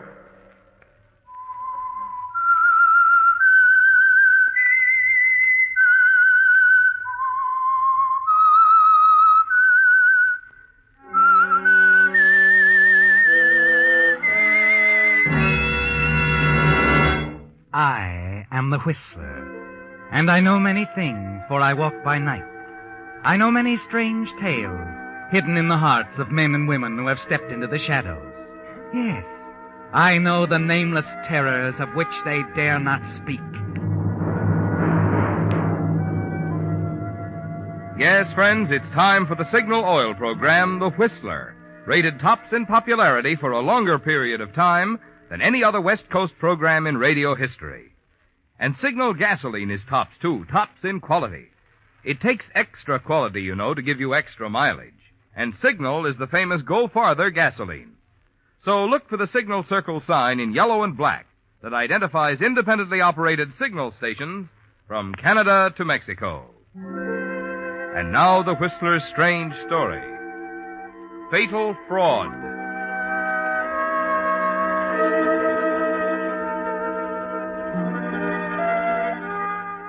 The questioning by the Hong Kong police was brief. The suspect's guilt was clear, coldly clear as the murder weapon itself. And it was inevitable that it should end with an official booking for murder. But even though a conviction was a certainty, the motive and circumstances behind the crime were considerably more complex. It had started more than a week ago at a fashionable gathering across the city. A swank social affair with smartly dressed ladies in evening gowns and jewels, gentlemen in dinner jackets. And the precise moment might have been when most of the guests adjourned to the library and listened to that well-known voice and stared at the man who spoke. We shall defend our island, whatever the cost may be. We shall fight on the beaches. We shall fight in the fields and in the streets. We shall fight in the hills. We shall never surrender.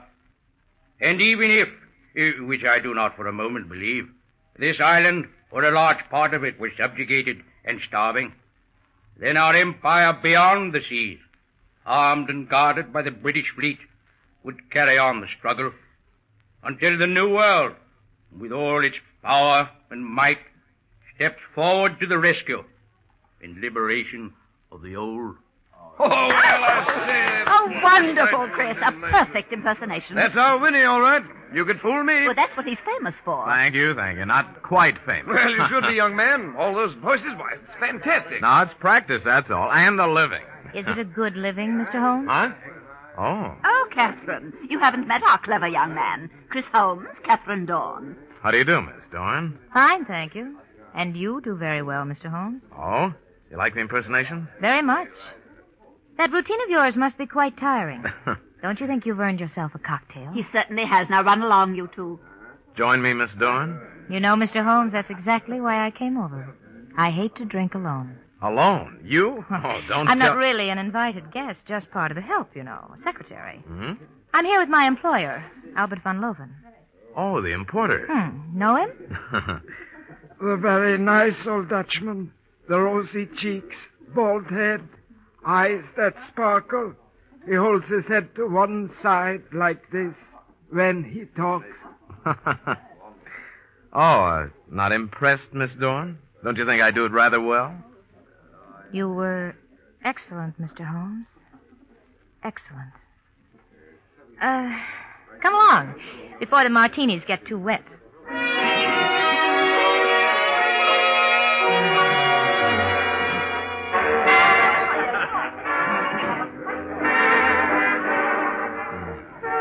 Chris, you know you dance as well as you impersonate. Sure, been copying Fred Astaire. I mean it. You mean a lot of things, Catherine. Or, is it the cocktails? How many have you had? Well, I did become a bit impatient waiting while you were talking to Van Loven. You shouldn't have. I was acting in your behalf. Oh? Mm-hmm. You are invited out to his home for a few days. What? Whose idea? Mine. I thought it might lead to something for you. Lead to something? Mm-hmm. I think your talents are wasted on nightclubs. Thanks, but the importing business isn't something one picks up overnight. No, Catherine, I'm afraid Now, relax. You're not going to turn Mr. Van Loven down. He wouldn't like that. Neither would I. You know, you're odd, Catherine. So are you. And two odds make an even match. Don't they, Chris?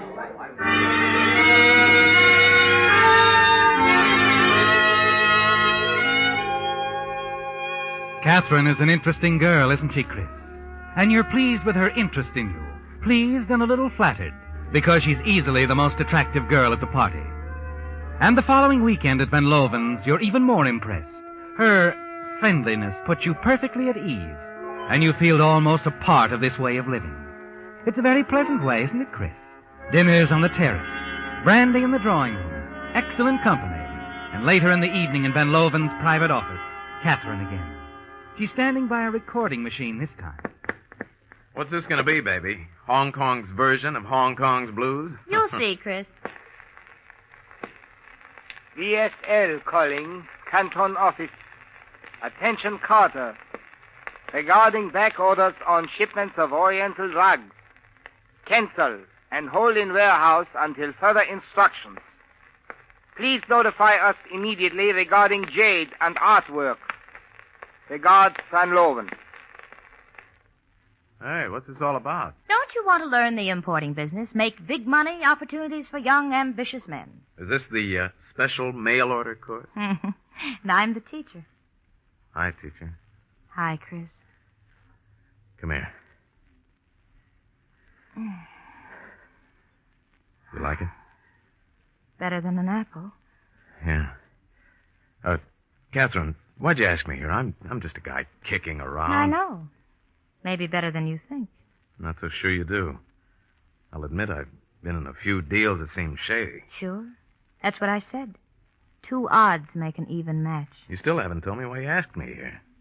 Chris, I want you to help me do something. It's simple. He's bringing in some money in a few days, lots of money. Kind we can keep up with. Look, what are you talking about? Van Loven, Chris, and his Canton office. The details don't matter. All that I'm interested in is the money. And me? And you. You know I'm interested in you, Chris. Draw the pictures, honey. The bright boy's a little dazed right now. We're going to get that money. Oh, Chris, it'll be so easy. Yeah? Simon will help us. Who's he? He operates the radio shack here. Oh, that's a nice hobby. Oh, Chris, you're not even listening to me. Don't you want money? Sure. Well, there's plenty, Chris, and it's all coming in by plane, Van Loven's plane. It will land only where he directs. Semino? Mr. Van Loven, he's going to direct his pilot over the radio. Listen, you could change those directions, Chris. You're good. Oh, now, wait a minute. Chris, there's $250,000. More. $250,000? Third of it can be yours. Yeah. But, Catherine, hijacking a plane, that isn't easy. It will be. Semino and I can handle the pilot once the ship's on the ground. He won't suspect anything until it's too late. We'll tie him up, get out of Hong Kong before Van Loven hears what's happened. Destination? Oh, darling. There's an awful lot of elbow room in Asia. Chris, come on, tell me you'll do it. Take this record and practice Mr. Van Loven's voice. That's a breeze, that part. Canton office. Regarding back orders, Oriental rugs. Cancel. What was the rest of it? Notify us. Jade and artwork and stuff. Regards, Van Loven. Oh, Chris, you know you're marvelous. Yeah. Say, Kath, you really think we can get away with it? We can. And we will, Chris. We will. You'll do it? Yeah. Yeah, I guess so. The money, Chris. It's real, not an imitation. You'll see. Sure. You're not either, Catherine. You're right here and real. That much I am sure of. Come here. We're getting out of practice.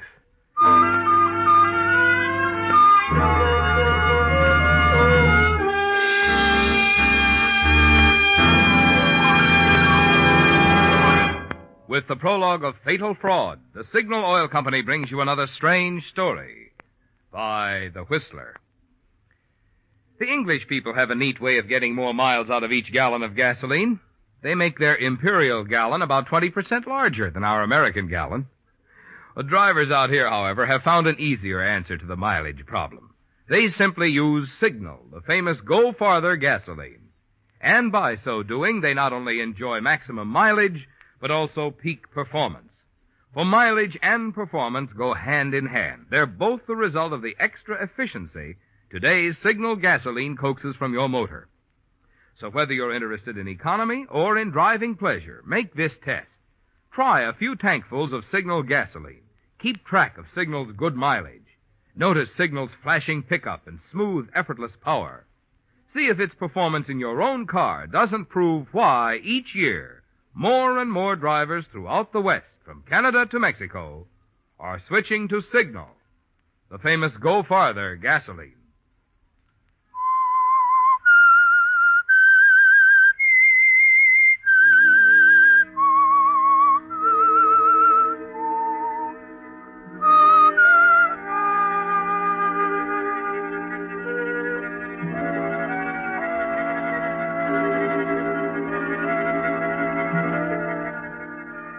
You've made a decision, haven't you, Chris? Yes, you've decided you're going to help Catherine with her plan to hijack her employer's plane arriving in Hong Kong from Canton with almost $250,000 aboard. And your part in it is all so simple. You've only to impersonate Albert Van Loven's voice, order the pilot to land at another field where Catherine wants it to land. It's the opportunity of a lifetime, isn't it, Chris? And the future grows brighter and brighter as you think about it the following day. Then that evening, Catherine takes you across the back gardens to a low, rambling building, a good distance away from the house. You find yourself entering the radio room, where you meet Rene Simino. Rene? Rene, this is Chris Holmes. So this is the famous one, eh? The one with the voices. Hiya, Simino. He's going to help us, Rene. Is he? You don't seem enthused, old boy. I am not. He's afraid our little scheme won't work, Chris. There are other ways. Better ways of doing this, Catherine. If you'd only listen to me. Rene, must we go through all that again? With Chris to help us, we cannot fail. I don't like it, that's all. There are better ways. Maybe it's the money that bothers him, Catherine. Getting only a third of the loot instead of half. A third? Catherine, did you tell him yes? that he... I think he's entitled to a third. I see. Don't look so glum.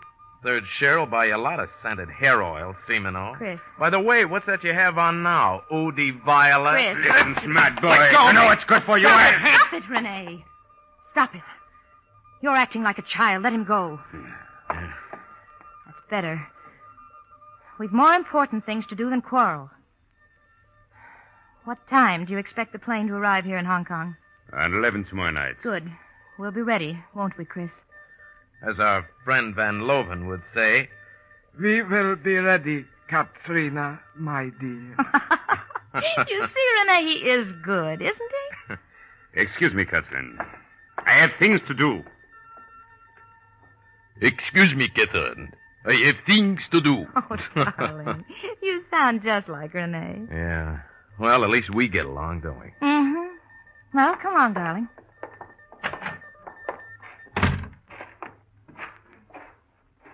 Kath. Mm-hmm. Can you trust him? Simino? Yes. Yes, I can trust him. What makes you so sure? Oh, I've known him a long time. He's in love with you, isn't he? He'd do anything for you. I suppose. Were you in love with him once? What difference does that make? I just asked. He could make trouble for us later. You leave him to me, Chris. I know how to handle him. I know just how to handle Rene.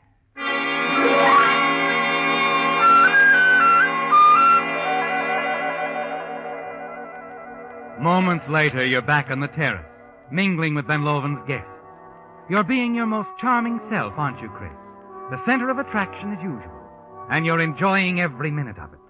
Van Loven is standing close by watching you, a quaint little smile on his face. Our Mr. Holmes is a very, very clever young man, is he not, my friend? Please, Mr. Van Loven. I dare say there isn't one of us here in this room he could not impersonate. You, Major Ritten, for example. Yeah? What's that? Me? Oh, by George, I say now, really. You think so, eh? Only too hard.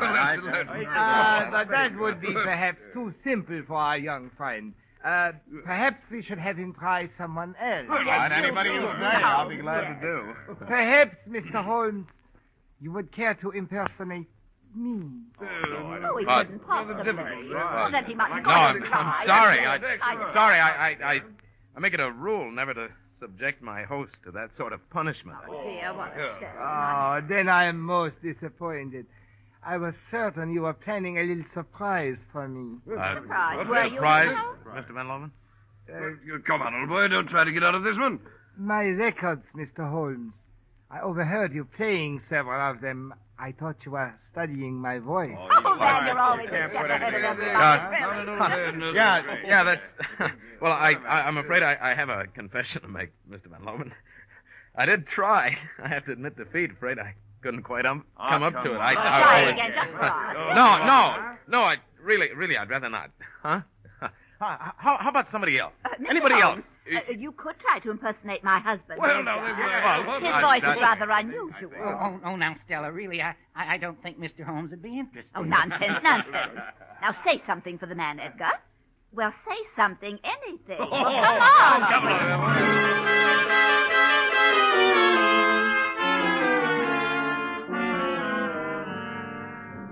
You oblige her, don't you, Chris? And your impersonation of the mild little man goes over well, much to his embarrassment. Then you're called on to do others to the delight of the assembled guests. But through it all, you're a little on edge. You haven't forgotten Van Loven's request that you try to impersonate him, and the rather strange expression on his face when he mentioned having overheard you playing his records. Finally, you manage to break away and look for Catherine, but she's not in the house, and so you wander outside into the garden for a quiet smoke. And then near the radio building, you hear voices. Catherine. But I don't like it, Catherine. I don't like it one bit. Renee, darling, I told you not to worry. But what do we know about him? How can we trust him? Please, let's not argue. I know what I'm doing. Believe me, Renee, I know what I'm doing. He's important to us now. Without him, we haven't a chance. All right, Catherine. We'll do it your way. But once this is over... Yes, darling, yes. Once it's over, then we'll see. We'll see.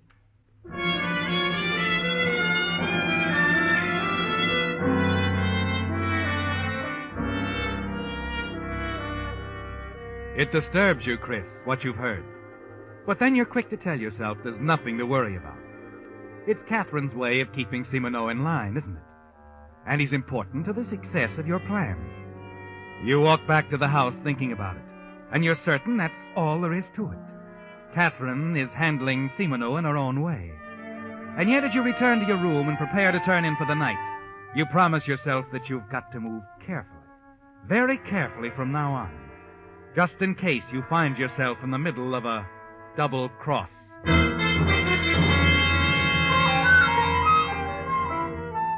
The following morning at breakfast, you discover that your host has plans for his guests.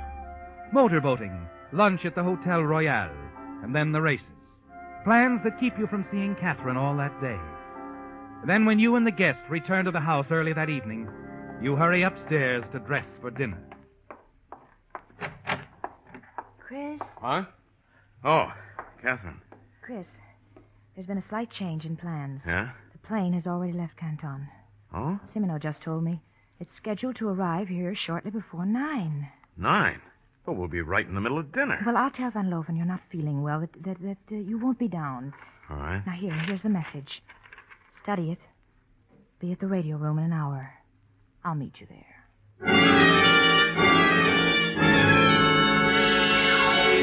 A few minutes after 8, you slip out of your room, hurry down the back stairs. Close by, you can hear the laughter of the guests assembled in the main dining hall. You hurry across the gardens, enter the radio building. Catherine and Simoneau are there, waiting for you. From that moment, events move rapidly. Contact is established with the plane. You find yourself speaking into the microphone.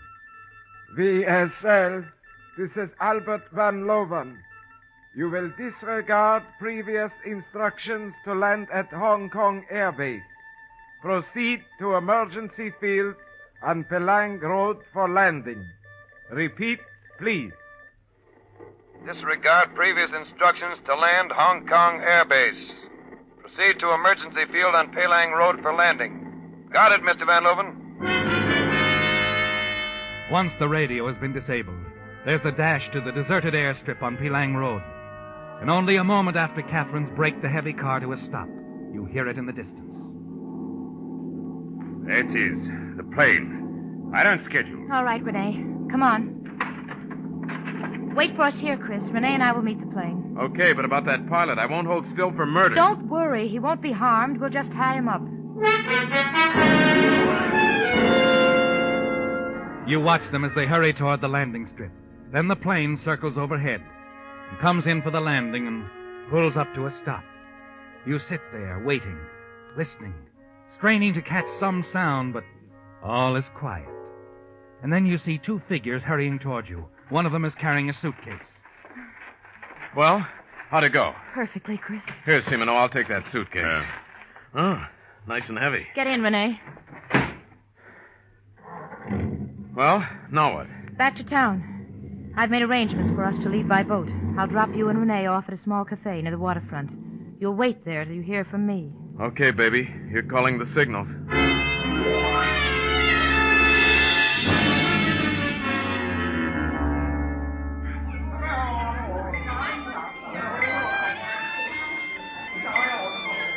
Relax, Simino. Relax. I don't like this waiting. Forget it. Enjoy the floor show.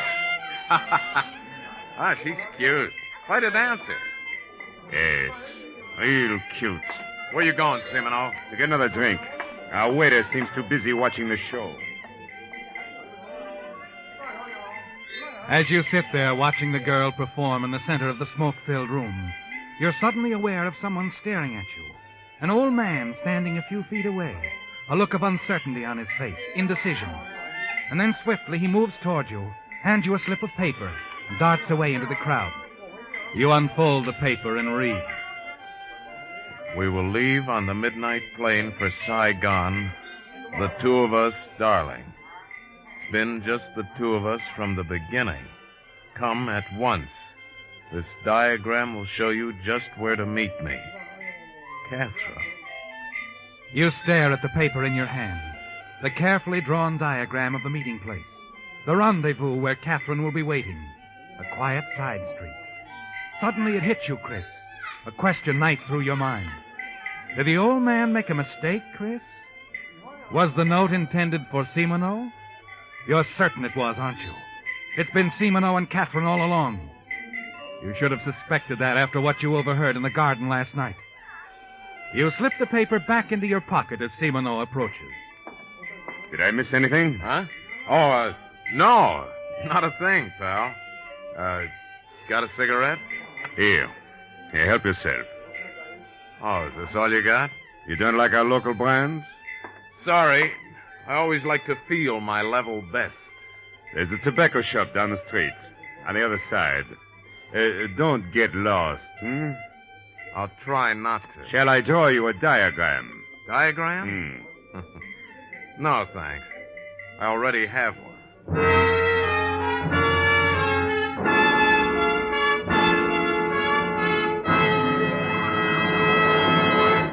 The Whistler will return in just a moment with a strange ending to tonight's story. Meantime, a suggestion to you folks who may be planning a trip over the coming Memorial Day weekend. You'll find one of Signal's new road maps a great help in suggesting interesting places to go and the best way to get there. Being just off the press, these new Signal maps have all the latest road changes and conditions.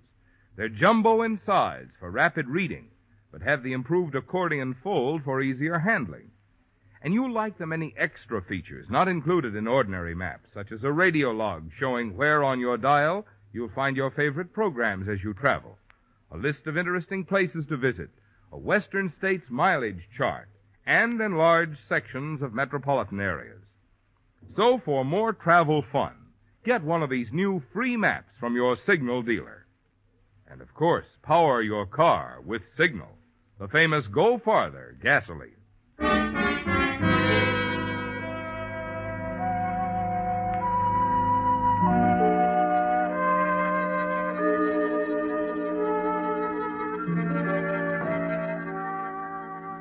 Waiting here in the shadows for Catherine, you feel a little foolish about the way you've been used, don't you, Chris? Only the money matters now. You'll be able to take it for yourself and leave them, Catherine and Simino. That's the way it is, isn't it? The way it's been from the beginning. You're certain of it. You were just a puppet who could help them. The man with the many voices, especially the one that sounded exactly like Albert Van Loven's. Well, it's all over now. Your foolish dream that there was anything more to it than a coldly calculated hijacking job. As you stand here in the darkness waiting for Catherine, it becomes annoying. The way her words come drifting back, mixing you up, challenging your judgment. 2 odds make an even match, don't they, Chris?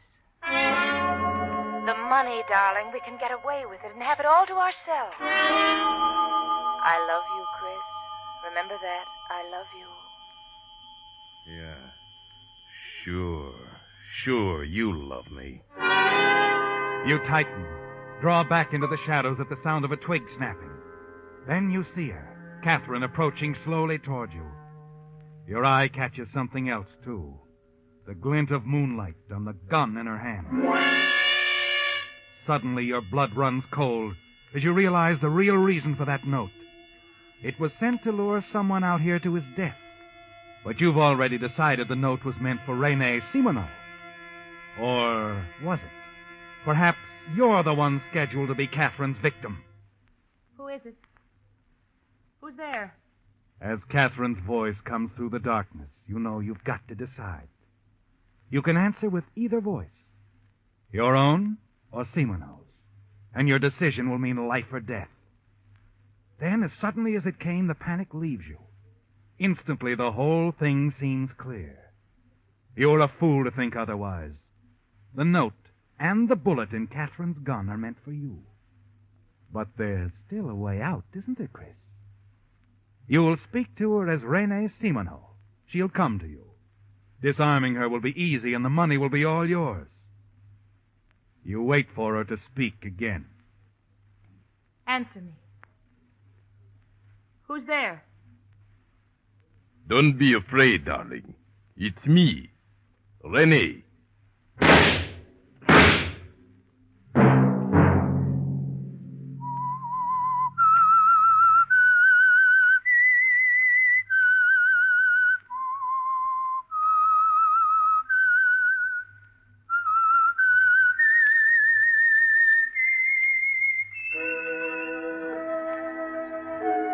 Let that whistle be your signal for the Signal Oil program, The Whistler, each Sunday night at this same time.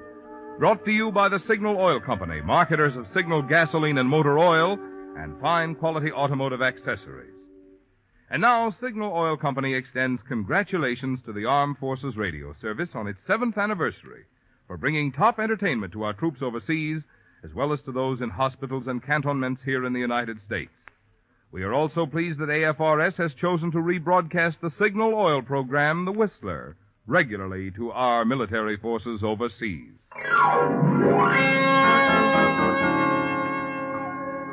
Featured in tonight's story were Paul Frees, Kathy Lewis, and Gerald Moore. The Whistler was produced and directed by George W. Allen, with story by Joel Malone and Adrian Jondeau, music by Wilbur Hatch, and was transmitted to our troops overseas by the Armed Forces Radio Service. The Whistler is entirely fictional, and all characters portrayed on The Whistler are also fictional. Any similarity of names or resemblance to persons living or dead is purely coincidental.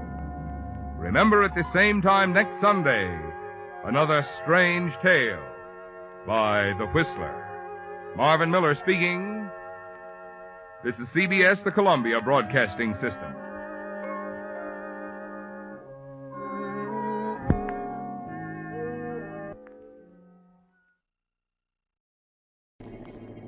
Just ease this crate to a stop, Mike. Just ease it. Like this, Johnny?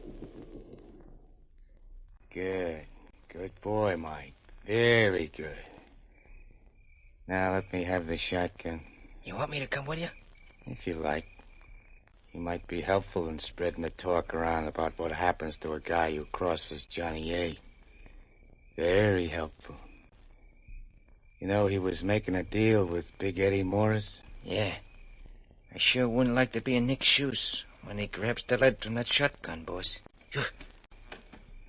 You mind your own business like you've been doing, and you'll never catch lead from me, Mike. Never. Come on. Don't make no noise. Right.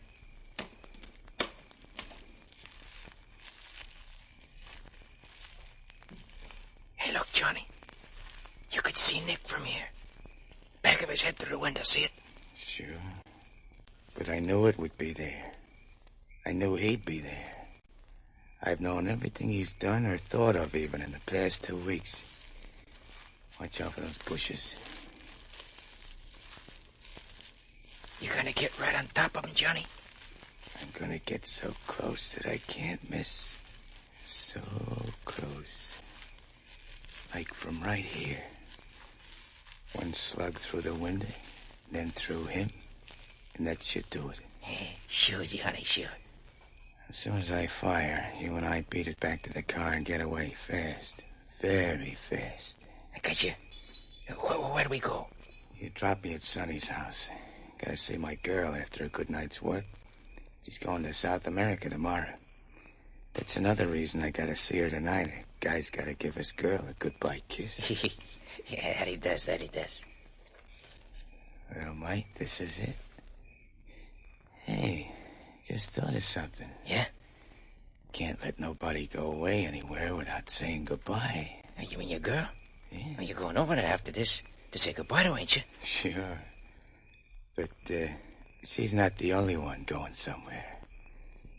You take Nick in there, he's going somewhere, too.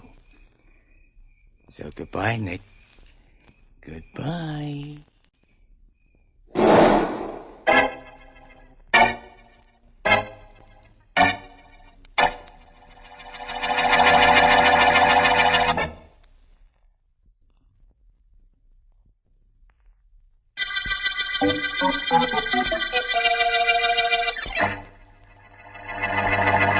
Please sit down, Miss Belmont. Thanks, D.A.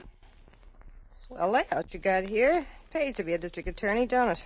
Not too well financially, but rather well in satisfaction. I know what you mean, Markham. That's the kind of reason I'm here. Satisfaction. I'm going to pay off a guy named Johnny A. Ever hear of him? Yes. He rates way up there on our list of public enemies. Well, Markham, I was his girl. I was up to this morning. In an hour, I'm off to South America, only before I go, I got this to tell you. You know Nicky Keating got blasted last night? I know of him. Johnny A. did that job, Markham. He killed Keating and came running to my place after he did it. I threw him out. You see, Nicky Keating was my brother. That's what I got to tell you. Get Johnny A., Markham. In view of what you told me, I don't doubt but that we will. We'll need your testimony, of course. You're on your own from here. Johnny A.'s got too many friends. He's all yours, but I've helped all I'm going to. I'm going to South America, and don't try any legal tricks to keep me here. I'll suddenly be taken with lapse of memory. Where is Johnny A. now? I think he blew town, but I happen to know he'll be back tonight, and he'll head for my place. Oh? Bust in there around midnight tonight, and he's all yours. So long, Markham. Nice meeting you. When I get back, drop around to my place with your friend PHILO VANCE. I hear he's kind of attractive. I may do that. Where will you be in South America, Miss Belmont, in case we need you? Well, now that's kind of hard to say, Markham. South America's such a big place.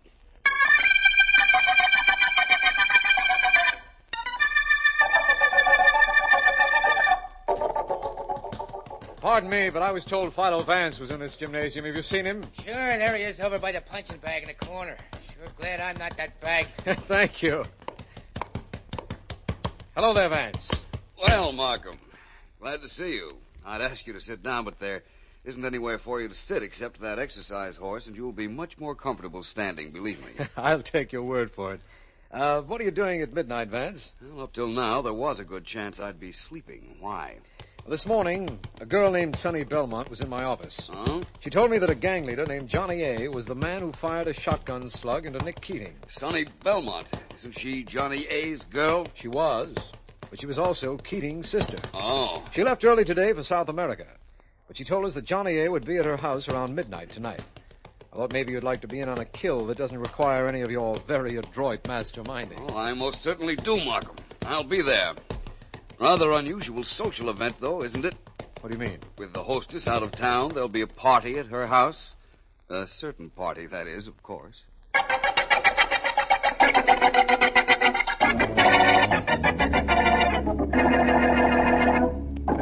Drop his head in the water and keep it there a little longer. He'll talk. No. Go ahead, do like I say. Right, boss. No, don't do it. This Crum's no joker. Johnny A's right hand. And if it was Johnny A that knocked off Nick Keating, he'll tell me. Okay, haul him up. Right, boss. All right, Mike, this is your last crack at staying alive. Johnny A knew Nick was playing ball with me, so he made with a shotgun. Right or wrong? Why isn't she going? The tub, stick his head in it and hold him there this time. No. I'm running out of patience. No, wait a minute. Let these goons let go of me, will you? I'll talk. Heard what the man said, boys. Let go of him. Right.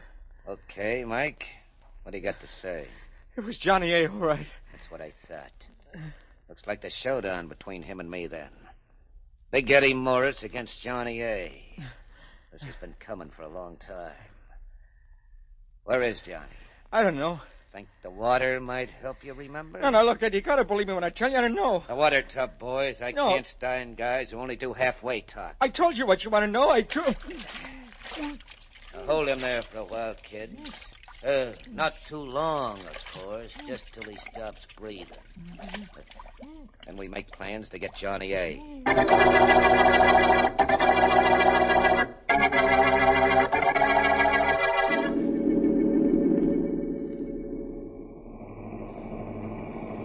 That's the second time that car's passed you, Vance. I know. And at midnight, it is a little unusual for a car to circle a block twice. You know, I think I recognize the man next to the driver, Big Eddie Morris. He's Johnny A's leading rival for gang dishonors in this town. And he, too, is watching the house of your friend, Miss Sonny Belmont. Well, All that can mean is that Johnny A is inside that house across the street, Vance. I think I'll signal to Sergeant Heath and close in on it. you imagine that Johnny A is in there asleep? Yes, I do. I believe Miss Belmont's tip. Heath and his men are waiting for me to wave this white handkerchief, and I think I'm going to do it. Well, it's exactly midnight. You might just as well. What?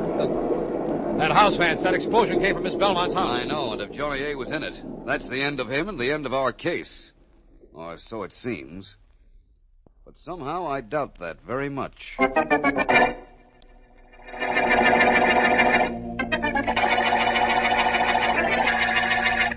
Hola.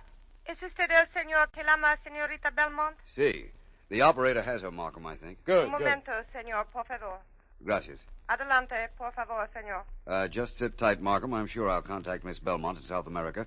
The operator's trying to get the call through now. Vance, it's only an hour since the explosion, but we've already done some great work on this case. The body in that house was identified without a shadow of a doubt as Johnny A's, and you've succeeded in finding where Miss Belmont is. Not too difficult, Markham. There are only 2 airlines to South America. I checked them both. Found which one took a girl answering Miss Belmont's description and where they took her. The operator's now checking the hotels in that city. We'll be talking to her shortly. Wait and see. We're going to a lot of trouble just to inform the young lady that her ex-boyfriend is dead. I think I'd rather go after Big Eddie Morris. It was undoubtedly he or one of his gang that planted the bomb that wrecked Miss Belmont's home and killed Johnny A. I'm sure I'll be seeing your friend. Aquí es señorita Belmont. Hello? Hello, who is it wants me? Hello, Miss Belmont. This is PHILO VANCE. You don't know me. No, but I will, since I get back. I was mentioning to your friend Markham that we all ought to get together sometime. I'd hardly call 5,000 miles just to accept an invitation, Miss Belmont. Oh. I want to tell you that your boyfriend, Johnny A, is dead. Tried to shoot it out with the cops and caught one, huh? Not exactly. Your home is partially wrecked, Miss Belmont. A bomb exploded. And Johnny was caught in the blast. Good. The joint's insured and he's out of my life. Now, it's nice of you to let me know, Vance. You're making sure I have a good time on my vacation. I'm glad you've enjoyed yourself up till now, because your vacation is over. You're coming back. Who says so? I do. Suppose I don't come back. What then? Then I'll come down and get you. Huh. You know, Vance, that sounds like the best offer I've had in years.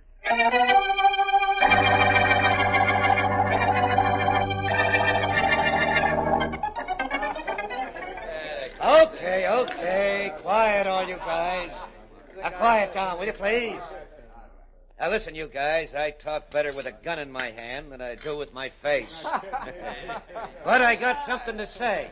All right, go ahead. Hey, you monks, give Big Eddie a chance, will you? He's paying for this party. Let him talk if he wants. Yeah, that's better. Quiet, please. Now, get this. We're gathered here tonight to mourn the passing of a beloved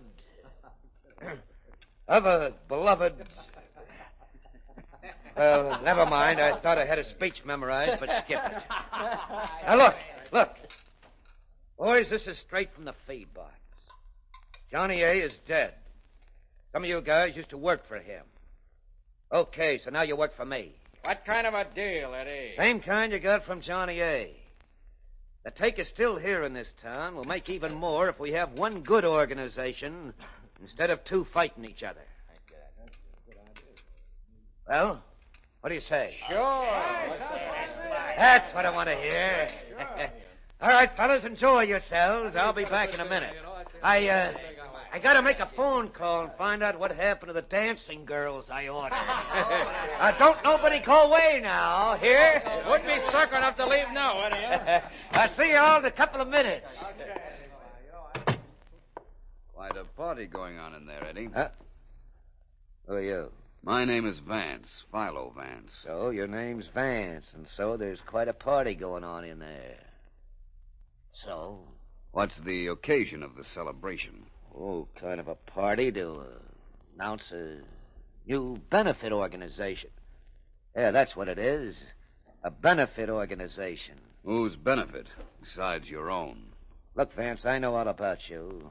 You're supposed to be smart, you're supposed to be tough. Right now, I got a phone call to make. You're going to be smart and let me make it, or tough and try to stop me? It might be very smart to stop this entire organization right now. Yeah? Eddie, I have an idea the district attorney wants to see you. So let him send me a summons. He did better than that. He sent me. You sure you know what you're doing, Vance? You yourself said I was smart. I take it back. You're an egghead. Now get out of my way.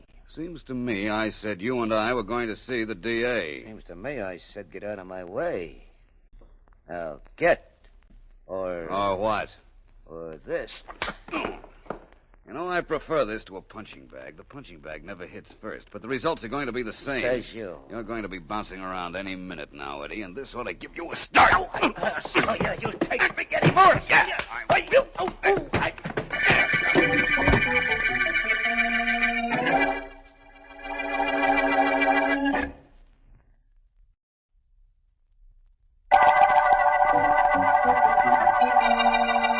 This is District Attorney Markham. The Johnny A. murder case opened before Johnny A. was murdered. A. was a gang leader who had killed an underling, Nick Keating. Johnny A.'s girl, Sonny Belmont, told me that before she left for South America. But while she was in South America, a bomb destroyed part of her home, and we found Johnny A.'s dead body in it.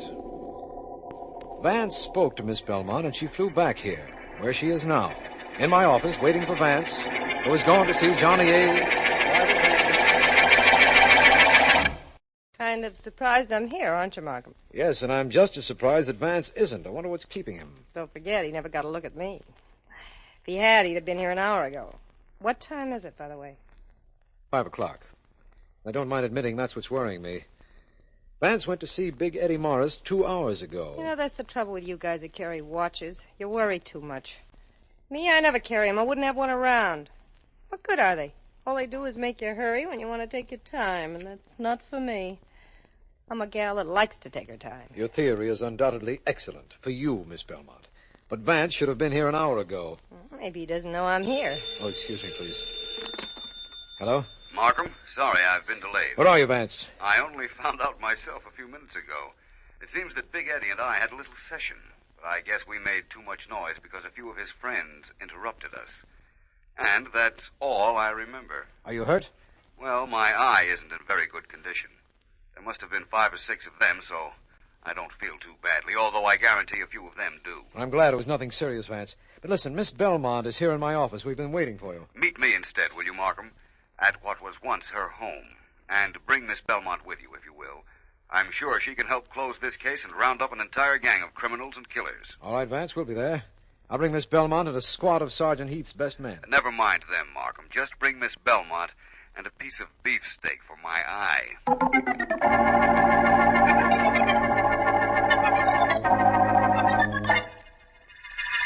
Quite a mess they made of this room in your house, Miss Belmont. Big Eddie Morris made quite a mess out of you, Vance. And the stuff in this house is insured. So am I, against repetition of an accident like the one that happened to me. Markham, your men looked over this place pretty well, didn't they? The police bomb squad did. They found evidence that the blast was caused by a simple bomb which could have been planted in the house or thrown through a back window. Presumably by the men in the car we saw circling the block. Well, let's see now. The blast was at midnight. Miss Belmont, you got to South America sometime during that day. What time was it? I've got no idea. Time doesn't mean a thing to me. Miss Belmont has an allergy where watches and clocks are concerned, Vance. Won't have them around. When I get anywhere, as long as I get there, I'm on time. Understand, Vance? I can understand why anyone who had an appointment with you would subscribe to that, yes. You know, you're quite attractive. Throw away your watch sometime and I'll come over and see you. Do that, Miss Belmont, please. In the event you do, we'll need no watch. Time will stand still. You know, I was under the impression that we met here to get some evidence against Big Eddie Morris. Oh, I got all the evidence I needed before you arrived, Markham. You remember I was here first. Yes. What evidence did you find? This. What's that? It looks like a piece of tin. It is a piece of tin. A curved piece, about 3 inches long, I'd say, and the color is, well, a sort of dull gray. I picked it up off the floor. With all the beautiful bric-a-brac in this room shattered by the explosion, why would a piece of tin interest you, Vance? I don't understand it. But then again, I don't have to. Just say the word and we'll move in and make an arrest. You're the district attorney, my friend. It's a little silly to make an arrest if you can't get a conviction, and I haven't enough proof. Yet. My next move is to get more proof. And, Miss Belmont. Yes? I'm going to need your help.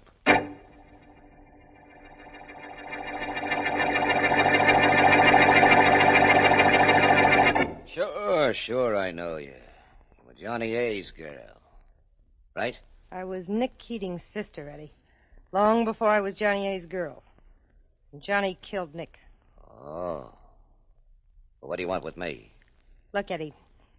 You know I was the finger in every jewel lift Johnny ever made. I went to a nightclub, spotted the dames with the biggest diamonds and the best-looking furs, and put the finger on them for Johnny. I could do that for you. Yeah, you could. And you could double-cross me, too. Do you think I'd do that, Eddie? To the guy that did me a favor and rubbed out the guy that killed my brother? I don't know. I'll let you know after you work your first job for us.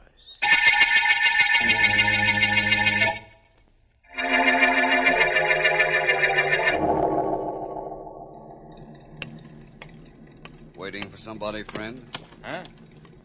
Oh, it's you, Vance. That's right, and you're one of Eddie Morris's boys. One of the boys that piled into me when Eddie and I were seeing how tough we were at the banquet yesterday. Oh, gee, Vance, I had to do that. If I hadn't, well, there was a lot of guys smacked into you. Don't pick on me. Why are you sitting in this car with the engine running across the street from a very smart nightclub?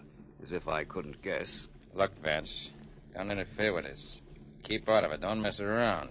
You're getting Big Eddie's hair. Get out of the car. I'm sitting in for you. Not a chance. I'm... Sorry, my friend. If my information is right, I can't waste time. Out you go. Come on. There, that's it. Now, you'll keep right there until the police... Uh-oh. Okay, Joe, get Hey, moving. fellas, wait for All right, me. get going quick. Helen, you guys. You too, Sonny. Yeah, I'm in. That's it. Come on, I said, Joe. Get this car moving.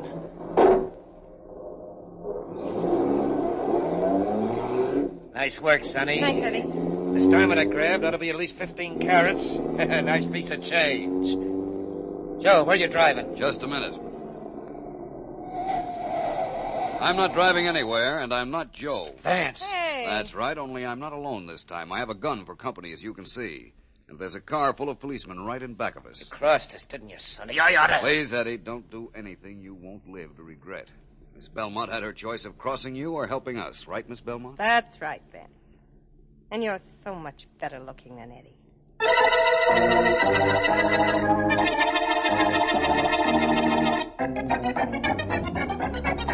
Eugene Macy, alias Potato Head Williams, suspicion of robbery, suspicion of murder. Step down. Got the whole Eddie Morris gang, eh, Markham? The entire bunch, Vance, and that includes all of Johnny A's boys, too. Eddie Morris, alias Big Eddie Morris, suspicion of robbery and murder. Step down. That winds it up, Mr. Markham. Thanks, Healy. Keep them all nice and happy until we need them. Okay, dear. Vance, you know who really deserves a vote of thanks? Sonny Belmont. She certainly helped us. She most certainly did. Which reminds me, I have an appointment with her at her new apartment. I want to thank her for her help. But you already thanked her, Vance. In my office an hour ago. Yes, I did mark 'em, but not enough. I couldn't. There were too many people around.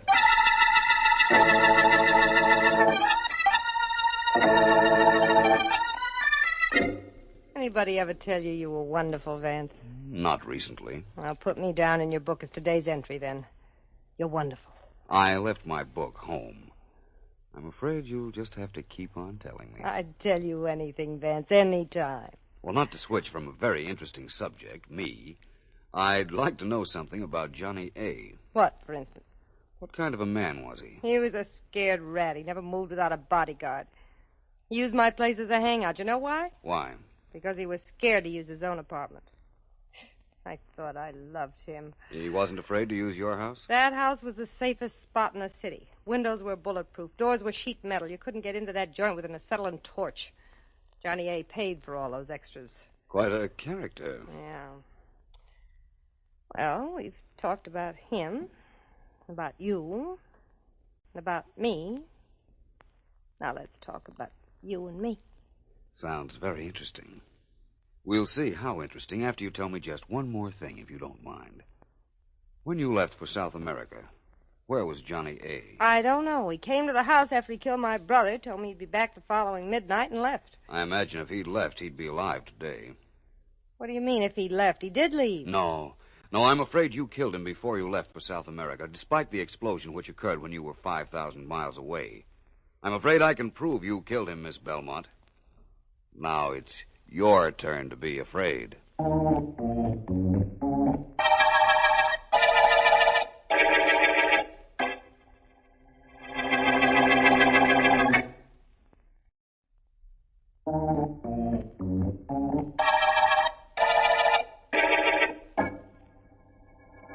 Please, Vance, let's not waste time with this. I've got to know how you built the state's case against Sonny Belmont. All right, let's start from the beginning, Markham. All right. Her house was practically a fortress. Metal doors, bulletproof glass, everything you could think of. How could anybody get in there to plant a bomb in the living room? Perhaps it was planted there the day before it went off. Someone coming in pretending to be a meter reader or something. It was planted there the night before by Miss Belmont. She had been trying to break up with Johnny for some time, had a bomb all prepared. When he told her he had killed her brother, she shot him, then prepared the bomb to explode at midnight the next evening. How did you know that? Remember the piece of tin I picked up in her house, Markham, in the room where the bomb exploded? Yes, of course. Dullish gray, wasn't it? Yes, it was. Uh-huh. A piece of metal like that could come from a cheap alarm clock. I checked and found an alarm clock the same color in a store near Miss Belmont's home. Yes, that would indicate a time bomb was used, inasmuch as Miss Belmont had an aversion to clocks. Even if she had no aversion to them, Markham, she never would have had a cheap alarm clock in a lavishly furnished room. It was a time bomb, all right. Vance, the Eddie Morris gang could have planted that bomb. Markham, the day of the explosion, you had Miss Belmont's house watched every moment from the time she left your office. But your men never saw Johnny A. come in that day, yet his body was found after the explosion. Now, what's the answer? Simple. Johnny A. had been there since the night before. Dead, of course, but there just the same. Yes. The Morris gang could never have gotten into that house at any time to plant a bomb. Well, Miss Belmont's confession shows your reasoning was correct. She had me fooled completely, especially since she helped us trap the Eddie Morris gang. That was merely to throw us off her trail, just as her trip to South America was supposed to do. Yes, I know that now. Too bad about her, Vance. She's very attractive. I thought she was attractive at the beginning, Markham, but she's just a killer at the end of the Johnny A. murder case. The Signal Oil Program. Yes, the Signal Oil Program. The Whistler.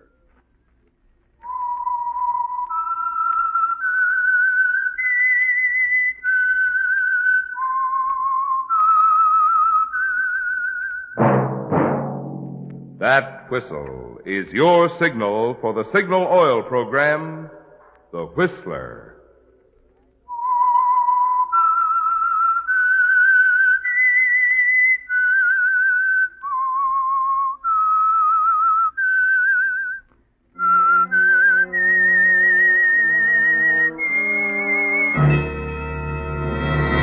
I am the Whistler, and I know many things, for I walk by night.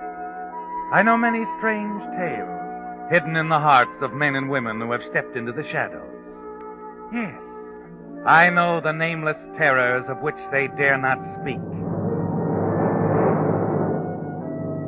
Yes, friends, it's time for the Signal Oil program, The Whistler, rated tops in popularity for a longer period of time than any other West Coast program in radio history.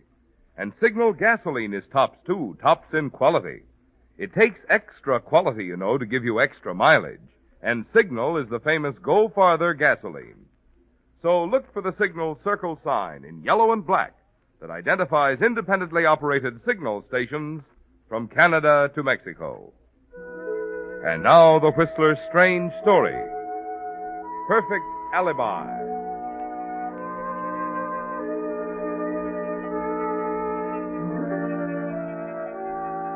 Entering the Golden Sparrow, a cozy little cocktail lounge near the far end of Beverly Boulevard, Private Investigator Johnny Seltzer, 30, handsome, off duty at the moment, found business at a standstill. He went straight to the bar and ordered a drink. Scotch and water. I'll mix it. Right. Old Masters, if you have it. Old Masters it is. Good. Johnny carried his drink to the nearest empty table and sat down to think. Self-centered, cynical, and, in his own estimation, a smooth operator, many things were on his mind, especially Johnny Seltzer himself. Things hadn't been going too well for him. Tom Silver, founder of the Silver Detective Agency, had threatened him with dismissal unless he changed his ways, ceased gambling, and gave closer attention to his duties. Staring moodily at the voluptuous paintings lining the walls, Johnny suddenly pushed back his chair and walked over to the jukebox at the end of the bar and slid a nickel into the slot.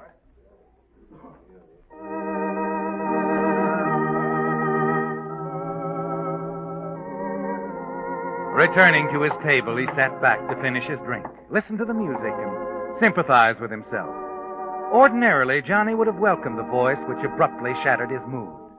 A low, sibilant voice that seemed to come from nowhere. I like music, too. Does that make us pals? Don't seem very happy.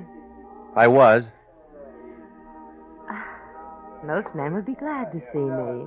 Yeah, well, I'm different. I'm sure you are. That's why I came over. That was my wife's favorite line. Maybe that's why it didn't register. It could be. You didn't like her much, huh? I didn't. Divorced? I didn't kill her. Say, what are you anyway, an investigator for the World Psychology Foundation? I'm surprised you haven't asked me why I got married in the first place. Oh, I figured that out already. Doe. It shows on you, too. What? Your merger with the bankroll behind that mink and ice you're modeling there. No merger. Present. From a relative. That's quite a coincidence, isn't it? What is? Two people who like money meeting up in a place like Hollywood. And now that we know all about each other, let's call it a day, huh? Why? Why not? Oh, I don't know. Maybe because it's still early. Maybe because it's raining outside. That's not good enough. I like to walk in the rain. Nice if you'd invite yourself over. Maybe I'll run into you again sometime. Wait a second. Yeah? Am I that hard to take? How would I know? You might find out. I'm not curious. Can I take your order? No, thanks. I'm taking a powder. Waiter, 2 scotches and waters. We'll mix it. I said I was leaving. Don't be like that, Johnny. Sit down. What was that name you called me? You're Johnny Seltzer, Private Eye, aren't you? Okay. You know who I am. I figured that pickup pitch was a phony. Well, like you said, I'm Johnny Seltzer. And I'm Alice Collins. Who's she? She's the niece of Charles Collins. Charles Collins. Not the #1 boy of lumber. That's what it says in the papers. I never saw him till 2 years ago. He wrote and asked me how I'd like to live out here, and I said I'd like it. So here I am. Mm-hmm. Eastern talent? I was born and raised in Springfield, Missouri. Who sent you to me? Nobody. I saw you out at Dilbo's one night last week. I asked a croupier who you were. I see. The lady gambles, loses. Now she wants me to get her money back, right? Wrong. No, I don't think so. What did you do? Follow me here from the office? Mm-hmm. Am I forward? Oh, just say easy to approach, like a department store. Pardon me. Okay, waiter. Let's have the check, huh? Just put it on my bill, will you please? Certainly, Miss Collins. Take it out of this. Keep the change. Thank you, sir. Well, that was nice of you, Johnny. Cigarette? Thanks. Now, look, Springfield. You got an angle or you wouldn't be talking to me. What is it? You ought to get over that inferiority complex. There's no angle. I just thought you'd be a nice guy to know. Later on, after I know you better, I might be able to throw a little business your way. Detective business? Terrific detective business. Maybe as much as $50,000. Well, that's nice money. It's too bad I work on a straight salary. The Tom Silver Detective Agency makes the deal. Not this one. This would be a special deal, Johnny. $50,000. Just for you. Interested? If it was legit, you wouldn't be putting out that kind of dope. You're jumping to conclusions, aren't you? Maybe. But if I'm wrong, you can always take it up with the agency. You know where the office is. Okay, Johnny. But if you ever change your mind and want to talk it over, call me up. I will. So long, Springfield. You can get me almost any afternoon at Melrose. 5, 4, 3, 2, 1. That's easy to remember, Johnny. All you have to do is count 5 backwards.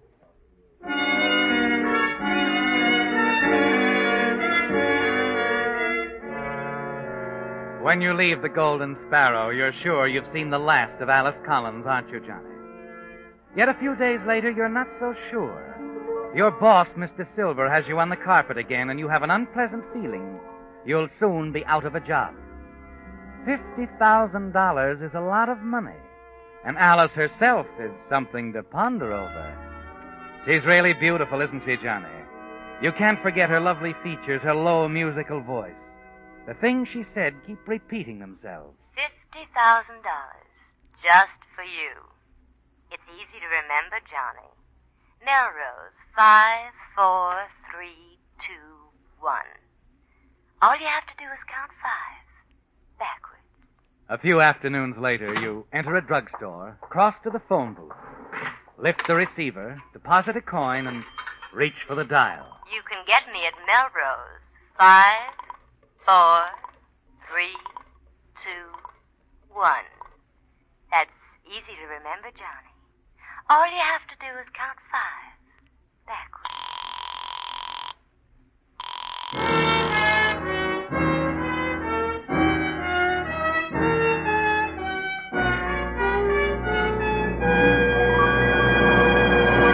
With the prologue of Perfect Alibi, the Signal Oil Company brings you another strange story by The Whistler.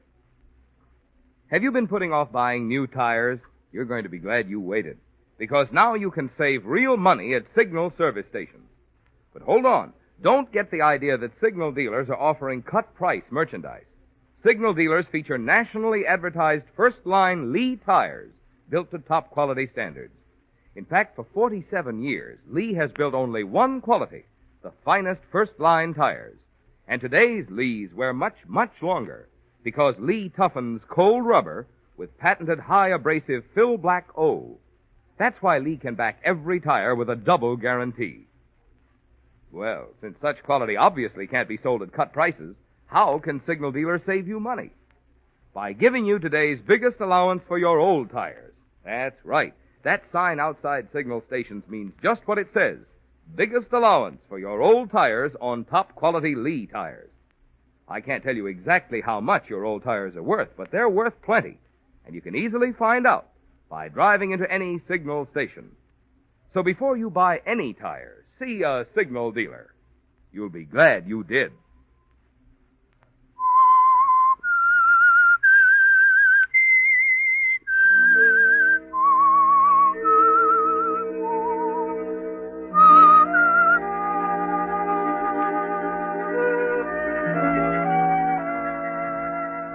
Well, Johnny, a few days ago when you left the Golden Sparrow after your pickup tete-a-tete with Alice Collins, niece of the multimillionaire lumberman Charles Collins, you didn't expect to see her again, did you? You're a licensed private detective, and she sounds like trouble. But with things piling up on you as they have, you decide you were a little hasty. An hour after phoning her, you drive to a modest little apartment building on Fountain Avenue near Cahuenga. Curious but still cautious, you knock lightly on the door.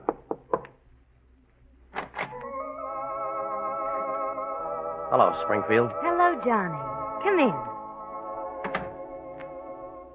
You still like music, don't you? Mm-hmm. I've got a good memory, too. You have at that. Here, let me take your hat. Then we'll go in the sunroom. Okay.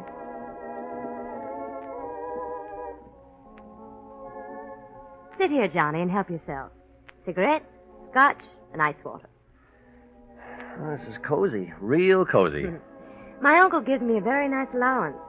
I spend every weekend with him, out at his home near the ocean. That's quite a home, from what I hear. Swimming pool, badminton court. Mm-hmm. But I'm young and like to go places.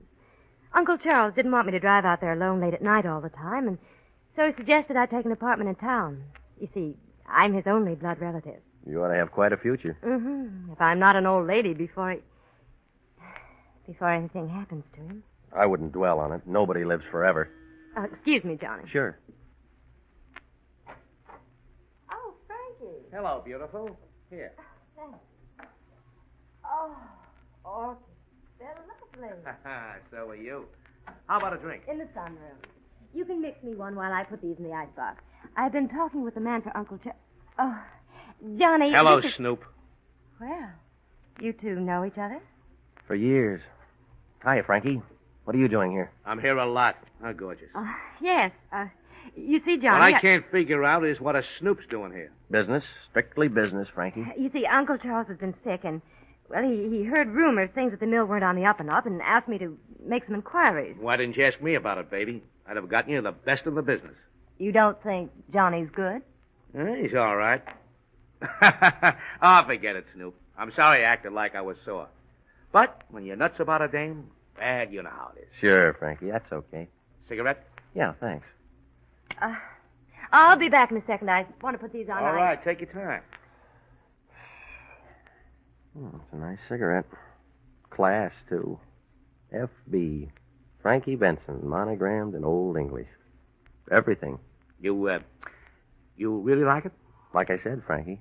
Class. Well, here. Take a bunch. Oh, no, I didn't mean that. Go ahead, go on. I order them by the gross. Well, thanks. This job for old man Collins you're talking to the doll about. Oh, I don't know anything about it yet. I just got here 2 minutes before you did. No. How about a drink? Sounds fine. I think I'll skip it, baby. You got to talk to Snoop here. I'll pick you up at dinner around 7, okay? Sounds fine. Good. Drop around later on, Snoop. Say around 5:30. I might have an idea for you. 5:30 it is. So long, Frankie.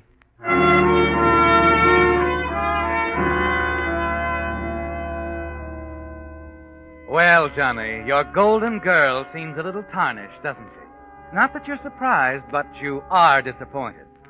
And a little nettled to realize that a girl with the background of Alice Collins would waste her time on a gambler, a glorified hoodlum like Frankie Benson, operator of the notorious Dilbo's Gambling Club. After Frankie's departure, you make no attempt to hide your annoyance. Nice friends you got. Honestly, Johnny, it's not what you think. What do I think? You think I'm Frankie Benson's girl? Well, aren't you? No. He thinks so. I know he does. The way things are, I've had to let him think so. I owe him money, Johnny, a lot of money. Oh. So the lady did gamble and lose. Yes, she did. And if Uncle Charles found out, he'd cut off my allowance like that. Maybe send me back to Springfield, even. So you want me to get your money back? Springfield. This is where I came in. Frankie Benson plays too rough for me.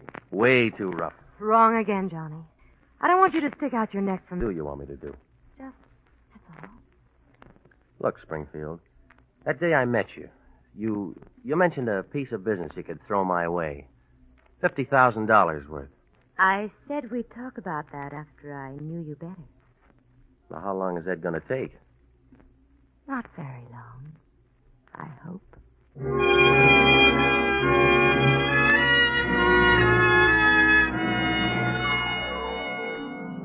As you drive out to Dilbo's at the request of Frankie Benson, your imagination goes far beyond anything you've ever thought of. You decide to marry Alice Collins. She's beautiful, and someday she'll inherit the Collins lumber fortune, reported to amount to more than $2 million. But you're worried about her connection with Frankie Benson. Frankie usually gets what he wants, in one way or another. And when he doesn't, well, accidents happen, don't they? But when you enter his office, he's more than friendly. Hello, Sherlock. Sit down. Thanks. Take a handful of cigarettes. You said you like them. Well, like I said, they're class. I haven't seen you around lately, Johnny. What's the matter? Don't you like to play here anymore? Oh, sure, Frankie, but, well, I owe you nearly a G right now, and I figured maybe I'd better pay up before I... Oh, your credit's always good here, Johnny. As long as we're friends. Well, that's nice to know. Well, what do you want to see me about? Oh, nothing in particular. Just curious about that snoop job for old man Collins. Is it all set? I don't know. Alice, or Miss Collins, is going to talk to her uncle about it. I'll know in a couple of days. How come she picked you? Oh, she didn't. She called the office. The boss sent me out to talk to her. I'm glad you told me that, Johnny. I've always liked you. If there's anything I hate, it's being jealous of a guy I like. Well, like I told you, Miss Collins is called as a client, and the boss sent me out there. It's strictly business, Frankie. I'm glad, Johnny. And I hope you keep it that way. Both of you.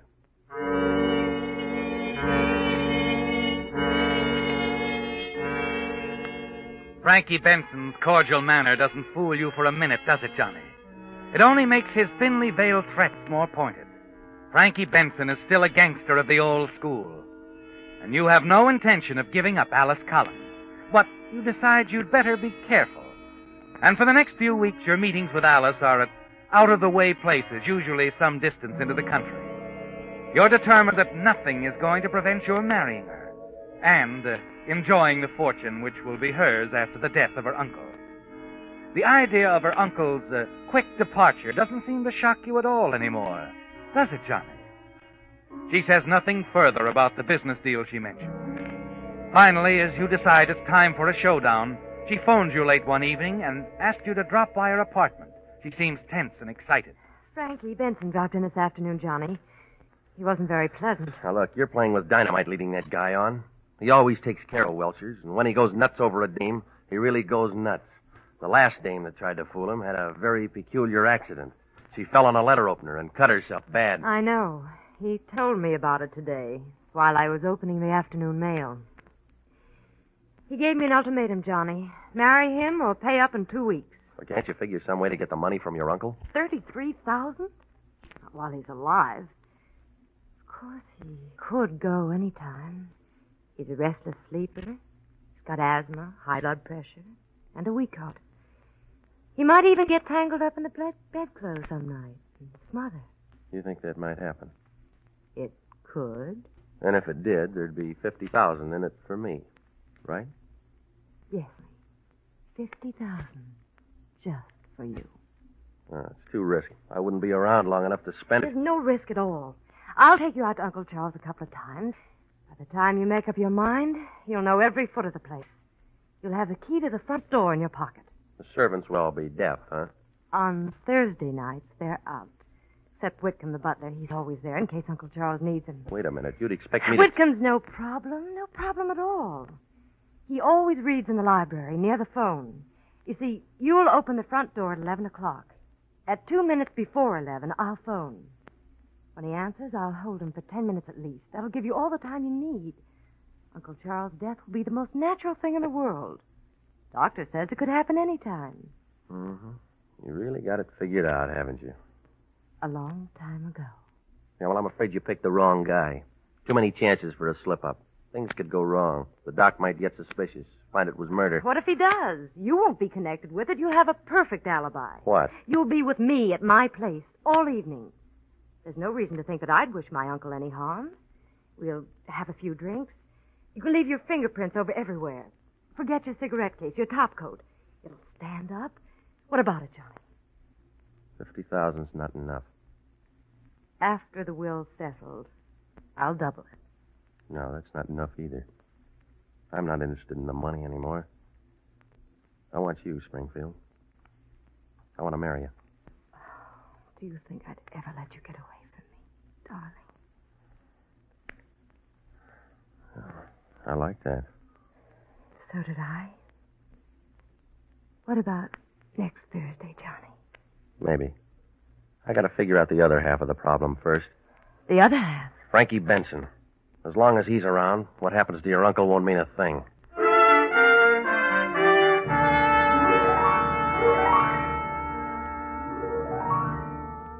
And you do figure it out, don't you, Johnny? Frankie Benson's monogram cigarettes. Instead of making it look like an accident, you'll make it look like murder. A murder that will send Frankie Benson to the gas chamber. The following Thursday evening, you go to Alice's apartment to double-check the details. Now, look, Springfield, about Frankie Benson. He called up a couple of minutes ago, Johnny. Wanted to drop over for a while. I told him I had a headache. What'd he say? He's beginning to scare me, Johnny. He told me I'd better take a nap. Said I might get dizzy and fall down and hurt myself. Said he'd call back in a couple of hours and see how I felt. Good. That's all I needed. Let's see. It takes about 40 minutes to drive from Dilbo's to here. All right. When he calls back, tell him to come over about 11:15. But I thought you were... I'm taking care of Frankie tonight, too, with one of these. Frankie's monogram cigarette. Yeah. I worked it all out, Springfield. All I needed was a break, like Frankie's phone call. Tonight's job's going to be murder. A murder that'll send Frankie Benson to the gas chamber. Oh, no, Johnny. The other way's safer. We won't get another chance like this in a million years. Now, when I leave, I'll drop one of these monogram cigarettes by the front door. The rest is automatic. Oh, no, Johnny. It won't work. The cigarette will point to Frankie, sure, but it won't stand up when he tells the police he was framed. They'll believe him. Frankie hasn't any reason to kill Uncle Charles. I've taken care of that, too. I called the DA this afternoon. Said I was your uncle and told him to send a man out tomorrow morning. The newspaper boys will be there, too. They're expecting a big story about Frankie Benson. Oh, you're out of your mind, Johnny. Uncle Charles never gambled in his life. He never even heard of Frankie Benson. The DA heard different. He thinks your uncle found out about your gambling losses to Frankie. He sent out a private eye to Dilbo's. The guy picked up a couple of pairs of dice. Loaded. Cute, huh? Yes, it is. But what about Frankie's coming here tonight? Now, that's the clincher, baby. When he gets here, your headache will be so bad you'll have to send him away. When the cops pick him up, if he tells them he was here, he's lying. That's my alibi. I was here all of the evening. Oh, it'll work, Johnny. Oh, you're wonderful. Well, that's it, baby. With you to back me, it can't miss. Wish me luck, Springfield. All the luck in the world, darling. Hurry back. Well, I'm not coming back tonight, baby. Our alibi is all set. The evidence will back us up. I think it's better if I just hole up at home for a day or so, huh? I guess you're right. Now, look, don't forget to phone the butler just before 11. I won't. Come here, Johnny. Huh? That's for luck, darling.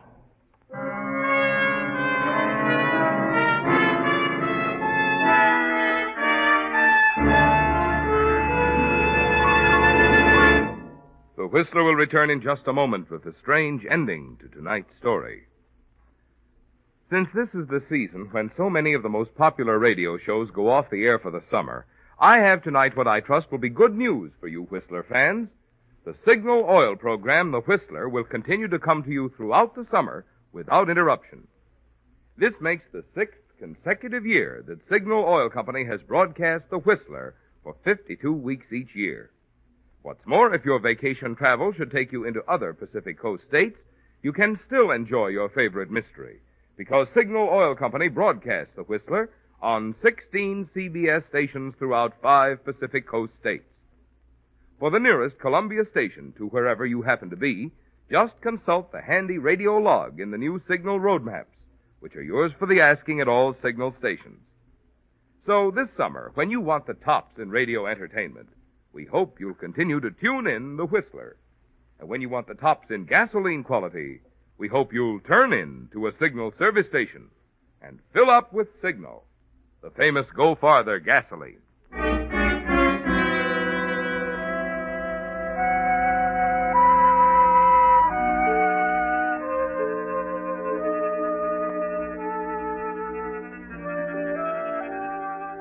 Taking care of Charles Collins was easy, wasn't it? Everything went exactly as you planned. And it came easy to you, didn't it, Johnny? You even slept soundly afterward. The following morning, lolling back in your one comfortable chair, you read the whole story in the papers. It's all over the front page. Lumber King murdered. Police solved case in record time. Killer apprehended. Everything worked out exactly as you planned, didn't it, Johnny? And in a few months, you'll marry Alice Collins and the Collins fortune. As the doorbell rings, you decide it must be another bill collector. That amuses you, doesn't it? You stroll leisurely to the door and turn the knob. Well, it's you, Lieutenant. Hello, Jennings. Come on in, boys. No, haven't got time, Johnny. Besides, we can talk better downtown. Get your hat. Is that official? Very.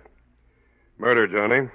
Collins killing last night. Oh, yeah. I was just reading about that when you came in. You've been seeing a lot of his niece lately, haven't you, Johnny? Yeah, sure. She's a client of mine. I was with her last night, at her apartment, as a matter of fact, from 9 until, well, nearly 1 this morning.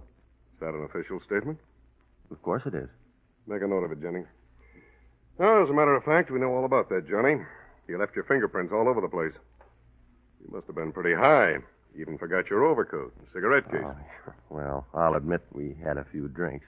But what's the idea, Lieutenant? The morning paper says you've already nabbed the guy that killed Collins. Yes, we have. Frankie Benson. He was a little noisy making his exit. Got panicky and dropped his card as he opened the front door. A half-smoked cigarette. Monogrammed. His own special brand. Benson admitted it? No. But his alibi was so phony, he's as good as convicted right now. Yeah, but what motive would Benson have? Plenty. Old man Collins had him cold. Crooked game. Loaded dice. He was going to give the DA the whole story this morning. Well, if you've got everything so sewed up, why do you want to talk to me about the Charles Collins murder? We're taking you in for the murder of his niece, Alice Collins, Johnny. She got hers about 11 last night in her apartment. Stabbed with a letter opener, as if you didn't know. Pretty clumsy accident, Johnny.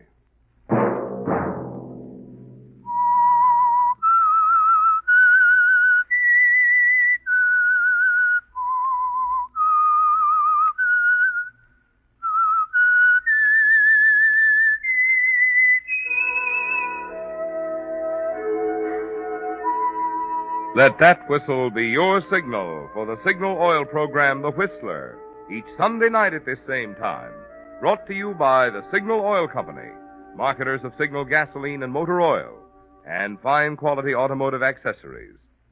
Signal has asked me to remind you, to get the most driving pleasure, drive at sensible speeds, be courteous, and obey traffic regulations. It may save a life, possibly your own. Featured in tonight's story were Jack Webb, Doris Singleton, and Eddie Marr. The Whistler was produced and directed by George W. Allen, with story by Ed Bloodworth, music by Wilbur Hatch, and was transmitted to our troops overseas by the Armed Forces Radio Service. The Whistler is entirely fictional, and all characters portrayed on The Whistler are also fictional. Any similarity of names or resemblance to persons, living or dead, is purely coincidental. Remember at the same time next Sunday, another strange tale by The Whistler. Marvin Miller speaking. This is CBS, the Columbia Broadcasting System.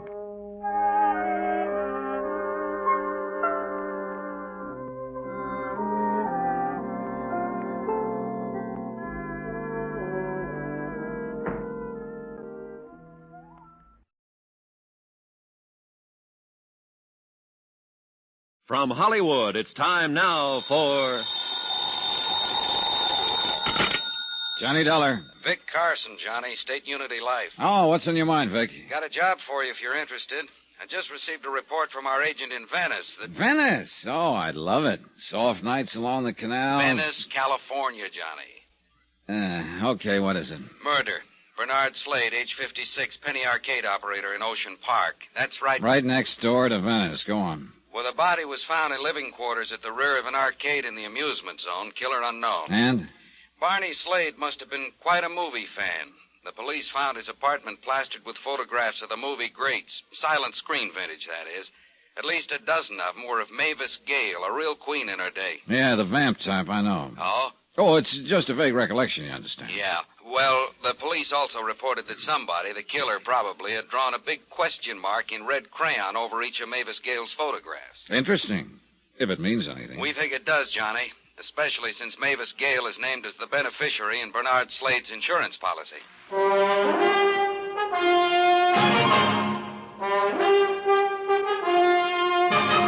Tonight and every weekday night, Bob Bailey in the transcribed adventures of the man with the action-packed expense account, America's fabulous freelance insurance investigator. Yours truly, Johnny Dollar.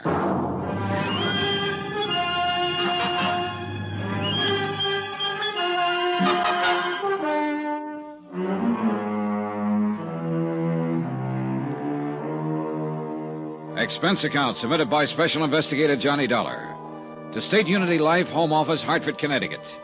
Following is an account of expenses incurred during my investigation of the Silent Queen matter. Expense account item 1, $210.65, plane, cab fare, and incidentals to Ocean Park, California. As soon as I checked in at my hotel, I got in touch with Homicide. Sergeant McKay, they said, would probably be down at the pier. I saved you cab fare on this one, Vic. It was a beautiful moonlit night at the beach. A warm breeze was blowing in from the Pacific. And besides, it was only a 3-minute walk from my hotel to the fun zone. A gaudy array of neon and noise, an occasional whiff of salt air seeping through the aromatic blend of fried shrimp, hamburgers, and popcorn. Business was good, and the penny arcade had its share of it. I headed straight for the blonde sitting in the change booth. She looked tired, faded. Hi, let me have a dime's worth of pennies, will you? Real plunger, huh? Oh, money means nothing to me. Well, here you are. Don't spend them all in one place. Well, you know, I might at that. This machine here looks mighty interesting. Lola the farmer's daughter. Oh, it's kind of racy. How's your blood pressure? Fine. Then try that row along the wall over there. That wouldn't do. How could we carry on a conversation if I was on the other side of the room? Who wants conversation? I do. You don't look like the lonely type. Never can tell, though, can you? Look, you run along while I finish stacking these pennies, huh? No, seriously. All I want is a few answers. Well, I got more than a few, honey. What's on your mind? Barney Slade. What about Barney? You work for him long? Who wants to know? My name is Dollar, Johnny Dollar. I'm an insurance investigator. Oh. I'd appreciate any information you can give me. Hey, your company dropped a bundle on Barney, huh? Well, that remains to be seen. Now, Barney was a nice guy. Nice as they come. What do you want to know? We'll just start anywhere. You want to know about his friends? Well, maybe after what happened to him, you'd better tell me about his enemies. He didn't have none. Not one. Oh, must have been quite a fellow. He was, mister. Okay, let's get back to his friends then. Just about everybody along the pier. Anyone in particular? Oh, Frank Jessup, for one, runs a concession just down the way. Go on. Sam Hegstrom owns a fishing boat. Then there's, Gus Kanakos, Irv Goldstein. Like I said, Barney had a lot of friends. Including you? Including me. How about Mavis Gale? I don't know the dame. Well, she used to be in the movies, the silent kind. Oh, I heard about her, only I never met her. Didn't she ever come around? I never saw her. Did Barney ever talk about her? Not to me, he didn't. Why? Why what? Why should Barney talk about Mavis Gale? Oh, I just thought he might have mentioned it sometime or other. Is that the door to Barney's apartment back there? Yeah, that's right. Mind if I have a look around? That'd be up to Sergeant McKay. Well, look, if he comes in, tell him where I am, will you? Tell him yourself. He's back there in Barney's apartment now.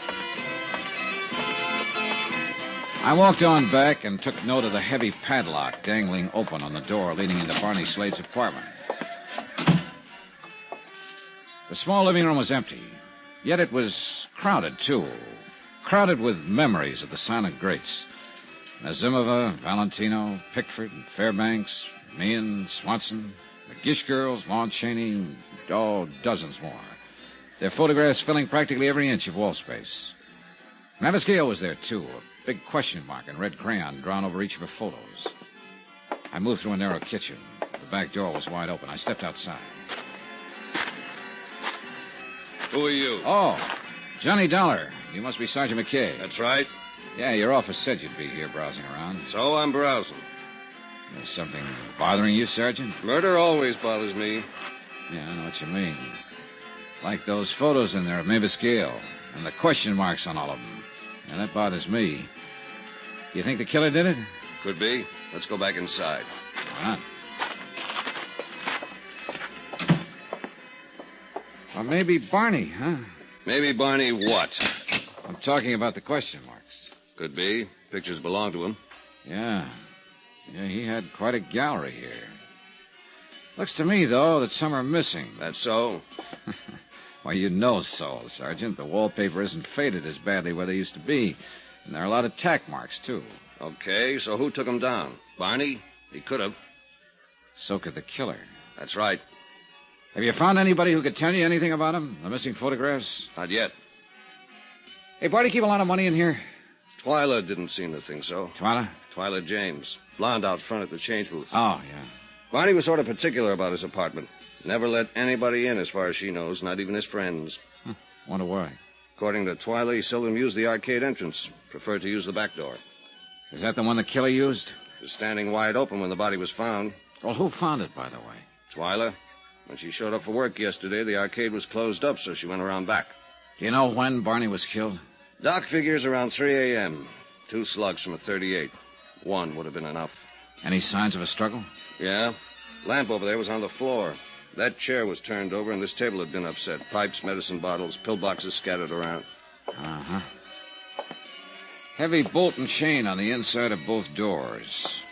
Barney didn't have to let a visitor in unless he wanted to. That's right. Of course, he could have run into the killer outside somewhere. Sure he could. Only you don't think so. Unless Barney was in the habit of walking in his sleep. Oh? When we came in and found Barney, he was in pajamas and bathrobe. The wall bed over there had been pulled out and was mussed up. So it figures he was probably asleep when the killer tapped on his door. He got up and let him in. Yet according to Twyla... The place was off limits, even to his friends. But she wasn't around all the time and didn't know all his friends. He found some others? I'd like to find one of them in particular. A man Barney referred to as the preacher. Just the preacher? No name? No. At least Sam Hegstrom couldn't remember. And this preacher, was he allowed into Barney's inner sanctum? Sam's pretty sure he saw the two of them come out the back door one night, a little more than a week ago. Other times he spotted them taking a late evening stroll along the oceanfront walk. Mm-hmm. Did Sam ever talk with this preacher? No. But he got curious after a while, asked Barney about it. Barney said the man was a very old and dear friend. Let it go at that. And you haven't been able to find out anything more about him, huh? I'm still checking. Well, it would sure be a break if you could locate this preacher. He might be able to tell us something about those missing photographs, what they were. Might also explain why the killer took them. Have you seen enough in here, Dollar? Oh, yeah, sure, I guess so, Sergeant. Hey, tell me, what does Mavis Gale have to say about all this? I only got to talk with her just a couple hours ago when she returned from Palm Springs. She was pretty upset when I told her about the crayon marks on her photographs. Oh, but naturally she couldn't offer any explanation. None? How did she react to the news of Slade's death? Tears and such? She's supposed to weep about it? Why not? Barney Slade must have been a pretty good friend of hers. After all, he named her as the beneficiary in his insurance policy. Oh? That's interesting. What? When I talked with Mavis Gale, she told me she never heard of Barney Slade. Expense account item 2 and 3, $1.10, phone call and cab fare. The call was to Mavis Gale's home in Bel Air. The butler said if it was important, I could find her at McCartney's mortuary in Venice. Cab fare to Venice via what is laughingly called the Speedway, a one-way alley lined with backyards and garbage cans. It took us less than a minute to cross over into Venice, a boom that had busted. A melancholy mixture of old broken-down buildings and the sound of the sea. Crumbling bridges, moss-covered canals, of paved streets wandering disconsolately into sand dunes and ending where the money gave out. A dream that had kind of died of a broken heart.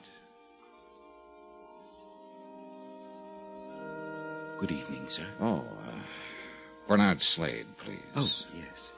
Mr. Slade is in the slumber room at the end of the hall. Is anyone with him? Oh, indeed. Quite a number of his friends. Would you know Mavis Gale if you saw her? The silent screen star? Well, indeed I would. At least I think I would. She was one of my favorites. She hasn't shown yet? No, You mean she's expected? So I understand. Well, that's nice. Oh, that is nice. I didn't know she was a friend of Mr. Slade's. Oh, you know most of Barney's friends, huh? I know most of the people along the pier, and they were all his friends. Well, how about one called the Preacher? The Preacher? Mm-hmm. Well, naturally, I'm very well acquainted with many men of the cloth. And if you could tell me his name... I don't know it. Oh. Look, you have a visitor's register here, don't you? In each of the slumber rooms, yes. Just inside the door. Well, thanks. Where did you say Mr. Slade was? Down the hall. Last room on the left.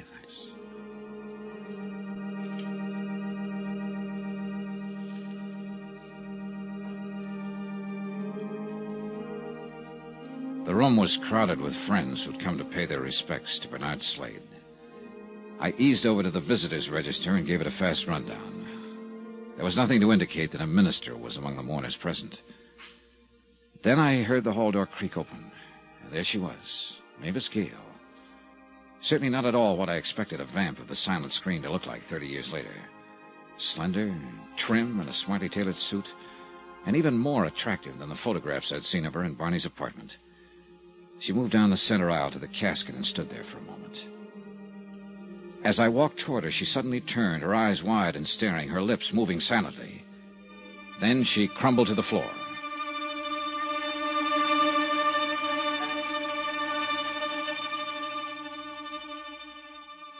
I understand you've been trying to reach me, Dollar. That's right, Sergeant. Okay, what's up? I got some news for you. Mavis Gale was once married to a small-time movie actor named Tom Sanford. Seems he was murdered during a hunting trip in the Sierras some 27 years ago. So? So now it turns out he wasn't. Mavis Gale just identified Barney Slade as Tom Sanford.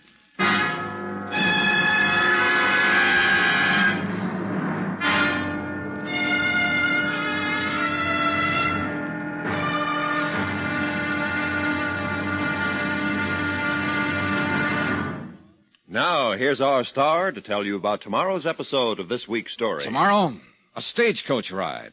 I get some lumps, and a surprise witness turns up. Join us, won't you? Yours truly, Johnny Dollar.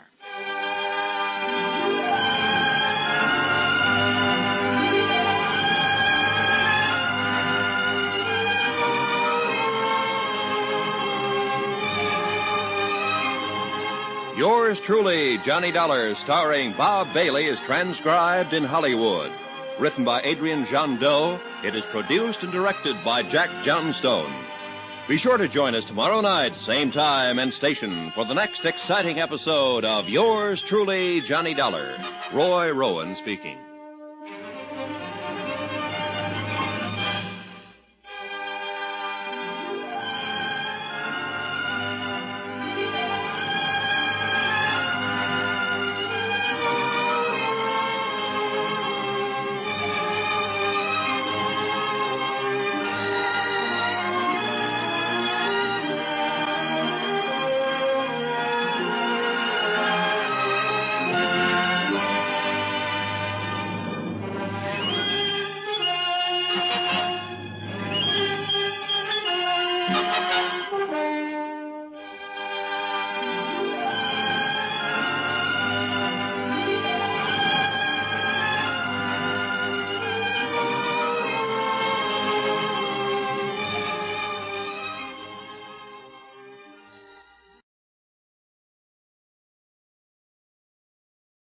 From Hollywood, it's time now for...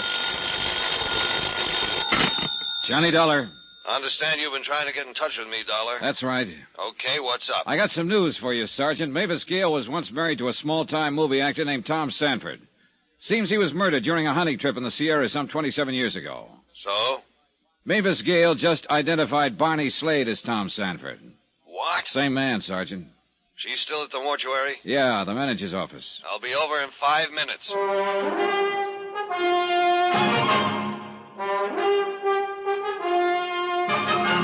Tonight, and every weekday night, Bob Bailey in the transcribed adventures of the man with the action-packed expense account, America's fabulous freelance insurance investigator. Yours truly, Johnny Dollar.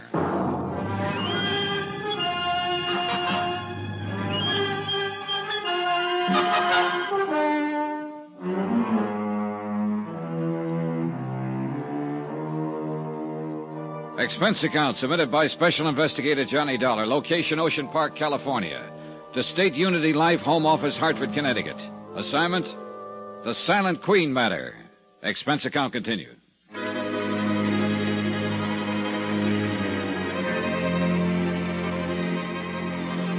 Item 4, 10 cents, a cup of black coffee for Mavis Gale, Queen of the Silent Flickers. While she drank it, I elbowed my way past Barney Slade's friends gathered in the hall just outside the mortuary office and walked out to the street to do a little quiet thinking. I didn't have time. Excuse me, Mr. Dollar. Is it a fact about Mavis Gale? I mean, she was Barney's wife? Where'd you pick that up? Well, Mort thought he heard her say so. Mort? A manager of the funeral parlor. You were in his office, helped carry Miss Gale there. Is it a fact, Mr. Dollar? How do you know my name? I was gabbing with Twyla earlier tonight. She's the girl at the change desk in the Penny Arcade. I know. Then I seen you and Sergeant McKay come out of Barney's apartment. Who are you? Frank Jessup. I run the mermaid bit over on the pier. You know, 3 baseballs for a quarter and you... You tried to dunk the doll in the water tank, yeah. I figure Mort heard right that Mavis Gale used to be Barney's wife. Well, that's what the lady said. Oh, how do you like that? Old Barney married all this time into that Mavis Gale, old-time movie star. Never breathed a word of it to any of us. Sure can't get over it. And him being a picture player in the old days, too. Yeah. Do you recall ever seeing her around the arcade, Mr. Jessup? Nope. Think I would have recognized her tonight when she came in the mortuary. Real handsome woman. Can you think of anyone Barney might have told about his past? I don't think any of his friends knew Mr. Dollar. Including Twyla James? Why'd you ask that? Has she been with him long? Close to 5 years. What are you driving at, Mr. Dollar? Barney was still a pretty good-looking guy. She liked him a lot. And vice versa? Barney never talked it over with me. What did he talk about? Well, fishing mostly, and pinochle. He was crazy about pinochle. Best I ever played with. You play often? Average couple times a week. In Barney's apartment? Barney was kind of funny about that. None of us ever set foot in his place. Most of the time we played over at my bungalow or on Sam's boat. I see. Say, you being an insurance investigator and all, I was wondering, was Mavis Gale... Oh, excuse me, Mr. Jessup. There's Sergeant McKay. Well, you said 5 minutes, Sergeant. You made it to 3. She's still in there, Dollar? Yeah. Nice turnout of Barney's friends. Only they're all out in the hall. Well, things got sort of frantic when Mavis took her nosedive. They wanted to find out why, I guess. Did they? Mm-hmm. Mort nosed it around. Was he in the office with her? And her chauffeur. His name's Ronald. I'll send them both out. I want to talk to Mavis Gale alone. I don't think you get much out of her. She really fell apart at the seams. As it turned out, I was right. At least about McKay not getting much out of Mavis Gale. She came out of the office a minute or so later with McKay and the chauffeur on either side, and I went along with the mourners into the street. They helped her inside the big blue Cadillac, and she slumped down as far as she could get in the back seat, covered her face with a handkerchief. Then she was gone. Okay, you people, break it up. You came here to see Barney, remember? Sergeant. What is it, Dollar? Would you happen to remember Mavis Gale from the old days? When she was a star, I mean? Yeah, I guess so. Was she a pretty good actress? I'd say she was. Do you think she still is? If you're referring to that fainting spell, Dollar, you tell me. You saw it. It looked pretty genuine. So? I just wondered is all. Just wondered.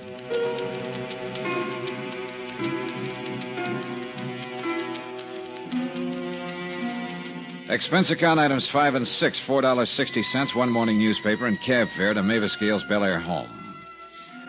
Now that Barney Slade had been identified as Tom Sanford, husband of the old-time movie queen, the affair was splattered all over the front pages. There was also a complete account of the 27-year-old murder case in which this same Tom Sanford had presumably been killed with a shotgun blast during a hunting trip. The big wide gates of the ex-movie queen's estate were locked when I got there, but there was a phone close by. I picked it up, leaned on the buzzer. No answer. Nothing. Then I saw the car coming down the drive. I recognized Sergeant McKay at the wheel. Morning, Dollar. Hi. You have a special pass to this place? If you're figuring on having a talk with Mavis Gale, you better put it off. Doctor's orders. Still suffering from shock, huh? Yeah, and I figure she's leveling. According to the newspaper, she and Tom had a pretty stormy time of it during their brief marriage. She was a star and he wasn't. Maybe that had something to do with it. She was also pretty popular in the film colony. Oh, Tom had a few buddies, too. At least 4. The men who went on that hunting trip with him. The case was investigated pretty thoroughly. They came out of it clean. You know, it'd be interesting to find out who wanted Tom Sanford dead, though, wouldn't it? The fellow hunter who got his face blown off by a shotgun blast wanted Sanford dead. Only apparently Sanford beat him to the draw, right? Do you think somebody might have hired that would-be killer who instead became the victim? What are you getting at? So the person who did the hiring thought the mission accomplished, but then recently learned that Tom Sanford was still alive, posing as Barney Slade. You really have an imagination. So this time he does the job himself. Or herself. It's possible. Look, I know Mavis Gale stands to collect $25,000 insurance. Unless. Oh, sure, unless you can hang it on her. 2 attempts on hubby Tom Sanford. I'm not trying to hang this on anybody, Sergeant. The insurance company hired me to turn in a report, and they'll pay off according to that report. I just want to be sure, that's all. Okay, relax. If you're going back to the beach, get in. Oh, thanks.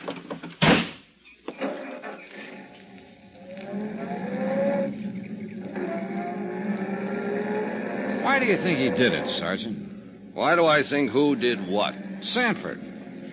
27 years ago on a hunting trip. Why do you suppose he planted his identification and clothing on the man who tried to kill him, then vanished? Who knows? Maybe he was in a jam. Liked the idea of letting the world believe he was dead. And how about those question marks on Mavis Gale's photographs? A tie in there, maybe? We've been through that. Barney could have made those marks himself. Well, then here's a thought. Barney, or Sanford, whichever you want to call him, might have wondered, could his wife have hired the killer? And is that why he drew those question marks? I thought you decided the killer drew them. All right, assume the killer drew them. Why? You tell me. Well, it would certainly attract attention to Mavis Gale, wouldn't it? And eliminate her as a possible suspect? As far as Barney Slade's death is concerned, yes. You're really determined to go after this woman, aren't you? Look, McKay, I told you all Okay. Assuming the killer drew those question marks to direct attention to Mavis Gale. Why would he want to do that? I can make a guess. Can't you? Yeah. Could be blackmail. But why wait all these years? For the simple reason he just picked up a little information recently. Maybe he got it from one of the men who were on that hunting trip. Think they're still around? Expense account item 7, $10.50, cab fare and tips. It took me that long to find Milo Martin, actor's agent, one of the men who had been on that hunting trip 27 years ago. He operated out of a plush suite of offices on the Sunset Strip. He wasn't in, but his secretary, a friendly and eager little doll named Lana, gave me a list of places where I might find him. I finally did. Out on a ranch near Chatsworth, where a movie company was filming an epic.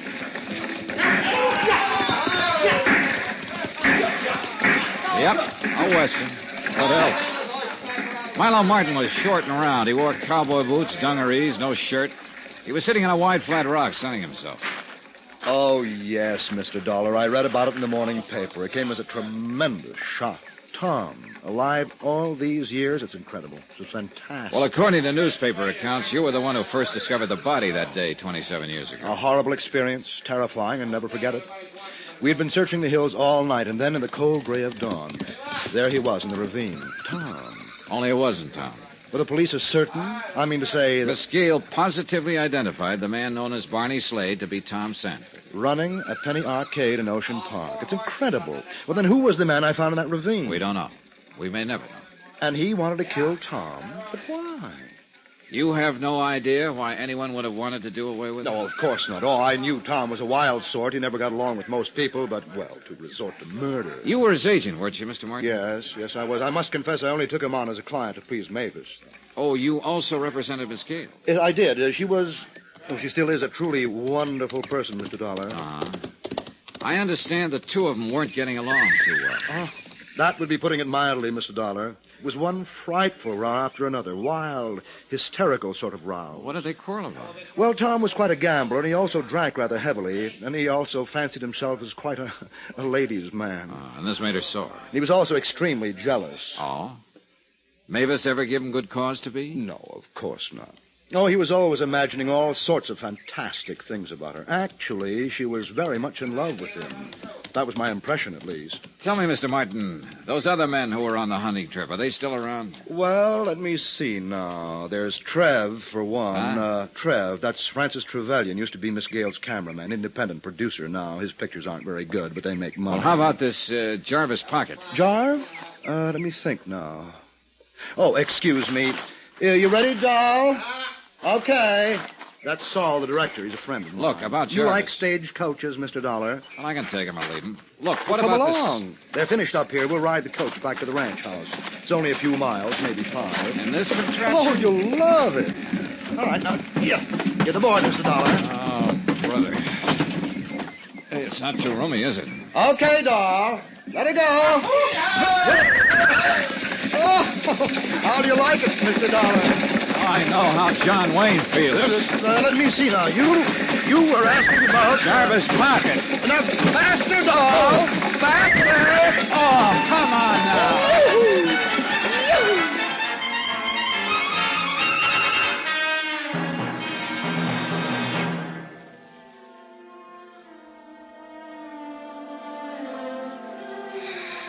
Expense account. Item 8, 81 cents. 1 bottle of rubbing alcohol. It was late that afternoon when I got back to my hotel, but before I could use the alcohol on my aching bones, the phone rang. Johnny Dollar. McKay here. This time I got news for you, Dollar. You ought to be real pleased. Wait till I sit down. Oh, on second thought, maybe I won't. Okay, Sarge, let's have it. Mavis Gale said she didn't know her husband was alive all these years, that he was using the name Barney Slade, running that arcade in Ocean Park. So? So maybe she didn't tell us the truth. What do you mean? We got a witness, Dollar. Someone who saw Mavis Gale hanging around the Penny Arcade 2 nights before the murder.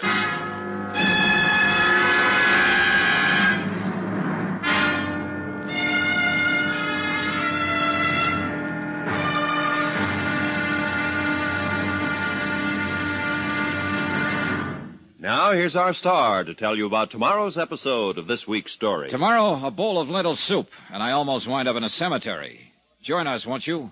Yours truly, Johnny Dollar.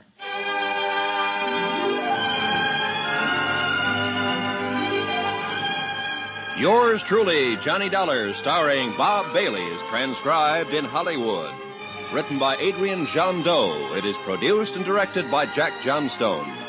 Be sure to join us tomorrow night, same time and station, for the next exciting episode of Yours truly, Johnny Dollar. Roy Rowan speaking.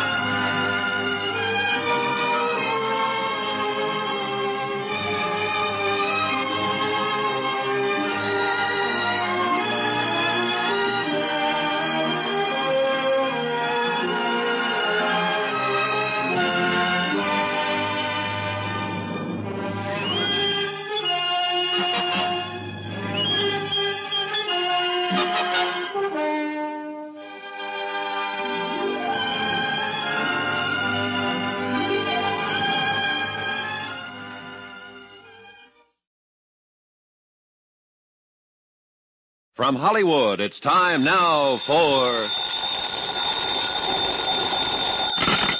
Johnny Dollar. Hiya, boy. Vic Carson in Hartford.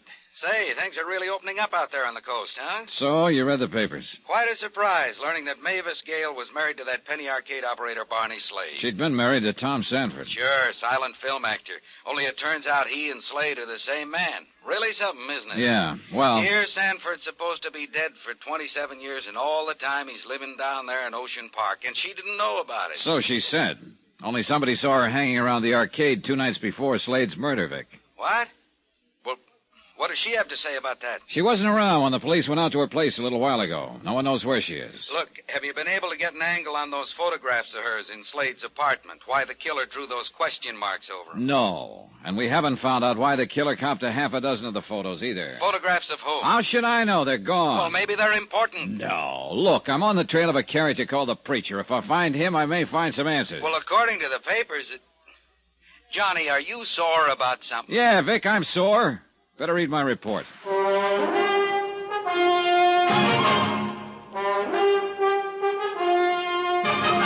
Tonight, and every weekday night, Bob Bailey in the transcribed adventures of the man with the action-packed expense account, America's fabulous freelance insurance investigator. Yours truly, Johnny Dollar.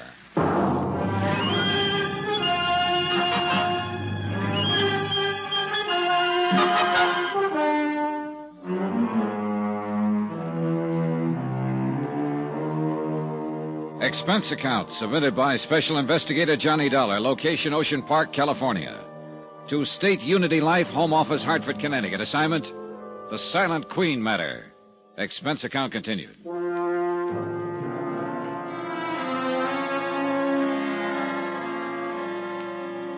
Item 9, 55 cents, one scotch and soda at a local pub. This was right after I talked with you, Vic. Yeah, I guess I was a little sore. Maybe it was because of that phone call earlier from Sergeant McKay, when he told me that old-time screen star Mavis Gale had been seen hanging around the arcade where Slade was murdered. Okay, so Mavis Gale was in line to receive $25,000 as the beneficiary of Slade's insurance policy. I suppose he figured I was itching to get something on her so the insurance company wouldn't have to pay off. I downed the rest of my drink and walked over to the Penny Arcade in the Ocean Park Amusement Zone. Hi, you back again? Yeah, I'm back again, Philo. If you're looking for Sergeant McKay, he's... You sure about what you told him? That you saw Mavis Gale in here several nights ago? I'm sure. Recognize her picture in the morning paper. Well, you didn't volunteer this information to McKay until this afternoon. I sleep late. Okay. So Tuesday night, Mavis Gale showed up. Around 8, you said. Well, I couldn't swear to the time. It was around then. Well, exactly what did she do? I told the sergeant. Well, tell me. When I first noticed her, she was standing just inside the front door, like maybe she was waiting for somebody. Was Barney here in the arcade at the time? No, Barney was back there at that test your strength machine. It was busted. And I was helping fix it. Oh, hiya, Mr. Jessup. Evening, Mr. Dollar. Evening, Twyla. Hi. Yeah, Mr. Dollar, Frank here's pretty good with electrical stuff. So? So I helped Barney fix the machine. Look, Twyla, I mean, what happened then? What did Mavis do? Well, she waited around another 10 minutes maybe and then beat it. Did Barney see her? Did he, Frank? You mean Mavis Gale was in here the night he was fixing the machine? So Twyla says. Do you think he noticed her, Mr. Jessup? Kind of hard for me to say, Mr. Dollar. We were both pretty busy fooling with that machine. I didn't notice her, that's for sure. Look, Mr. Dollar, don't you believe I saw this Gale dame here? You need half a dozen witnesses. Oh, okay, Twyla, don't get excited. Twyla, what I come in for, me and Gus are going to drive over to the mortuary, spend a little time with Barney. I know you were there. Oh, yeah, sure. Sure, I'd like to go again, Frank. I'll get one of the boys to take over the change booth for an hour or so. Thanks. And be around 8. Well, I'll see you around. Just a minute, Mr. Jessup. I'd like to ask the two of you something. Sure, go ahead. I've got a list of names here. Barney may have mentioned any one of them to you. Now, stop me if he did. Milo Martin, George Sheldon, Jarvis Pocket. Stop. Huh? Yeah, Sergeant McKay already asked us about that fella called the Preacher, too. We'd never heard of him. Okay, thanks.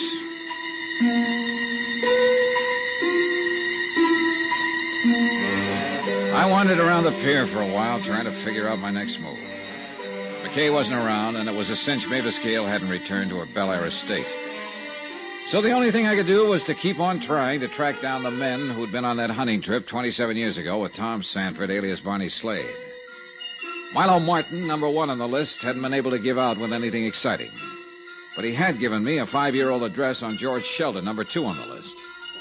Expense account item 10, $15.10. Cab fare and tips on the trail of George Sheldon. It blew hot and cold until late that night when I wound up at a bar in downtown L.A.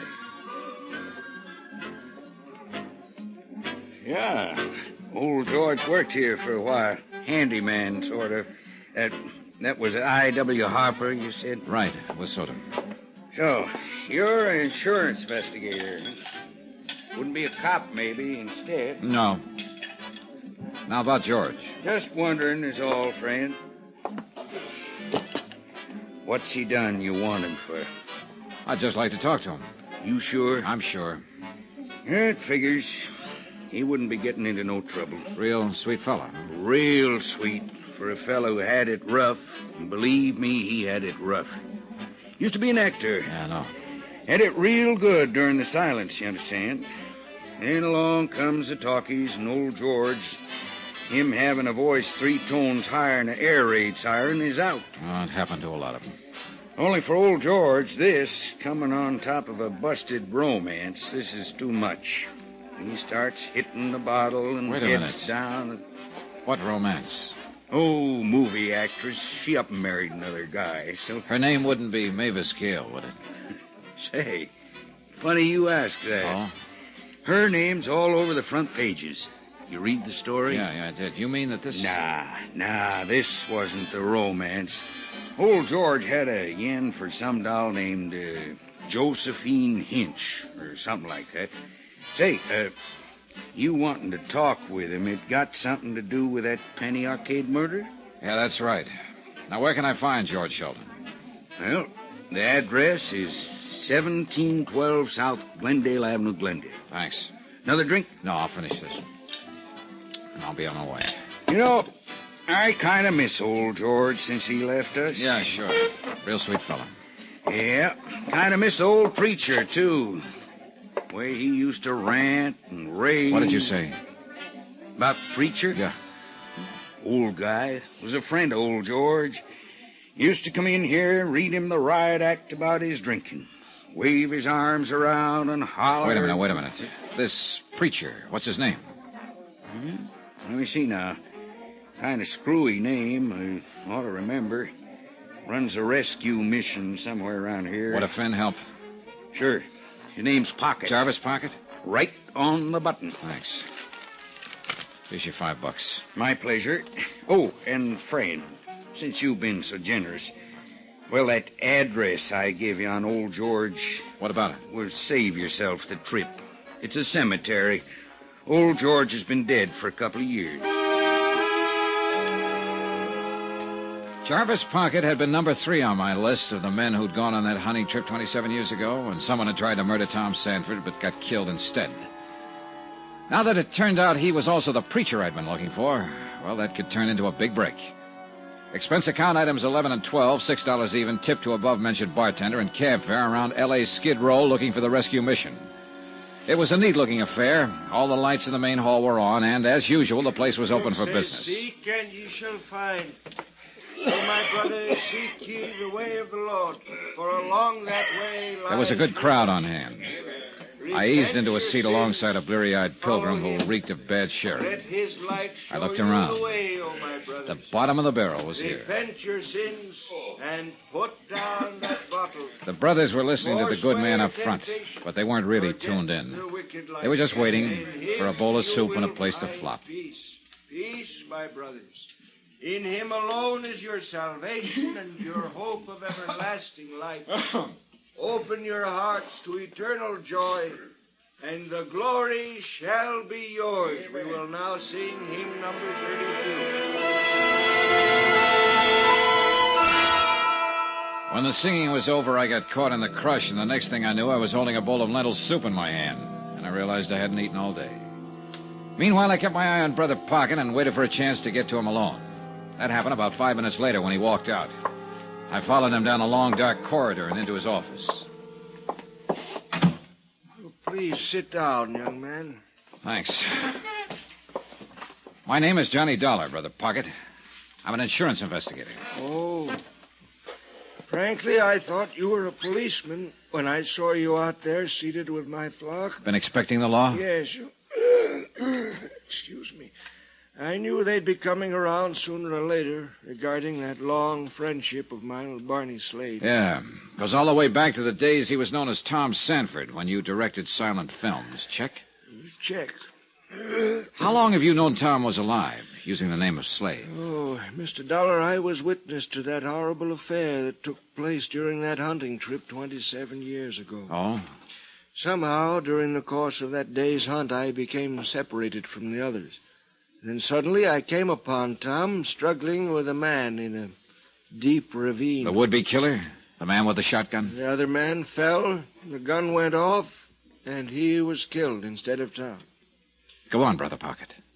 Well, immediately I told Tom we should find the others and tell them what had happened, that he would have none of it.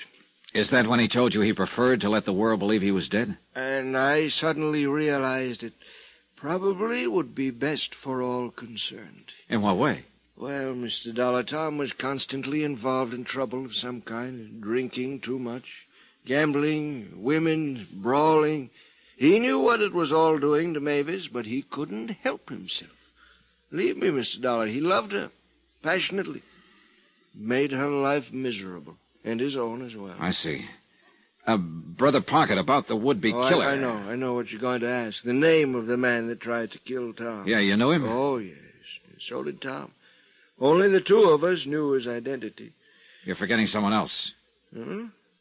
The person who hired him. Hired him? Oh, Mr. Dollar, what makes you think he was hired? So maybe I'm wrong. Am I? I was never quite certain myself. Did Tom think he was? Oh, no, definitely no. At least as far as Mavis Gale was concerned. Yeah, quite right. Did you share his opinion, Brother Pocket? As I said before, I could never quite make up my mind. Oh, why not? Did you think Mavis Gale incapable of doing such a thing? Hiring someone to kill off Tom? No, I'd rather not say. Okay. So who was the man who tried to murder Tom? What was his name? I'm afraid it'll mean little to you, Mr. Dollar. His name was Joe Fallon. Well, you're right. It means nothing. Well, this fact, however, might prove interesting to you. Joe Fallon, at one time, had been Mavis Gale's personal chauffeur.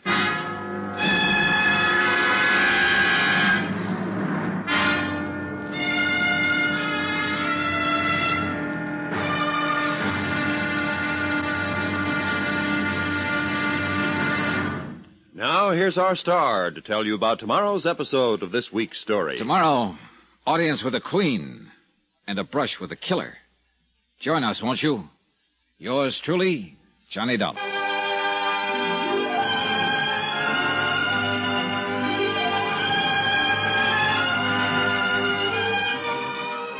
Yours truly, Johnny Dollar, starring Bob Bailey, is transcribed in Hollywood. Written by Adrian John Doe. It is produced and directed by Jack Johnstone.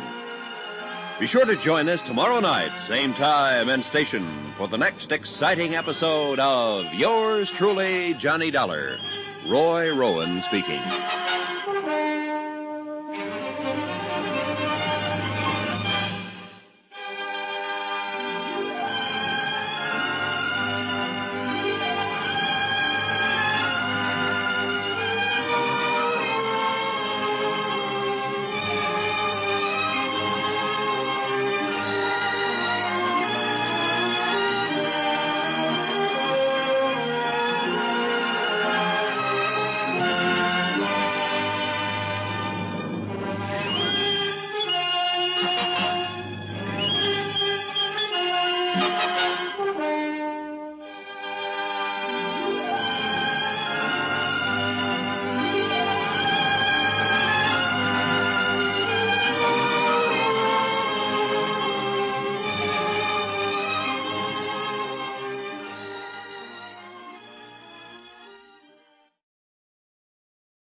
From Hollywood, it's time now for...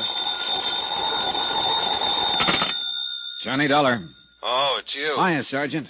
Headquarters just gave me this number to call. I was wondering who'd be in Barney Slade's apartment. How'd you get in? With a key. Brother Pocket had it. Give me that again? Jarvis Pocket. He's one of the men on that hunting trip with Tom Sanford 27 years ago. He's here with me now. How'd he get it, the key? Barney had given it to him a few years back. He's known all along that Barney Slade and Tom Sanford were one and the same. He also knows the name of the man who tried to kill Sanford. Who was it? Name was Joe Fallon. At one time, he'd been Mavis Gale's private chauffeur.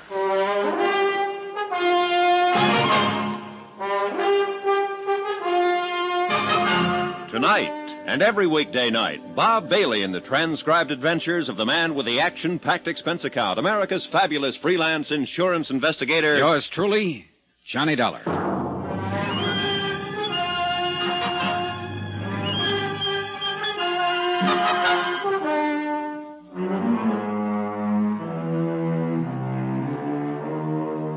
Expense account submitted by Special Investigator Johnny Dollar, location Ocean Park, California.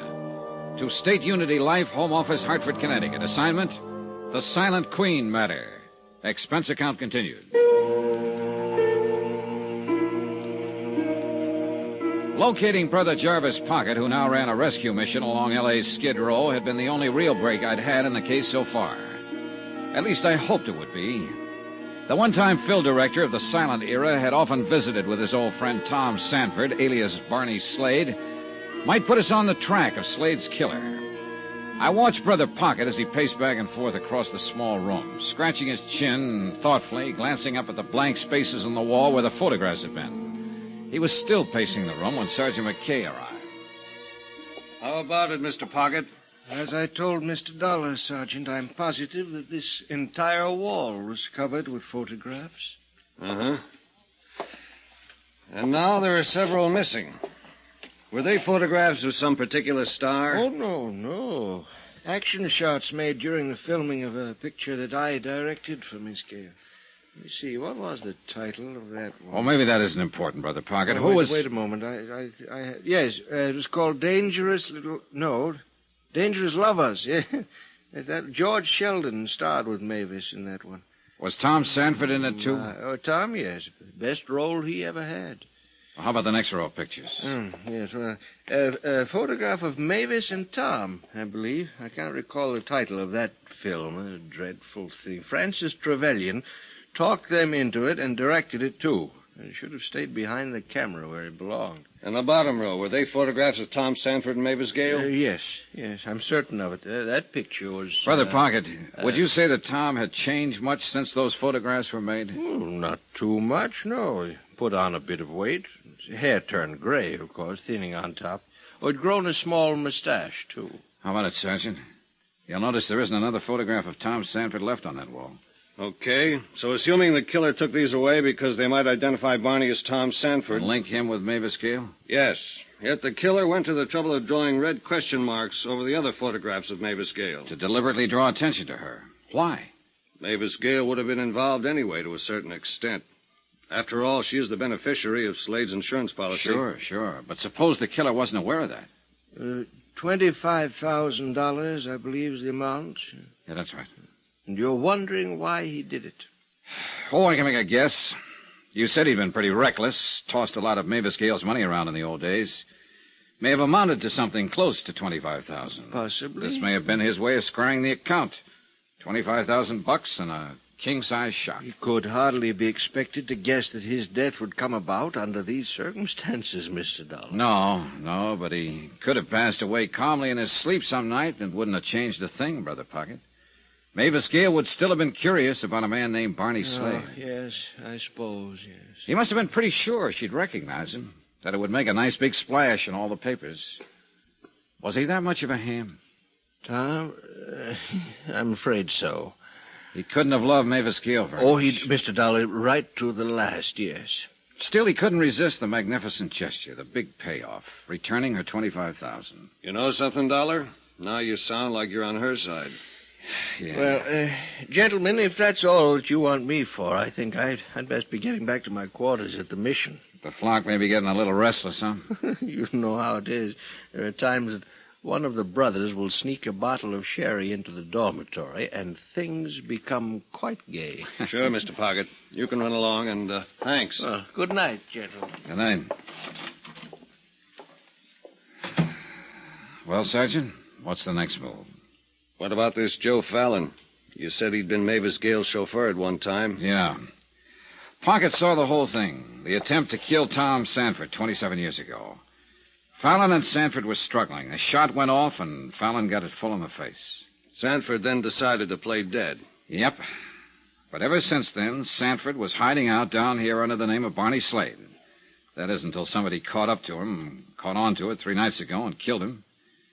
Big question still remains, who? Come on, let's get out of here.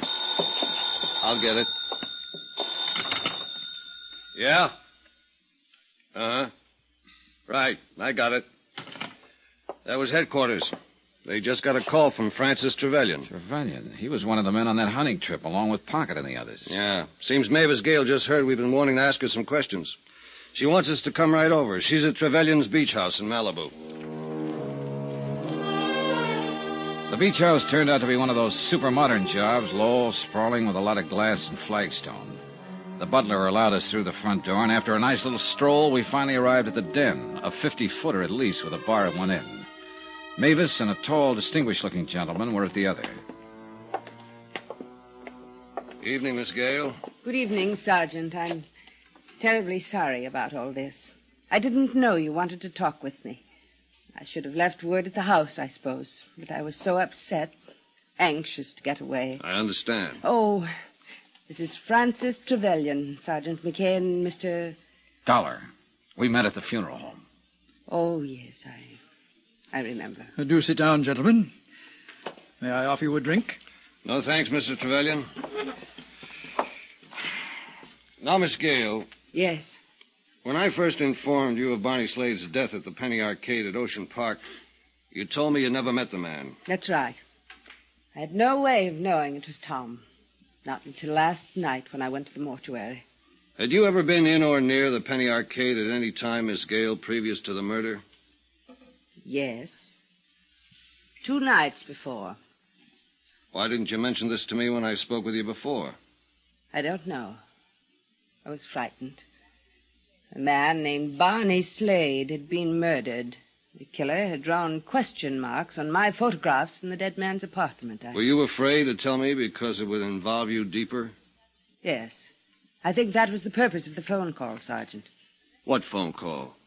That evening, shortly after 6, I received a call from a man. He wouldn't identify himself. He said that a very dear, very old friend of mine was in trouble and needed my help. He instructed you to go to the arcade in Ocean Park? I was to be there by 8 o'clock, and this old friend was to make himself known to me. So you went. Did you see anyone? No one that I recognized. Miss Gale, does the name Joe Fallon mean anything to you? Fallon? Why do you ask that? Just a moment, Mr. Trevelyan.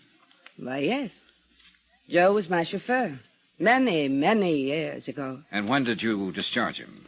Shortly after my marriage to Tom. Did he tell you to get rid of Fallon? Yes.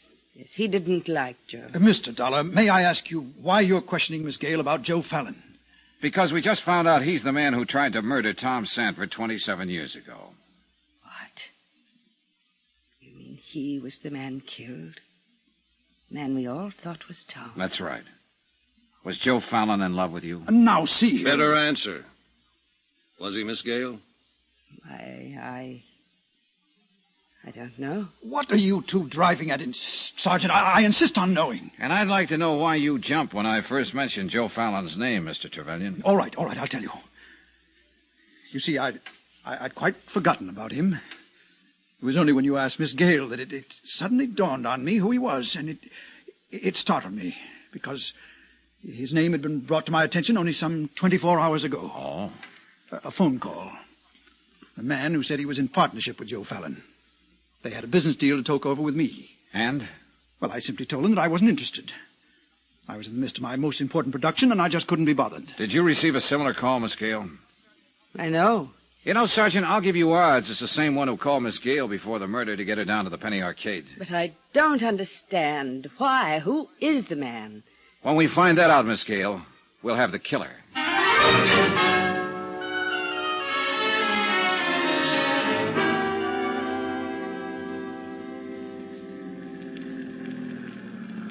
Here's your hotel, Dollar.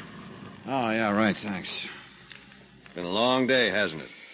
Sure has. We haven't made much progress. At least Brother Pocket was some help. Uh-huh. Cigarette? Yeah, thanks. Yeah, Pocket gave us a couple of answers. We could sure use a lot more. Thanks. You know, Sergeant, that bit about the photographs still bothers me. Why would the killer first try to hide the link between Mavis Gale and Tom Sanford, and then deliberately draw attention to her? You think someone beside the killer could have made those question marks on her photographs? Could be. Okay. For instance? Who discovered the body? Twyla James. Okay. You mean she walks in, discovers the body, picks up red crayon, does the art job? Why? Well, look, I just make these things up. I don't explain them. You're off the beam on this one, Johnny. When we got to Barney's place, she was shaking like a ship without a rudder. Nah, she was scared silly. Uh-huh. I'd still like to ask her about it, though. Better get some sleep, Dollar. I guess. Thanks for the lift, Sergeant. Night. Yeah, the sergeant was probably right about Twyla. But I sauntered on down to the amusement zone anyway. It was late and the place was folding up. There was a nice warm breeze blowing in from the sea and the night was calm. So I continued along the ocean front, crossed over into Venice, and kept right on going. The old canals and the bridges looked more sad and forlorn than ever in the pale moonlight, with the sea in the background adding its lonely rhythm of sound. The shot had come from somewhere over by the canals. Then I saw the man on the bridge, staggering, weaving like a drunk. I headed toward him on the double, but before I could reach him, he stumbled and fell on his face. Here. Let's see. Pocket. There. Back there. Pocket. This is Dollar. Johnny Dollar. There. Over there. He kept pointing across the canal, and then I saw the figure slinking away. I took after him. I scrambled across the bridge, and then along the canal. And then I lost him. I pulled up on the bank of the canal, looking around. Listen. Nothing. Then, suddenly, something. Footsteps behind me. But I heard them a second too late. Oh!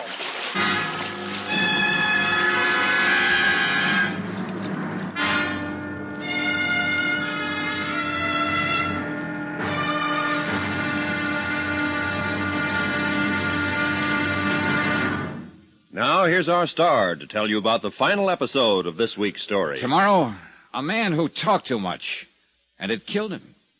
Yeah, the payoff. Join us, won't you? Yours truly, Johnny Dollar.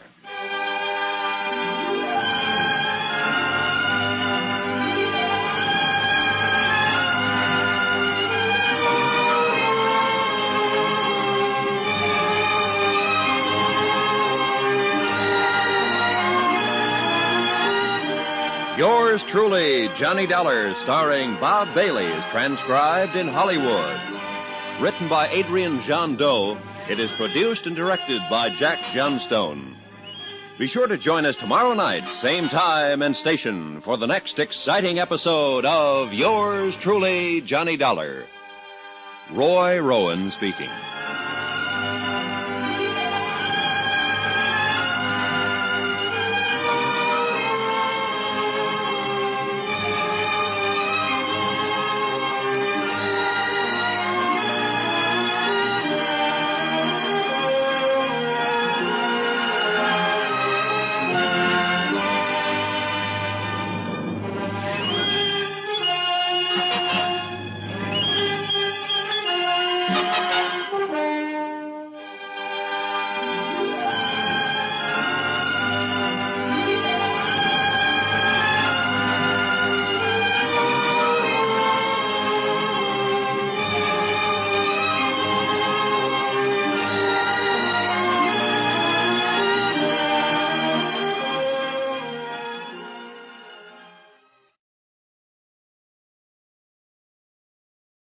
From Hollywood, it's time now for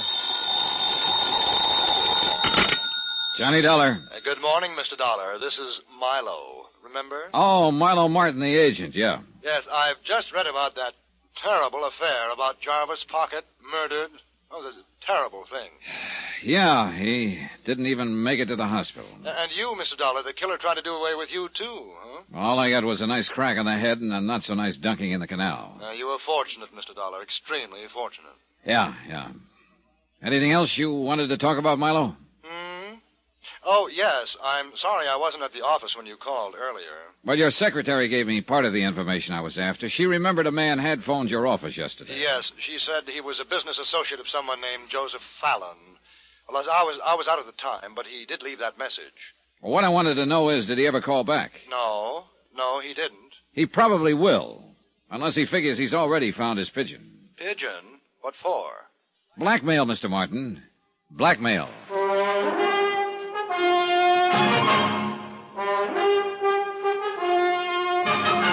Tonight, and every weekday night, Bob Bailey in the transcribed adventures of the man with the action-packed expense account, America's fabulous freelance insurance investigator. Yours truly, Johnny Dollar.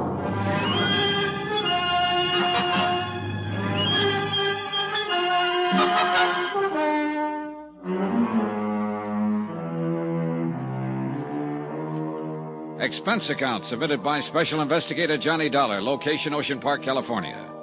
To State Unity Life, Home Office, Hartford, Connecticut. Assignment, The Silent Queen Matter. Expense account, final page. 27 years ago, somebody had hired one Joe Fallon to murder Tom Sanford, the husband of silent movie star Mavis Gale. But Joe had muffed the job. Now that somebody had turned killer himself. His first victim, Tom Sanford, who'd been going under the name of Barney Slade and running a penny arcade in Ocean Park. The second, Jarvis Pocket, who could have helped us spot the killer. The only two others who might help us were actor Francis Trevelyan and actor's agent, Milo Martin.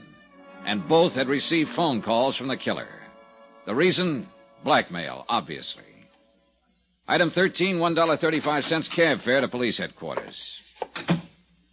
Morning, Sergeant. Hello, Dollar. How do you feel? Oh, okay, I think. You turn up anything on Pocket's killer? Only this. 2 slugs taken from the body, fired from a .38. From the same gun that killed Barney Slade? The same. Well, it figures. Oh, I wish a lot more did. Hey, look, just what have we got anyway?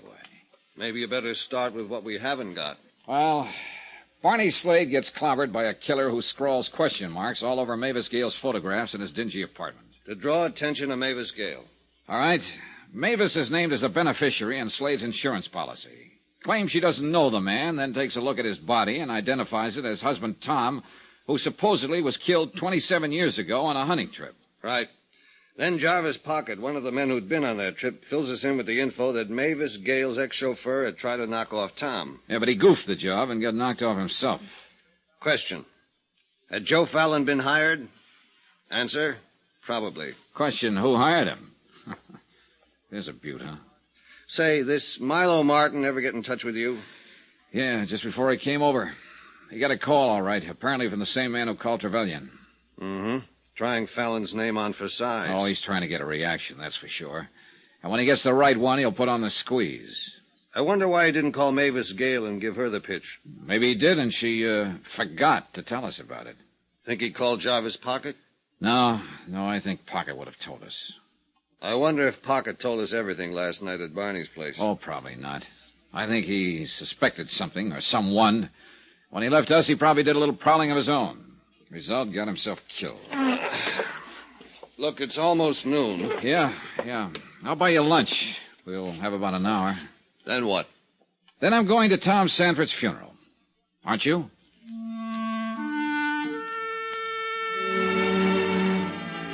They buried Tom Sanford, alias Barney Slade, that afternoon under cold gray skies that made it look like it would rain any minute. But that didn't keep the crowd away. All Barney's friends from the pier were there, including Frank Jessup, who ran the mermaid bit, and Twyla James, who pushed pennies at the arcade. Mavis Gale, of course, was there, along with Francis Trevelyan and Milo Martin. And there were the usual spectators who came out of curiosity.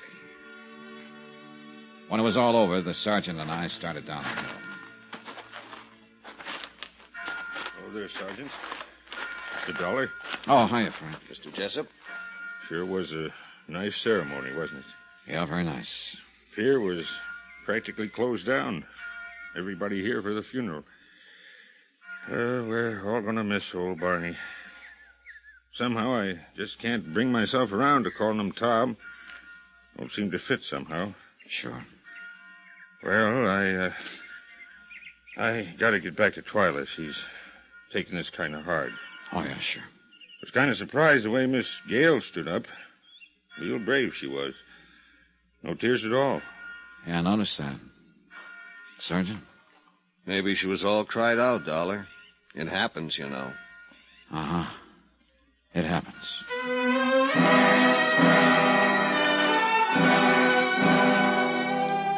I went back to my room at the hotel later that afternoon and stretched out on the bed to do a little thinking. Sleep, something I hadn't had much of in the past 24 hours, finally caught up. When I awoke, it was dark outside. After a shower and shave, I wandered on down to the amusement pier again. No particular reason. Then I remembered I still had the key to Barney's apartment.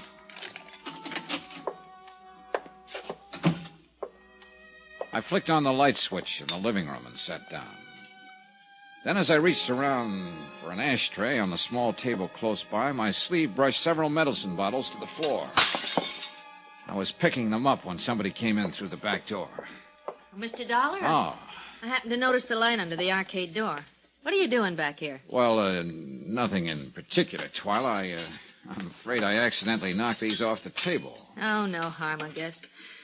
Poor Barney won't be needing them anymore. Well, he had quite an array here. Medicine, pills. Yeah. Virus of some kind. Hit him like a ton of bricks a month or so ago. Oh? Did he go to the hospital? No, not Barney. He wouldn't hear of it. Well, who took care of him? Oh, Frank Jessup, myself. Between the two of us, we did the cooking and saw to it he got his medicine and all. Wait a minute. I thought you said you'd never been in Barney's apartment. Yeah, that's right. First time was when I found the body. Well, look, if you and Frank took care of him while he was sick... Well, it was over at Frank's place in Venice. Oh. Yeah, Barney and Frank and a couple other fellows were playing cards. Suddenly, Barney wasn't feeling so good, so he decided to lie down for a while. That's when the game broke up.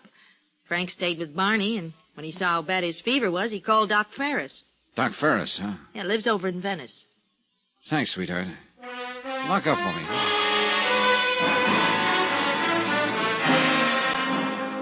Expense account item 14, $1.50, cab fare and tip to Doc Ferris's place in Venice. Barney, he told me, had been a pretty sick man, high fever, delirious at times.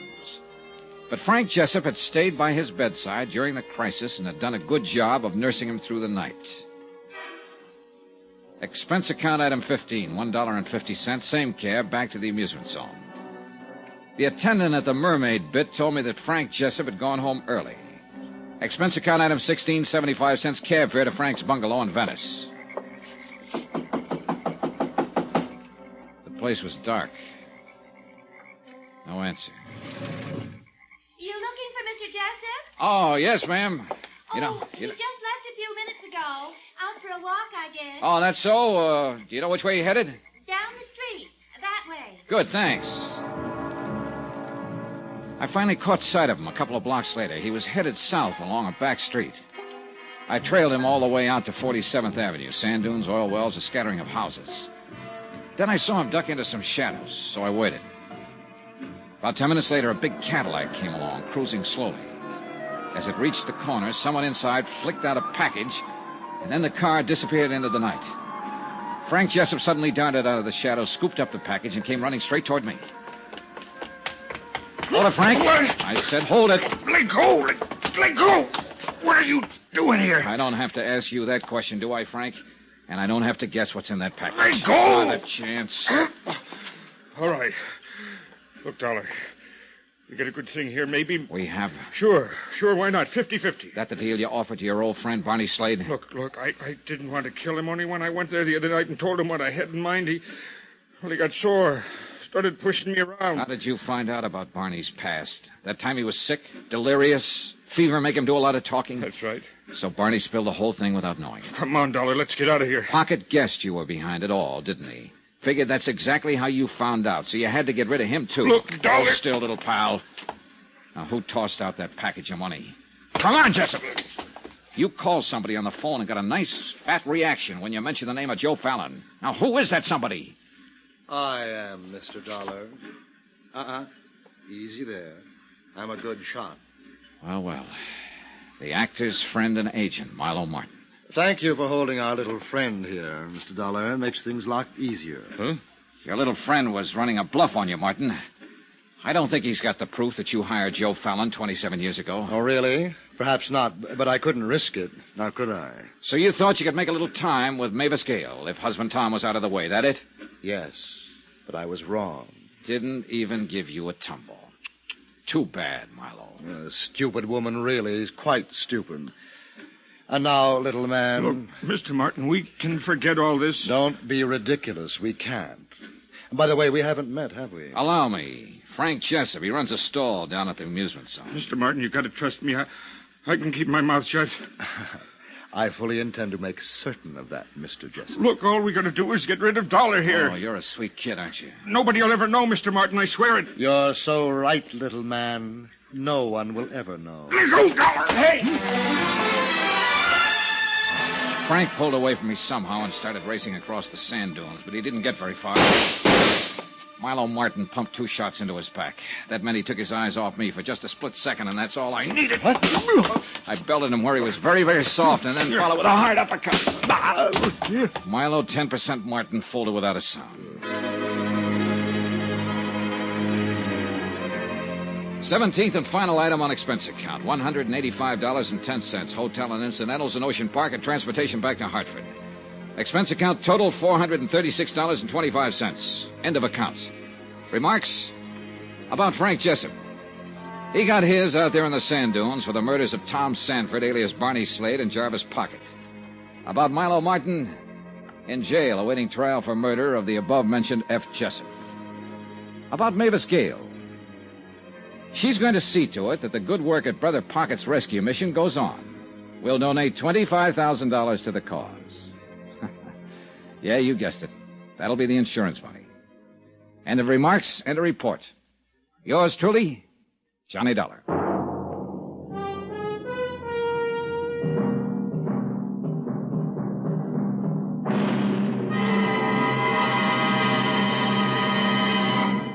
Now, here's our star with a special announcement. Yes.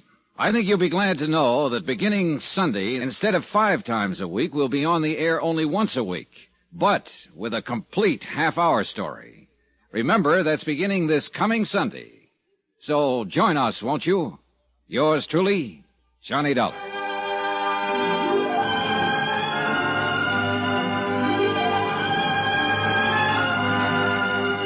Yours truly, Johnny Dollar, starring Bob Bailey, is transcribed in Hollywood. It is produced and directed by Jack Johnstone.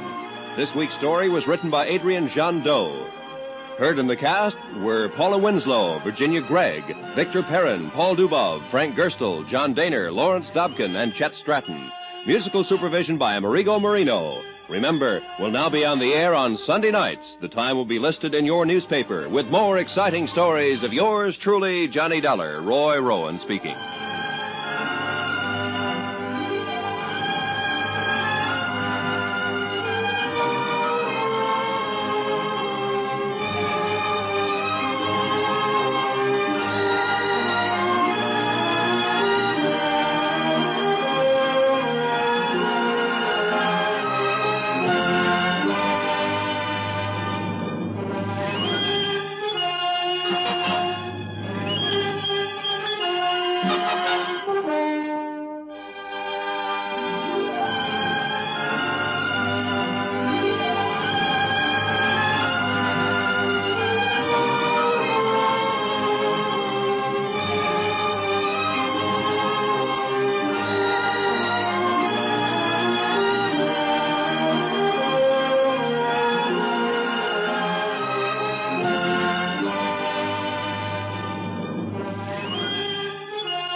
From New York City, the makers of Clipper Craft clothes for men and more than 1,200 leading retail stores from coast to coast present that immortal character created by Sir Arthur Conan Doyle, the world's most famous detective, Sherlock Holmes, starring John Stanley.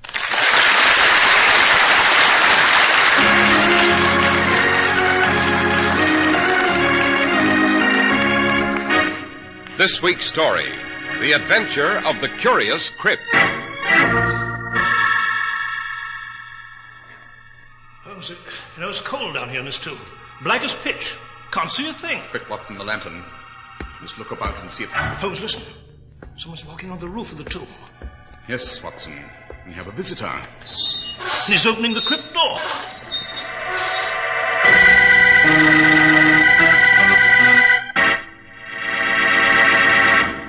We're at the door of Dr. John Watson's study, and we're about to hear another of his adventures with the fabulous Sherlock Holmes. Well, good evening, Mr. Harris. Come in. Thank you. Good evening, Dr. Watson. What memoir are you compiling tonight, sir? Well, tonight, Mr. Harris, I'm hard at work on an adventure that is outstanding among my memoirs for sheer terror. To recall it even now makes my flesh creep. My old friend Holmes always refers to it as the adventure of the Curious Crypt. And after you acquaint our audience with the facts on Clippercraft clothes, Mr. Harris, I shall proceed with this remarkable story. Thank you, Doctor. Some hot, sticky morning, you gratefully put on your Clippercraft summer suit. You are comfortable all day long. And that evening, people remark how nice and cool you look. And you do, because your Clippercraft lightweight suit retains its smart appearance long after other suits are heat-crumpled and sagging. Clippercraft suits stand up so amazingly well because they're fashioned by master tailors from fine selected fabrics of porous weaves that are designed to keep you cool. And you pay very little for all that extra quality. Only $33.75 to $42.50 for a tropical weight Clippercraft summer suit. You save through the unique Clippercraft plan, whereby more than 1,200 independent merchants from coast to coast pool their tremendous buying power. You get the benefit. Wear a Clippercraft summer suit, look much better, feel much better, and save real money.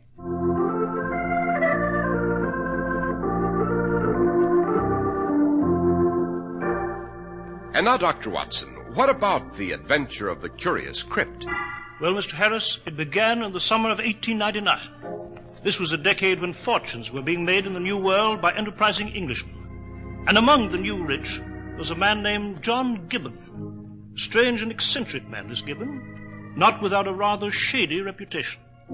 He returned to England to retire with his son Cedric and his daughter Ellen. And it was said that the children hated their father bitterly. The London newspapers had dubbed Gibbon Silver John, since he had a distrust of paper money and of banks. And the rumor was that his fortune was a vast hoard of silver dollars, concealed somewhere in his house. Then one night, in the cellar of the Gibbon Manor, it's around here somewhere. That money's buried somewhere, and I... Cedric? Cedric, answer me. Oh, you're digging in the cellar again, eh? You stupid young fool. Father, I'm trying to find my money, eh? Trying to rob me, you young whelp. I've begged you for an allowance, Father. Even a loan. Yes, well, you'll rot before you get a penny, do you hear? I spent hard years in Canada, risked my life to make my fortune. I know. I know all about it. And if you think I'm going to let a dissolute son and an extravagant daughter bleed me into bankruptcy, you're wrong. I see. You spent a fortune just for that mausoleum of yours at Kensington Cemetery with your statue on top of it. And yet not one penny for your own daughter and son. My daughter and son? You want nothing from me but my silver dollars. Nothing. But you'll not get them. Not even after I've gone. Why, you contemptible old blackguard. You rotten miser. Cedric, what? I ought to choke the life from you. Cedric. Curl my hands around your scrawny neck like this. No, don't. It's murder, do you hear? Murder. Help! Help! Cedric! Father! What are you doing? Cedric, stop it! Stop! Let go! He's cut us off without a penny, Ellen. He deserves to die. Cedric, don't! You're mad! Let him go! Please, All right, I'll let him go. I'll let him go, but the next time I'll kill him. As heaven's my witness, I'll kill him. Get out. Get out, you young whelp. Get out of my house before I call the police.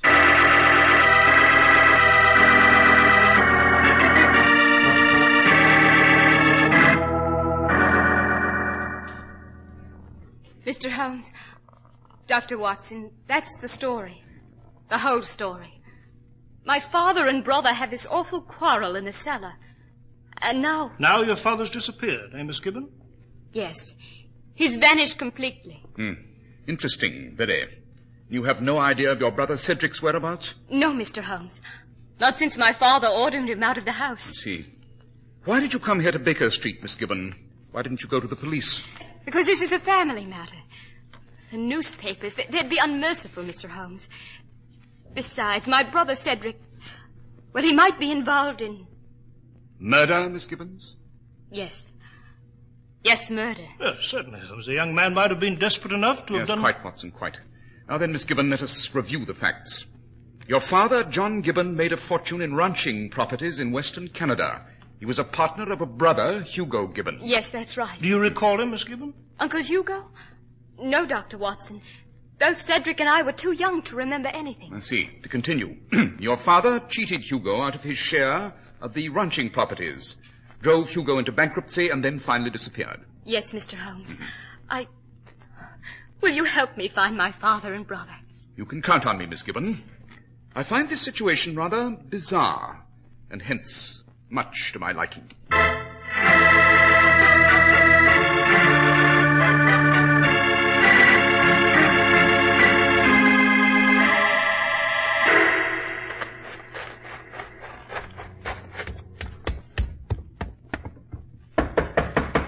Open up.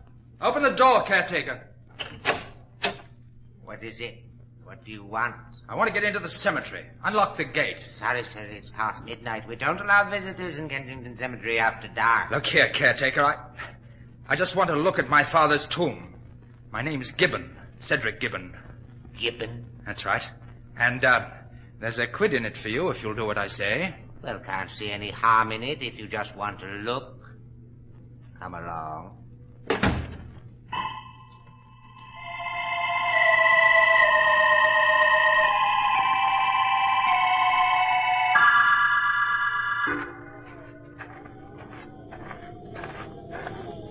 Let's see. That's it. My father's tomb, curse him. There's his statue on the roof. Egotistical old fool. No. No! Welcome to Kensington Graveyard, Cedric. No, please! Don't!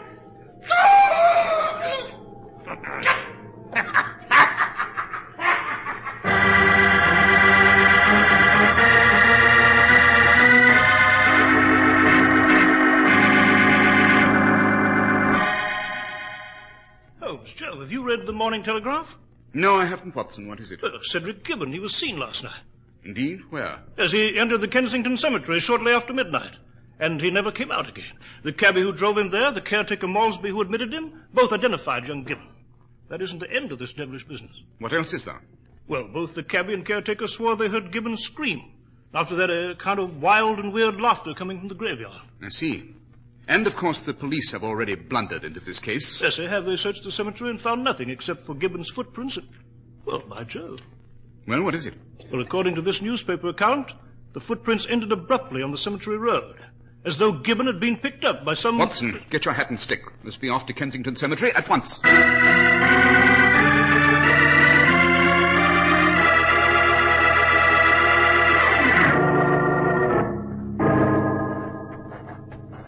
Note, Watson, Gibbons' footprints are quite clear here on the cemetery road. Luckily, the road's damp from the recent rain. Well, Holmes, this whole thing has a touch of the supernatural, ghouls and all that sort of thing. Who do you think did that weird laughing? We shall find out in good time, my dear fellow, I assure you. And... Aha! What is it, Holmes? Note, Watson. Observe. The footprints. Joe, that story in the Telegraph is accurate. The prints do end abruptly. Not quite, Watson, not quite. What do you mean? Look, the earth has been scraped to the side of the prints and into the grass as though Gibbons' shoes had dragged. Yes, so it appears, Holmes, so it appears. But what... Observe, too, that these prints terminate less than 25 feet from the mausoleum of John Gibbon. Is that significant? Very. Yes, but why, Holmes? What did you... Later, Watson, later. At this moment, I should like to examine the roof of the tomb. The roof so jealously guarded by that marble image of the eccentric millionaire, John Gibbon.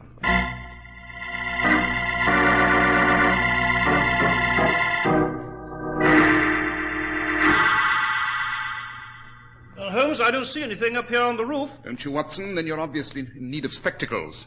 There are definite scratches on the polished stone surface of this crypt roof. Yes, Joe, you're right, Holmes. And what's more, they lead to this tightly locked door. Come, Watson, let's be off. Where to, Holmes? First, a talk with the caretaker, Malsby. And then we shall return to this crypt later. You see, I'm convinced that this tomb contains some devilish and macabre secret, Watson. And I propose to enter it tonight.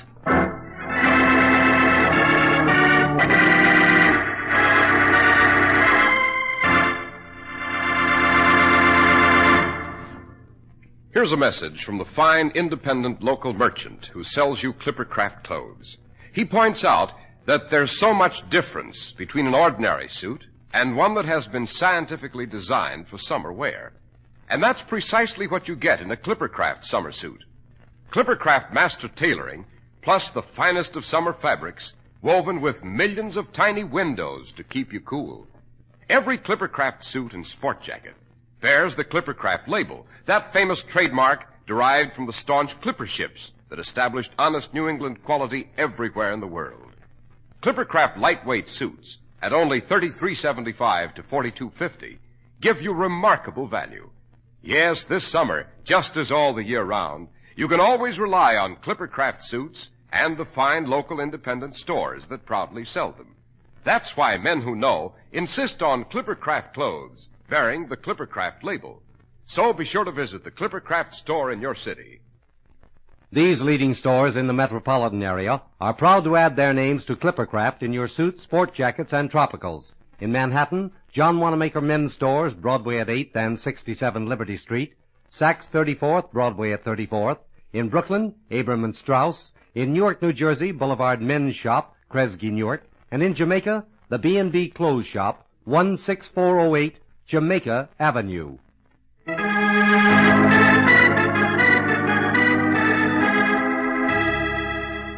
And now, Dr. Watson. Dr. Watson, you were relating to us the adventure of the curious crypt. Yes, so I was, Mr. Harris. So I was. As you recall, both John Gibbon and his son Cedric had vanished under strange circumstances. And at Kensington Cemetery, Holmes had conducted a thorough investigation, expressed his intention to return and enter the crypt that night. At any rate, as we came out, we stopped in at the cottage of the cemetery caretaker, Malsby. You heard a scream, Malsby, and then a kind of wild laughter. Is that correct? Yes, Mr. Holmes, it was terrible, terrible. Enough to chill a man's blood. Yes, I see. A question, Malsby. Yes, sir? The rules on the entrance sign state specifically that no visitors are allowed in Kensington Cemetery after dark. How does it happen that you admitted Gibbon through the gate? Well, Mr. Holmes, he was John Gibbon's son, and the old gentleman's an important person here, so to speak. Built the biggest tomb in the graveyard. I couldn't very well refuse his son. And as he said, he only wanted to take a look at his father's tomb. It didn't strike you strange that he wanted to view the crypt in the dead of night? Well, no, sir. We get some pretty queer customers visiting the cemetery. Yes, I see. One more question, Malsby. Have you ever met John Gibbon? The old gentleman? Yes. No, Mr. Holmes. I've only been here a month or two. The only part of Mr. Gibbon I've met is that stone statue of him on the crypt roof. I see. Well, Malsby, at the moment there's no more information we require. Thank you. Sir. Come, Watson, we must be off. Well, Holmes, afraid we didn't find out much there. Oh, on the contrary, Watson, we did. Eh? What? Surely you've noticed that Malsby was slightly bow-legged. Bow-legged? Hmm. Holmes, what the deuce is Moreover, his eyes were watery blue and squinted. Oh, dash it all, suppose he did. What's a man's eyes and legs got to do with it? Merely details, Watson. Perhaps significant, perhaps irrelevant. Aha. What is it, Holmes? Look here on the path, Watson. A silver dollar. Yes, so it is, so it is. But what is that? Rather unusual, don't you think, Watson, to find a silver dollar lying on the ground outside an English cemetery? I suppose it is. Yes, quite. I'm beginning to see the pattern here of a devilish and ingenious plot. When we return to the graveyard here tonight, I hope to unearth the last few missing threads.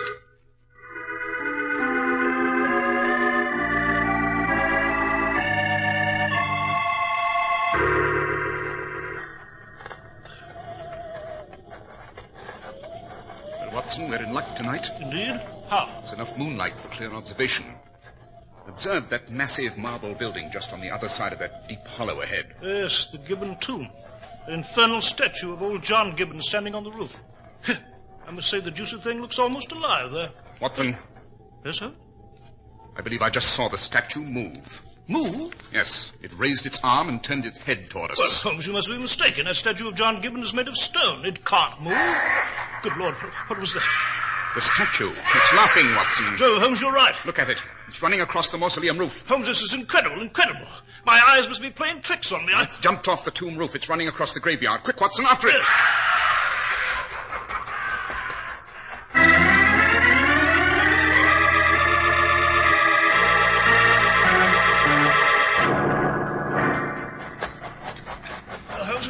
Holmes, we lost sight of it. We ran down into that hollow. It came up the hill here. Yes, and the roof is empty now. Yes, but how could a stone statue run and laugh like a maniac, eh? Obviously, the statue was human. Come, let's get up on the crypt roof. Here, I'll give you a hand. Yes, right, Holmes.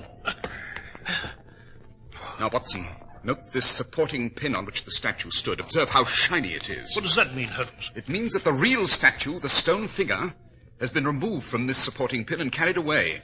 If I don't miss my guess, it's in the interior of the crypt. And our next step is to force open this metal crypt door. Holmes, it's open. Yes. Someone's been here before us. Perhaps the thing is inside the tomb now, eh? Yes, perhaps. Obviously, the only way to find out is to enter the tomb and see for ourselves. You have your pistol handy? Yes, Good. I have. Good. Then let's proceed down these stone steps. Holmes, why haven't you started down the stairs? Be with you in a second, Watson. But first, Holmes, what the deuce are you doing up there?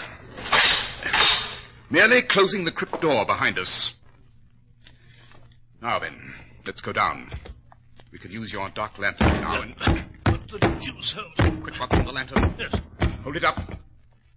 Uh-huh. Observe, the stone statue was lying on these stairs and you kicked it down. And by its sound, it's a hollow affair, probably a marble surface over a plaster base, and easy enough for a strong man to lift. Now, suppose we go down to the crypt itself.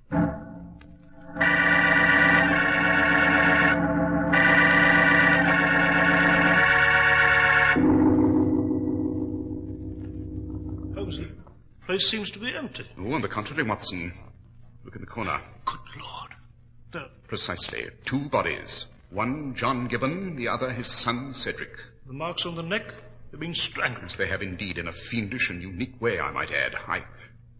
What is it, Holmes? There's a silver casket here on this raised platform. Another whim of the eccentric old gentleman, John Gibbon. Holmes, you're not going to open it? I am indeed. Holmes, good heavens. Yes, Watson, as you see, it's full of silver dollars and... Watson, listen. Yes, footsteps on the crypt roof. Quite. We have a visitor. The fiendish killer. Quick, out with that lantern. Good evening, Mr. Holmes, Dr. Watson. I left the crypt door open for you. You walked right in, you fools. You walked right in. Holmes, who is it? It's quite obvious, Watson. This man is Hugo Gibbon, alias Smallsby, the caretaker. Hugo Gibbon? Precisely, the brother of old John Gibbon and his former partner. Yes, Mr. Holmes, you are very clever. I am Hugo Gibbon. That cursed brother of mine robbed me, cheated me, ruined me, sent me to an asylum. But I escaped. I came back. Yes, you came back and discovered that John Gibbon hid his fortune in his own mausoleum. You gained employment here, saw him come to the tomb and posed as the statue. In the dark, he was unaware that you were alive. Then when he walked underneath, you lassoed him and strangled him. Go on, Mr. Holmes. Go on. You are right. You did the same to his son Cedric, who finally suspected that his father's wealth was buried here.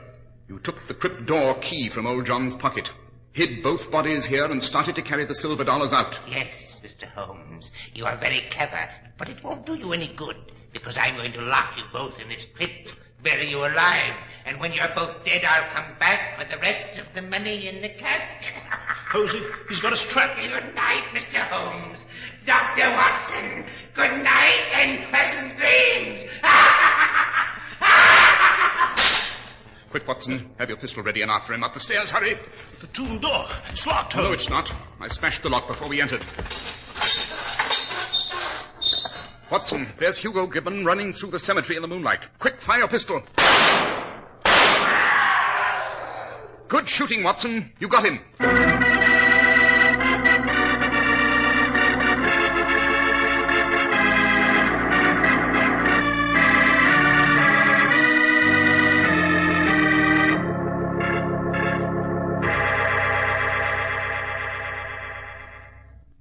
Well, Watson, our man Hugo Gibbon is safely in the custody of Scotland Yard.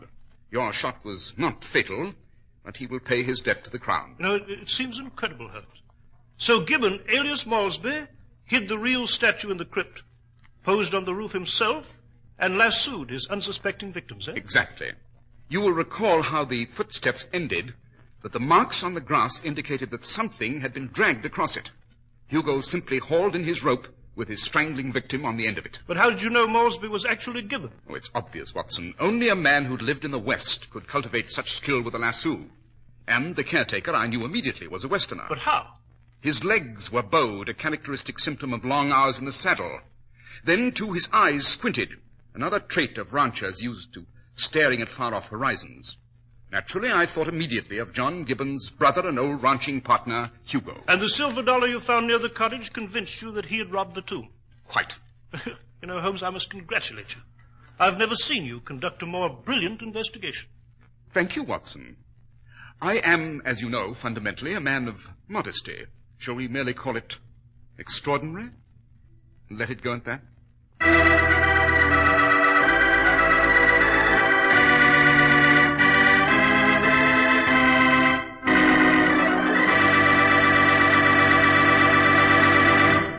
Well, Dr. Watson, that was quite an adventure. Yes, sir. It was indeed, Mr. Harris.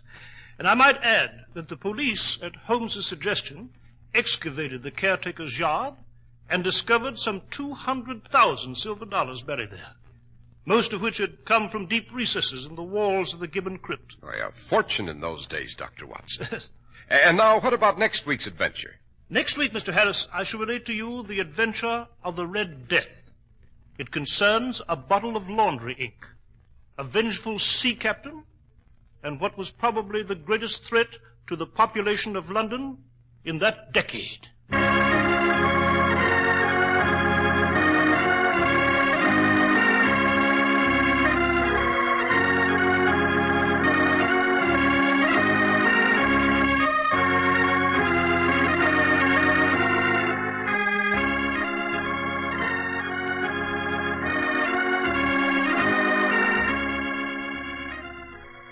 The makers of Clippercraft clothes and more than 1,200 stores from coast to coast have brought you another in the new series of broadcasts featuring the world's most famous detective, Sherlock Holmes.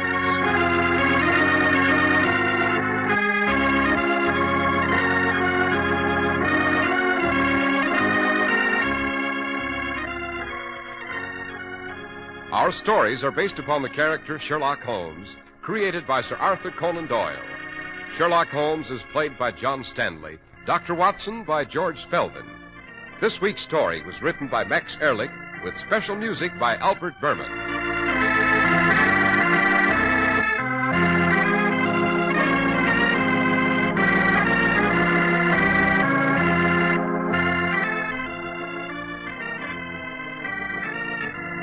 If you don't know your Clippercraft dealer, write Clippercraft, 200 Fifth Avenue, New York City. Be sure to listen next week to Sherlock Holmes in The Adventure of the Red Death. This is Cy Harris speaking for Clippercraft Clothes.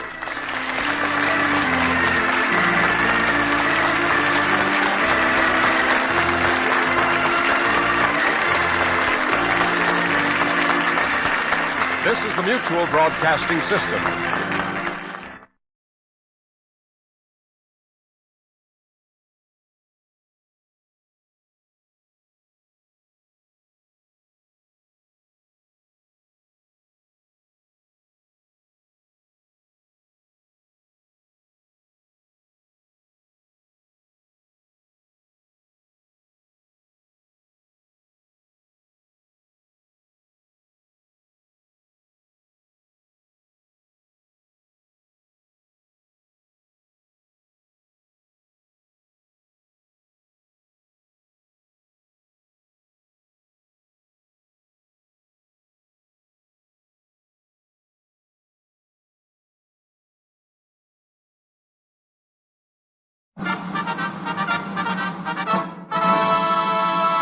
From Hollywood, California, the Lux Radio Theater presents Edward G. Robinson in Bullets or Ballots with Mary Astor, Humphrey Bogart, and Otto Kruger.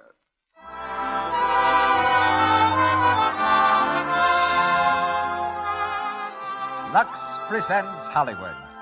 Bullets or ballots? This is the question answered in tonight's play. The vivid drama of a battle against racketeers. Screened by Warner Brothers, you'll hear it starring Edward G. Robinson, Mary Astor, Humphrey Bogart, and Otto Kruger, while our special guest is Frank B. Gumpert, nationally known criminologist. Louis Silvers conducts our music. Now, just a word before hearing from our producer. Your complexion and the care you give it is mighty important to you, isn't it? Then, of course, you don't want to take chances with inferior soaps. You want to be sure the soap you use is non-irritating, really mild. It's nice to know that every ingredient that goes into Gentle Lux toilet soap is tested for extra fine quality, for purity.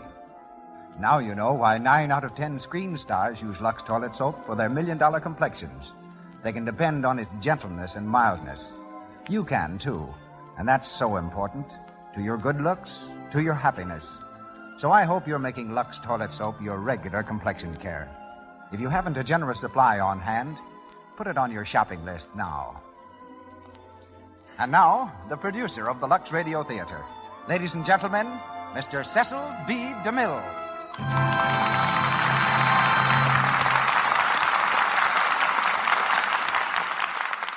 Greetings from Hollywood, ladies and gentlemen. Racketeering is a comparatively new word in the American language, but an old bugbear in American history. Following the Revolution, American vessels in the Mediterranean were plundered and their crews thrown into slavery so frequently that the United States, to continue commerce in those waters, signed a treaty with the pirates' ruler, the Sultan of Algiers. Uncle Sam paid $800,000 for the ransom of imprisoned sailors, and for years paid an additional $23,000 annually as a guarantee for future safety, until our Navy, under Stephen Decatur, forever ended this racket of the Barbary pirates. Today's racketeers, dealing in millions of dollars, would scorn the modest sums involved in historical racketeering, and only by militant public resistance, such as that shown in tonight's play, Bullets or Ballots, can America purge herself of these internal parasites. In his screen characterizations, Edward G. Robinson has often lived outside the law, but tonight he walks a straight and narrow path as he pins a badge inside his coat and becomes, as he did in the picture, Detective Johnny Blake.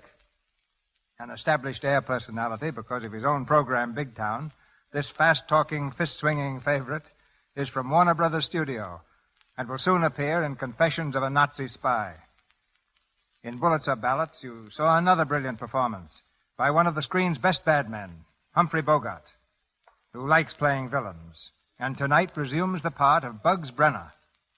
In our glamour division, there's Mary Astor, who brings her loveliness and talent to the role of Lee Morgan. Otto Kruger displays his genius for the sinister and changes only his first name in playing Al Kruger.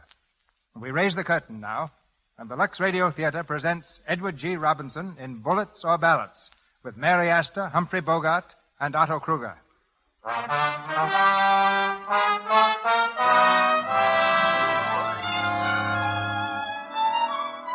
A radio station in a large eastern city.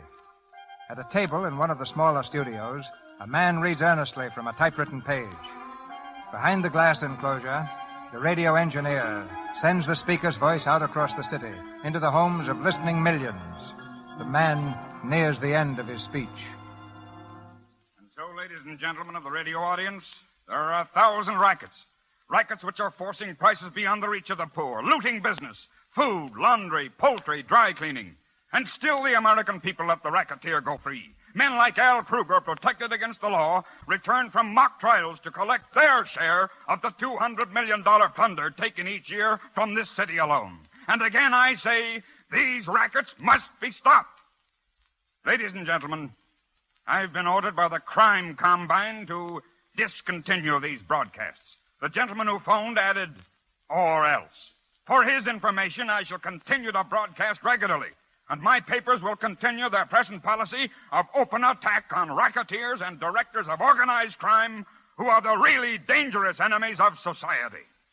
Ladies and gentlemen, you have been listening to Mr. Ward Bryant and his March Against Crime. Mr. Bryant will be heard again at this same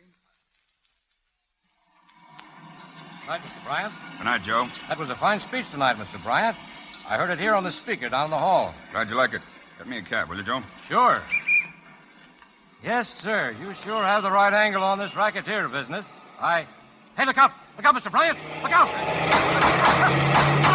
Mr. Bryant! Help! Paper, Ward Bryant killed. Editor shot down. Proceeding editor murdered. Gang bullets got Bryant. Ward Bryant killed. Gangster car killed.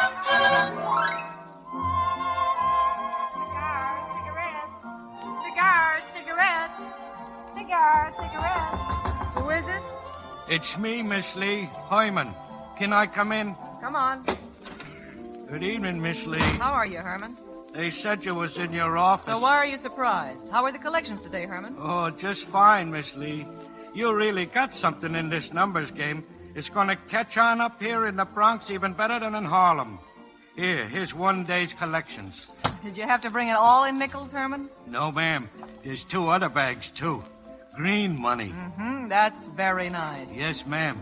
You know, if it keeps coming in like this, you can sell this cabaret and move right into Park Avenue. Thanks. We'll stick to the cabaret in the Bronx. Bye, Herman. See you tomorrow. Oh, say, there was something else I wanted to tell you. Never mind. It'll come. I remember. Yeah, I saw Mr. Blake when I come in. Blake? Yeah, that detective fella. Where was he? In the bar. The bar? Is he drinking? Yeah. What's happened downtown? Any extras out? Oh, yeah. Yeah, that publisher was murdered. The one named... That explains it. Oh, the name was... Never mind, Herman. Sit down and rest. I got it. Brian. Thanks. Hello, Johnny. Oh, hello, Lee. Sit down a while. Don't mind if I do. Guess it's all right for the boss to chin with a guy she hasn't seen in months? How have you been, Johnny? Okay. Why don't you let me know you were here? Well, I was busy reading this about Brian. Yeah, that was real brave killing, wasn't it? Did you know him? Yeah, a little. Swell fellow. He had a swell wife and kid. Gonna be plenty tough on them. Wife and kid, huh? Yeah. You're a funny person, Johnny. When you come out of your shell, you're really human. Well, I don't like to see decent people pushed around. When something big breaks down there in your old stamping ground, it gets under your skin, doesn't it? What makes you think so? It's the only time I ever see you take a drink. Oh, no, this is just a celebration. I found out who stole Mrs. Blausmeyer's laundry. That must have been something. It was. You aren't on the level. Oh, sure. I've been transferred up here now regular. Well, that's a fine finish for a great police career, isn't it? Trying to find stolen laundry in the Bronx. Oh, well, it's better than being pensioned up at the fire horses. I'm not kidding myself. I'm no use to them downtown anymore. Oh, but with things like this Brian killing going on, it looks like they need you plenty. They ought to have your whole flying squad back in action. No, they don't believe in kicking the rats in line anymore. Nowadays, you're supposed to kiss them and tuck them in. Your friend McLaren doesn't think so. Oh, McLaren's only a captain. He takes orders, too. So you just go on staying loyal to McLaren and the police department, huh? That's about it. And looking for laundry. Sure. And someday Mac will be back up on top. Then you won't have to worry about me anymore. Johnny, who killed Bryant? Al Kruger? You're sure of it? It wasn't Al himself, but one of his stooges. Bugs Brenner, maybe. How do you know? Well, Kruger had the most to lose by cleanup. He controls every racket in town. Yeah, not the numbers. The numbers? Say, that's small time. If it ever gets big enough, he'll grab it, just like he's grabbed everything else. Yeah. He's got an organization, that guy. Crime Incorporated. Protected right down the line. We can't lay a finger on him until we find out who's behind him. The higher-ups, you know, who see to it that he gets away with anything he wants, including murder. I wish they'd let you take a crack at this job. Why? Feeling sorry for me? Maybe. Or maybe it's just because I hate to see a swell guy eating his heart out. Oh, forget it. Well, see you around. When, Johnny? It's a long time between your visits, you know. Oh, I'll make it soon. Swell. Hey, I thought you didn't let Muggs into this place. I don't when I know him. Well, look who's coming in. Who is he? Crail. I sent him up to Sing Sing a couple of years ago. Well. If it ain't Detective Blake. So the parole board turned you loose on the public again, eh? Yeah, no thanks to you. Well, I hear they cut the big shot detective down to size. Gee, it must be tough not to be able to kick the boys around anymore and make them tip their hats to you. Yeah, but they still do. To a Bronx flatfoot? Yeah. And as long as I'm part of the force, they'll keep on tipping their hats. Remember it next time. All right, everybody, it's all over. Muggsy, throw that guy out. Music, Harry.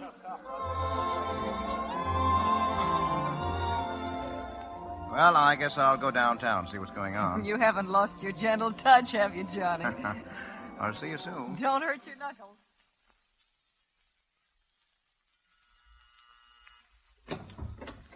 What do you want? I want to see Al Kruger. Yeah? Blake's the name. Detective Blake. Oh. Wait a minute. Hey, Al. Yeah? A guy named Blake. Dick. Johnny Blake? Oh, come in, Johnny. All right, Vincey, get out. Hello, Al. How are you, Johnny? Sit down. Yeah, well, big night for you, huh? Working overtime. Yeah, that happens a lot. Well, your rackets must be doing all right. Yeah, about 5,000 last week.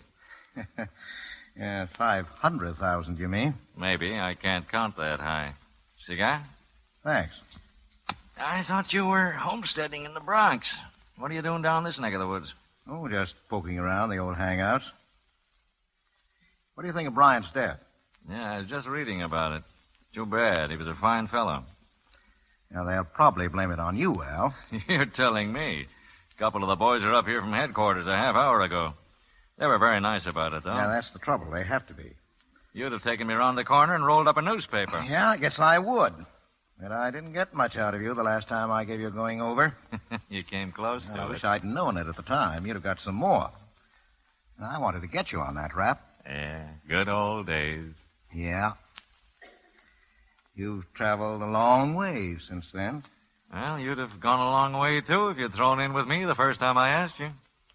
Maybe I would. You'd have been a great help to this business, Johnny. You know more about the inside of this town than any bird that ever lived in it. If I'd gone in with you, Al, I'd have done it to nail you. No, you wouldn't. You never double-crossed anyone in your life, even a crook if he told you something in confidence.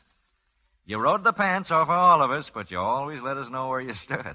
Yes, you've always known what I thought of you. Yeah, you're the only fellow that I'd take it from.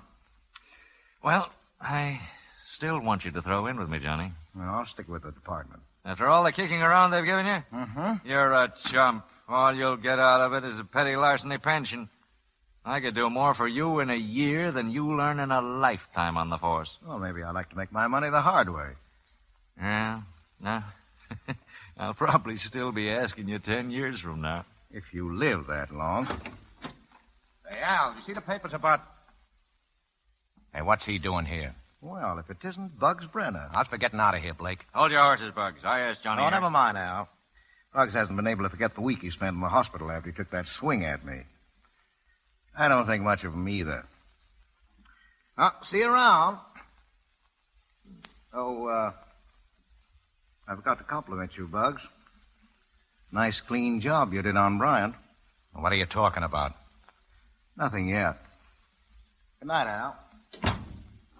Hey, what's he talking about? As if you didn't know, you 10-cent thug. I told you to leave Bryant alone. I didn't know nothing about him. What's the matter with him? Is he dead? Yes, he's dead, and you did it. I pull you off a truck, and you pay me back by taking a chance on ruining $1 million gold mine.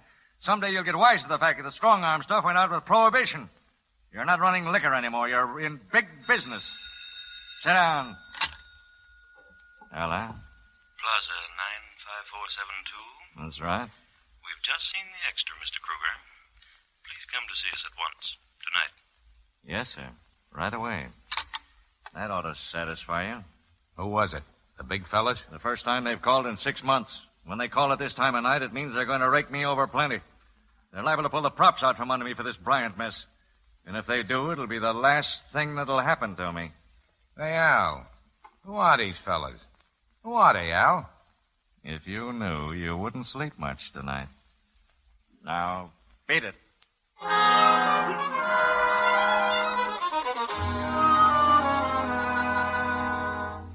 killing of one leader, Mr. Ward Bryant, cannot stop these broadcasts. The march against crime will continue, faithful to the memory of one who died in the service of the people. Miss Lee. Shut up, The Herman. I first want to hear step had this. already been taken. A new police commissioner was recommended by the grand jury last week. A man with a splendid record and fine reputation for honesty and integrity. We are pleased at this time to inform our listeners that the appointment was ratified today. The new police commissioner of this city is Mr. Franklin McLaren. Mr. McLaren... Herman, Yes, ma'am. get Mr. Blake on the phone. Circle 0461. Yes, ma'am. C.I. Say, that's what I've been meaning to tell you about Mr. Blake. Well, what? Well, Mr. Blake got fired from the police force this morning. Fired? Someone's kidding you. No, it's true. You ask him. This Mr. McLaren started a big shakeup, and I fired a lot of fellas. But he was depending on McLaren. Well, you ask him, Miss Lee. Oh, now, where was I? Oh, yeah. C. Wait, never mind calling. I'll run over and see him.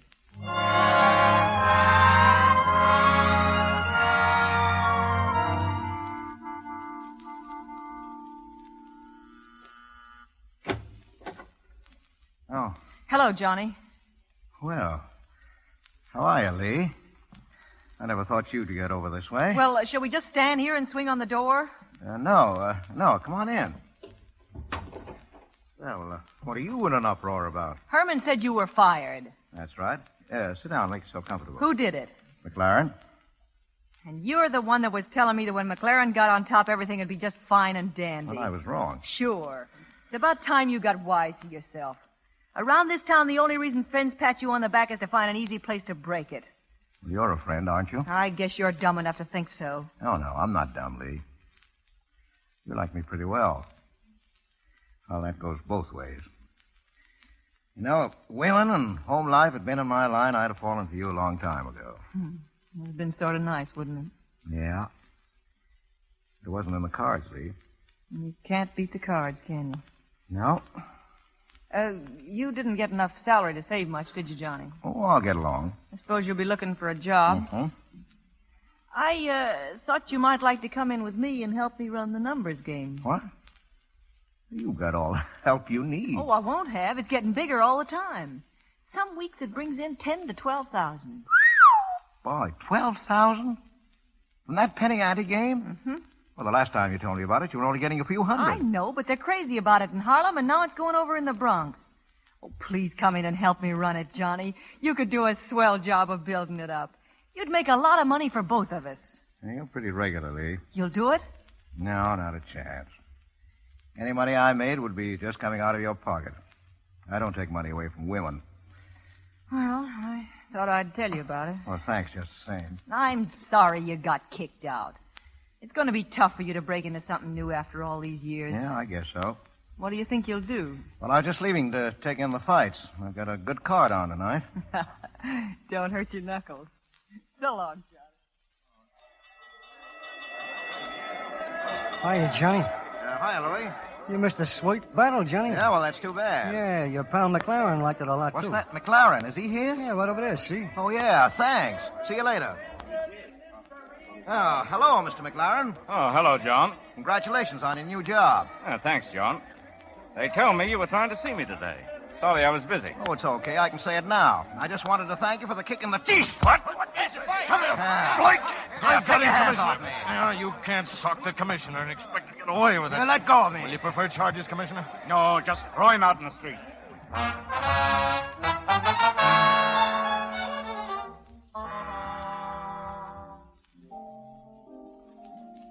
You want another drink, Johnny? Mr. Blake, to you. Sure. Sorry. I'll freshen this one up. Hello, Johnny. Oh, hello, Al. Mind if I sit down? I just came from the fights. Oh, yeah, I saw you when I went in. You don't miss much, do you? It's a habit. How was the main event? They ought to have you in the ring. That was a sweet punch, Johnny. Well, McLaren had it coming to him. Oh, you finally washed up. Yes, huh? plenty. A lot of thanks you got from McLaren and the public. Yes, not even that petty larceny pension you were talking about. But from now on, I'm going to see what it's like looking out for number one. That offer is still open, Johnny. And I'd like to have you in with me. Doing what? Well, I got a hunch we're in for some trouble. With McLaren and that grand jury on a tear, if there's any weak spots in the organization, I've got to find them now. And you'll be the first one to spot them. Now, I want you to look over the whole setup. And the only one you answer to is me. You've got a lot of confidence in me. Yeah? Well, I've heard fellas you've sent to prison say that if you ever made a deal, you'd see yourself dead before you'd back on it. Well, how about it? Okay, Al. It's a deal. Good.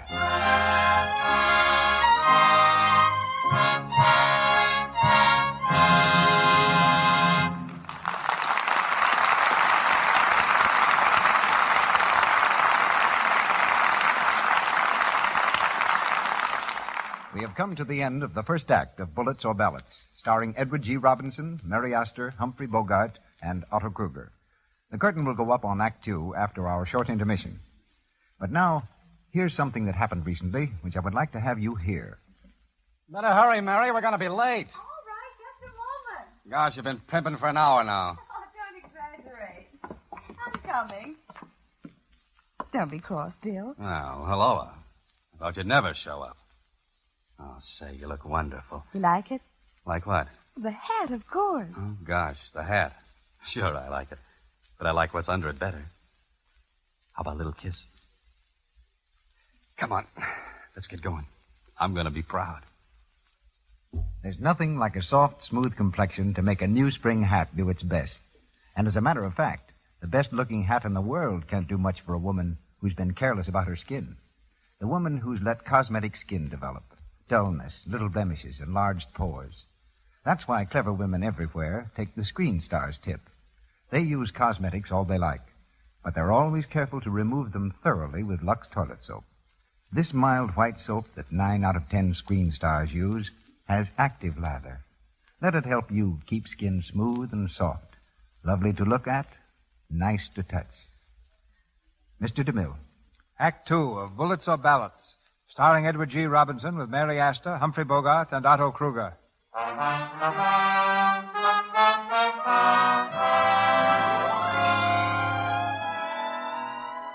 Fired from the police force, Johnny Blake has gone over to the racketeers as a working part of Al Kruger's crime combine.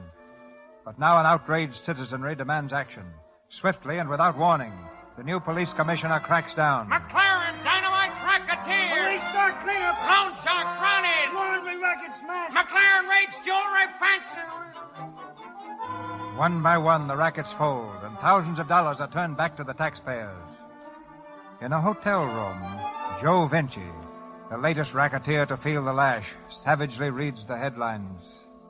Police raid jewelry fences. 200,000 in diamonds recovered. 200 grand. Well, that fixes my business plenty. You ain't getting it any harder than the others. It's phony to me. The cops couldn't have found out hideout without somebody tipping them off, and I'm going to find out who's doing it. You don't have to look far. All this has happened since Blake got in. What are you talking about, Bugs? I'm talking about Blake. I'm going to ask him a few questions. Hello, Louie. This is Bugs. Let me speak to Blake. Well, he ain't here, Bugs. He just drove over to the bank with Al. Oh, yeah? Yeah, when he gets back, I want to see him right away. Sorry. Now you move that car. This is a no parking zone. Forget it, copper. This car belongs to Al Kruger. Thanks. Want me to put your name or his on the ticket? You write a ticket for Al Kruger and he'll tie you that nag of yours upside down. Yeah, what goes on? What's the idea of the ticket, Donlin? What's it to you, Mr. Blake? What's the matter? Afraid McLaren will fire you if you don't get rid of all those parking tags? No, he's already weeded the rats out of the department. You wouldn't like to climb down off that horse of yours for a minute, would you, Donlin? I'll be glad to. Hey, now, wait a minute. Take it easy, Johnny. I'm off. What do you want to make of it? This? Why, you... Hey, now, wait a minute. Johnny, cut it, the cop. How's that, Donlin? Slotman wants slivies, huh? Need a horse to be a cop, do you? You're too fat. This is for the whole force. Rats, huh? Give it to him. Well, if it ain't Johnny Blake. Come on, Johnny. You've had enough work for your fist today. It took 2 of you to do it, as usual. Shut up. You all right, Donlin? Yeah. Call the wagon. Yeah, call the wagon. Get a whole squad to take me in. Joe, tell Al if he wants me at that meeting on time, better rush a lawyer down for me.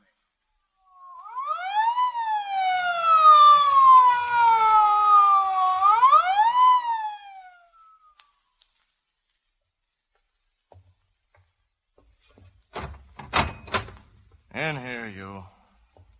Thanks. Now, someday, McCoy, I'll run into one of you boys when you're alone. I'll mark off the days on my calendar. How are you, Johnny? Well, hello, Mr. McLaren. How'd you get in here ahead of me? Well, they sent me word that you were on the way. And that I socked Donlin too hard? Well, you didn't do him any good. Or me either, that night at the fights. You know, Johnny, you ought to learn to pull those punches. Well, if I pulled them, they'd look phony.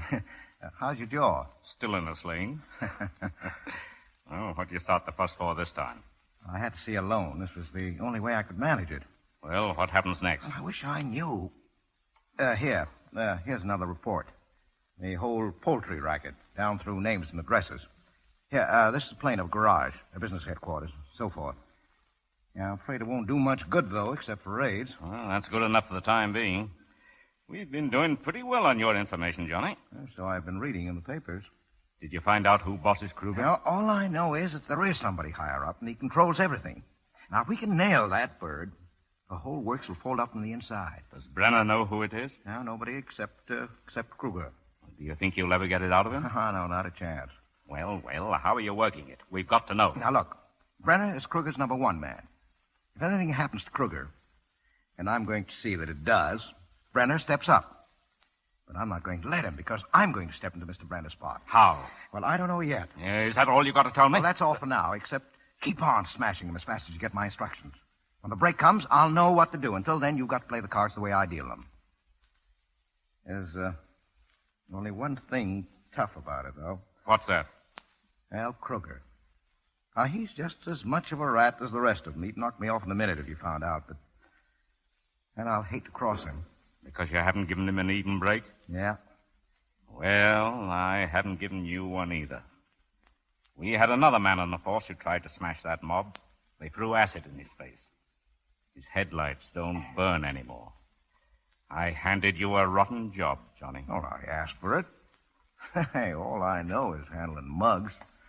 I'd have come back to work for you if I had to ride a horse or hand out traffic tickets. Blakes. Yeah? Kruger's lawyer's in the office. The writ for you. All right. Come on. Oh, so long, Mac. Well, take care of yourself, Johnny. Sure, and as soon as I'm set, you'll hear from me. In the meantime, make them tip their hats.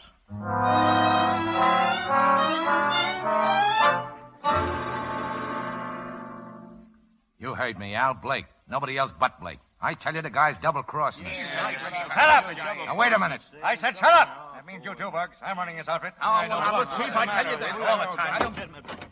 Good evening, gents. Oh, thanks for the fast legal service, Al. What's the matter? What is this, a wake? It might be. See in the papers? New racket raids, net 21. Nice picture of McLaren. Yeah. The boys think you're working for him. I'm wondering. I'm not.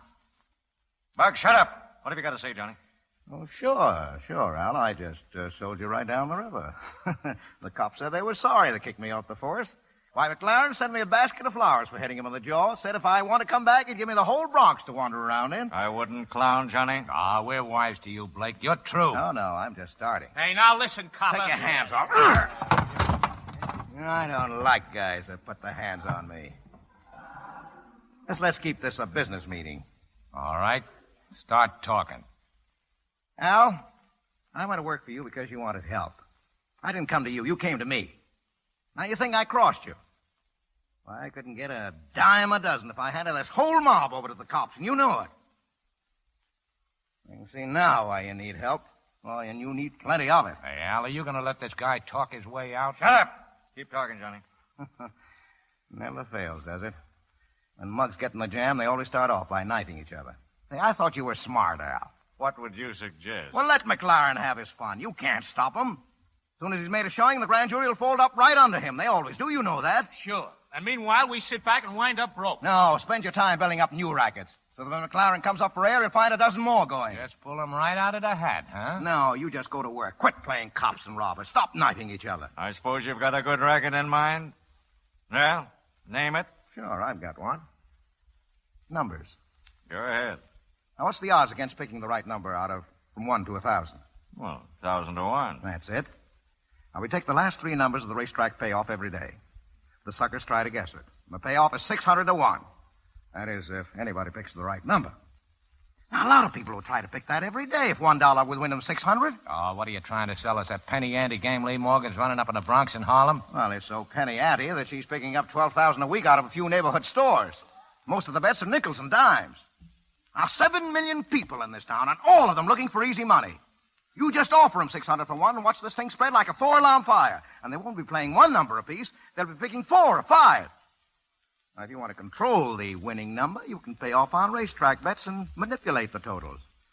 Now, all it needs is organization. You get 1 million people buying numbers every day, and this one racket will clean up $300 million a year. Why, it's easy. It's a cinch. 300 million? That's right. Did somebody say something about penny ante? All right, you fellas beat it. Mr. Blake and me want to talk business. I said beat it! Okay, Mr. Kruger. Nice talking, Blake. Now, sit down, Johnny. You know, you're a pretty smart guy. Yeah. My mother used to say I was going to be president.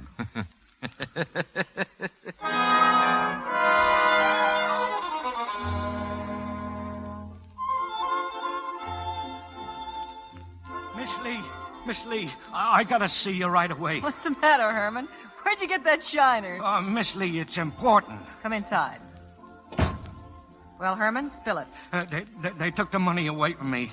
The numbers money, the bag and everything. Who did? I don't know, some men. They stopped me on the street. They told me to keep my face out of there. They said I couldn't even make collections no more. Oh, they did they? All right. Sit tight, Herman. What are you going to do? They're mugs, Miss Lee. I'm going to tell Johnny Blake about it. He'll run those chiselers right off the end of the 93rd Street dock. Wait here. I'll be right back.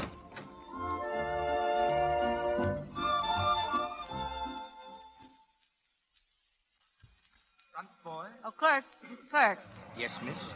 I was told that Mr. John Blake had moved here. That's correct. I'd like to see him, please. My name is Lee Morgan. Oh, I'm sorry, but Mr. Blake isn't in his room. He left just a moment ago. No, thanks. You're very welcome. Evening. Hey, you looking for Johnny Blake? Why, yes, I am. My name's Brenner. Maybe I can help you. I gotta find him right away. Hey, ain't you the Lee Morgan who runs the numbers game in the Bronx? Yeah?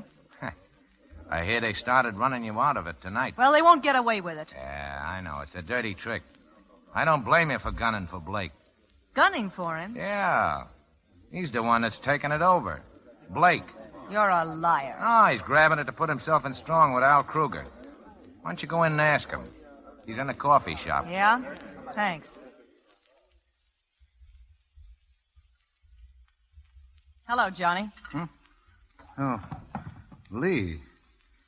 Well, sit down, Lee. Thanks, but I may not be staying long. No? What's on your mind? Just one thing. Are you taking over the numbers game, Johnny? Well, are you? Yes. Why? I can't tell you. I see. I tried to take you in with me. Sort of worked out better to toss it to the wolves, didn't it? Well, I thought they'd let you keep on running your end. I guess that wasn't poetry about friends finding an easy place to break the back. So long, Johnny. Good luck to you.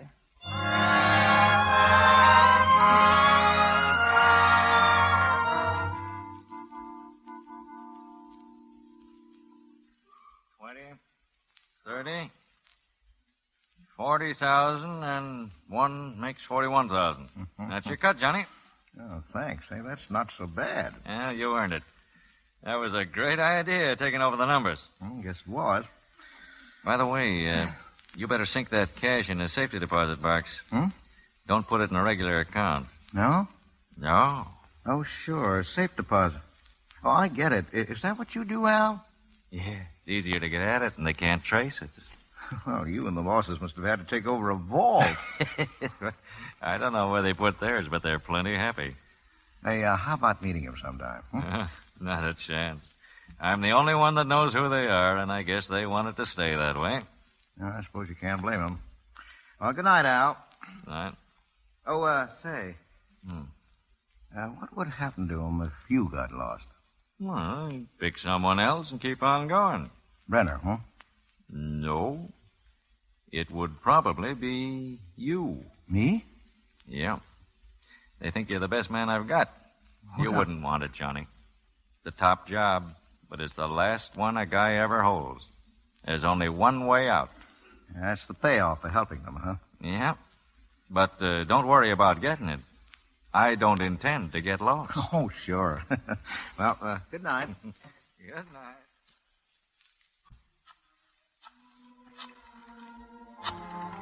Hello? Hello, McLaren. Yeah. This is Johnny Blake. I'm ready to go, Mac. Grab Kruger right away. Wait a minute. I can't cover an arrest like that. Well, you've got to, and put him where nobody can get at him. What are you going to do, Johnny? Well, I've got no time to answer questions. I know, but... Wait, that's not all. Crack down on Brenda's milk racket. Break it up. Smash it, do you hear? Whatever you say. Well, thanks, Mac. You'll hear from me later. This is the last move.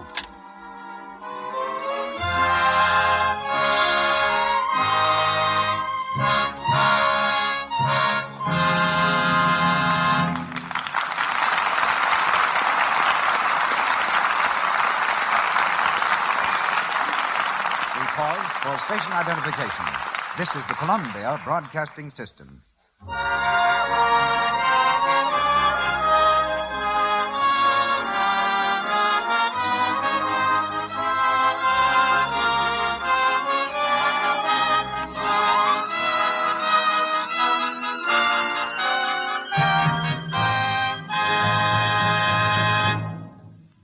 We've ended the second act of Bullets or Ballots, and our stars bring us Act 3 shortly. It's intermission and guest time now, but first, a suggestion. Screen stars use Lux toilet soap to help care for million-dollar complexions. They use it as a bath soap, too, because it has active lather that leaves skin fresh and fragrant. Here's what Joan Blondell says. Use Lux toilet soap as a beauty bath.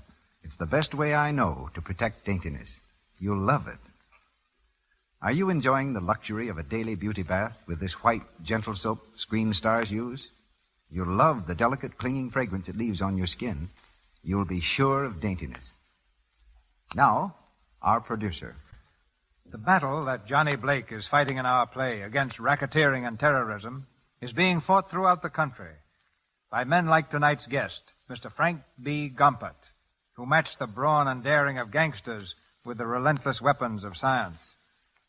Mr. Gompers is the criminologist in charge of the research laboratory of the Sheriff's Office of Los Angeles County.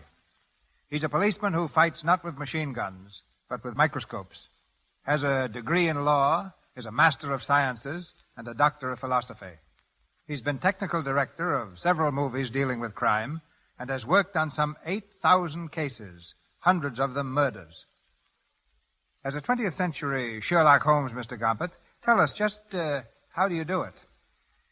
Well, we have to deal in chemistry, ballistics, physics, toxicology, and handwriting, Mr. DeMille.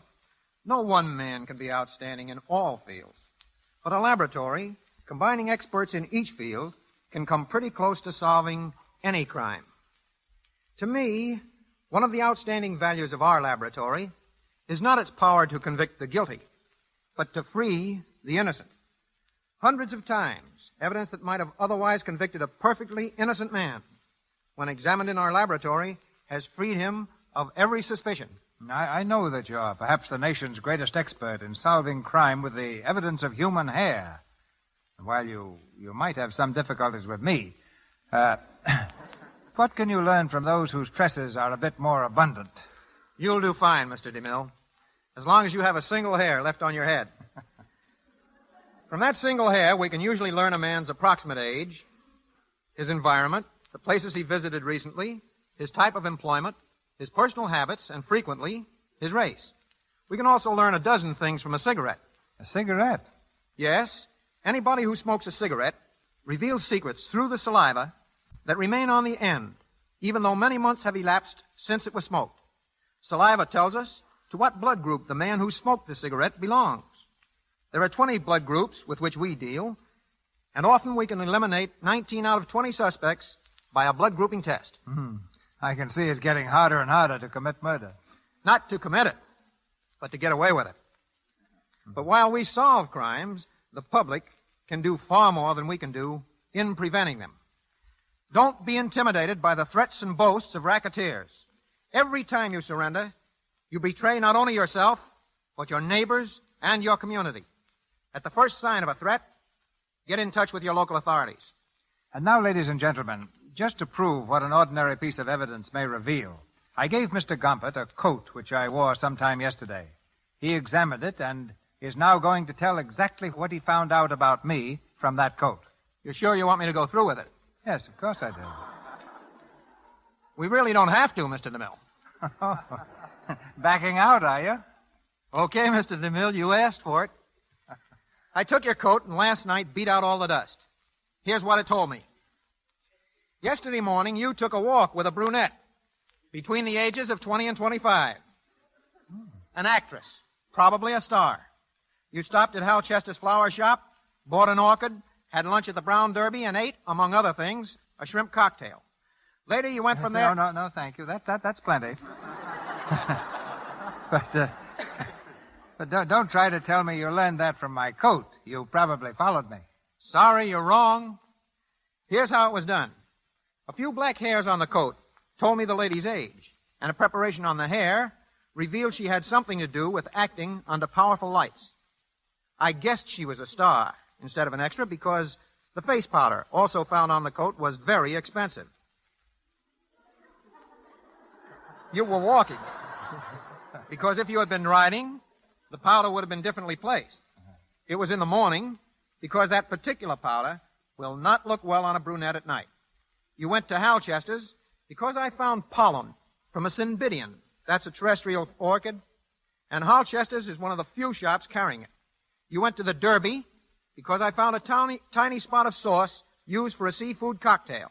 And it contained a trace of herb, which I won't name, because the chef at the Derby claims that it's part of his secret shrimp recipe. You win, Mr. Gumpert. But who was the girl? Well, that's for you to reveal. Well, it happened to be my daughter, Catherine. I have only one suggestion to make. The next time you go to the Derby for lunch, how about asking me along? And thanks for the invitation here tonight. Great detective. Great detective, Mr. Gumpert. That's the date.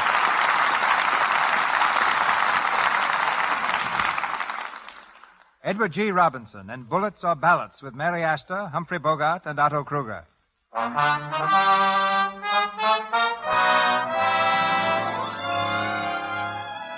Confident that the higher-ups will choose him to replace Al Kruger, Johnny Blake has ordered the gangster's arrest. The trap is ready to spring.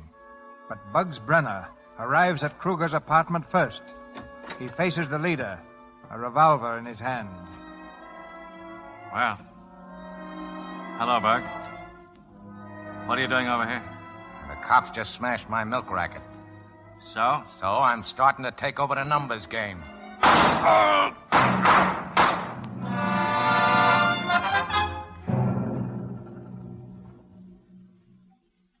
Al Kruger slain. Racketeer found dead in hotel room. Who is it? Good morning, Miss Morgan. Oh, come in. Mr. Brenner, wasn't it? Yeah, that's right. A lot of news in that paper. Yeah, who did it? I don't know.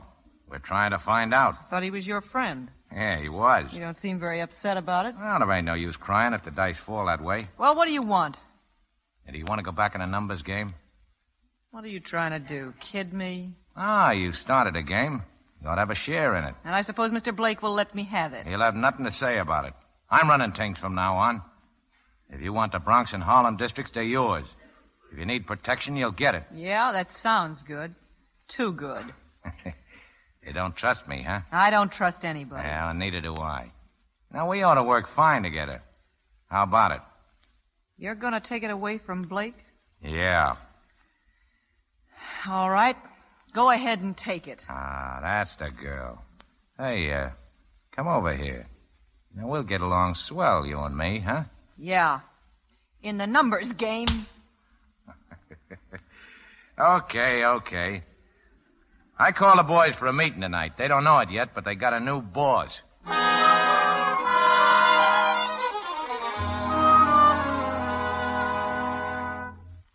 we'll find out who got Al sooner or later. But we ain't got any time to waste worrying about it now. The question is, do I run this business from now on, or don't I? It's all right with us. But the bosses may have something to say about it if we ever hear from them. I'll take care of that. Why didn't you ask Blake in on this here meeting? Because he ain't going to be so important from now on. He's the one that sold Al on sitting back waiting for McLaren to run down. Well, it ain't worked out that way. I'm going to put the rackets back in full swing whether there's trouble with McLaren or not. Oh, sorry I'm late. Are you holding an election, boys? It's already been held.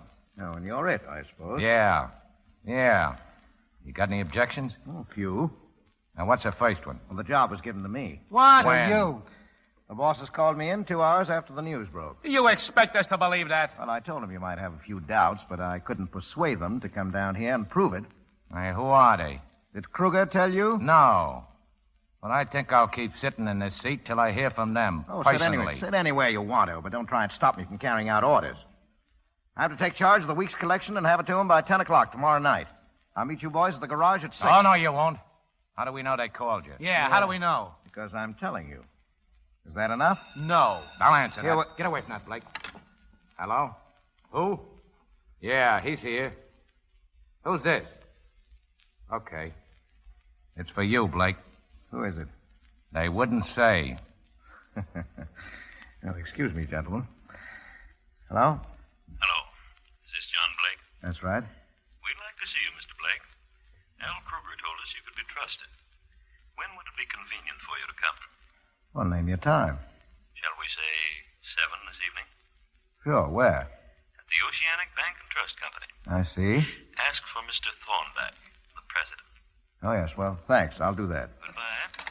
Well, I'm sorry I have to run, boys, but I know you'll excuse me. I've got an appointment with the bosses. So long.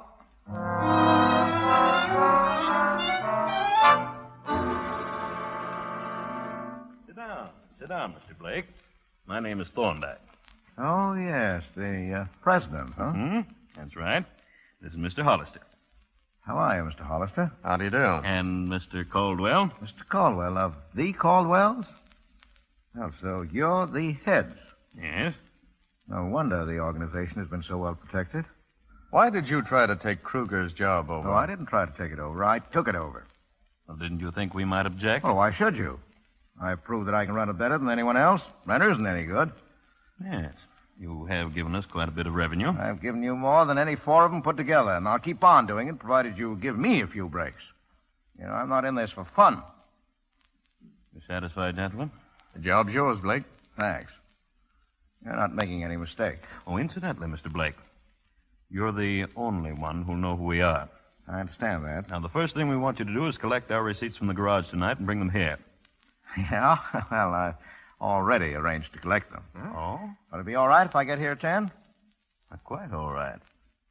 Now, before we get into detailed instructions, I suggest we have a drink to Mr. Blake's success. How about it, Mr. Blake? Oh, thanks. It'll taste pretty good. Hello? Hello, McLaren? Yeah, Johnny?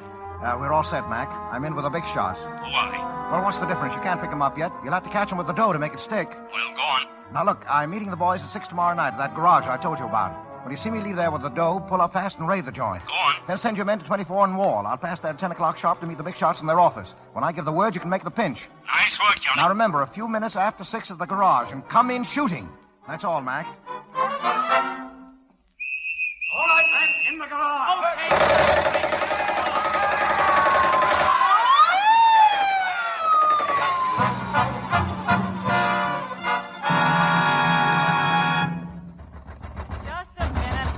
Horses. Hey, let me in. What's the idea of coming in the back way, Bugs? The cops are after me. Has Blake been here? No, what's happened? Nothing, except that he's done what I always said he was going to do. Put the whole crowd in a spot for McLaren. They got everybody except me and Joe. Raided the garage. Wait a minute. Johnny was... He worked with the police? Oh, he's been working for them the whole way, and now I'm going to pay him off. I'll get him if it's the last thing I do. Hello? Lee Morgan. Is Bugs better there? Who's calling? Tell him it's Joe. Oh, I'm sorry. I haven't seen him. He said I could reach him there. I'm sorry, but he's not... Wait a minute. Give me that phone. What's the matter Give with it to you? me. Hello? Hello, Bugs. This is Joe. Yeah? Go ahead. I found him, Bugs. Blake? Where? He's hiding out. 1124 East 18th. 1124 East 18th. Yeah, it's an old private house. There's a back stairs leads right to the door of his room. Okay. Thanks, Joe. Bugs, what are you going to do? I'm going to pay Mr. Blake a visit. Wait, now listen, Bugs. Get away from that door. Bugs, please, Get wait away a minute, from there, Bugs. Oh, Johnny. Oh. Hello? Hello, information. Listen, I want the number of a house at 1124 East 18th Street. Yes, hurry, please.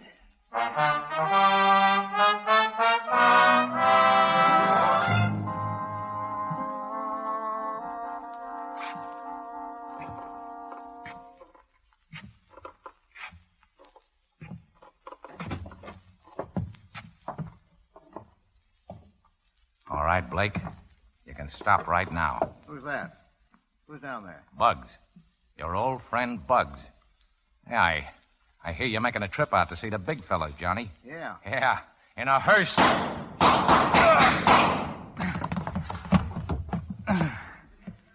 Well, too bad, Bugs. You only hit me once out of 4 shots. I guess I did better with only 2.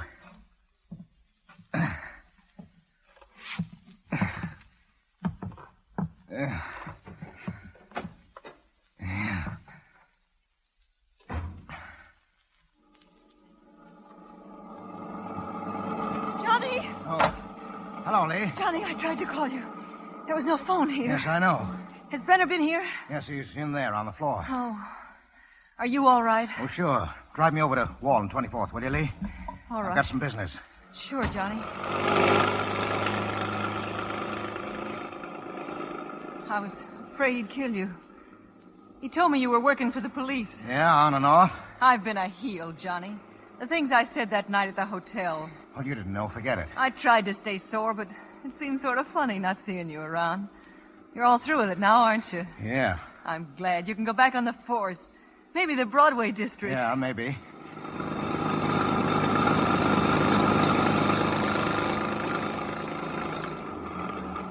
Oh, here's where I get off. Thanks, Lee. Thanks. You sure you're all right, Johnny? Oh, sure. Run along. I'll wait for you. Oh, no. You'd have to wait too long. Thanks for the lift. You're racist, Lee. I'll remember that. Will you? Good night. Night, Johnny.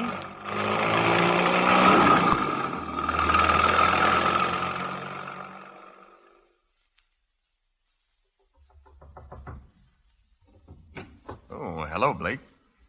How are you, gentlemen? Well, 10 o'clock on the dot. You'll keep your appointment. Yeah, I wanted to make the first job perfect. Here's the money. All right, open it up. You have any difficulty with Brenner? Oh, no. We got along fine. Well, how does it feel to be head of the organization? And I've been waiting for a night like this for 15 years. You deserve it. Thanks. Will you gentlemen need me any more tonight? No, we'll contact you next week. Well, that's fine. Wait a moment. Huh? What's the matter with you? With me? Oh, nothing. Why? You're hurt. Oh, no. Everything satisfactory, gentlemen? Yes, of course, but I... Well, good night, then, gentlemen. Good night.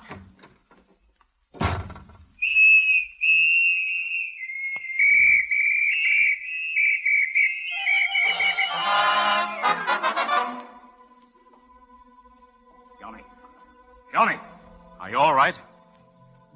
Oh, Mac. Did you nail him with the dough? Yeah. Well, that's that. Who got you? Brenner? Yeah. Oh, where is he? He's washed up. Check the bullet he put into me with the ones that killed Bryan and Kruger. They're all from his gun. You didn't miss a bet, did you? I try not to pull the punches this time. I guess Brenner didn't either. Oh, don't worry, Johnny. I'm taking you to the hospital. No. Won't do any good. So long, Mac.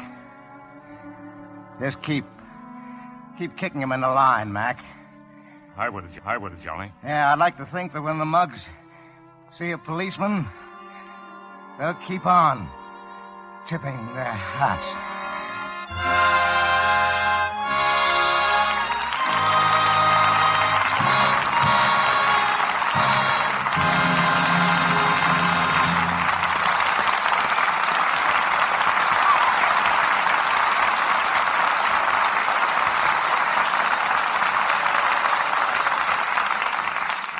A life and a play end together. And now the late Johnny Blake becomes Edward G. Robinson. And Lee Morgan is once again Mary Astor. And here's a question, Mr. DeMille, that I've been waiting for a long time to toss at Mr. Robinson. Yeah? Don't you ever get tired of dying, Eddie? Of being Hollywood's favorite bullseye? Well, I don't mind being bored by a bullet, Mary, if the results don't bore the audience. But I'll admit it's a distinct relief to be able to die occasionally on the side of the law and order, as I did tonight in Bullets and Ballots. But how did you like the story? Well, speaking as Lee Morgan, not so much. You just about ruined my life by dying. But speaking as Mary Astor, well, Eddie, I've learned that anything connected with the name Lux must be good. I found that out years ago when I started using Lux soap. Anyone who's at all fussy about her looks knows that Lux soap is about the nicest, most dependable complexion care there is. I guess I'm like most actresses in Hollywood because I'm never without it. Incidentally, Mr. DeMille, the last time Eddie was on this show, didn't I hear him promise you a job on his own program, Big Town? He certainly did. He even gave me a name. I was to play Benny the Bomber. That's the last I've heard about it. Well, the truth is, I haven't had a spot lately for a torpedo. Besides, I don't think you'd be much of a pineapple juggler, Mr. DeMille. Well, then, couldn't I play a detective sometime? No, sorry, no experience. Well, couldn't I take some lessons from Mr. Gumpert? Say, I might have an opening on Big Town at that. Oh, thanks, Eddie. Thanks. Hey, do you mean it? Why, of course. You send that Mr. Gumpert around sometime. He sounds like a great bet. Oh, and remember, keep tipping your hat. Good night, Mr. DeMille, and don't give up. I'm sure you'd make a perfectly lovely Benny the Bomber. Thanks, Mary, and good night. So long, copper.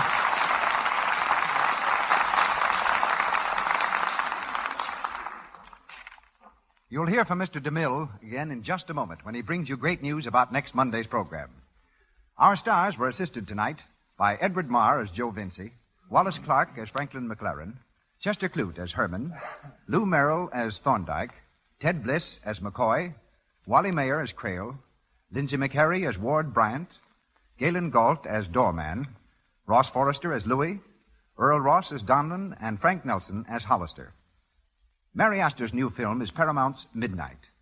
Humphrey Bogart is from Warner Brothers Studio and is now appearing in Dark Victory, which stars Betty Davis and also features George Brent. Louis Silvers is from 20th Century Fox Studio. He directed music there for the story of Alexander Graham Bell. Here's news for our Canadian listeners.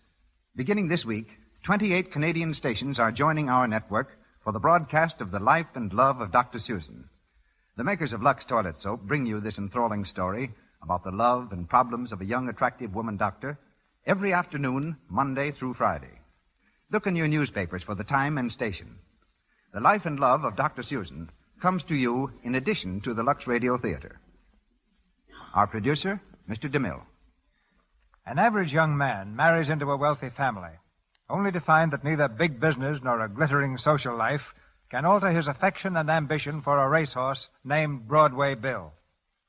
Bill's adventures on the racetrack and our hero's experiences with his wife's relatives provide the gay and romantic play you'll hear next Monday night. And leading Broadway Bill to our barrier will be 4 Hollywood stars who are favorites at heavy odds: Robert Taylor, Francis D., Gail Patrick, and Raymond Walburn.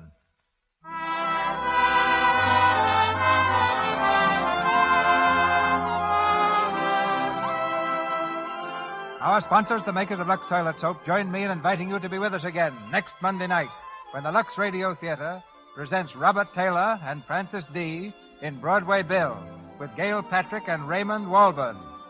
This is Cecil B. DeMille saying good night to you from Hollywood.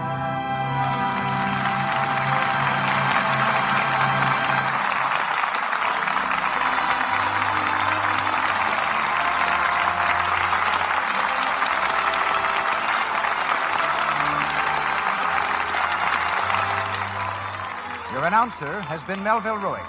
This is the Columbia Broadcasting System.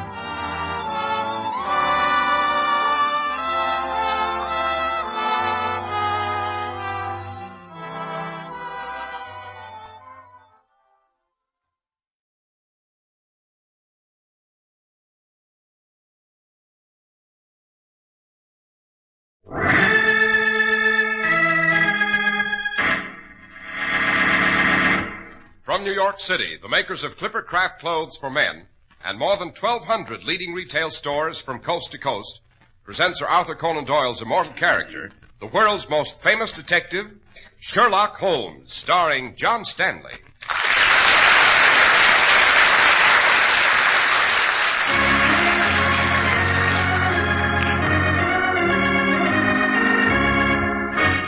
This week's story, The Mad Miners of Cardiff.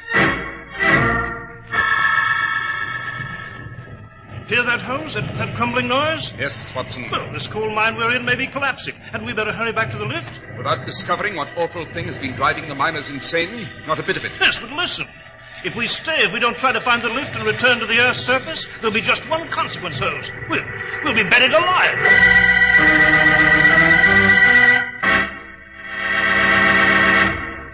When you step out proudly in the Easter parade, dressed in your smart new Clipper Craft suit, no one will believe that you paid only $45 for it. But that's right, because now $45 is all you have to pay for a nationally famous Clipper Craft suit of carefully selected, tested worsted, of exceptionally fine tailoring, with a distinctive styling that sets Clipper Craft suits apart from any suits ordinarily sold at anywhere near this price.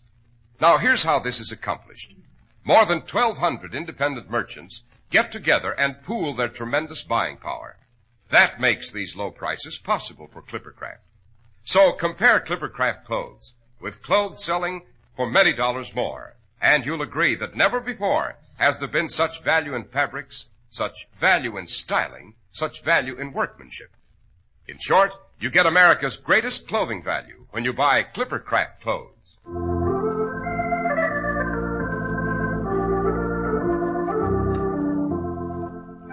Dr. Watson, your memoir for this evening is entitled The Mad Miners of Cardiff. Cardiff is a city in Wales, isn't it? Yes, it is, Mr. Harris. At the very heart of one of the world's greatest coal mining centers.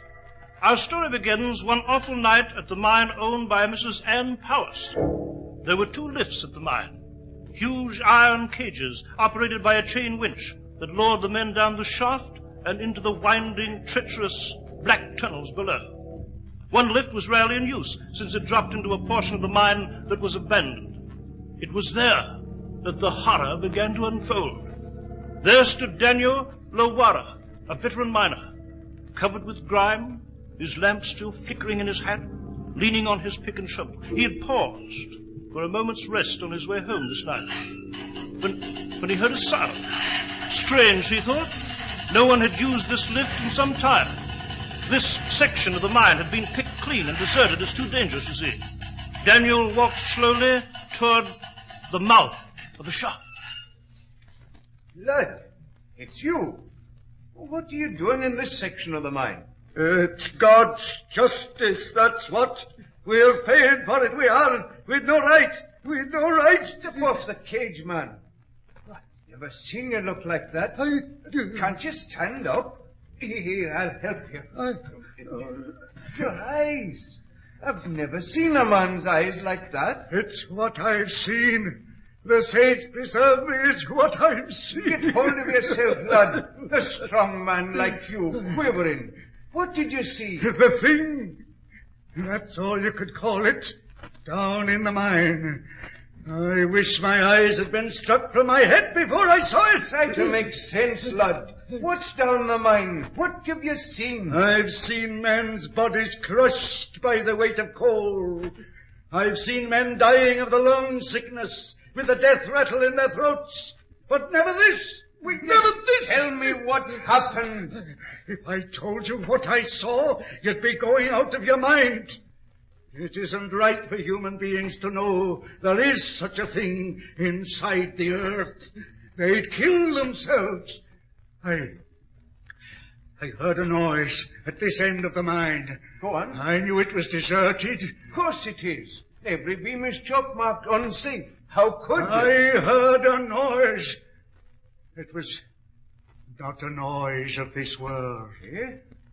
My canary was all right, alive and well, singing in its cage. And I knew there was no danger of gas. And then I saw it. You can't imagine what it is. It's Mother Nature striking back, that's what. It's the Earth's revenge. She's spewing out the secrets we never knew she held. And I've seen it. I've seen it. Lad, no sight can do that to a man. Help! Someone! Lord's having a strange fit. Hurry! Call the doctor! Call the doctor!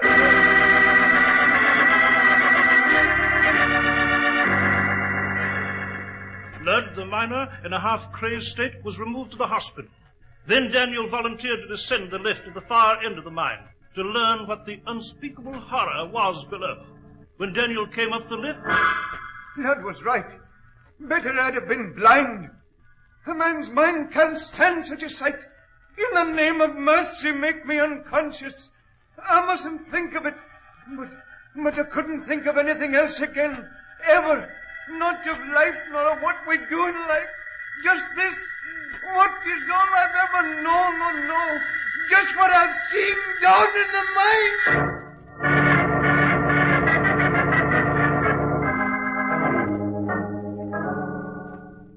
Begging your pardon, Mrs. Powis. Yes, Geoffrey.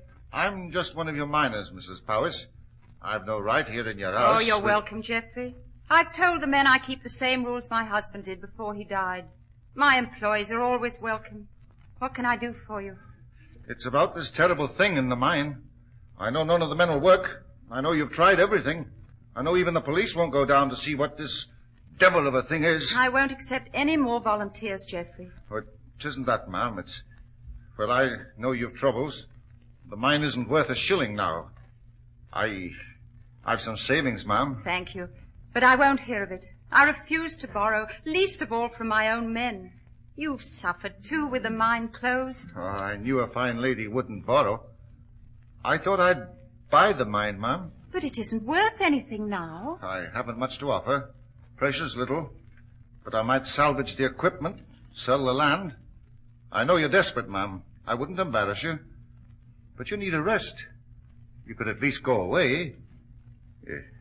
I was fond of your late husband. I want to help his widow. We men are fond of her, too. I appreciate it, Geoffrey. But I shall try to keep the mine a bit longer. I must face it. This indescribable thing in the mine must be unmasked. But how? You won't Since allow... no one will descend the shaft and look at the site. I've one last hope, Geoffrey. He's an expert on the curious, the outlandish, on mysteries of this sort. He's in London. A Mr. Sherlock Holmes.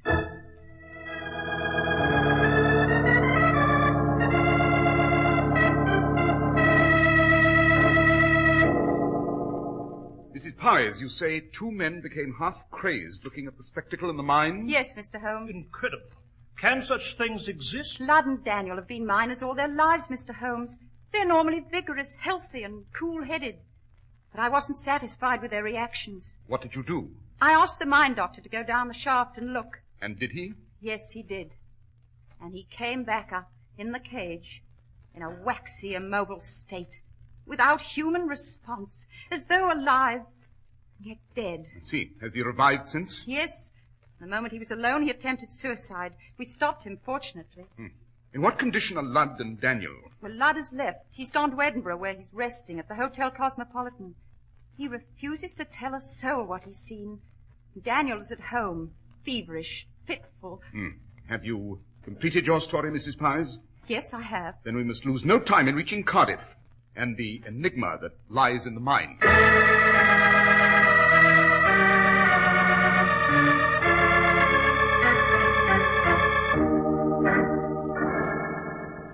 This is the lift that descends to the abandoned portion of the mine, Mrs. Pies? Yes, Mr. Holmes.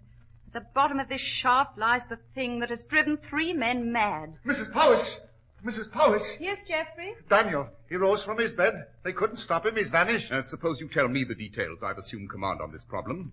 I'm Sherlock Holmes. This is my colleague, Dr. Watson. Daniel's gone, Mr. Holmes. The town's in a state of alarm. Some folks say the evil at the bottom of the mine spirited him away.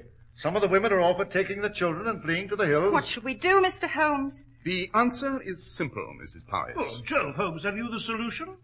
The path to the solution, Watson. Well, what is it? By the path before us. To that lift. You're going down to see the thing? Exactly. There must be some other way, Mr. Holmes. You know what's happened to everyone who's seen it. You'll come up out of that shaft like the others, and you're my last hope. You'll be carried off that lift as though you'd seen Judgment Day. That remains to be seen. Oh, you can't, sir. You mustn't risk your life, your sanity this way. If you'll step aside, Geoffrey. You'll not do this alone, Holmes. I shall see this through by your side. This is not a calculated risk, Watson. This is an inconceivable horror beyond human calculation. Whatever it is, Holmes, I shall go with you. Mr. Holmes, please. I'd rather lose the mine. The town itself is already alarmed, Mrs. Pies. We must face this. I shall wait here, Mr. Holmes, and pray for you and Dr. Watson.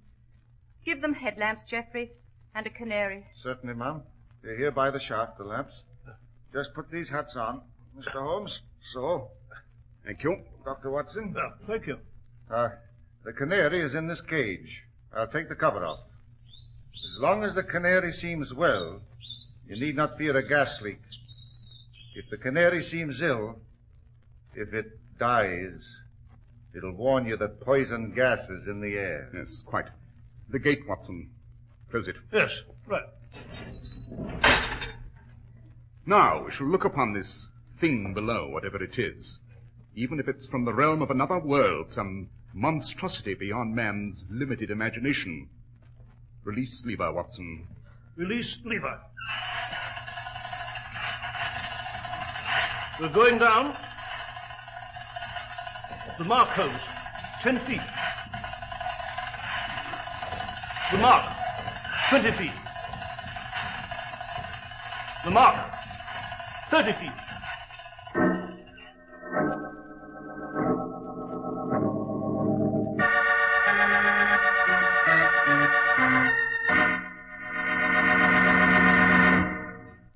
Here's the way to get the most for your money when you buy a new spring outfit. Look for the CRYPT label. Be sure of the CRYPT label. You'll find it on new spring CRYPT worsted suits for only $45, on all-wool covert cloth topcoats for $40, and on the CRYPT all-wool gabardine topcoats for only $42.50. CRYPT clothes take their name from the famous clipper ships that established honest New England quality everywhere in the world. Yet they're as modern as the clipper planes that fly around the world today. Yes, you can trust CRYPT clothes and the men who sell them. That's why men who know insist on CRYPT clothes bearing the CRYPT label. So be sure to visit the CRYPT store in your city. These leading stores in the metropolitan area are proud to add their names to CRYPT in your suits and topcoats. In Manhattan, Saks 34th, Broadway at 34th, John Wanamaker's men's stores, Broadway at 8th, and 67 Liberty Street. In Brooklyn, Abraham and Strauss. In Newark, New Jersey, Boulevard Men's Shop, Kresge Newark. And in Jamaica, the B&B Clothes Shop, 16408 Jamaica Avenue.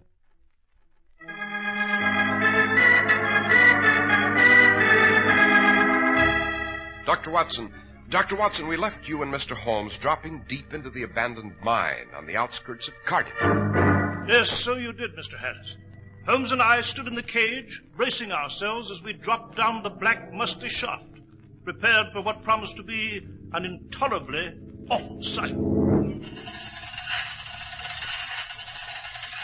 We've almost reached bottom, Watson. Ready? Yes. Ready, Holmes? Yeah, we're slowing down. Must be the bottom. Yes, here it comes. Now, step off the lift.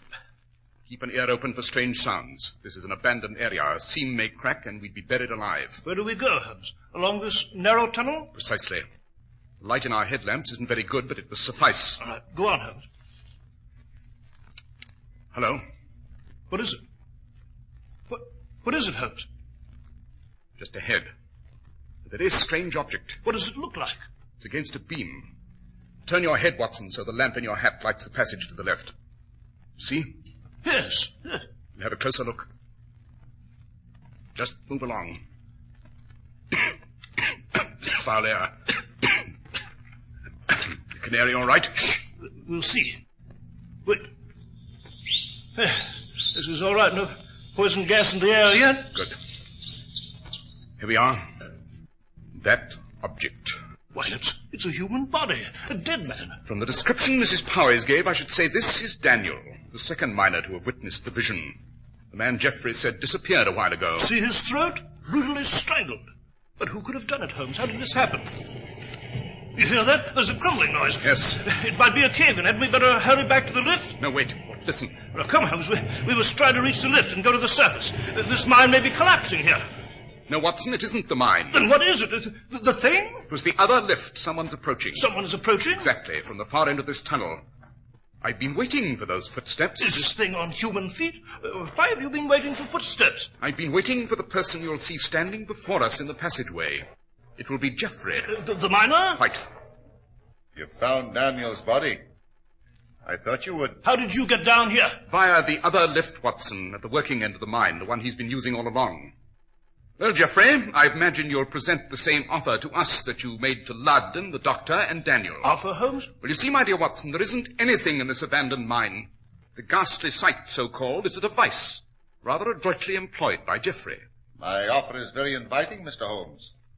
You see, when I was down here just before this part of the mine was deserted, I located a new vein of coal, a rich vein, a vein that could make me, and all who helped me, millionaires. Yes, so you decided to frighten everyone away, lest they discover it.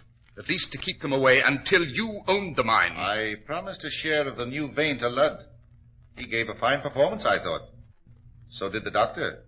I made an arrangement with him, too. Not so splendid a performance, Jeffrey. He must have injected himself with drugs to appear waxy and immobile. The story has worked well. It keeps the miners away. It makes the mine worthless. Giving you the opportunity to purchase it from Mrs. Powers for a trivial sum. She refused me, but she'll accept. Everyone comes round to my way of thinking. Obviously, Daniel didn't. Evidently, he chose to return here for another secret rendezvous with you to demand a larger share. So you did away with him. About my offer. We'll make no agreements with murderers, sir. My terms are that you will return to the surface. You will be as convincing a pair of actors as the others. You will rant and rave about what you've seen. You will, of course, say nothing of Daniel. You will collapse, seemingly hysterical. A few days in bed, then you recover.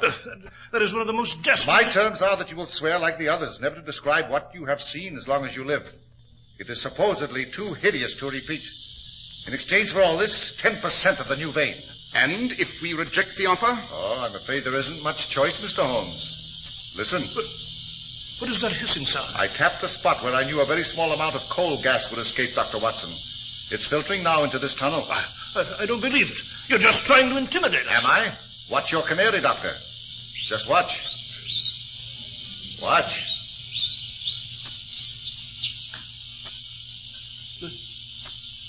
The canary is dead.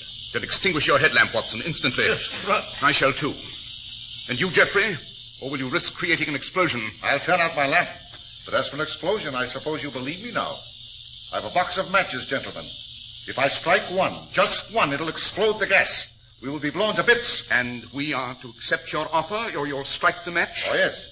If you return to the Earth's surface and reveal this, my life isn't worth living. I'd rather we all died here. And now, the gas will overcome us at any moment, with very little time. Here's the matchbox and the match. I'm ready to strike it. Do you accept my offer? Yes or no? No. You're sure you won't reconsider? We will not reconsider. I'll stand by that. Just 1 second more and I strike the match. Watson, I've got it. It's pitch black, but I've got his arms. Watson, the rope at his belt. Can you find it? Yes, right you are. Hold him still now. It's so blasted dark here. Yes, go. Tie him up. I've got him, Holmes. Tie him up. I've got a simple jujitsu that'll keep him still now. If I can just find his wrist. There. And now the knot. I can't move. Don't leave me here. The gas. No, we shan't leave you, Geoffrey. We shall take you to the surface and turn you over to the police. Come on, Watson, along the passageway where we came. You find it with your hands? Yes, I have it, Holmes. Then go back. Now, after you, Geoffrey. There's a small beam of light ahead. It must be the shaft. That's it. That's the cage to the surface. Yes, so it is. See, there's the lift. All right, jump on, Watson. You too, Geoffrey. I'll get on. There we are. It's as I feared, I guess. She always wins. She? The Earth. She's cursed, that's what. Her blessings aren't blessings at all. They carry a curse. The gold, the oil, the coal, the diamonds, all the riches of the soil. When we defy the soil and cut too deep, when we slash into our forests and slice the heart out of our mountains, she demands vengeance. And she exacts her toll. That is a lesson you should have learned earlier in the game, Geoffrey. The lever, Watson. Yes, right, Holmes. They called your friends the mad miners of Cardiff, Geoffrey. And in a sense, they were really mad. The cruel dream of power and wealth and glory, illicitly won. A dream not native to Cardiff, nor to these times.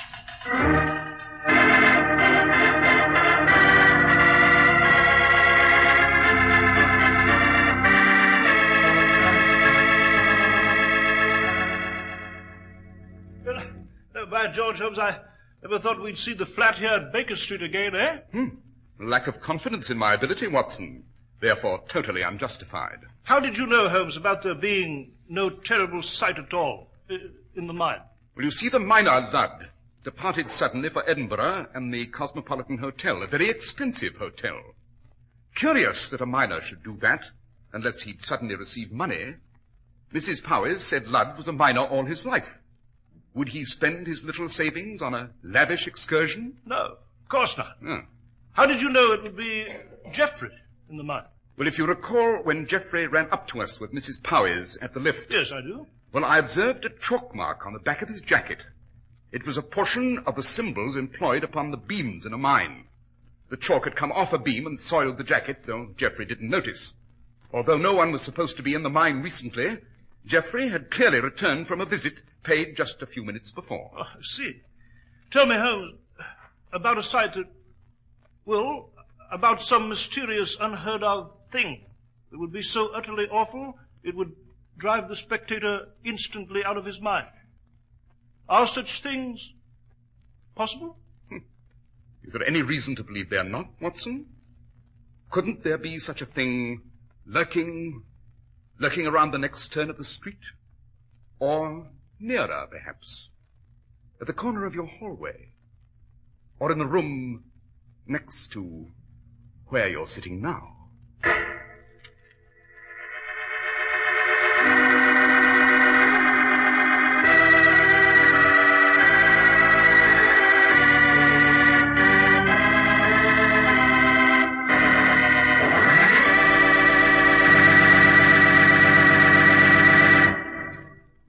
Dr. Watson, the Mad Miners of Cardiff was one of the most spine-tingling adventures you've ever related to us. You must tell us what sort of criminals we're to pursue with you and Mr. Holmes next week, Doctor. Next week, Mr. Harris, I shall relate to you the case of the Burmese goddess. It concerns a strange legend, a man who lost his fingernail, and a peculiar auction sale.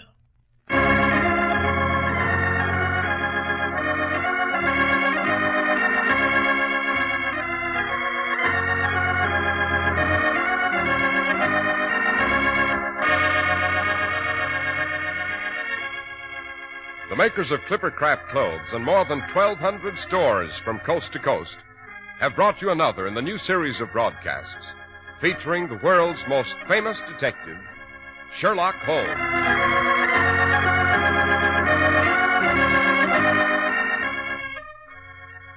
Our stories are based upon the character Sherlock Holmes, created by Sir Arthur Conan Doyle.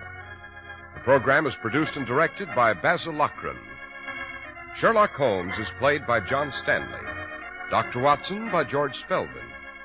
This week's story was written by Howard Merrill with special music by Albert Berman.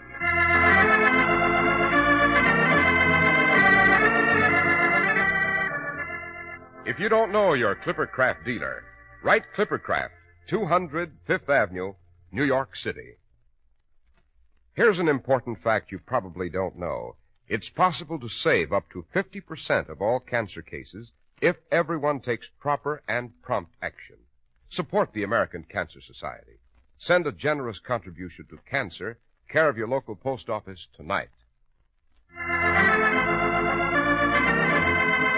Be sure to listen next week to Sherlock Holmes in The Case of the Burmese Goddess.